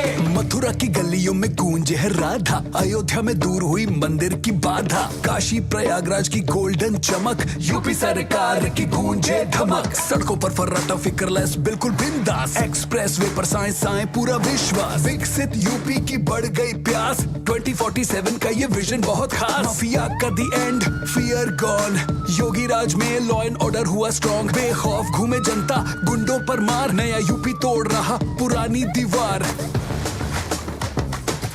यूपी ऑन द राइज, सुन ले आसमां, डबल इंजन का ये मिशन महान। 2047 तक हम न रुकेंगे, 6 ट्रिलियन का ड्रीम पूरा करेंगे। 21वीं सदी है, इस सदी का ये तीसरा दशक ये उत्तराखंड का दशक होगा। उत्तराखंड को विकास की नई ऊंचाइयों पर पहुंचाने के प्रधानमंत्री नरेंद्र मोदी के स्वप्न को मुख्यमंत्री पुष्कर सिंह धामी देवभूमि पर हर दिन साकार कर रहे हैं। सेवा, सुशासन, स्वावलंबन और सतत विकास, ये वो मूल मंत्र हैं जिन्होंने उत्तराखंड की तस्वीर बदल कर रख दी है। उत्तराखंड सरकार की ओर से हमें जैसे खाद मिल रहा है और खेतों के लिए बीज मिल रहा है और इसी प्रकार हम खेती बाड़ी कर रहे हैं। केंद्र सरकार के सहयोग से राज्य में रेल, सड़क, रोपवे, हाई कनेक्टिविटी विस्तार पर तेजी से काम हो रहा है। दिल्ली देहरादून एक्सप्रेसवे बनकर तैयार है। इससे सिर्फ 2.5 घंटे में दिल्ली से देहरादून पहुंचा जा सकेगा। 4700 लंबी ग्रामीण सड़कें बन चुकी है। सुशासन के मामले में भी धामी सरकार लगातार लोगों की जिंदगी आसान बनाने में जुटी है। भूमि रिकॉर्ड, पेंशन, परिवहन और शिकायत निवारण जैसे विभागों को ऑनलाइन कर दिया गया है। Every great journey begins with a spark of vision, of ambition, of belief. And some places don't just nurture that spark, they set it ablaze. Welcome to Punjab, the land of enterprise, resilience, and limitless opportunity. Strategically located at the heart of North India, Punjab connects you to over 30% of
नई उड़ान, लक्ष्य से कला और खेल को नया आसमान। मशाल है सामाजिक नवाचारों की रोशनी, संकल्प से मिले पर्यावरण को नई बानगी। सर्वोदय है ग्रामीण विकास की जिम्मेदारी। IM पावर से प्रवासी मजदूरों को हर जगह भागीदारी। वन जीवन से मिल रहा वन्य जीवों को सहज जीवन का वरदान। बढ़े बेहतर कल की ओर, ढूंढे सारे समाधान। M3M फाउंडेशन, परिवर्तन और विकास की परिभाषा।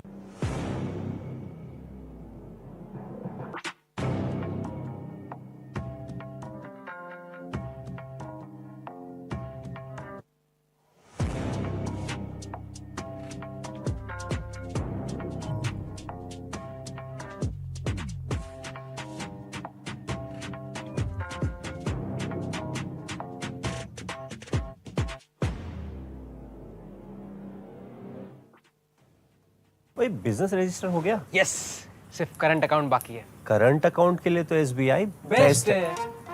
हे, हो गया एडमिशन? यस, अब बस लोन बाकी है। एजुकेशन लोन के लिए SBI रिलायबल है।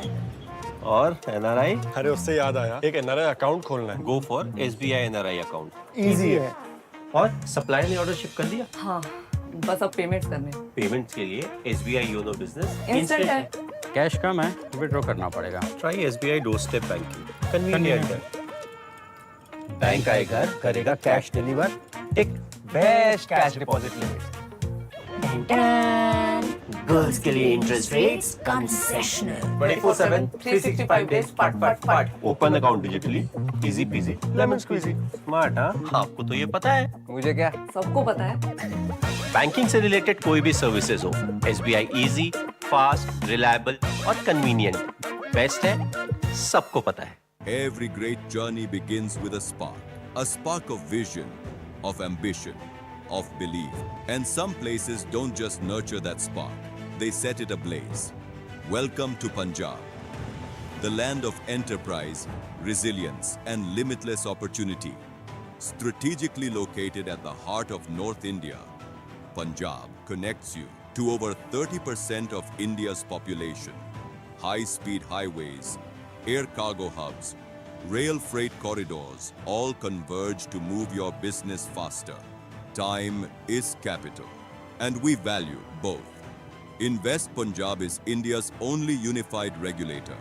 All powers under one roof, having most advanced single-window fast-track portal that simplifies 140 plus approvals across departments. Intelligent fast-track portal delivers land feasibility check in 15 days. All approvals within 45 working days. When industry leaders choose Punjab, they choose reliability, partnership, and progress. This is not just a state. This is a movement towards speed, certainty, and global leadership. Punjab's message is simple. Come, invest, and grow with confidence.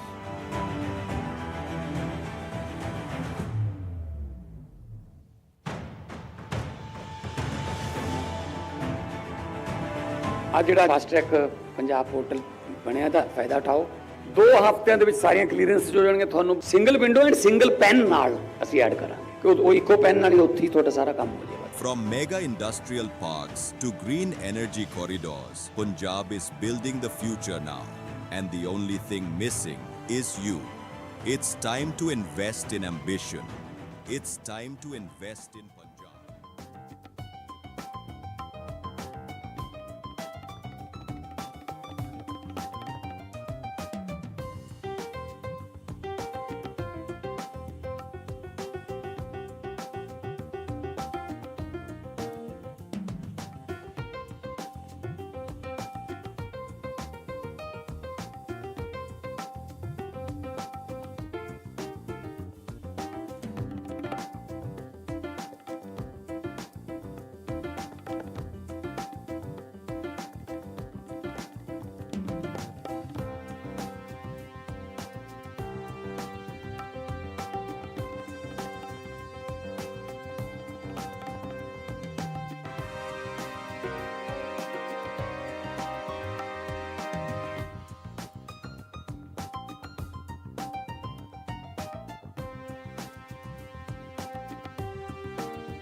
Ladies and gentlemen, we'll be starting in about a minute from now. Please be seated. Thank you.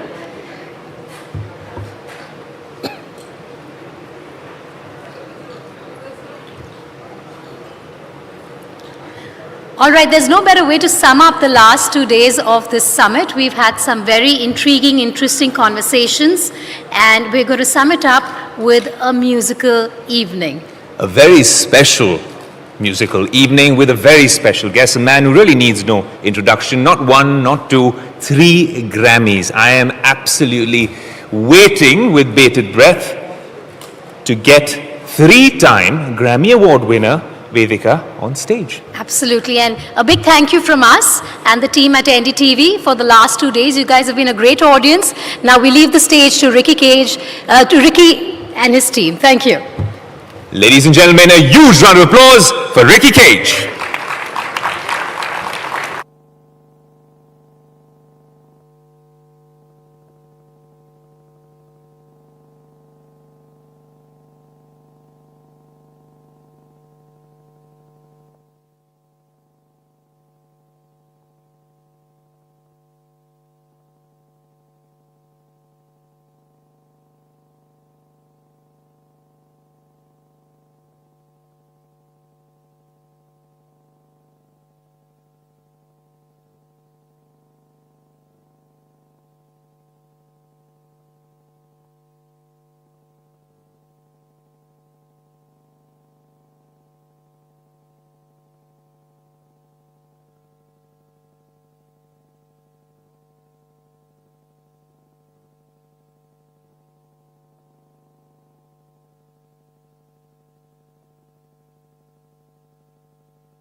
My brother Ricky, I'm really proud of you as always. We are all in this together. We are all in this together. And nothing can remind us like a simple. And the Grammy goes to Winds of Samsara. I'd like to thank the Recording Academy. Asatoma Satgamaya Om Shanti Shanti Shanti Om. Thank you. And the Grammy goes to Stuart Copeland and Ricky. In India, we've got a saying called as Vasudhaiva Kutumbakam, which literally means the world is one family. Live in peace with all entities on this planet, whether it is the animals, the wildlife, the forest. It's time to shine your Stuart Copeland, Divine Tides, and Ricky Cage. It's our time. Let's do this. Namaste and thank you. It's time. Climate change is absolutely real. Climate change is human-induced, and our actions are affecting countries on the other side of the world. Dr. Ricky Gyan Cage. It's time. Let's do this. It's our time. Let's do this. It's time to shine a light. It is time. And now, presenting 3-time Grammy Award winner, United Nations Goodwill Ambassador, Ricky Cage.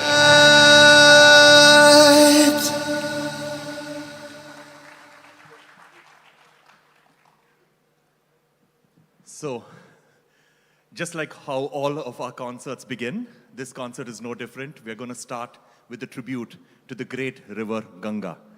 So through this song, follow her journey from where she takes birth in the Himalayas to where she completes her journey into the Bay of Bengal, nourishing hundreds of millions of lives along her way. And singing this song for us today will be Anjana Padmanabhan, Indian Idol winner. A big round of applause for her.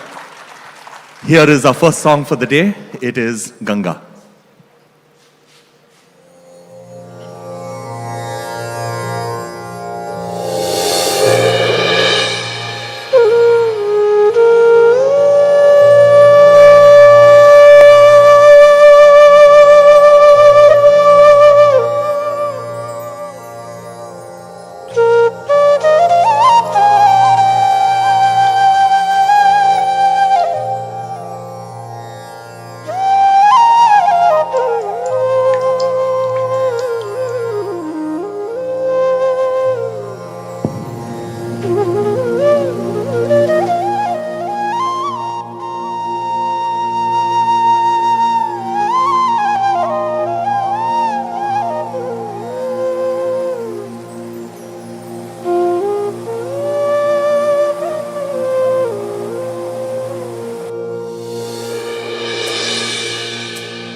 चक्र Tripathaga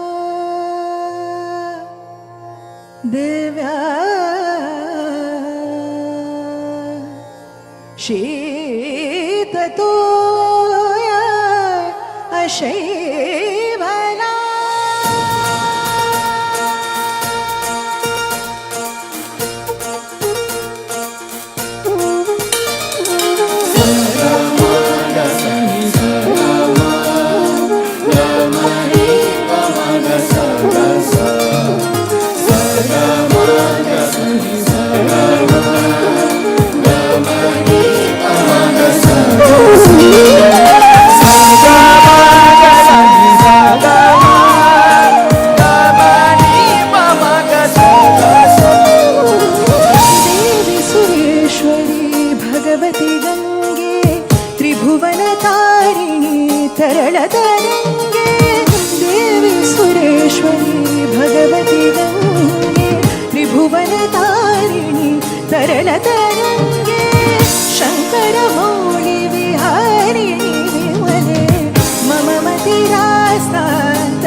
Anjana Padmanabhan, everyone.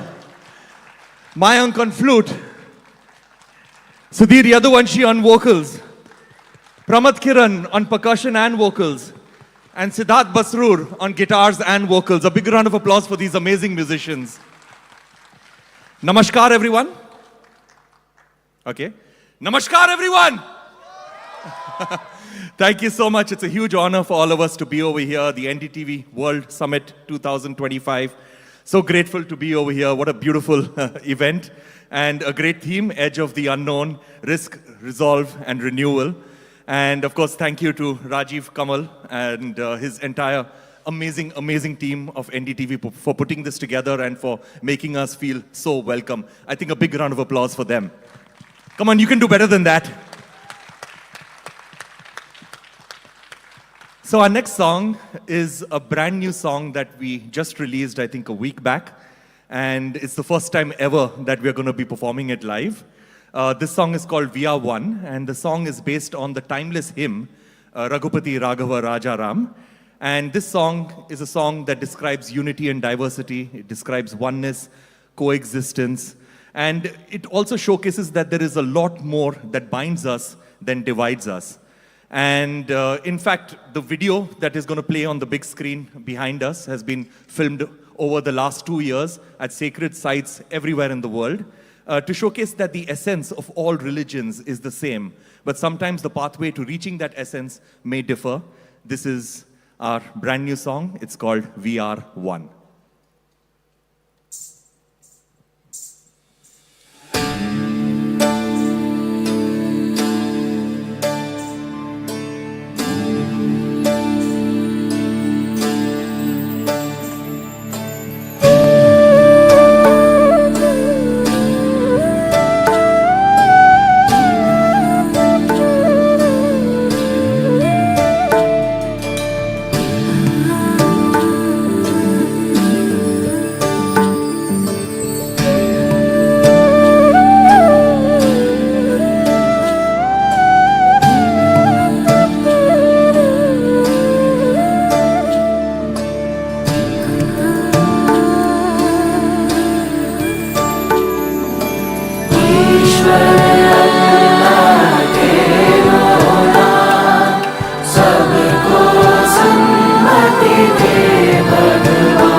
Thank you so much.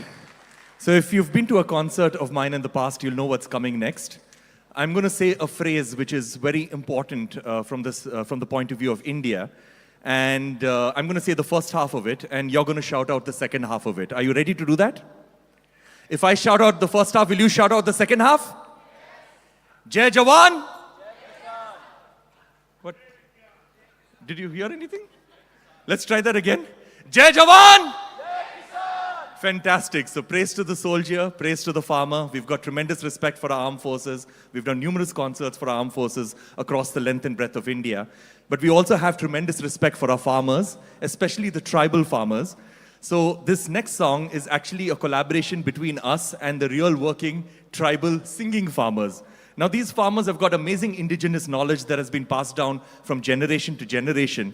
But more fascinatingly for us, they've got songs that have been passed down from generation to generation. So we collaborated with them on one such song, which is said to be over 3,000 years old. So we'll see these amazing tribal farmers collaborate with us on the big screens behind me. This next song is called Jai Kisan.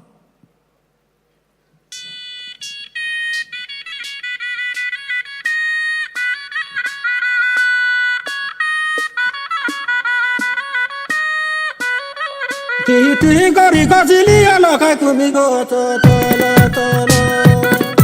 Nana kumigo tolo murto nai polo murto de polo. Ane samote kai le bolo bolte loilai. Benoni samote kai le bolo.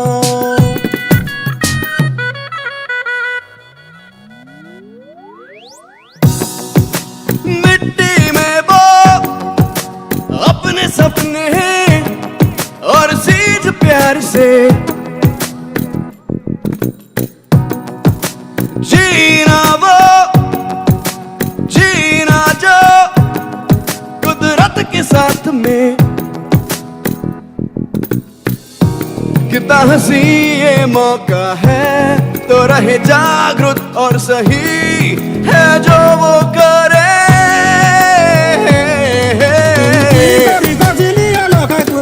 हम खड़े हो जिंदगी के साथ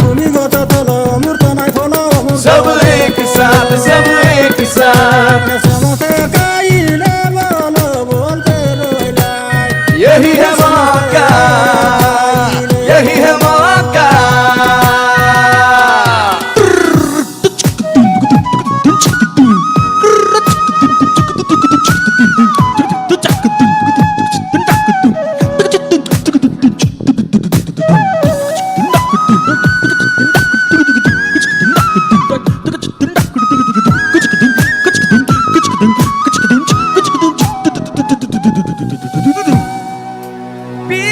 अब ना देखना, रात थी यहाँ पर हो रहा है अब तो सवेरा। हमने तो ये सीखा कुदरत को है पता, हम सबको चाहिए क्या। कितना हंसी ये मौका है, तो रहे जागरूक और सही है जो वो करे।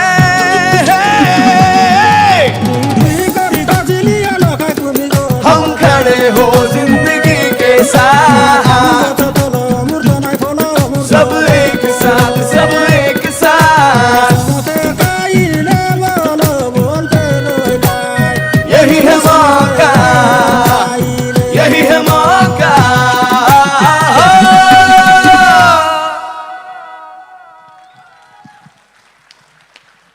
Let's introduce everybody again. Mayank on flute, everyone. A big round of applause for him. Anjana Padmanabhan on vocals. Siddharth Basrur on guitars and vocals. Sudhir Yadavanshi on vocals. Pramath, what are you doing over here? Shouldn't you be going back to your percussion? I'm singing the next song. You're going to be singing the next song? Absolutely. In what language? This is a very, very traditional language called Konokol. Oh, teach everybody then. Yes. It's a language of percussion from South India. Do you want to guys join with us? Let me teach you a couple of phrases. Ta. Dhi. Tum. Nam. Ta. Dhi. Tum. Nam. Ta. Dhi. Tum. Nam. Ta. Dhi. Tum. Nam. Ta. Dhi. Tum. Nam. Tatti Dom Nam. Thank you so much. So this song actually is very apt for today's event. So the world today, as we all know, is getting more and more unpredictable. It's like we are living in a web series, and every day is a new episode and a new cliffhanger every day. And you wake up in the morning, it's completely new news. So the NDTV World Summit 2025, the theme Edge of the Unknown is absolutely apt. And so we thought that what would be a piece of music that would explain the unknown, the edge of the unknown, what would explain risk, resolve, renewal, what we're going through right now, what nations are speaking to each other about right now, the uncertainties that we face as of now. So this is the song. I hope you enjoy it. It's an absolutely crazy song. This one's called Dub Kunakol.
Samad Kiran, everybody, a big round of applause for him.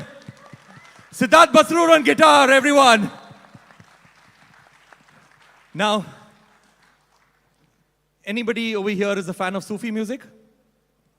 Who's a fan of Sufi music? So this is actually quite a big hit song of ours. It's our own very modern version of the very famous Sufi folk song. In fact, the most famous Sufi folk song ever. This is our version of Damadam Mast Kalandar.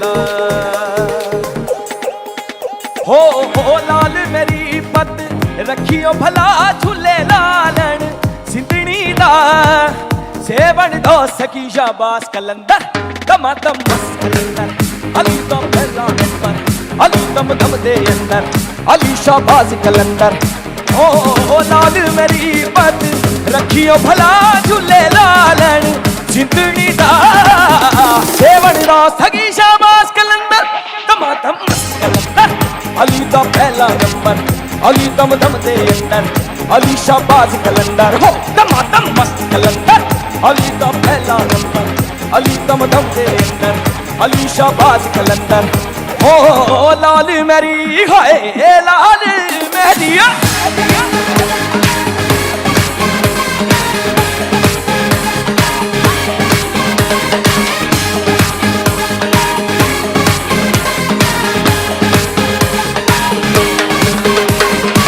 छनन छनन तेरी नौबत बाज छनन छनन तेरी नौबत बाज नाल बजे घड़ याद बला झूले लालन मौला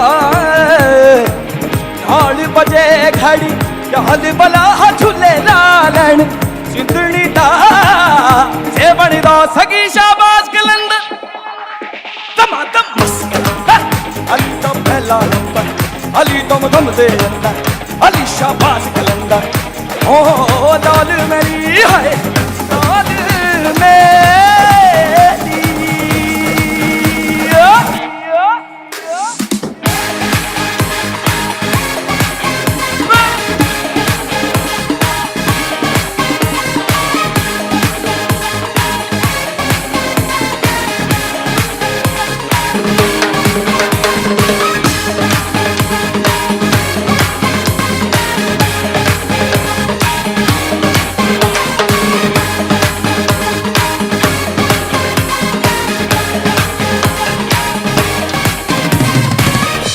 NDTV World Summit. Everybody stand up now. Stand up and clap with us.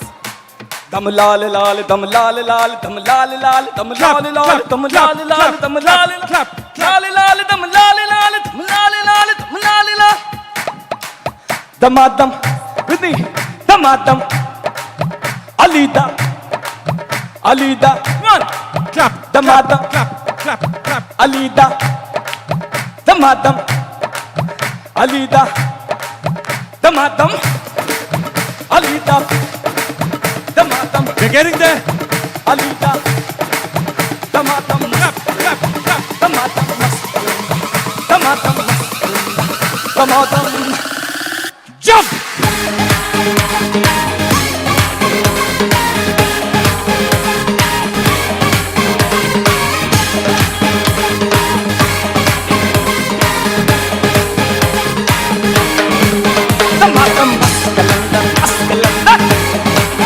Ali दा पहला नंबर पहला अली दम दम दे अली शाबाज कलंदर बाज कलंदर टमाटम मस्कलंदर. Sudhir Yaduvanshi, everyone, a big round of applause for him. This next song is a tribute to the embodiment of coexistence. This next song is a tribute to the protector of the 5 elements of nature. This next song is a tribute to Lord Shiva. And this particular song is again an ancient folk song in our own very, very modern rendition. You've heard this folk song a million times in the past, but not the way that we are going to perform it for you. This is our version of Bam Lahari.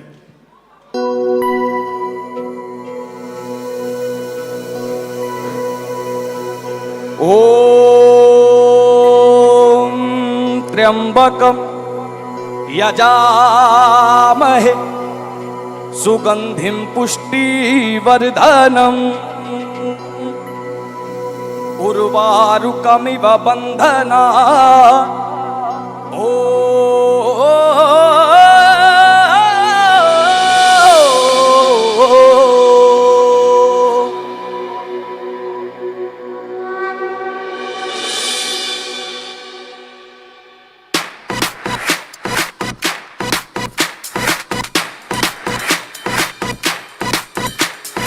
चैन छोड़ निर्गुण का भजन कर, चैन छोड़ निर्गुण का भजन. और शिव के भजन करे पार्वती, शिव के भजन करे पार्वती. ना सिवा तेरे कुछ दिखे नाथ जी, सिवा तेरे कुछ दिखे ना. रटत तेरा ही नाम सभी, अरे रटत तेरा ही नाम सभी. अगर बम बम बम बम बम बम बम बम बम बम लहरी. अगर बम बम बम बम बम बम बम बम लहरी. अगर बम बम बम बम बम बम बम बम लहरी. अगर बम बम बम बम बम बम लहरी.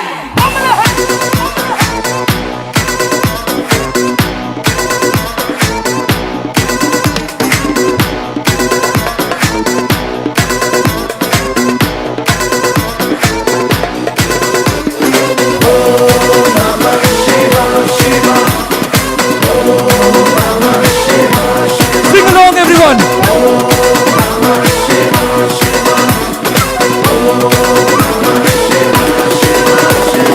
अपरूप अंतर्यामी है, अपरूप अंतर्यामी. लीला का पार नहीं पाया, लीला का पार नहीं पाया. तने अजब अनोखा रूप धरा, अजब अनोखा रूप धरा. तेरे दाया रे बाया बिशर विराजे, दाया रे बाया बिशर विराजे. माथे चंद्रमा ब्राज रहा, माथे चंद्रमा ब्राज रहा. तेरे जटा से गंगा बहती है, जटा से गंगा बहती है. तेरे कंठ भुजंग है साज रहा, कंठ भुजंग है साज रहा. अगर बम बम बम बम बम बम बम बम बम लहरी. अगर बम बम बम बम बम बम बम बम लहरी. अरे अगर बम बम बम बम बम बम लहरी. अगर बम बम बम बम लहरी.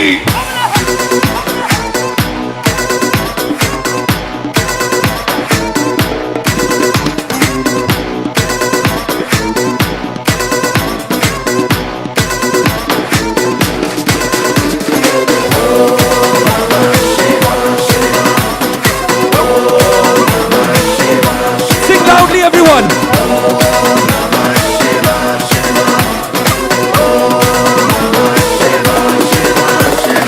महाकाल शंकर भोले है, महाकाल शंकर बोल. तेरी भक्ति में घट घट बोले, भक्ति में घट घट बोले. सबनाथों का नाथ है शंकर, सबनाथों का नाथ है शंकर. कोई कमती न कभी खजाने में, कमती न कभी खजाने में. सभी लोग बस्ती में बसा के, सभी लोग बस्ती में बसा के. आप बसे वीरानी, आप बसे वीरानी. जब से स्थापित भाई सरस्ती, जब से स्थापित भाई. श्रीकंठ लगाए फुलवारी, कंठ लगाए फुलवारी. भवसागर से पार करे कैलाश विराजे त्रिपुरारी. अगर बम बम बम बम बम बम लहरी. अगर बम बम बम बम बम बम लहरी. अगर बम बम बम बम बम लहरी. अगर बम बम बम लहरी.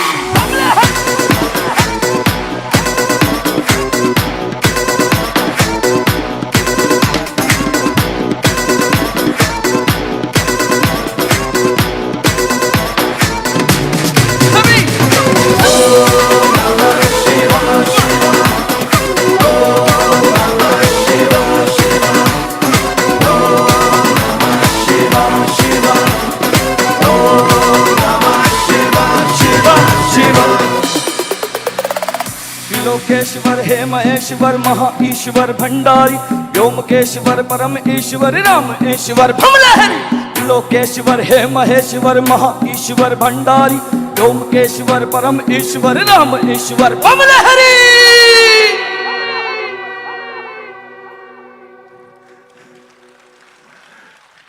Thank you so much. Thank you so much. Sid, do you want to teach everybody our next song? I have one question for you, NDTV. Are you guys having fun tonight? You want to keep having fun with us? Who wants to sing along? Well, that was not the response we were hoping for. I want to ask that one more time. Who wants to sing along with us? Okay, let's see if we can make this work. All right, repeat after me. Oh ho, oh ho, oh ho, oh ho. Okay, I think I know what's going to spice things up a little bit, right? A little friendly competition. A little friendly competition. How about we split the crowd in the middle? Sudhir, you want to take that side? I'll take this side. You guys with me? All right, should I go first? Yeah, you'll have to be really loud because the CEO is on that side. Oh ho, oh ho, oh ho, oh ho. Impressive. Pretty good, pretty good. हमारी बारी. सब तैयार है मेरे साथ गाने के लिए? Oh ho, oh ho, oh ho, oh ho. So what do you guys think? No, I think it's the time for renewal. So I think let's all collaborate and do it once more. Yeah, how about we do this as one big family? Yeah? Everyone with us! Oh ho, oh ho. Loudly, come on. Oh ho, oh ho. Should we try that one more time? No, I think we've got it. You got it? Yeah. Oh, give it up for yourselves!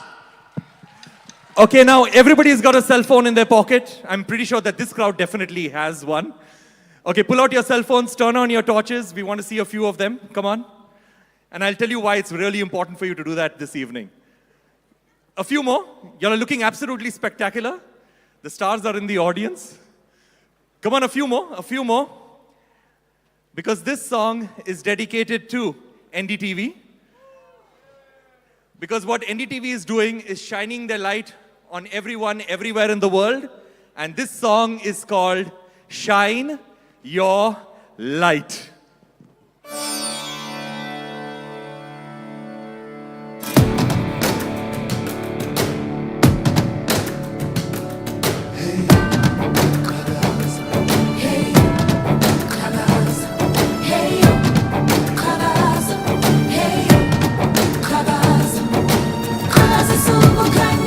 Whoa, everyone! Whoa, whoa, whoa.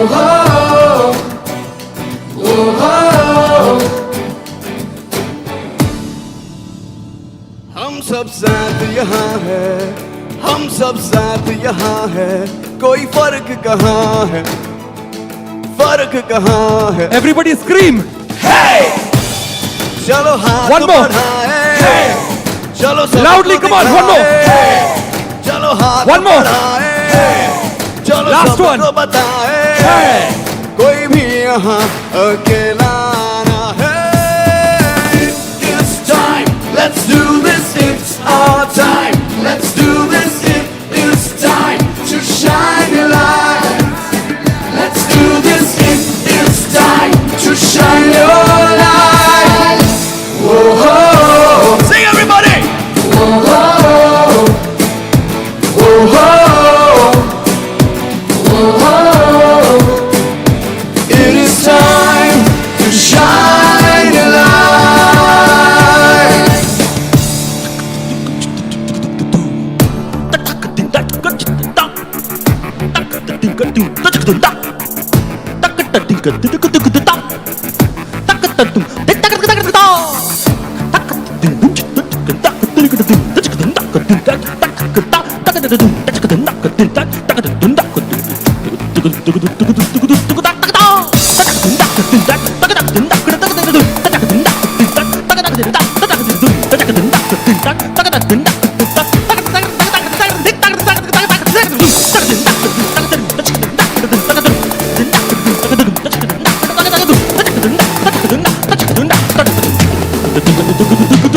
मैं जो साथ निभाऊं तू जो साथ निभाए तो बात बन जाए तो ये रात ढल जाए मैं जो साथ निभाऊं तू जो साथ निभाए तो बात बन जाए तो ये रात ढल जाए Everybody scream! Hey! चलो हाथ Loudly now! बढ़ाए, चलो सबको One more! दिखाए चलो हाथ Loudest! बढ़ाए Hey! चलो Last सबको one! दिखाए Hey! कोई भी यहाँ अकेला ना है It's time, let's do this, it's our time. Let's do this, it is time to shine a light. Let's do this, it is time to shine a light. Come on everyone, sing! Whoa, whoa, whoa, whoa, whoa, whoa, whoa.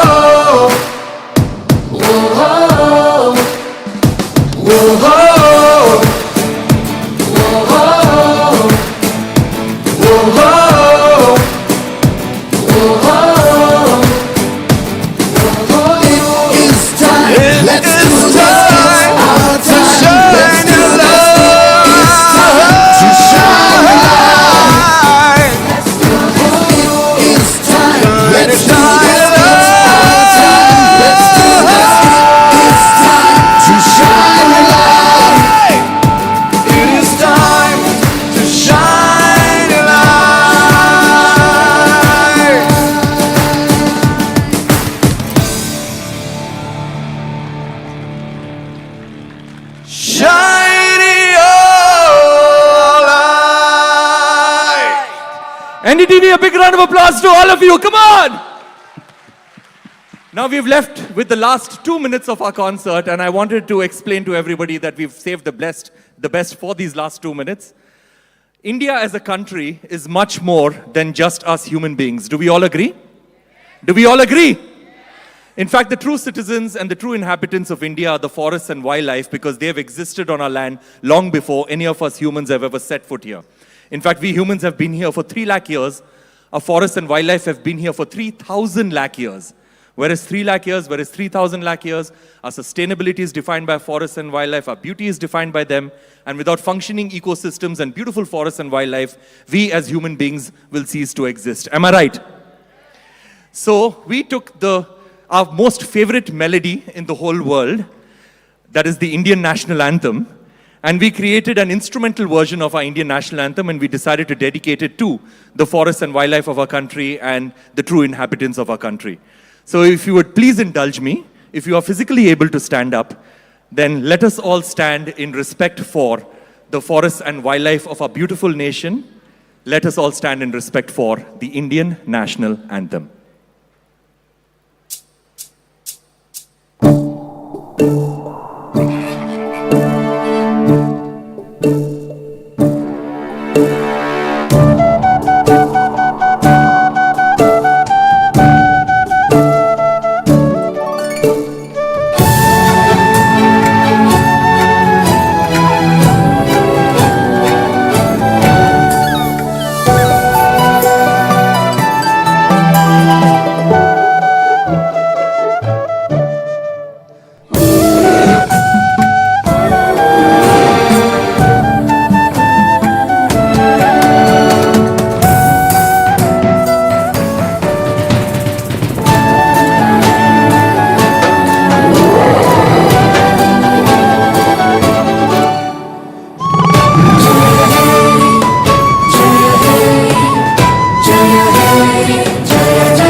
बोलो भारत माता की, Bolo Bharat Mata ki.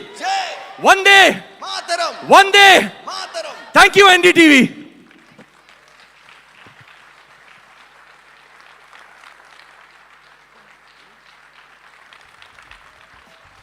Thank you so much. You've been an absolutely wonderful audience. It's been a huge honor. Thank you, Rahul. Thank you to your entire team for their immense hospitality and for making us feel like a part of your family. Thank you so much.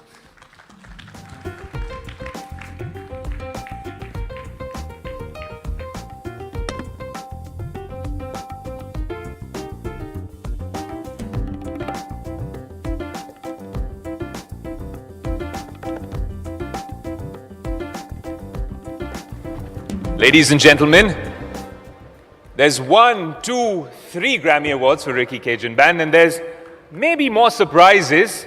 Picture abhi baki hai. I request all of you all to continue the party. In fact, it's the after party, and then there's an after party with a bunch of surprises. You've been a lovely audience. Now we celebrate the NDTV World Summit. Level 1, with a bunch of surprises, meeting rooms 18 and 19 is where the party begins. And a huge thank you to Ricky Cajun Band. You guys have been absolutely amazing. And a huge round of applause for all of you all in the audience.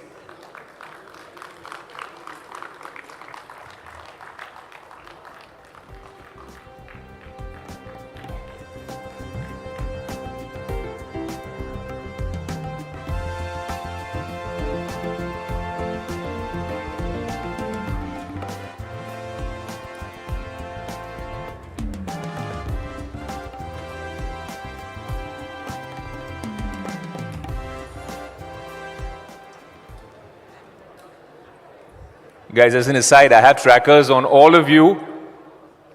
Level 1, meeting rooms 18 and 19. Leading that charge, Ayush, is a cabinet minister with one of the most vital portfolios shaping the lives of every citizen. He holds the reins for everything from our national transport backbone to our digital identity programs. We are profoundly honored to welcome Ashwini Vaishnav, the Union Minister for Railways, Information and Broadcasting, and Electronics and Information Technology. He will be in conversation, like we mentioned earlier, with NDTV's own Senior Managing Editor, Vishnu Som. A huge round of applause, please. Mr. Minister, welcome to the NDTV World Summit.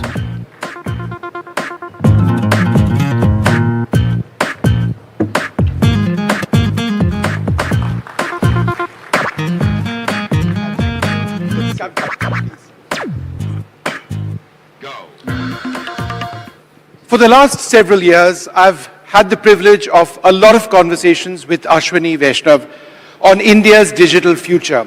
We've spoken about all sorts of things. We've spoken about the manufacture of semiconductors in India. We've spoken about India's AI stack. We've spoken about resilient supply chains. And he's a bit of a futurist. I am not, which is why when he told me a whole lot of things a few years back on how India and our digital future is essentially something that is upon us, quite frankly, I didn't believe him. I thought, ministers, they like to talk. But the fact of the matter is this: India's digital future is upon us. If we don't invest in AI now, if we don't invest in the manufacture of semiconductors now, if we don't get into serious research and the excavation and the refining of critical minerals now, then India will be in trouble. But that's at one level. There's the entire aspect of what he deals with, which is also policy. What about a policy on deep fakes? It is a huge concern. What about ensuring the data sovereignty of India? Again, that's an area that he has to look at very, very carefully. Thank you so much for being with us today. And let me start this by firstly asking you about what's the next big thing, because we've already had the India stack, which has looked at Aadhaar, it's looked at UPI. You're not stopping there, I hope. So what's next for us in terms of DPI, digital public interface? In terms of DPI, we are going very big on digital credit. And it's very important for the people at the bottom of the pyramid, because if you are able to provide credit for the people who really need credit at a very small magnitude, for example, somebody requiring a loan of 2,000 rupees for 3 days, Now, no bank would generally get into that kind of scenario, but if we use the power of technology, if we can use cash flow of the person as a collateral for loan and use that as the credit rating mechanism in real time, in a very continuous process, then things can be really great. By now, we have done about $16 billion worth of digital credit, and it's progressing very well. Many of the pilots which have been done are giving very good results. One of the biggest enablers that we've seen in recent times, we heard the Prime Minister speak about this yesterday, was how through our digital network, healthcare can be provided through apps to the last person in the last mountain in the most remote parts of our country. Ultimately, this isn't about tech. It's only about tech as long as it helps people. That's what your function, your job is. Could you tell us how that, in terms of reaching out to the last person in healthcare through apps and our digital network, is saving lives? Absolutely. And India rolled out 5G at a pace which the entire world was amazed at. We now practically cover more than 90% of our country with the 5G network, and we are the second largest 5G network. We have the second largest 5G network in the entire world. That has helped us reach out to the areas which are really far-flung and provide services which hitherto would have been impossible for them to avail. And there we have used a combination of communication technologies, compute technologies, and AI to provide services which are really good. And the DPI stack has been the foundation for that. Let's talk a little bit about AI. Indian large language models, do you believe that is necessarily the future? If so, how is it progressing? So we have to look at the entire AI architecture, the entire stack, starting with the applications which are Indian corporates and Indian businesses, they are adopting in a very huge way. Coming to the orchestration, that entire software layer between the hardware and the application piece, that we need to develop so that our digital sovereignty is properly protected and we nobody can have a kill switch which can kind of prevent us or isolate us from the entire technology stack. Third is the entire layer of LLMs. LLMs are coming in multiple forms and multiple shapes today. Today practically every week or every 10 days you can find one new model getting announced by somebody in the world. Now, the way the entire AI model scenario is today changing, we must focus on the innovative pieces, the engineering innovation which can give us a leverage over the huge capital which is required in the conventional ways of training AI models. So we must use that as our strength, and that is what we are doing in the 6 models which are getting developed. 2 of the models will be of the 120 billion parameter order, and I think this will provide us a good base where the models are not biased the way the Western models are. They are trained on Indian languages, Indian context, and they have the same technical strength which, let's say, any other bigger model in the world would have. So many young startups, many young entrepreneurs, they are really working big time, full focused on that layer. The final layer is the chipset, and that is where that should be our next goal once we achieve the application, the orchestration, entire layer, the models, and then we should aim at the chipsets. We'll talk about chipsets in a moment, but be honest with us. Grok, is that what you use? Gemini, is that what you use? Or ChatGPT-4? I try to use my own brain. No, but that's interesting. Why do you not find use in AI? Some of my research, I run through AI before my programs. I find it very useful.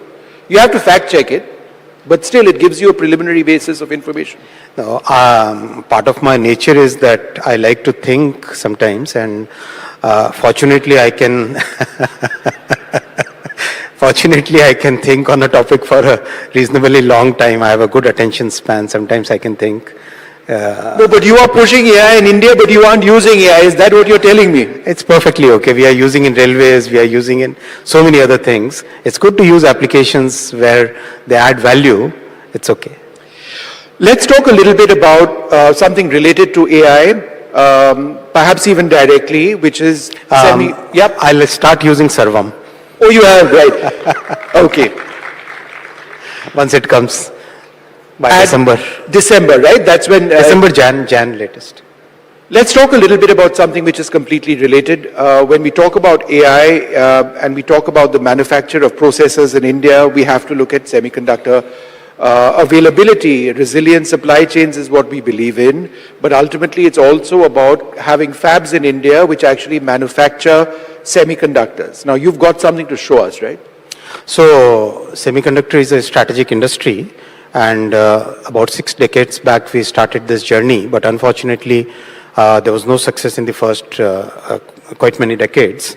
22, our Prime Minister gave us a very clear focus and a good vision on how we should proceed with the semiconductor industry. We started the program on 1st Jan 22, and today we have 2 units producing already.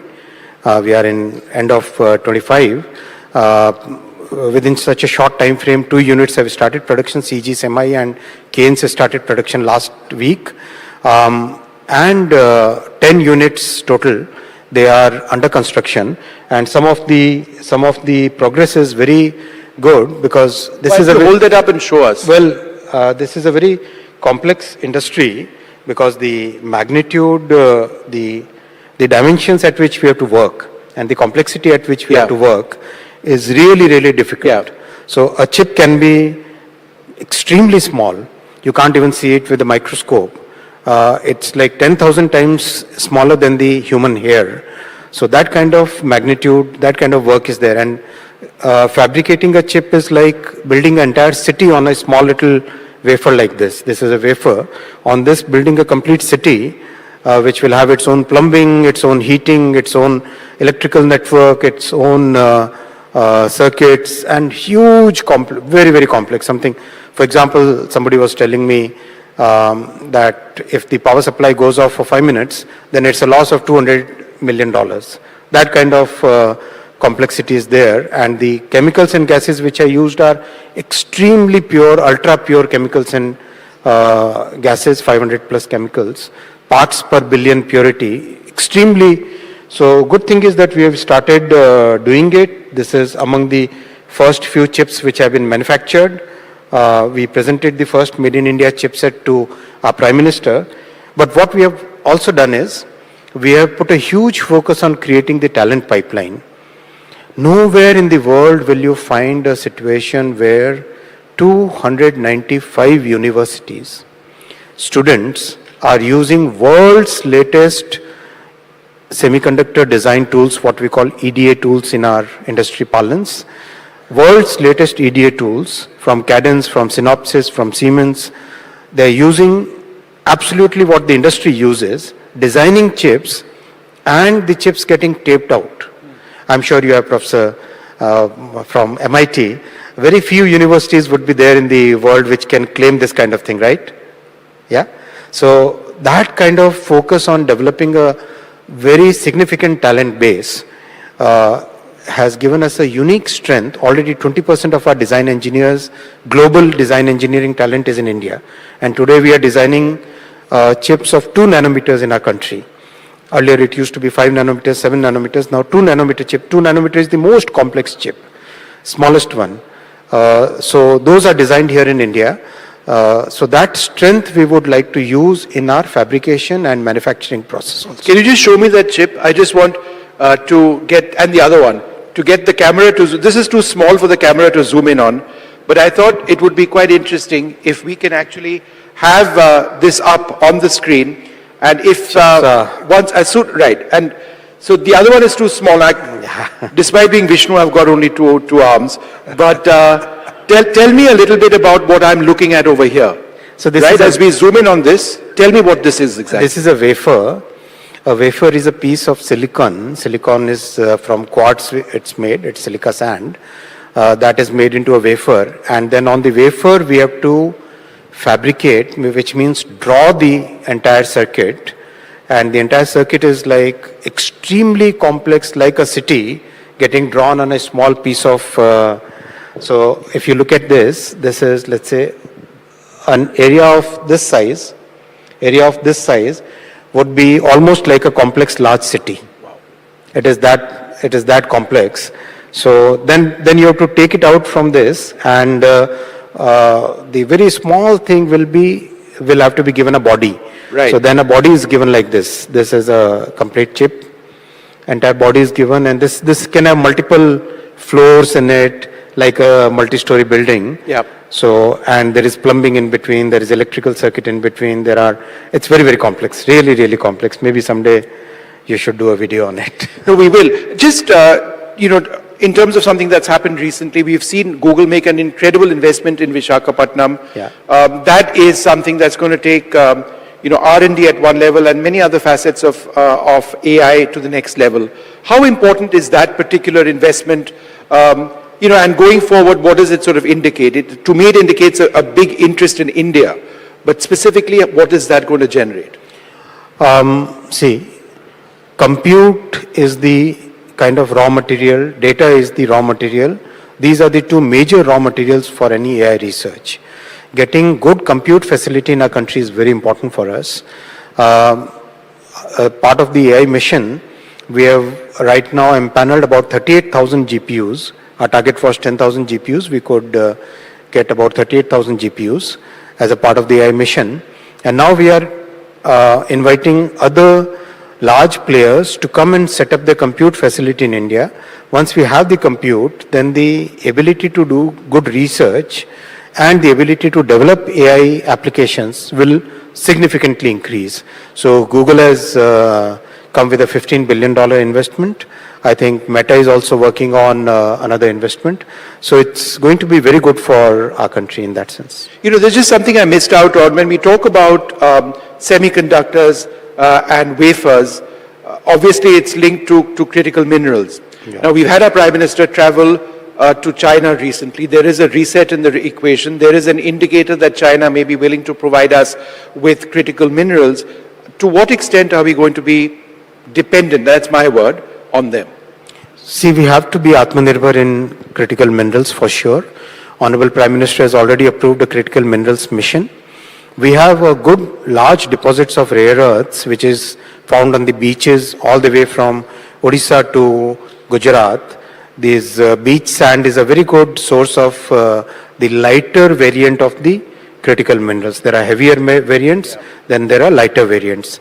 So then we have partnerships with Brazil, with Argentina, with Australia, which have large quantities of the higher variants of the critical minerals.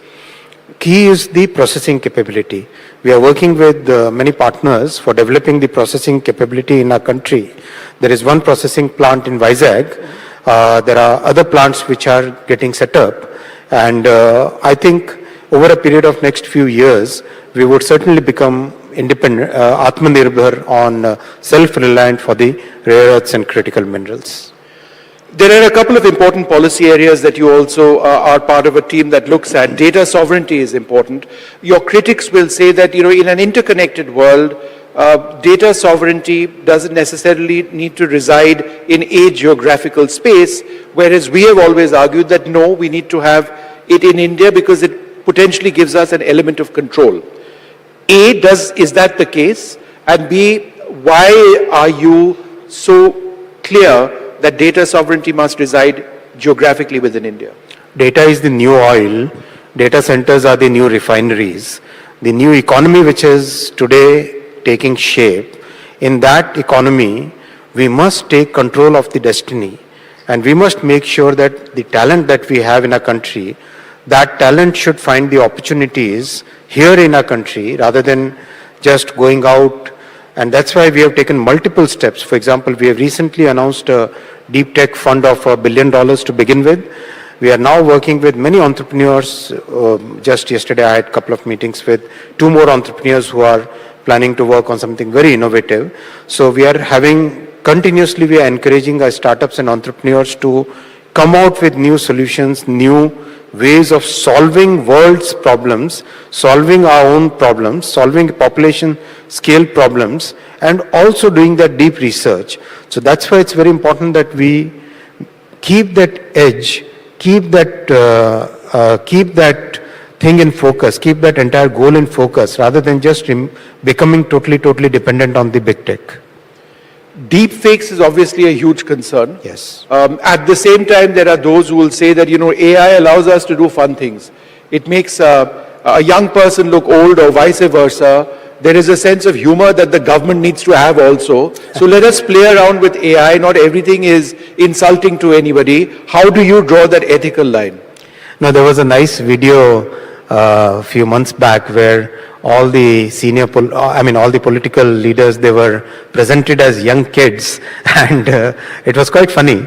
I think, yes, that's a very interesting element of AI, and it should be encouraged. There's no harm in it.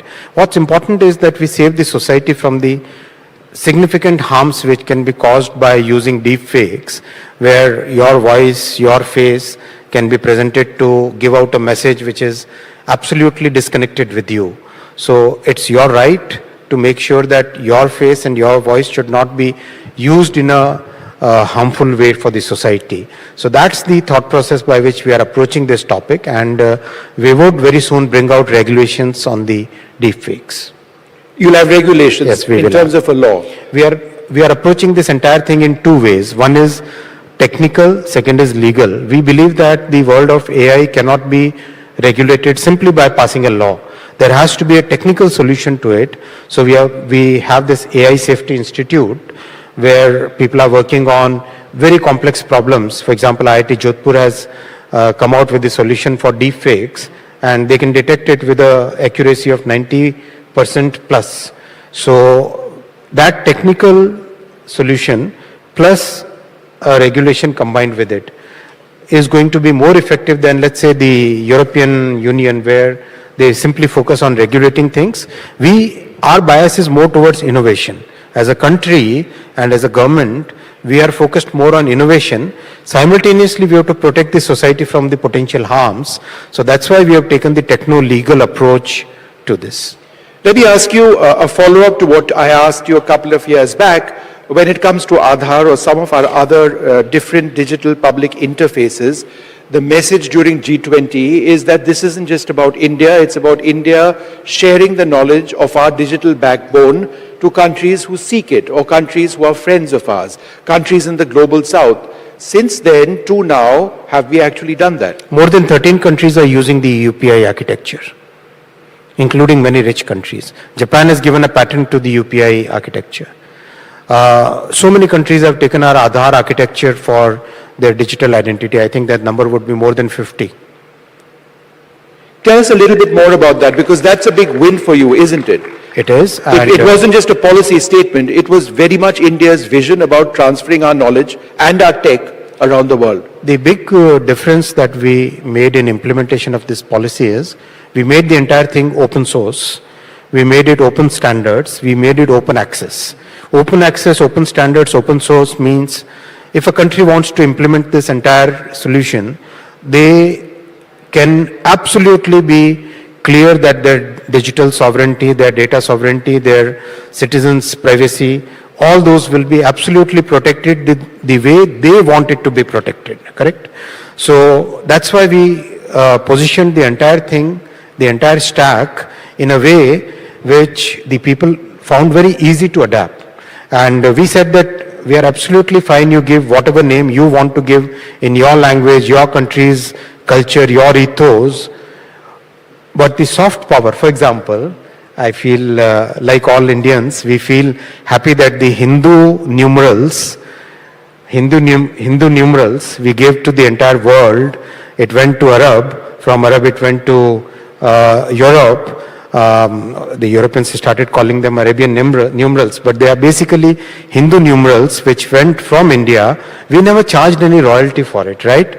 We believe that the knowledge that we created in our country as a civilizational country should go to the entire world, and that's our way of thinking. We don't send armies to other countries to conquer.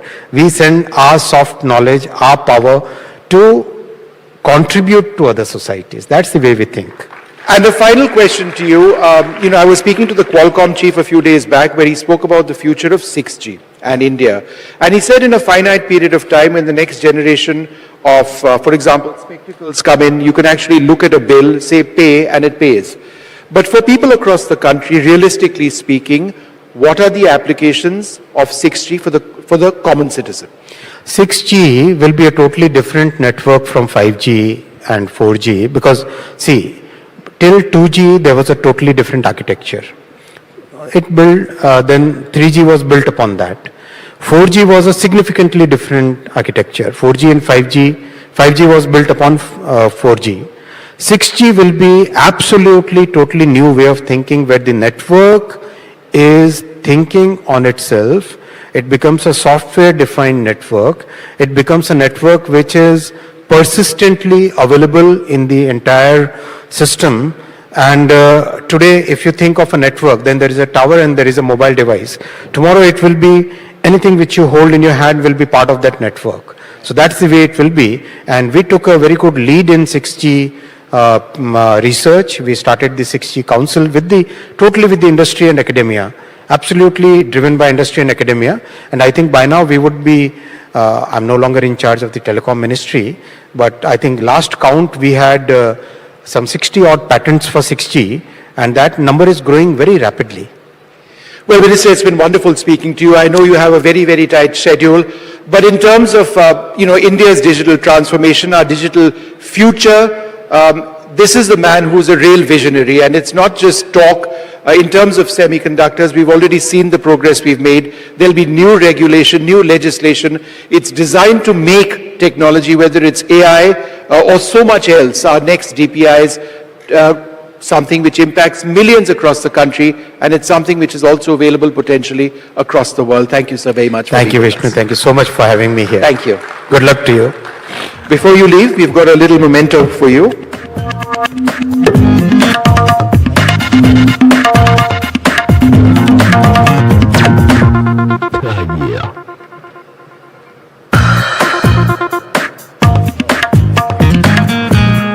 Leading that charge, Ayush, is a cabinet minister with one of the most vital portfolios shaping the lives of every citizen. He holds the reins for everything from our national transport backbone to our digital identity programs. We are profoundly honored to welcome Ashwini Vaishnav, the Union Minister for Railways, Information and Broadcasting and Electronics and Information Technology. He will be in conversation, like we mentioned earlier, with NDTV's own Senior Managing Editor, Vishnu Som. A huge round of applause, please. Mr. Minister, welcome to the NDTV World Summit.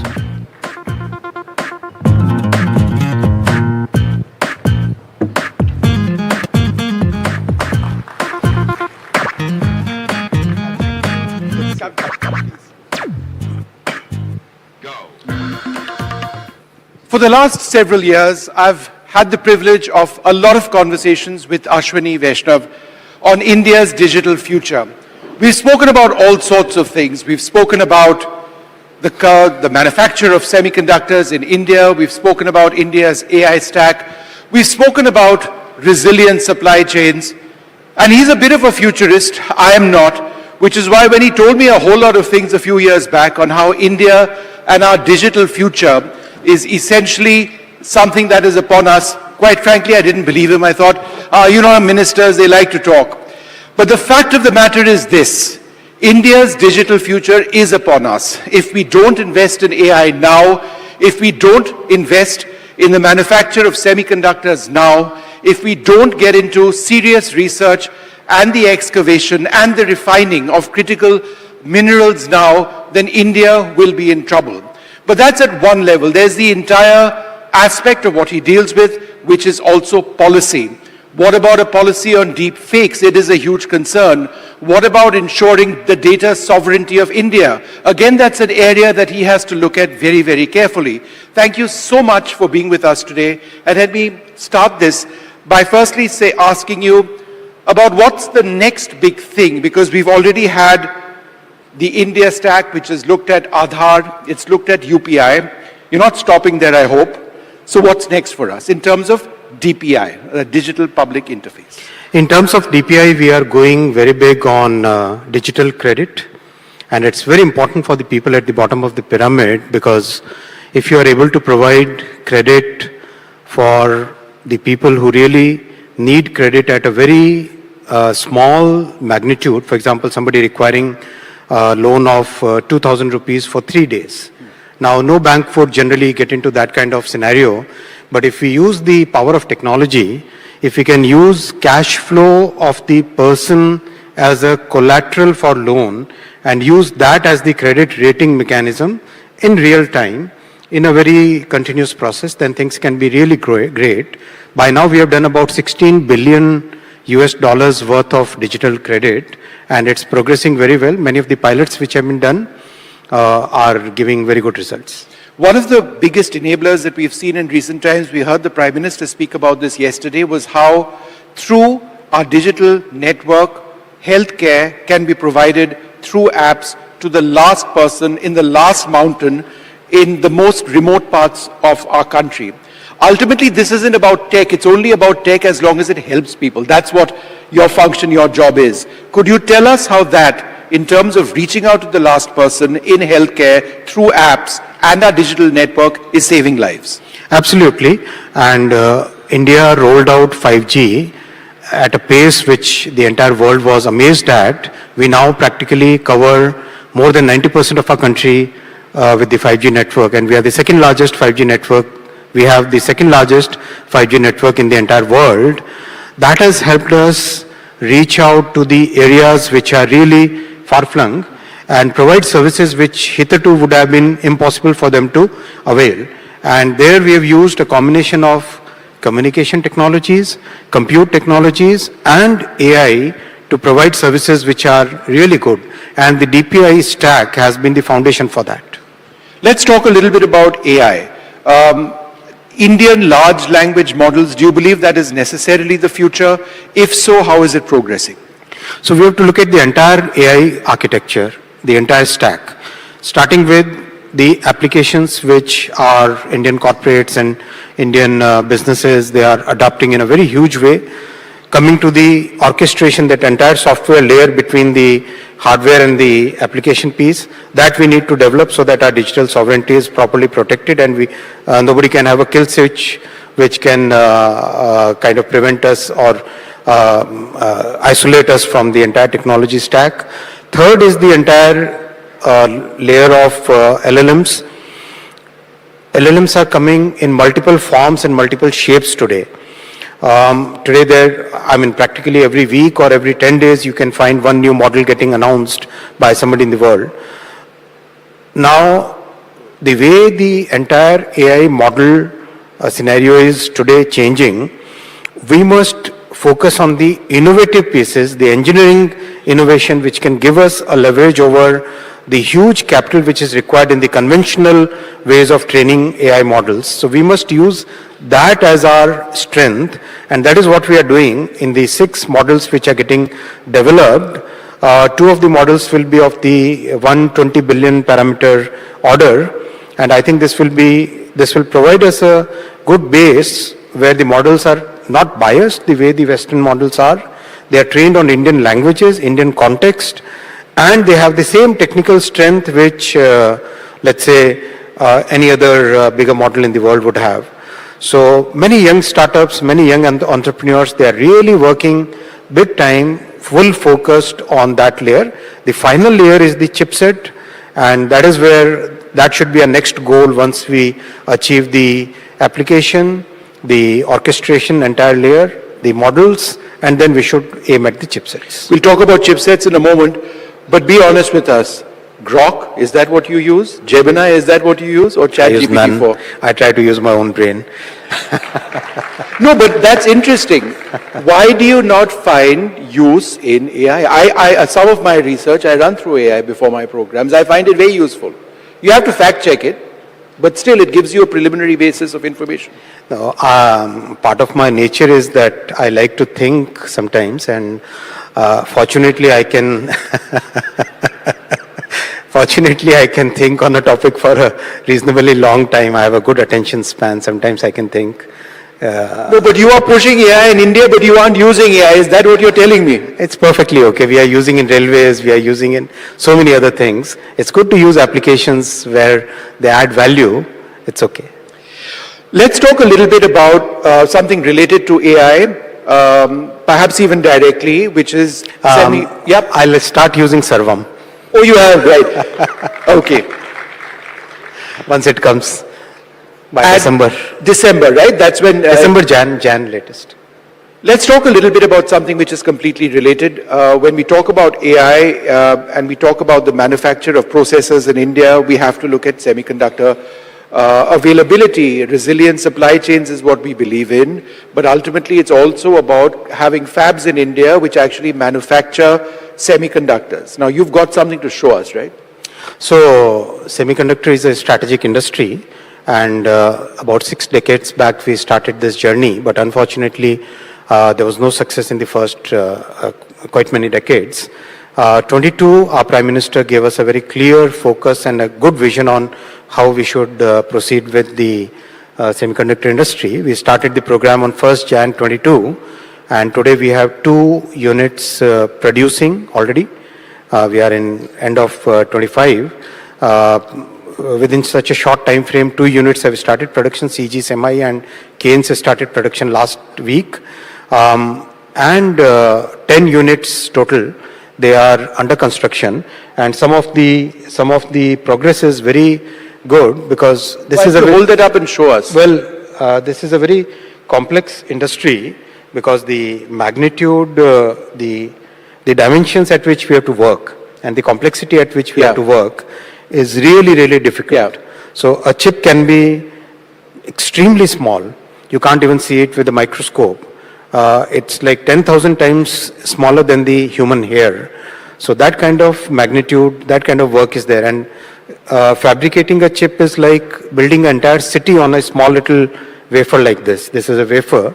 On this, building a complete city, which will have its own plumbing, its own heating, its own electrical network, its own circuits, and huge, very, very complex. Something, for example, somebody was telling me that if the power supply goes off for 5 minutes, then it's a loss of $200 million. That kind of complexity is there, and the chemicals and gases which are used are extremely pure, ultra pure chemicals and gases, 500 plus chemicals, parts per billion purity, extremely. So good thing is that we have started doing it. This is among the first few chips which have been manufactured.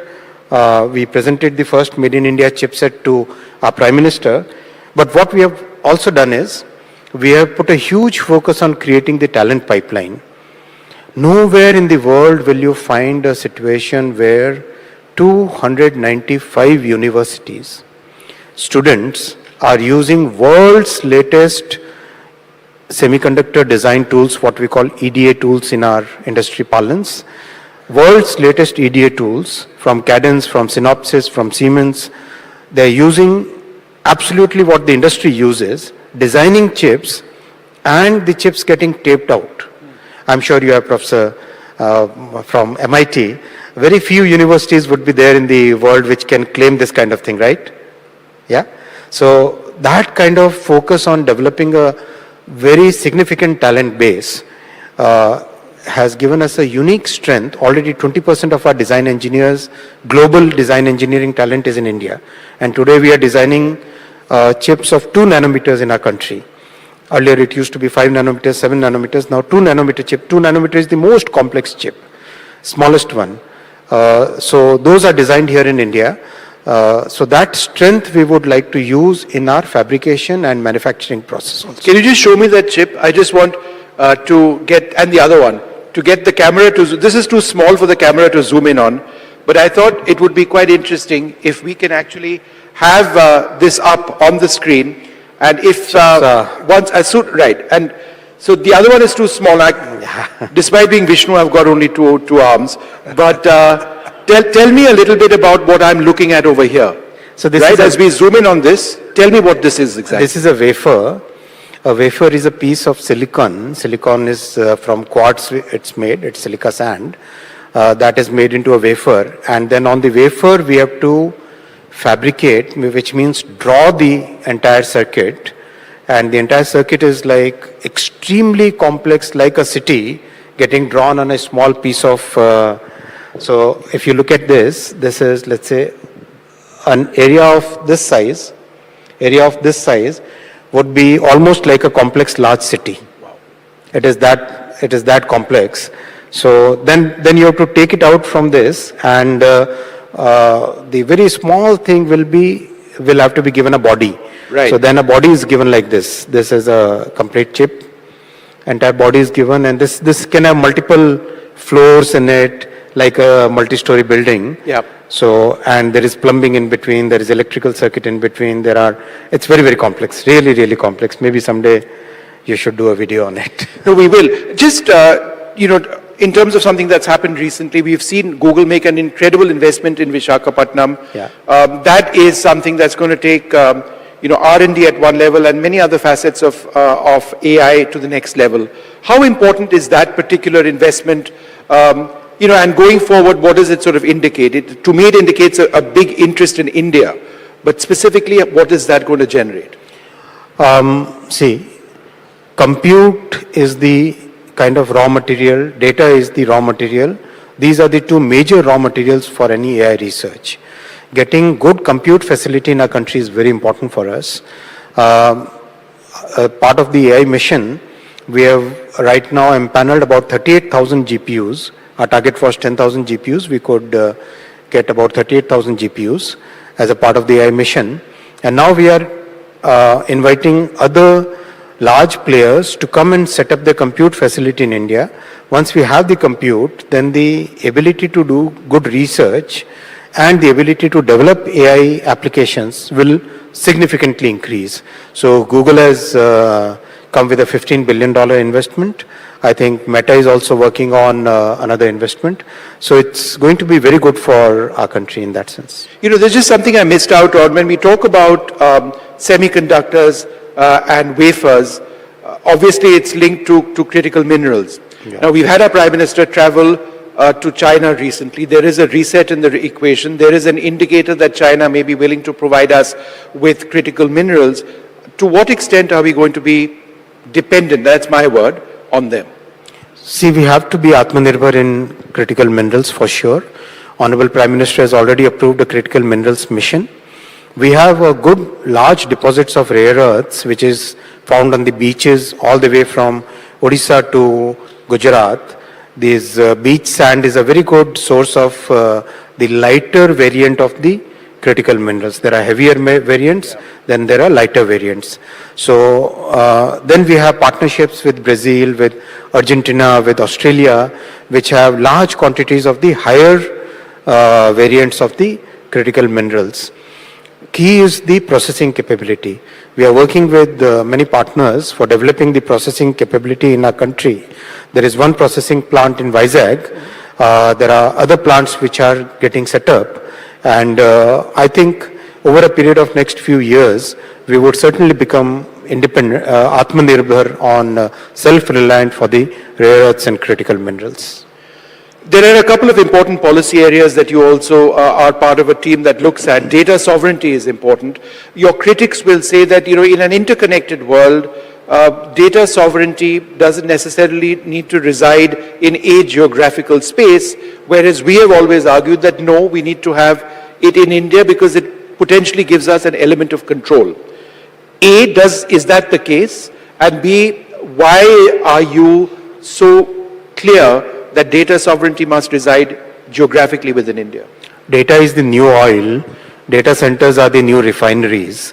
The new economy which is today taking shape, in that economy, we must take control of the destiny. And we must make sure that the talent that we have in our country, that talent should find the opportunities here in our country rather than just going out.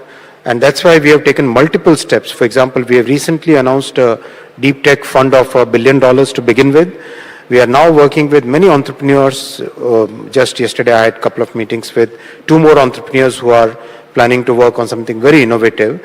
So we are continuously we are encouraging our startups and entrepreneurs to come out with new solutions, new ways of solving world's problems, solving our own problems, solving population scale problems, and also doing that deep research. So that's why it's very important that we keep that edge, keep that thing in focus, keep that entire goal in focus, rather than just becoming totally dependent on the big tech. deep fakes is obviously a huge concern. Yes. At the same time, there are those who will say that, AI allows us to do fun things. It makes a young person look old or vice versa. There is a sense of humor that the government needs to have also. So let us play around with AI. Not everything is insulting to anybody. How do you draw that ethical line? Now, there was a nice video a few months back where all the all the political leaders, they were presented as young kids, and it was quite funny. I think, yes, that's a very interesting element of AI, and it should be encouraged. There's no harm in it. What's important is that we save the society from the significant harms which can be caused by using deep fakes, where your voice, your face can be presented to give out a message which is absolutely disconnected with you.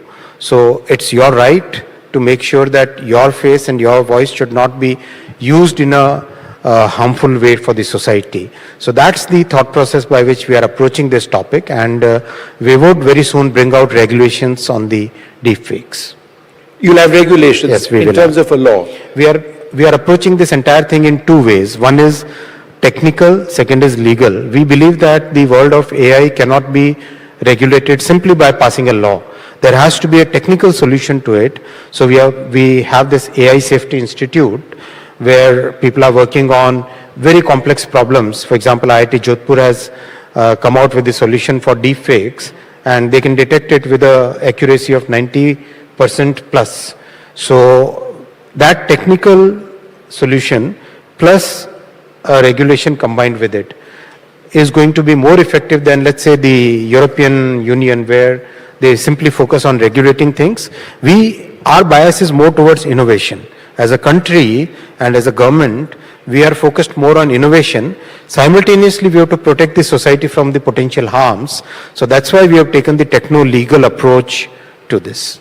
Let me ask you a follow-up to what I asked you a couple of years back. When it comes to Aadhaar or some of our other different digital public interfaces, the message during G20 is that this isn't just about India, it's about India sharing the knowledge of our digital backbone to countries who seek it, or countries who are friends of ours, countries in the global south.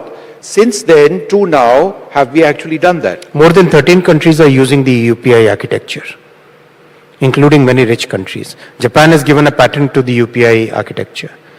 So many countries have taken our Aadhaar architecture for their digital identity. I think that number would be more than 50. Tell us a little bit more about that, because that's a big win for you, isn't it? It is. It wasn't just a policy statement. It was very much India's vision about transferring our knowledge and our tech around the world. The big difference that we made in implementation of this policy is we made the entire thing open source. We made it open standards. We made it open access. Open access, open standards, open source means if a country wants to implement this entire solution, they can absolutely be clear that their digital sovereignty, their data sovereignty, their citizens' privacy, all those will be absolutely protected the way they want it to be protected, correct? So that's why we positioned the entire thing, the entire stack in a way which the people found very easy to adapt. And we said that we are absolutely fine, you give whatever name you want to give in your language, your country's culture, your ethos. But the soft power, for example, I feel like all Indians, we feel happy that the Hindu numerals we gave to the entire world. It went to Arab, from Arab it went to Europe. The Europeans started calling them Arabian numerals, but they are basically Hindu numerals which went from India. We never charged any royalty for it, right? We believe that the knowledge that we created in our country as a civilizational country should go to the entire world, and that's our way of thinking. We don't send armies to other countries to conquer. We send our soft knowledge, our power to contribute to other societies. That's the way we think. And the final question to you, I was speaking to the Qualcomm chief a few days back where he spoke about the future of 6G and India. And he said in a finite period of time, when the next generation of, for example, spectacles come in, you can actually look at a bill, say pay, and it pays. But for people across the country, realistically speaking, what are the applications of 6G for the common citizen? 6G will be a totally different network from 5G and 4G because, see, till 2G there was a totally different architecture. It built, then 3G was built upon that. 4G was a significantly different architecture. 4G and 5G was built upon 4G. 6G will be absolutely, totally new way of thinking where the network is thinking on itself. It becomes a software-defined network. It becomes a network which is persistently available in the entire system. And today, if you think of a network, then there is a tower and there is a mobile device. Tomorrow, it will be anything which you hold in your hand will be part of that network. So that's the way it will be. And we took a very good lead in 6G research. We started the 6G Council totally with the industry and academia. Absolutely driven by industry and academia. And I think by now we would be, I'm no longer in charge of the telecom ministry, but I think last count we had some 60 odd patents for 6G, and that number is growing very rapidly. Well, Minister, it's been wonderful speaking to you. I know you have a very, very tight schedule, but in terms of India's digital transformation, our digital future, this is the man who's a real visionary, and it's not just talk. In terms of semiconductors, we've already seen the progress we've made. There'll be new regulation, new legislation. It's designed to make technology, whether it's AI or so much else, our next DPIs, something which impacts millions across the country, and it's something which is also available potentially across the world. Thank you, sir, very much. Thank you, Vishnu. Thank you so much for having me here. Thank you. Good luck to you. Before you leave, we've got a little memento for you.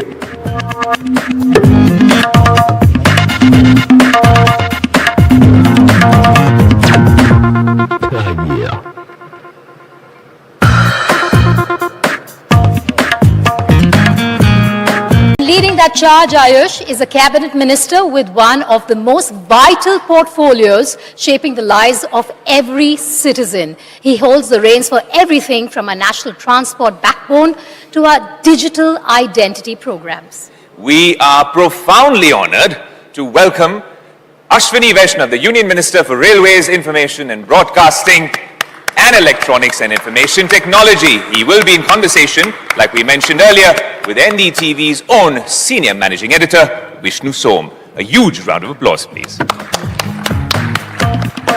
Mr. Minister, welcome to the NDTV World Summit.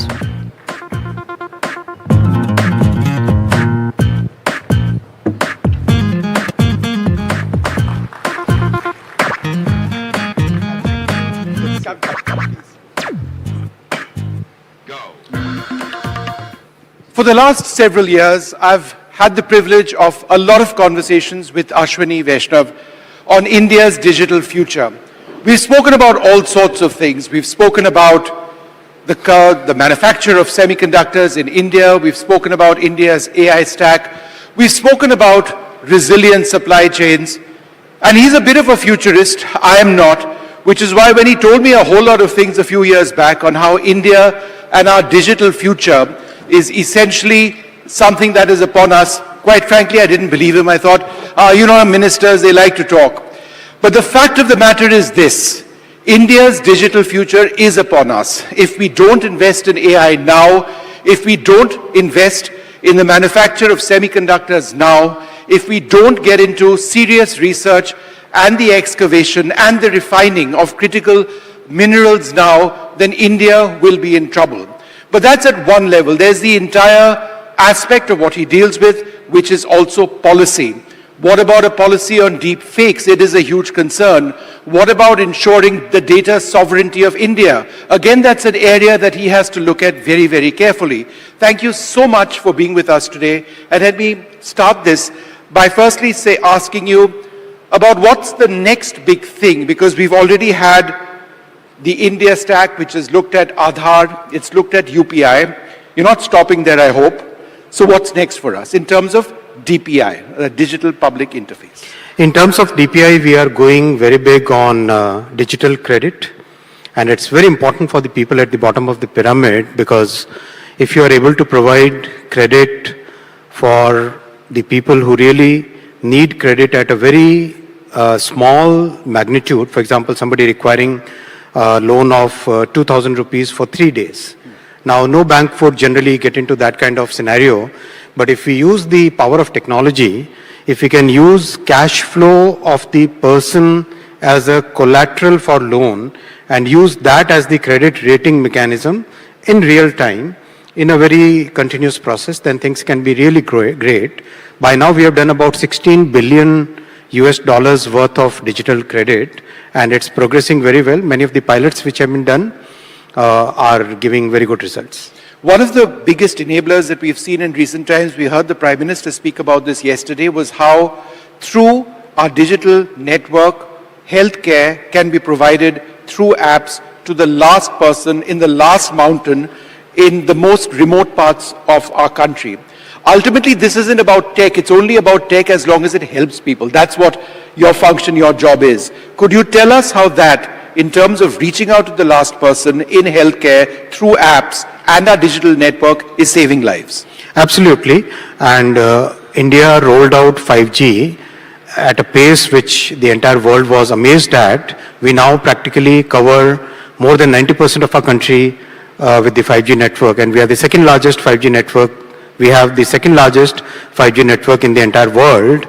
That has helped us reach out to the areas which are really far-flung and provide services which hitherto would have been impossible for them to avail.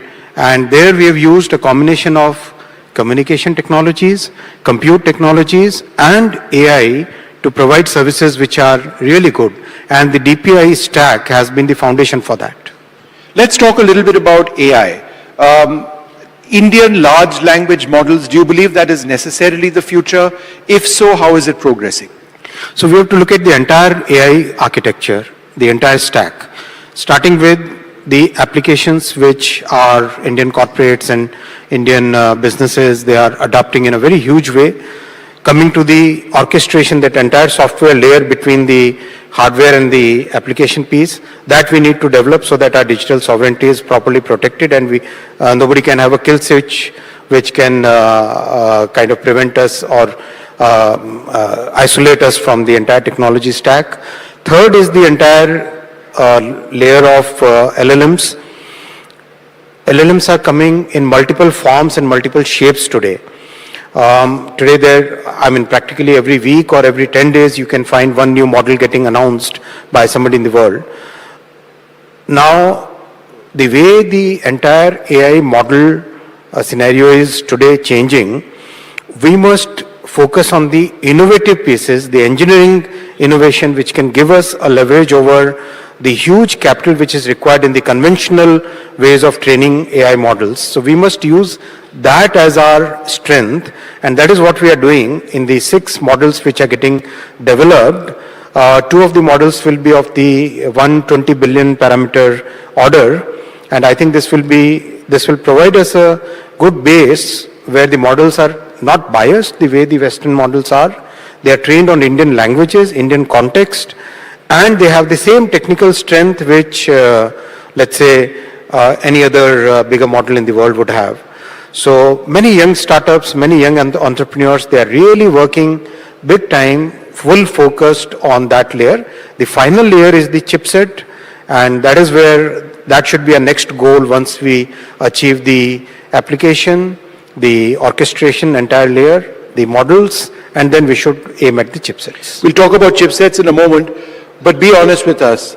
Grok, is that what you use? Gemini, is that what you use? Or ChatGPT-4? I try to use my own brain. No, but that's interesting. Why do you not find use in AI? Some of my research, I run through AI before my programs. I find it very useful. You have to fact check it, but still it gives you a preliminary basis of information. No, part of my nature is that I like to think sometimes, and fortunately I can think on a topic for a reasonably long time. I have a good attention span. Sometimes I can think. No, but you are pushing AI in India, but you aren't using AI. Is that what you're telling me? It's perfectly okay. We are using in railways. We are using in so many other things. It's good to use applications where they add value. It's okay. Let's talk a little bit about something related to AI, perhaps even directly, which is I'll start using Sarvam. Oh, you have, right. Okay. Once it comes by December. December, right? That's when... December, Jan latest. Let's talk a little bit about something which is completely related. When we talk about AI and we talk about the manufacture of processors in India, we have to look at semiconductor availability. Resilient supply chains is what we believe in, but ultimately it's also about having fabs in India which actually manufacture semiconductors. Now you've got something to show us, right? So semiconductor is a strategic industry, and about 6 decades back we started this journey, but unfortunately there was no success in the first quite many decades.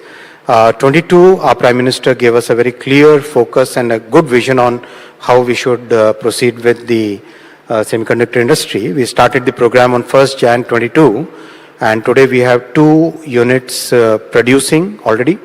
We are in end of 25. Within such a short time frame, 2 units have started production. CG Semi and Keynes started production last week. And 10 units total, they are under construction, and some of the progress is very good, because this is a hold that up and show us. Well, this is a very complex industry, because the magnitude, the dimensions at which we have to work and the complexity at which we have to work is really difficult. So a chip can be extremely small. You can't even see it with a microscope. It's like 10,000 times smaller than the human hair. So that kind of magnitude, that kind of work is there. And fabricating a chip is like building an entire city on a small little wafer like this. This is a wafer. On this, building a complete city, which will have its own plumbing, its own heating, its own electrical network, its own circuits, and huge, very complex. Something, for example, somebody was telling me that if the power supply goes off for 5 minutes, then it's a loss of $200 million. That kind of complexity is there, and the chemicals and gases which are used are extremely pure, ultra pure chemicals and gases, 500 plus chemicals, parts per billion purity, extremely. So good thing is that we have started doing it. This is among the first few chips which have been manufactured. We presented the first Made in India chipset to our Prime Minister. But what we have also done is, we have put a huge focus on creating the talent pipeline. Nowhere in the world will you find a situation where 295 universities, students are using world's latest semiconductor design tools, what we call EDA tools in our industry parlance. World's latest EDA tools from Cadence, from Synopsys, from Siemens. They're using absolutely what the industry uses, designing chips, and the chips getting taped out. I'm sure you have Professor from MIT. Very few universities would be there in the world which can claim this kind of thing, right? Yeah? So that kind of focus on developing a very significant talent base has given us a unique strength. Already 20% of our design engineers, global design engineering talent is in India. And today we are designing chips of 2 nanometers in our country. Earlier it used to be 5 nanometers, 7 nanometers, now 2 nanometer chip. 2 nanometer is the most complex chip, smallest one. So those are designed here in India. So that strength we would like to use in our fabrication and manufacturing process also. Can you just show me that chip? I just want to get, and the other one, to get the camera to, this is too small for the camera to zoom in on, but I thought it would be quite interesting if we can actually have this up on the screen, and if once, right, and so the other one is too small. Despite being Vishnu, I've got only two arms, but tell me a little bit about what I'm looking at over here. So this right, as we zoom in on this, tell me what this is exactly. This is a wafer. A wafer is a piece of silicon. Silicon is from quartz, it's made, it's silica sand. That is made into a wafer. And then on the wafer, we have to fabricate, which means draw the entire circuit. And the entire circuit is like extremely complex, like a city getting drawn on a small piece of, so if you look at this, this is, let's say, an area of this size. Area of this size would be almost like a complex large city. It is that it is that complex. So then you have to take it out from this, and the very small thing will have to be given a body. Right. So then a body is given like this. This is a complete chip. Entire body is given, and this can have multiple floors in it, like a multi-story building. Yeah. So, and there is plumbing in between, there is electrical circuit in between, it's very, very complex, really, really complex. Maybe someday you should do a video on it. No, we will. Just, in terms of something that's happened recently, we've seen Google make an incredible investment in Visakhapatnam. Yeah. That is something that's going to take, R&D at one level and many other facets of AI to the next level. How important is that particular investment? And going forward, what does it sort of indicate? To me, it indicates a big interest in India. But specifically, what is that going to generate? See, compute is the kind of raw material, data is the raw material. These are the two major raw materials for any AI research. Getting good compute facility in our country is very important for us. Part of the AI mission, we have right now empaneled about 38,000 GPUs. Our target was 10,000 GPUs. We could get about 38,000 GPUs as a part of the AI mission. And now we are inviting other large players to come and set up the compute facility in India. Once we have the compute, then the ability to do good research and the ability to develop AI applications will significantly increase. So Google has come with a $15 billion investment. I think